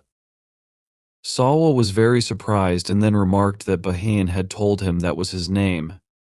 Thinking about the number of years Bai had mentioned, the main character asked with interest how long Bahan had lived. Young noted that the story was slightly different in this case. While it was true that monsters had a longer lifespan than humans, their average lifespan was about 500 years. What allowed monsters to live beyond this period was the strength of the monster itself. When a monster accumulated a certain amount of energy, it could increase its life expectancy and preserve its youth for up to 1,000 years. Siwa, shocked, asked if Young was really saying it was possible to increase a lifespan to 1,000 years. He remembered that Bahan had lived to be 1,500 years old and still looked young. Bai confirmed this, stating that at the age of 1,500, Bahan looked as though he wouldn't even live to be 100 years old. However, it wasn't just his appearance. Even as an experienced fighter, using all his power, Young was unable to inflict significant damage on Bahan, allowing Bahan to leave the scene successfully. Young knew that, no matter how unskilled he appeared, this pathetic pretense had to stop right away. Bai was surprised that there was a monster capable of matching Young in skill and realized that, among the local youth, Sawa and Goya were the best they had. Even if Bahan claimed to be a goblin, he could not have met Young with a decrepit and old body. In that case, he would only be an ancient myth to be told to Siwa if they had the time. The last time goblins completely hid their traces of resistance was 666 years ago, right after the Great War. Bai explained that over 1,000 years ago, the goblins split into two opposing sides. The Goblin King of that time and his faction were defeated, forcing them to hide from the world. However, the victors also suffered serious losses, and their numbers dwindled until, 666 years ago, only one goblin remained. This last goblin was Bahan, who lived until the second half of his allotted time but eventually died from wounds received during the Great War. From that moment on, goblins were considered extinct. This was why Bai thought the main character might be a secret descendant of Bahan. When Bahan breathed his last, more than 100 years would have passed since his transformation into a goblin, even though he was the only one left. Even though there was no direct evidence to identify Sawa's ancestors, if Bahan's short lifespan was taken into account, it somewhat aligned with Sawa being a descendant of Bahan, left 666 years ago. The main character listened attentively, and Bai added that one of the infamous family members who died 1,000 years ago was Bahan. The fact that Bahan had now returned, maintaining his appearance and strength, raised many questions. Siu realized that if other goblins existed and Bahan was still alive, then they could indeed be his ancestors. Young and Bai confirmed this, acknowledging that if the goblin Siu encountered was truly Bahan, it no longer mattered how he had avoided aging. More importantly, it raised the question of why a goblin with such power had been hiding for so long. Therefore, it did not matter at all whose blood flowed through the veins of the main character. Frowning, Bowie asked why they were only learning about Su and his family's pedigree now. He asked the protagonist to answer his questions as honestly as possible and inquired whether his parents, especially his mother, were truly ordinary people. At the same time, the front door opened, and Su's mother entered the apartment. She asked if the main character had been there long before. After apologizing, Su's mother closed her eyes and said she was truly sorry. She stood with her hand on little Siva's shoulder and announced that it was all her fault, admitting that, unfortunately, she had nothing more to add. She asked if the other children were badly hurt and what their parents were saying. However, the woman Su's mother was talking to waved her hands, exclaiming that everything was wrong, and explained that it was not that serious. It didn't look like the main character was bullying other children since it was the fifth graders who instigated all of this in the first place. At that moment, Siva was in the third grade of primary school and stood looking to the side with a frown. The woman noted that, apparently, Su had tried to take away from the fifth graders a soccer ball that his classmate had brought to school.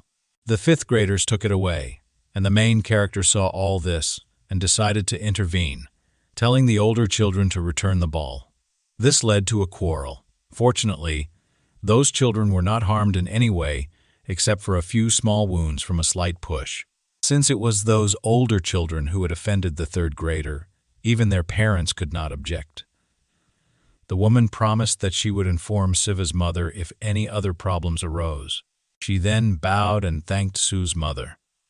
Soon after, Su's mother and Siva went outside.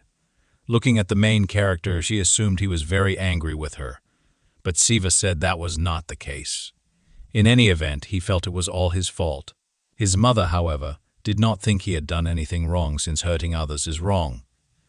Yet, she acknowledged that sometimes there was simply no other choice. She still wanted to tell Siva something and squatted down in front of him.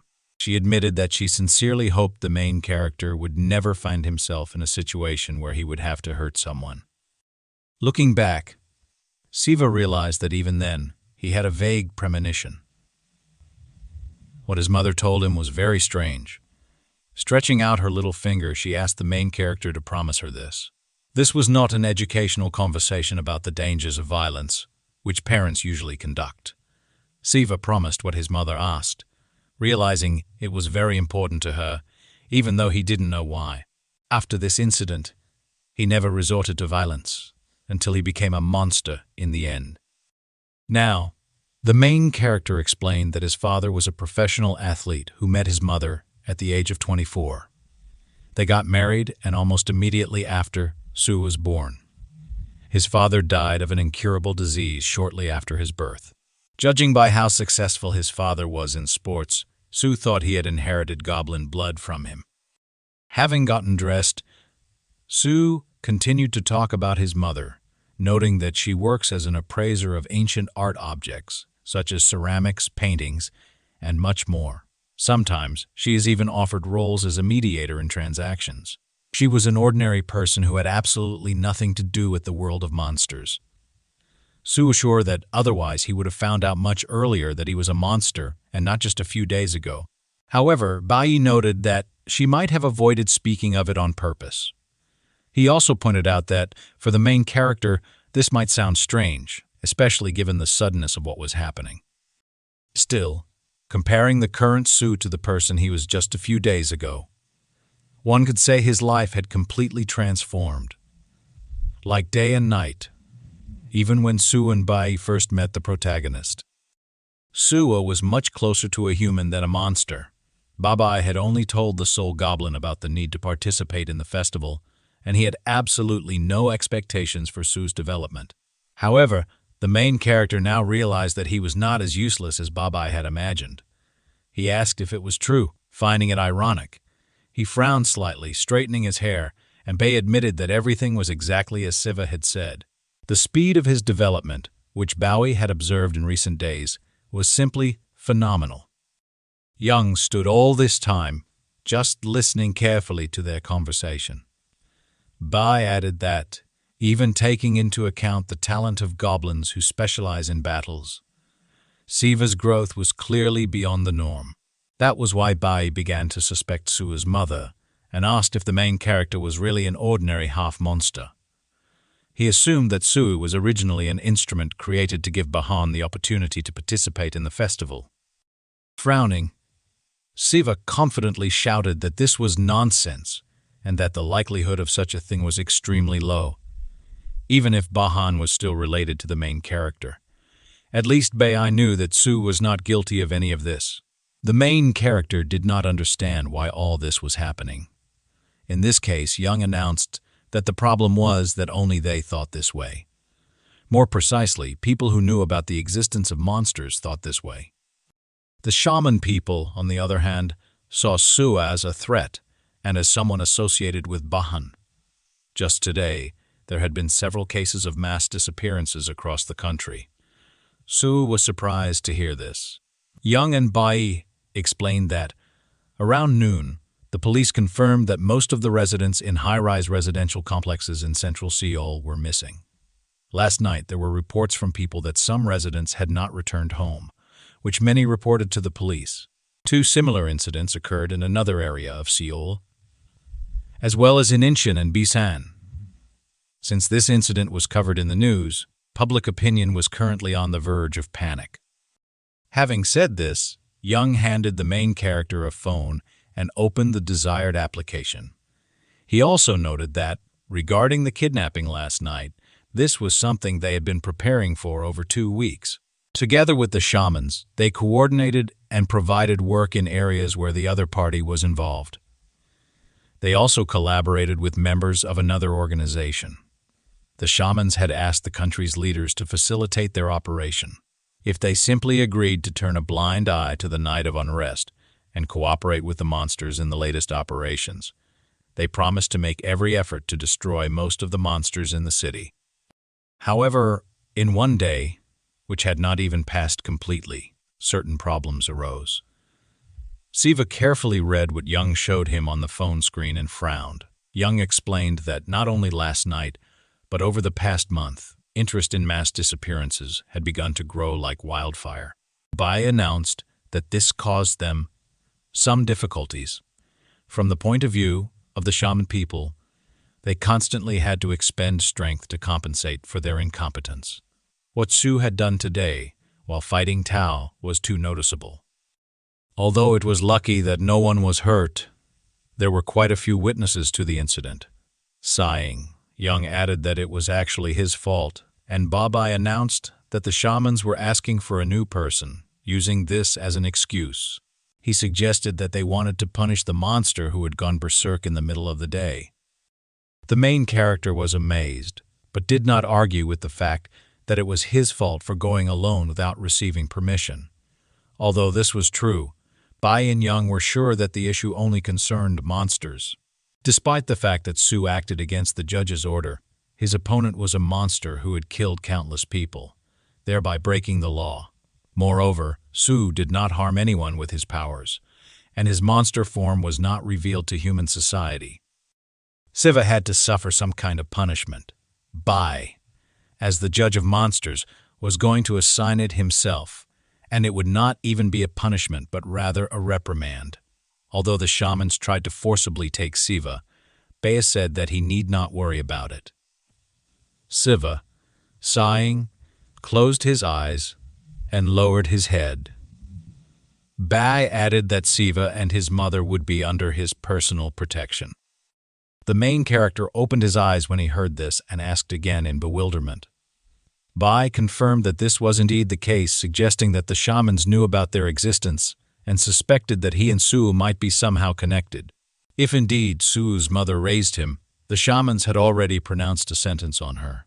The main character was horrified when he heard this. Bayan frowned, and Young became wary. The next moment, Siva suddenly ran forward, heading toward the window. However, he froze as Bayan, stretching his hand forward, activated his magic. Bayan admitted that he understood Suah's feelings, but could not allow him to go to his mother on his own. Siva found himself tied up with a piece of cloth, and Bayan warned that this was exactly what the shamans wanted. Bayan added that he had already sent someone to protect Siva's mother, so he asked him not to worry, saying it would be best if he stayed under their protection. Young noted that the main character needed to listen to Bayan's words, as given his physical condition, encountering the shamans would have unpredictable consequences. Young wanted to continue speaking, but Siva interrupted him. Struggling to get up after falling, he admitted, trembling, that it was all his fault. He had forgotten to get permission and went on his own without notifying anyone. He realized he had created problems for himself and others. Siva admitted that he was too foolish to think things through and had not imagined that anyone else, especially his mother, could suffer from his actions. Bayan and Young frowned as they heard this. The main character suddenly admitted that he was sorry, acknowledging that he was causing trouble but couldn't help it. If something happened to his mother, he would never forgive himself. Tears began to flow down Siva's cheeks, and he activated his power, tearing apart the fabric that bound him. Freed, he clenched his jaw. Bayan, astonished, wondered if Siva had really torn the magic apart with sheer physical force. The main character promised that he would immediately return after ensuring his mother's safety, allowing Bayan and Young to do whatever they wanted with him afterward. He added that he was genuinely sorry before jumping out of the window. Bayan and Young were silent for a time, watching him go. Finally, Bayan asked why Young had just stood there and watched. He asked Young not to tell him that he was so pathetic he couldn't even say a word. Young explained awkwardly that there was no water nearby for him to use, and blowing up a fire hydrant would have drawn unnecessary attention. Bayan frowned and asked about the rain outside the window. Young did not know how to respond. Bayan sighed, calling him simple-minded, and noted that this was why everyone said Young was behind even his sister, although she lacked talent. However, Bayan admitted that this was likely just the nature of Young's clan. The softer they were, the more human-like they became. Young suddenly asked if Bayan himself hadn't been too harsh on Suah. While Young acknowledged Suah's exceptional potential, he also noted that the magic cloth's power did not dissipate just because it was torn. Both Bayan and Young glanced at the scraps of fabric. In the end, they decided it did not matter what the main character did, as their relationship with the shamans would not change. They watched Suah as he ran quickly through the city. Bayan remarked that the reason Suah had ended up in such a situation was largely their fault, as they had not handled things properly. They were not so callous as to ignore a child's desire to protect his own mother. Siva ran, frowning and clenching his jaw. At that moment, in her apartment, his mother stared at the screen of her phone, noting worriedly that the main character was not responding to her messages. She did not understand where he had gone. Suddenly, She heard a sound and looked sharply in its direction. Realizing the sound came from the door, she asked who was there. She did not understand why someone was knocking on her apartment door. Suddenly Sue appeared behind her and ordered her not to move. Sue's mother froze, obeying the order. Sue's mother froze, obeying the order. Sue realized that Som was right and assumed that she had underestimated people too much. She did not expect them to be so annoying that she would want to kill them. Frowning, Sue stepped forward. At that moment, the door opened and Yashin walked inside. Surprised to see Sue's mother and Som, he announced that it didn't matter how many monsters had come. He would get rid of each one as soon as he saw them. He advised Sue to leave if she didn't want to die. Before he finished speaking, Sue ordered him to bow down. Yashin frowned, clenching his teeth. The command Sue gave sounded like an invocation. Using the small violet string technique, she infused her voice with chai, causing disorientation and clouding Yashin's consciousness. Sue pointed her finger downward, resting her other hand on her hip, and looked at Yashin imperiously. Enchanted Yashin, who exuded magical energy, stood frozen in place, struggling to draw his sword. Sue carefully observed him, wondering why he hadn't attacked immediately. She speculated that he might be worried about harming the main character's mother. Exhaling, Sue turned to Solmei and told her to leave, assuring her that everything was under control. Solmei, emerging from behind the wall, asked if this was the main character's mother. Rejoicing that they had arrived in time, Som commented that even if they had been late, nothing would have changed, given his level. Yashin knelt, tense, his fists clenched. Sue placed her hand on Sue's mother's shoulder and lightly confirmed Som's words. She noted that, in the end, no one was hurt, and they had been able to protect her. Suddenly, Sue and Som's eyes widened in surprise. A large magical barrier of immense height surrounded the area, covering a cluster of multi-story buildings. Som, pale with fright, asked what it was. Both monsters instinctively realized what had happened. Som exclaimed that the barrier could not have been created quickly, concluding that this had been planned from the start. She stared in shock, asking why someone had been sent forward at this time. Meanwhile, Yashin stood at the doorway, thick, bright blue magical energy pouring from his body and eyes. Sue turned to him. In surprise, she asked herself, was he able to get rid of the small violet string technique with the help of his own shy? Realizing this, Sella grabbed her nail with a sharp movement of her hands, preparing to attack. The sound of metal hitting the floor echoed in the room. The sword that belonged to Yashin had been thrown to the floor. Yashin spread his hands in different directions and told them that he was not going to fight with them. He explained that the person they were holding was the mother of his friend. After that, he said he had come to prevent her from being kidnapped. He added that if they shared the same goal, he would help them. Solmi, hugging the protagonist's mother, looked at him in surprise with wide eyes and shouted. Furrowing her brows, Sila looked at him piercingly and said that he had a familiar face. She then asked him if he was Suah's friend. Solmi answered affirmatively, saying that just the other day he had protected the main character while he was not around. Yashin, looking at them with a serious expression, told them that time was running out. He added that perhaps they themselves had noticed that a barrier had been installed around the complex. He explained that while it was active, they would not be able to get out. Fortunately, there was a way to get through it from the inside. Sila, looking at him menacingly and continuing to hold onto her nail, said that in addition to telling them about a way to get out, she wanted to know why he behaved so self-confidently. As if that was how it should be, Yashin asked her again, looking at her in surprise. Sila told him that, as she understood, he was a friend of the main character. She asked him, wasn't he a shaman before that? Frowning, Sila looked at him carefully while squeezing her nail. She said that the past Sivu and the current one were completely different creatures. She asked him if this wasn't more important to them. That is, to the shamans. After that, she questioned if he really wanted to turn his back on them just for the sake of friendship.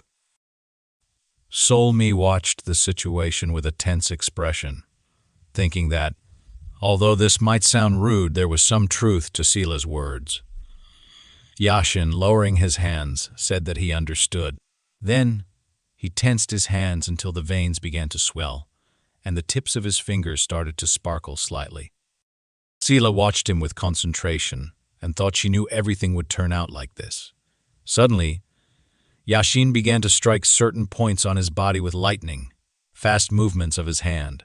The pain he inflicted on himself caused him to tense his body and clench his jaw, but he continued piercing himself with his fingers at great speed. Sila and Soul. Me watched what was happening in bewilderment. Drops of sweat flowed profusely down Yashin's face. Trying to restore his breathing, he said that by activating the blood flowing through the meridians, he had temporarily stopped the flow of chai, which was used in martial arts. Wiping the sweat from his chin with the back of his hand and leaning on his legs, he explained that he was now no different from an ordinary person. He added that if he activated chai again, he would not be able to resist its magic. Sila, looking at him warily, asked if he understood what this meant. She explained that it meant she might not stop at simply reading his thoughts. She gave an example, saying she could make him her toy, controlling him until his death. Yashin, with a tense expression and wide-open mouth, responded by saying that it mattered, but admitted that at least it could help his friend escape. Then he said loudly that if it was possible, he didn't care. Sila, clenching her fists with wide-open eyes, looked at him. Sila, continuing to hold her nail, looked at him uncertainly and asked why he was going so far. After that, she asked what kind of relationship he had with the main character. Yashin answered her, saying that he had already said he was his friend. With an exhausted expression, he admitted that that was all. Sila let go of her nail, exhaled the air from her lungs, and remarked that he was either too naive or that Sivu had influenced him too much. She concluded that it was the same thing. Soul-me went up to Yashin and asked him how he was. Yashin, leaning on his legs and lowering his head, asked her in response what she thought. Sela turned away from them and agreed that they would listen to him. She remarked that now they would see how good the shaman's abilities were. The main character walked along a wide city road paved with asphalt. With his eyes wide open and brows furrowed, a drop of sweat ran down his face. He tensed his fists and clenched them. Looking ahead carefully, the pain that spread through his body with every step began to recede into the background due to his growing anxiety. However, he stopped due to increased intuition, which temporarily suppressed his concern for his mother. The main character raised his head and looked in surprise at the multi-story building in front of him. At first glance, there was nothing unusual about it, but he knew he definitely felt something.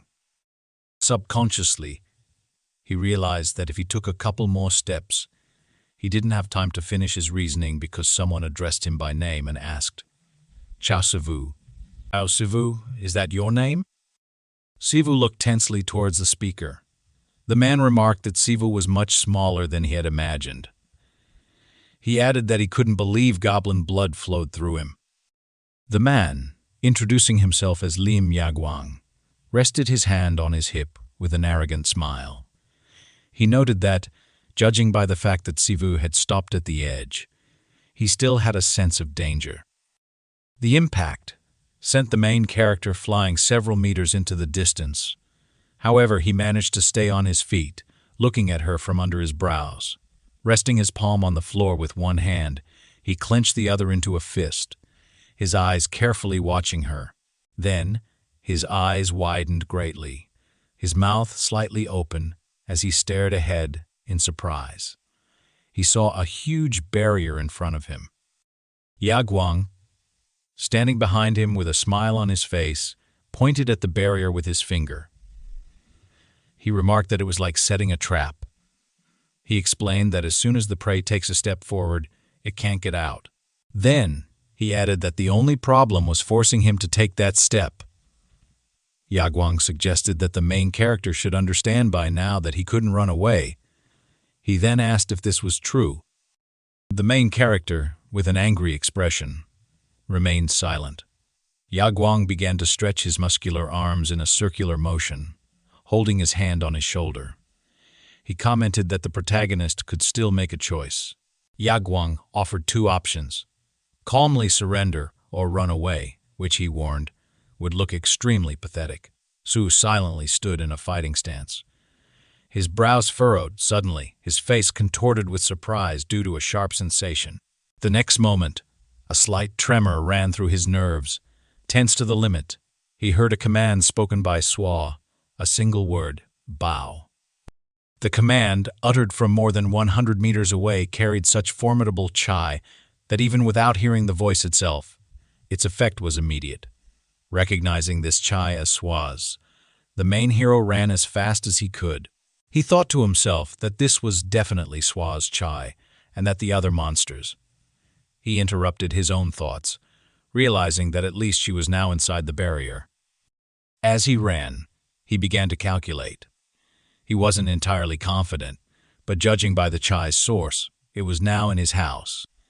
He realized that if this was true, he shouldn't run towards them but rather away, to create a distraction.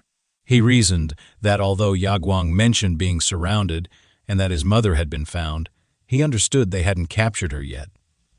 At least not now. He was sure Suah was with his mother, and that their priority was to capture him first.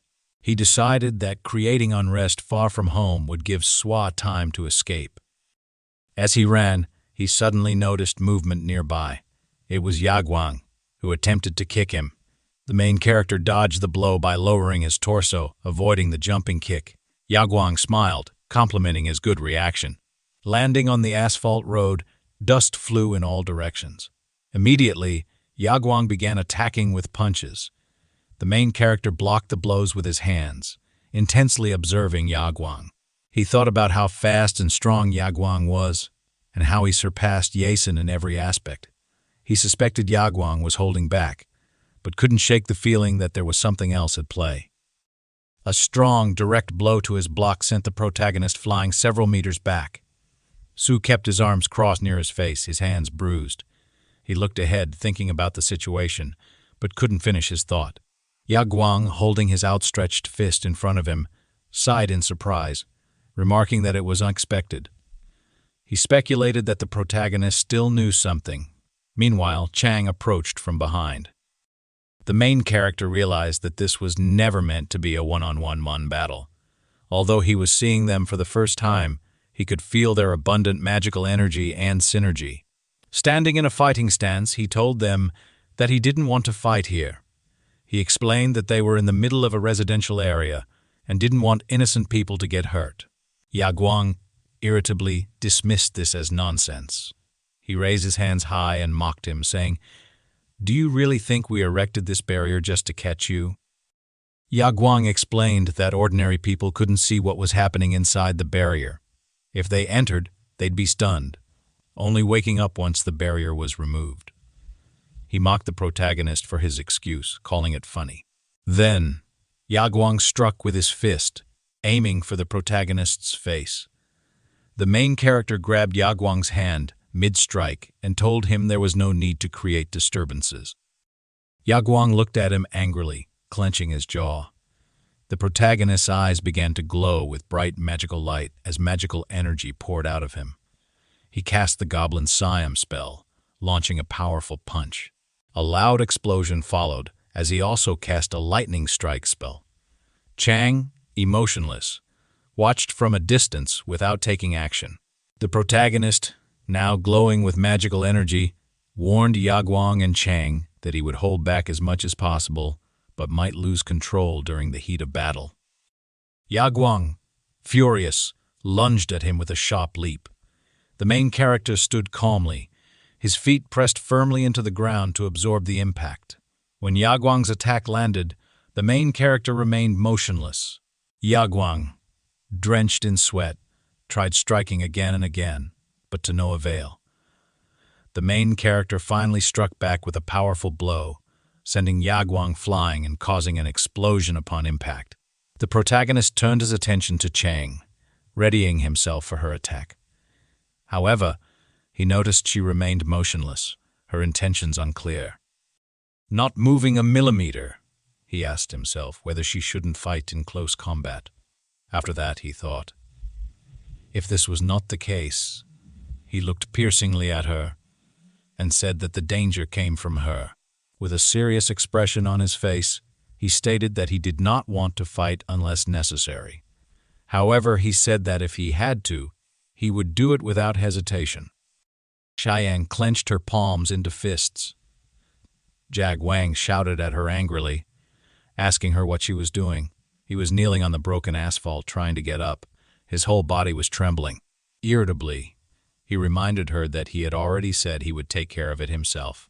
Then he began to berate her, saying that she was just a pathetic concubine. He asked her if she really thought she could bring at least some benefit. Chang stared back at him silently. Yaguang continued shouting, saying she just needed to cover him from the back.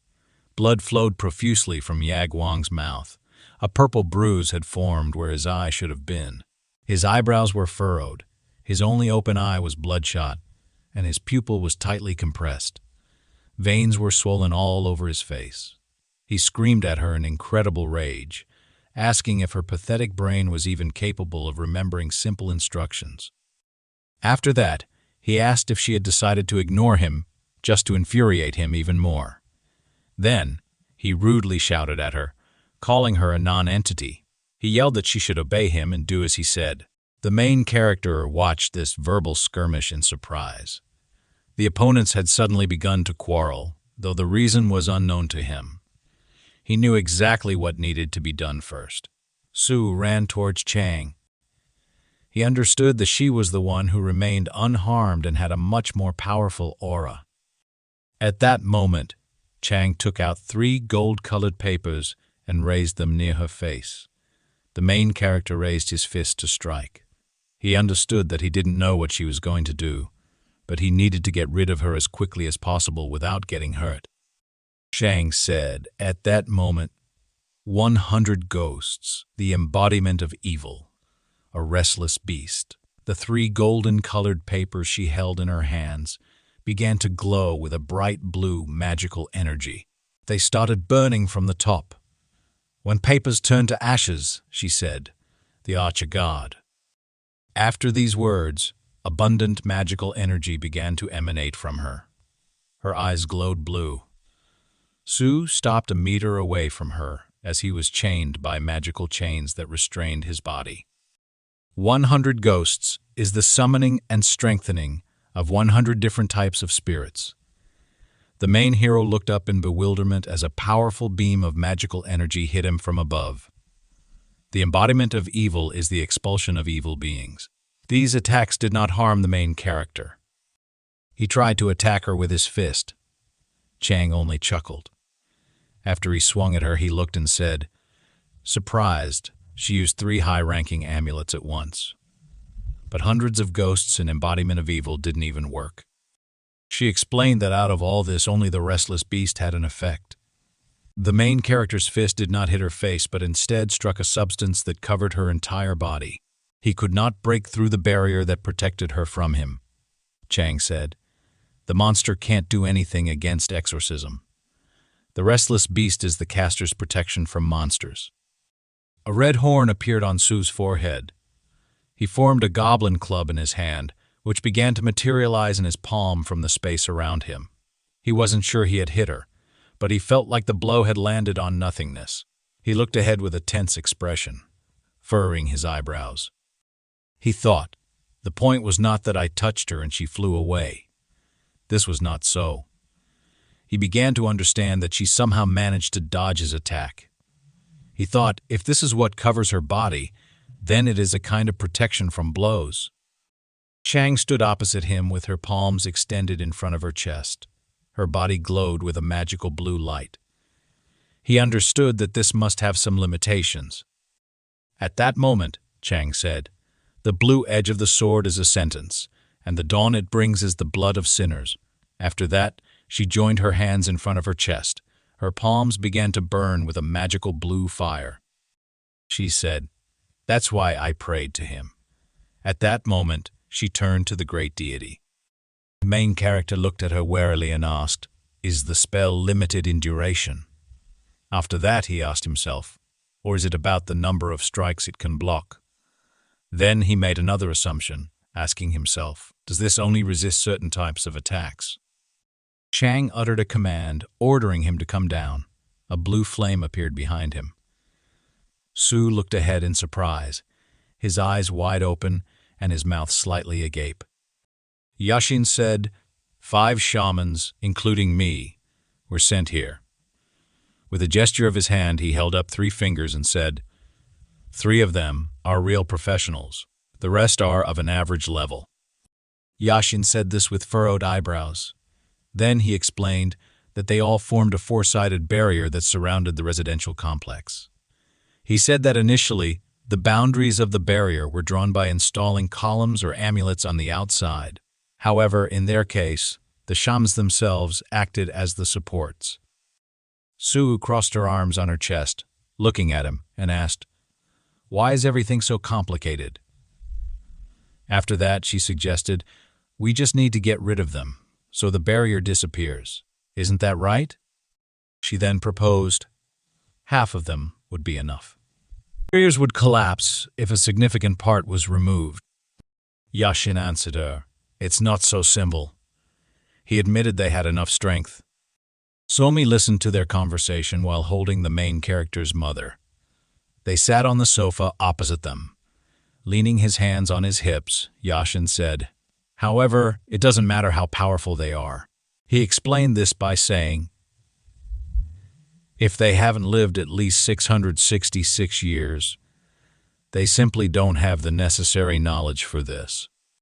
He continued, "Their strength is different from that of monsters." With a serious expression, he explained, "Most of the martial arts and crafts they practice were created specifically to catch monsters." He clarified, "A battle between monsters is a confrontation of pure strength. However, a battle with a shaman is like stepping into a trap that was created specifically for them." He added, "It's not a matter of strength or superiority, but of incompatibility." Then, he reminded them, 3 capital shamans are heading here right now. He told them that only the most worthy could attain this position. He explained, "They are the only ones who can fight on equal terms with a deity-level monster." After this, Yashin put his hands in front of him and said, "Nevertheless, a fight is inevitable. I would advise dealing with only one." He reminded them, "As we said, we need to get rid of only 2 to overcome the barrier." He said he would take on one, and they would need to attack the second simultaneously. He explained they had to get out of the barrier before the other shamans could help. Then, he noted, "Fortunately, I know the roles and capabilities of each of them." Su reacted, saying, "That's good." She then asked him, "But can you use your power now?" After that, she noticed, "It seems I saw you seal your channels with your own hands." Yashin's face contorted as he suddenly realized what had happened.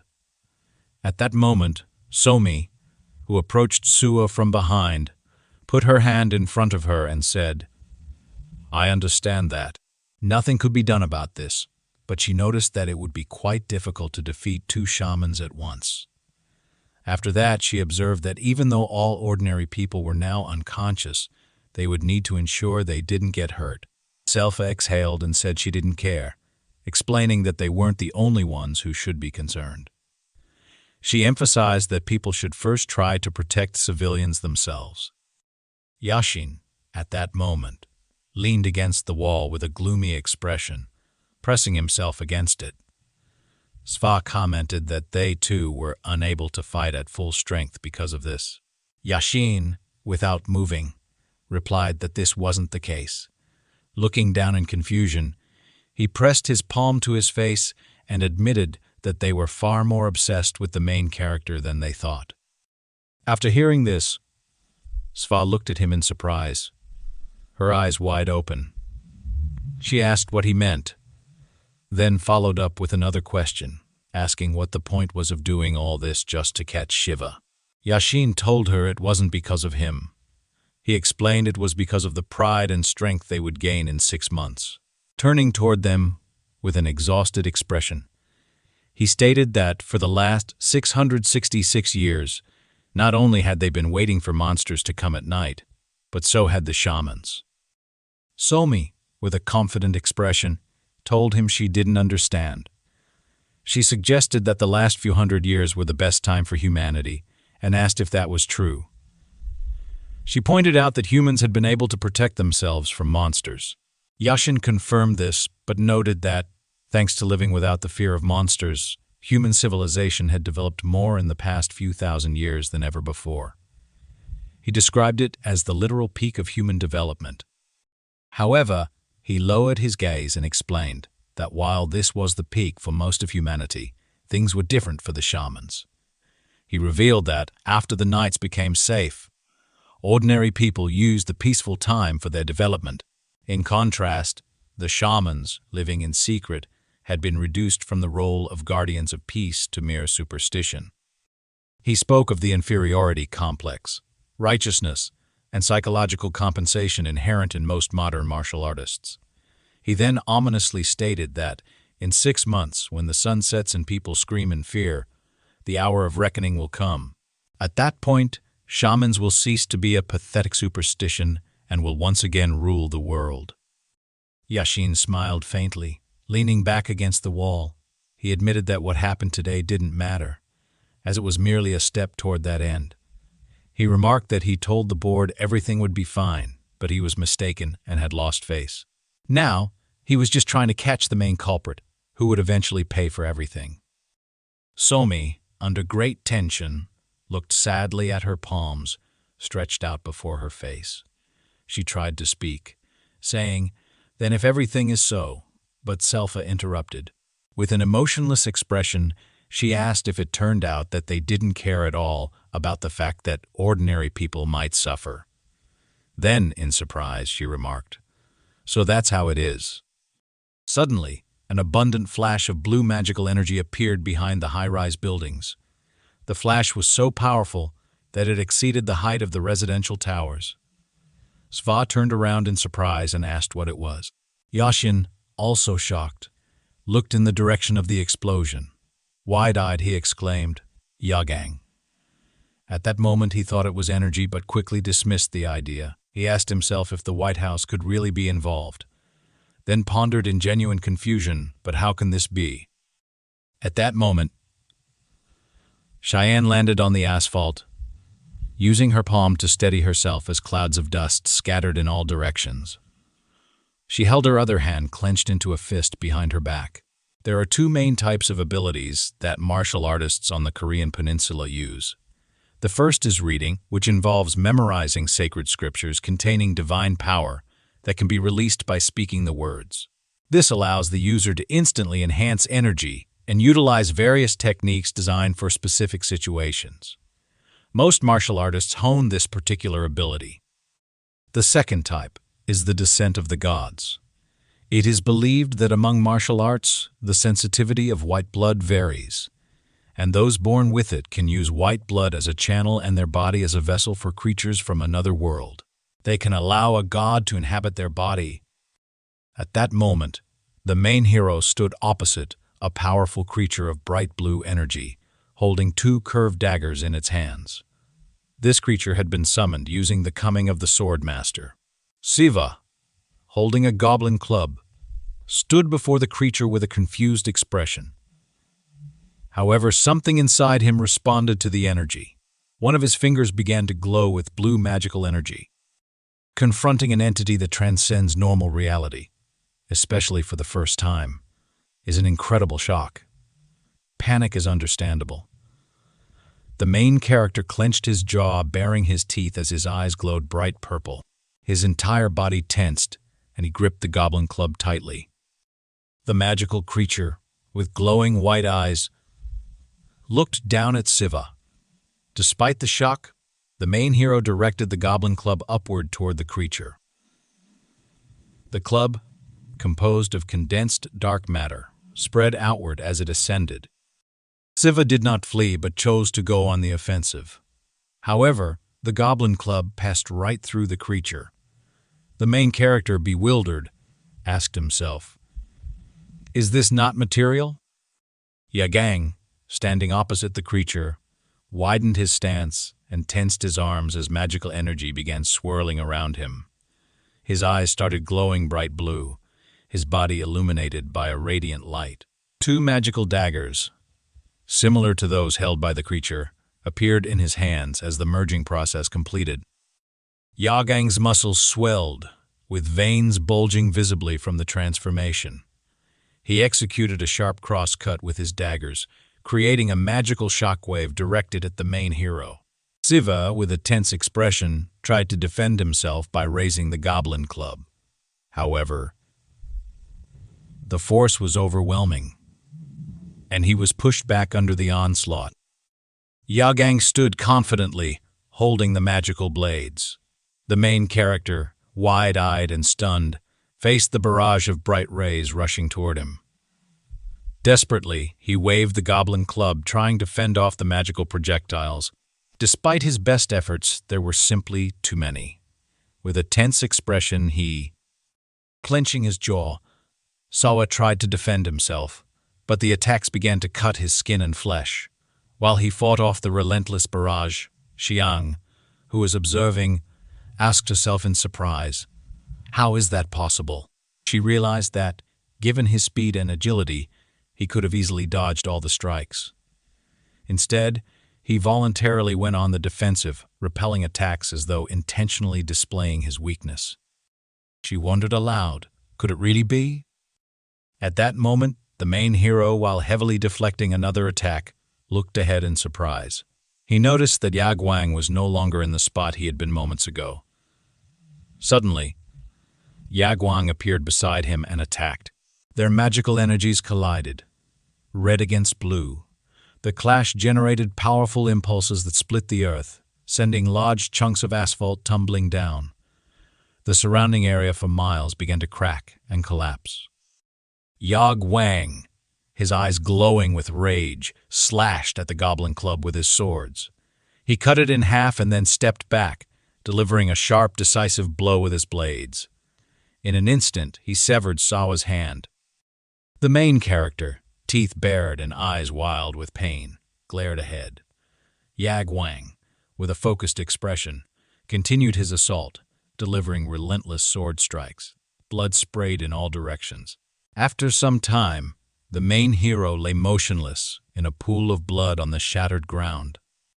Yagwang stood over him, magical swords in hand. Turning to Chang, he asked, "Is this Yagwang's body?" Chang respectfully folded her hands and answered affirmatively, addressing him as General. The general, clearly intrigued, asked why they were fighting this man. Standing over the protagonist's bloodied and battered body, he noted the severed hand lying nearby, still clenched into a fist. Chang explained that the hero was half monster, with demonic blood coursing through his veins, and that his hands were stained with the blood of countless people. She admitted they summoned him without proper protocol. The general turned to her menacingly, warning her to watch her tongue. He then asked if the hero was truly guilty or if her claims were distorted. His glowing eyes narrowed as he accused her of misjudging the situation. Despite having the chance to avoid conflict, he said, he chose to engage. Even with his life at stake, he prioritized the safety of others. If he truly had the blood of spirits, I find it hard to believe he would harm someone intentionally.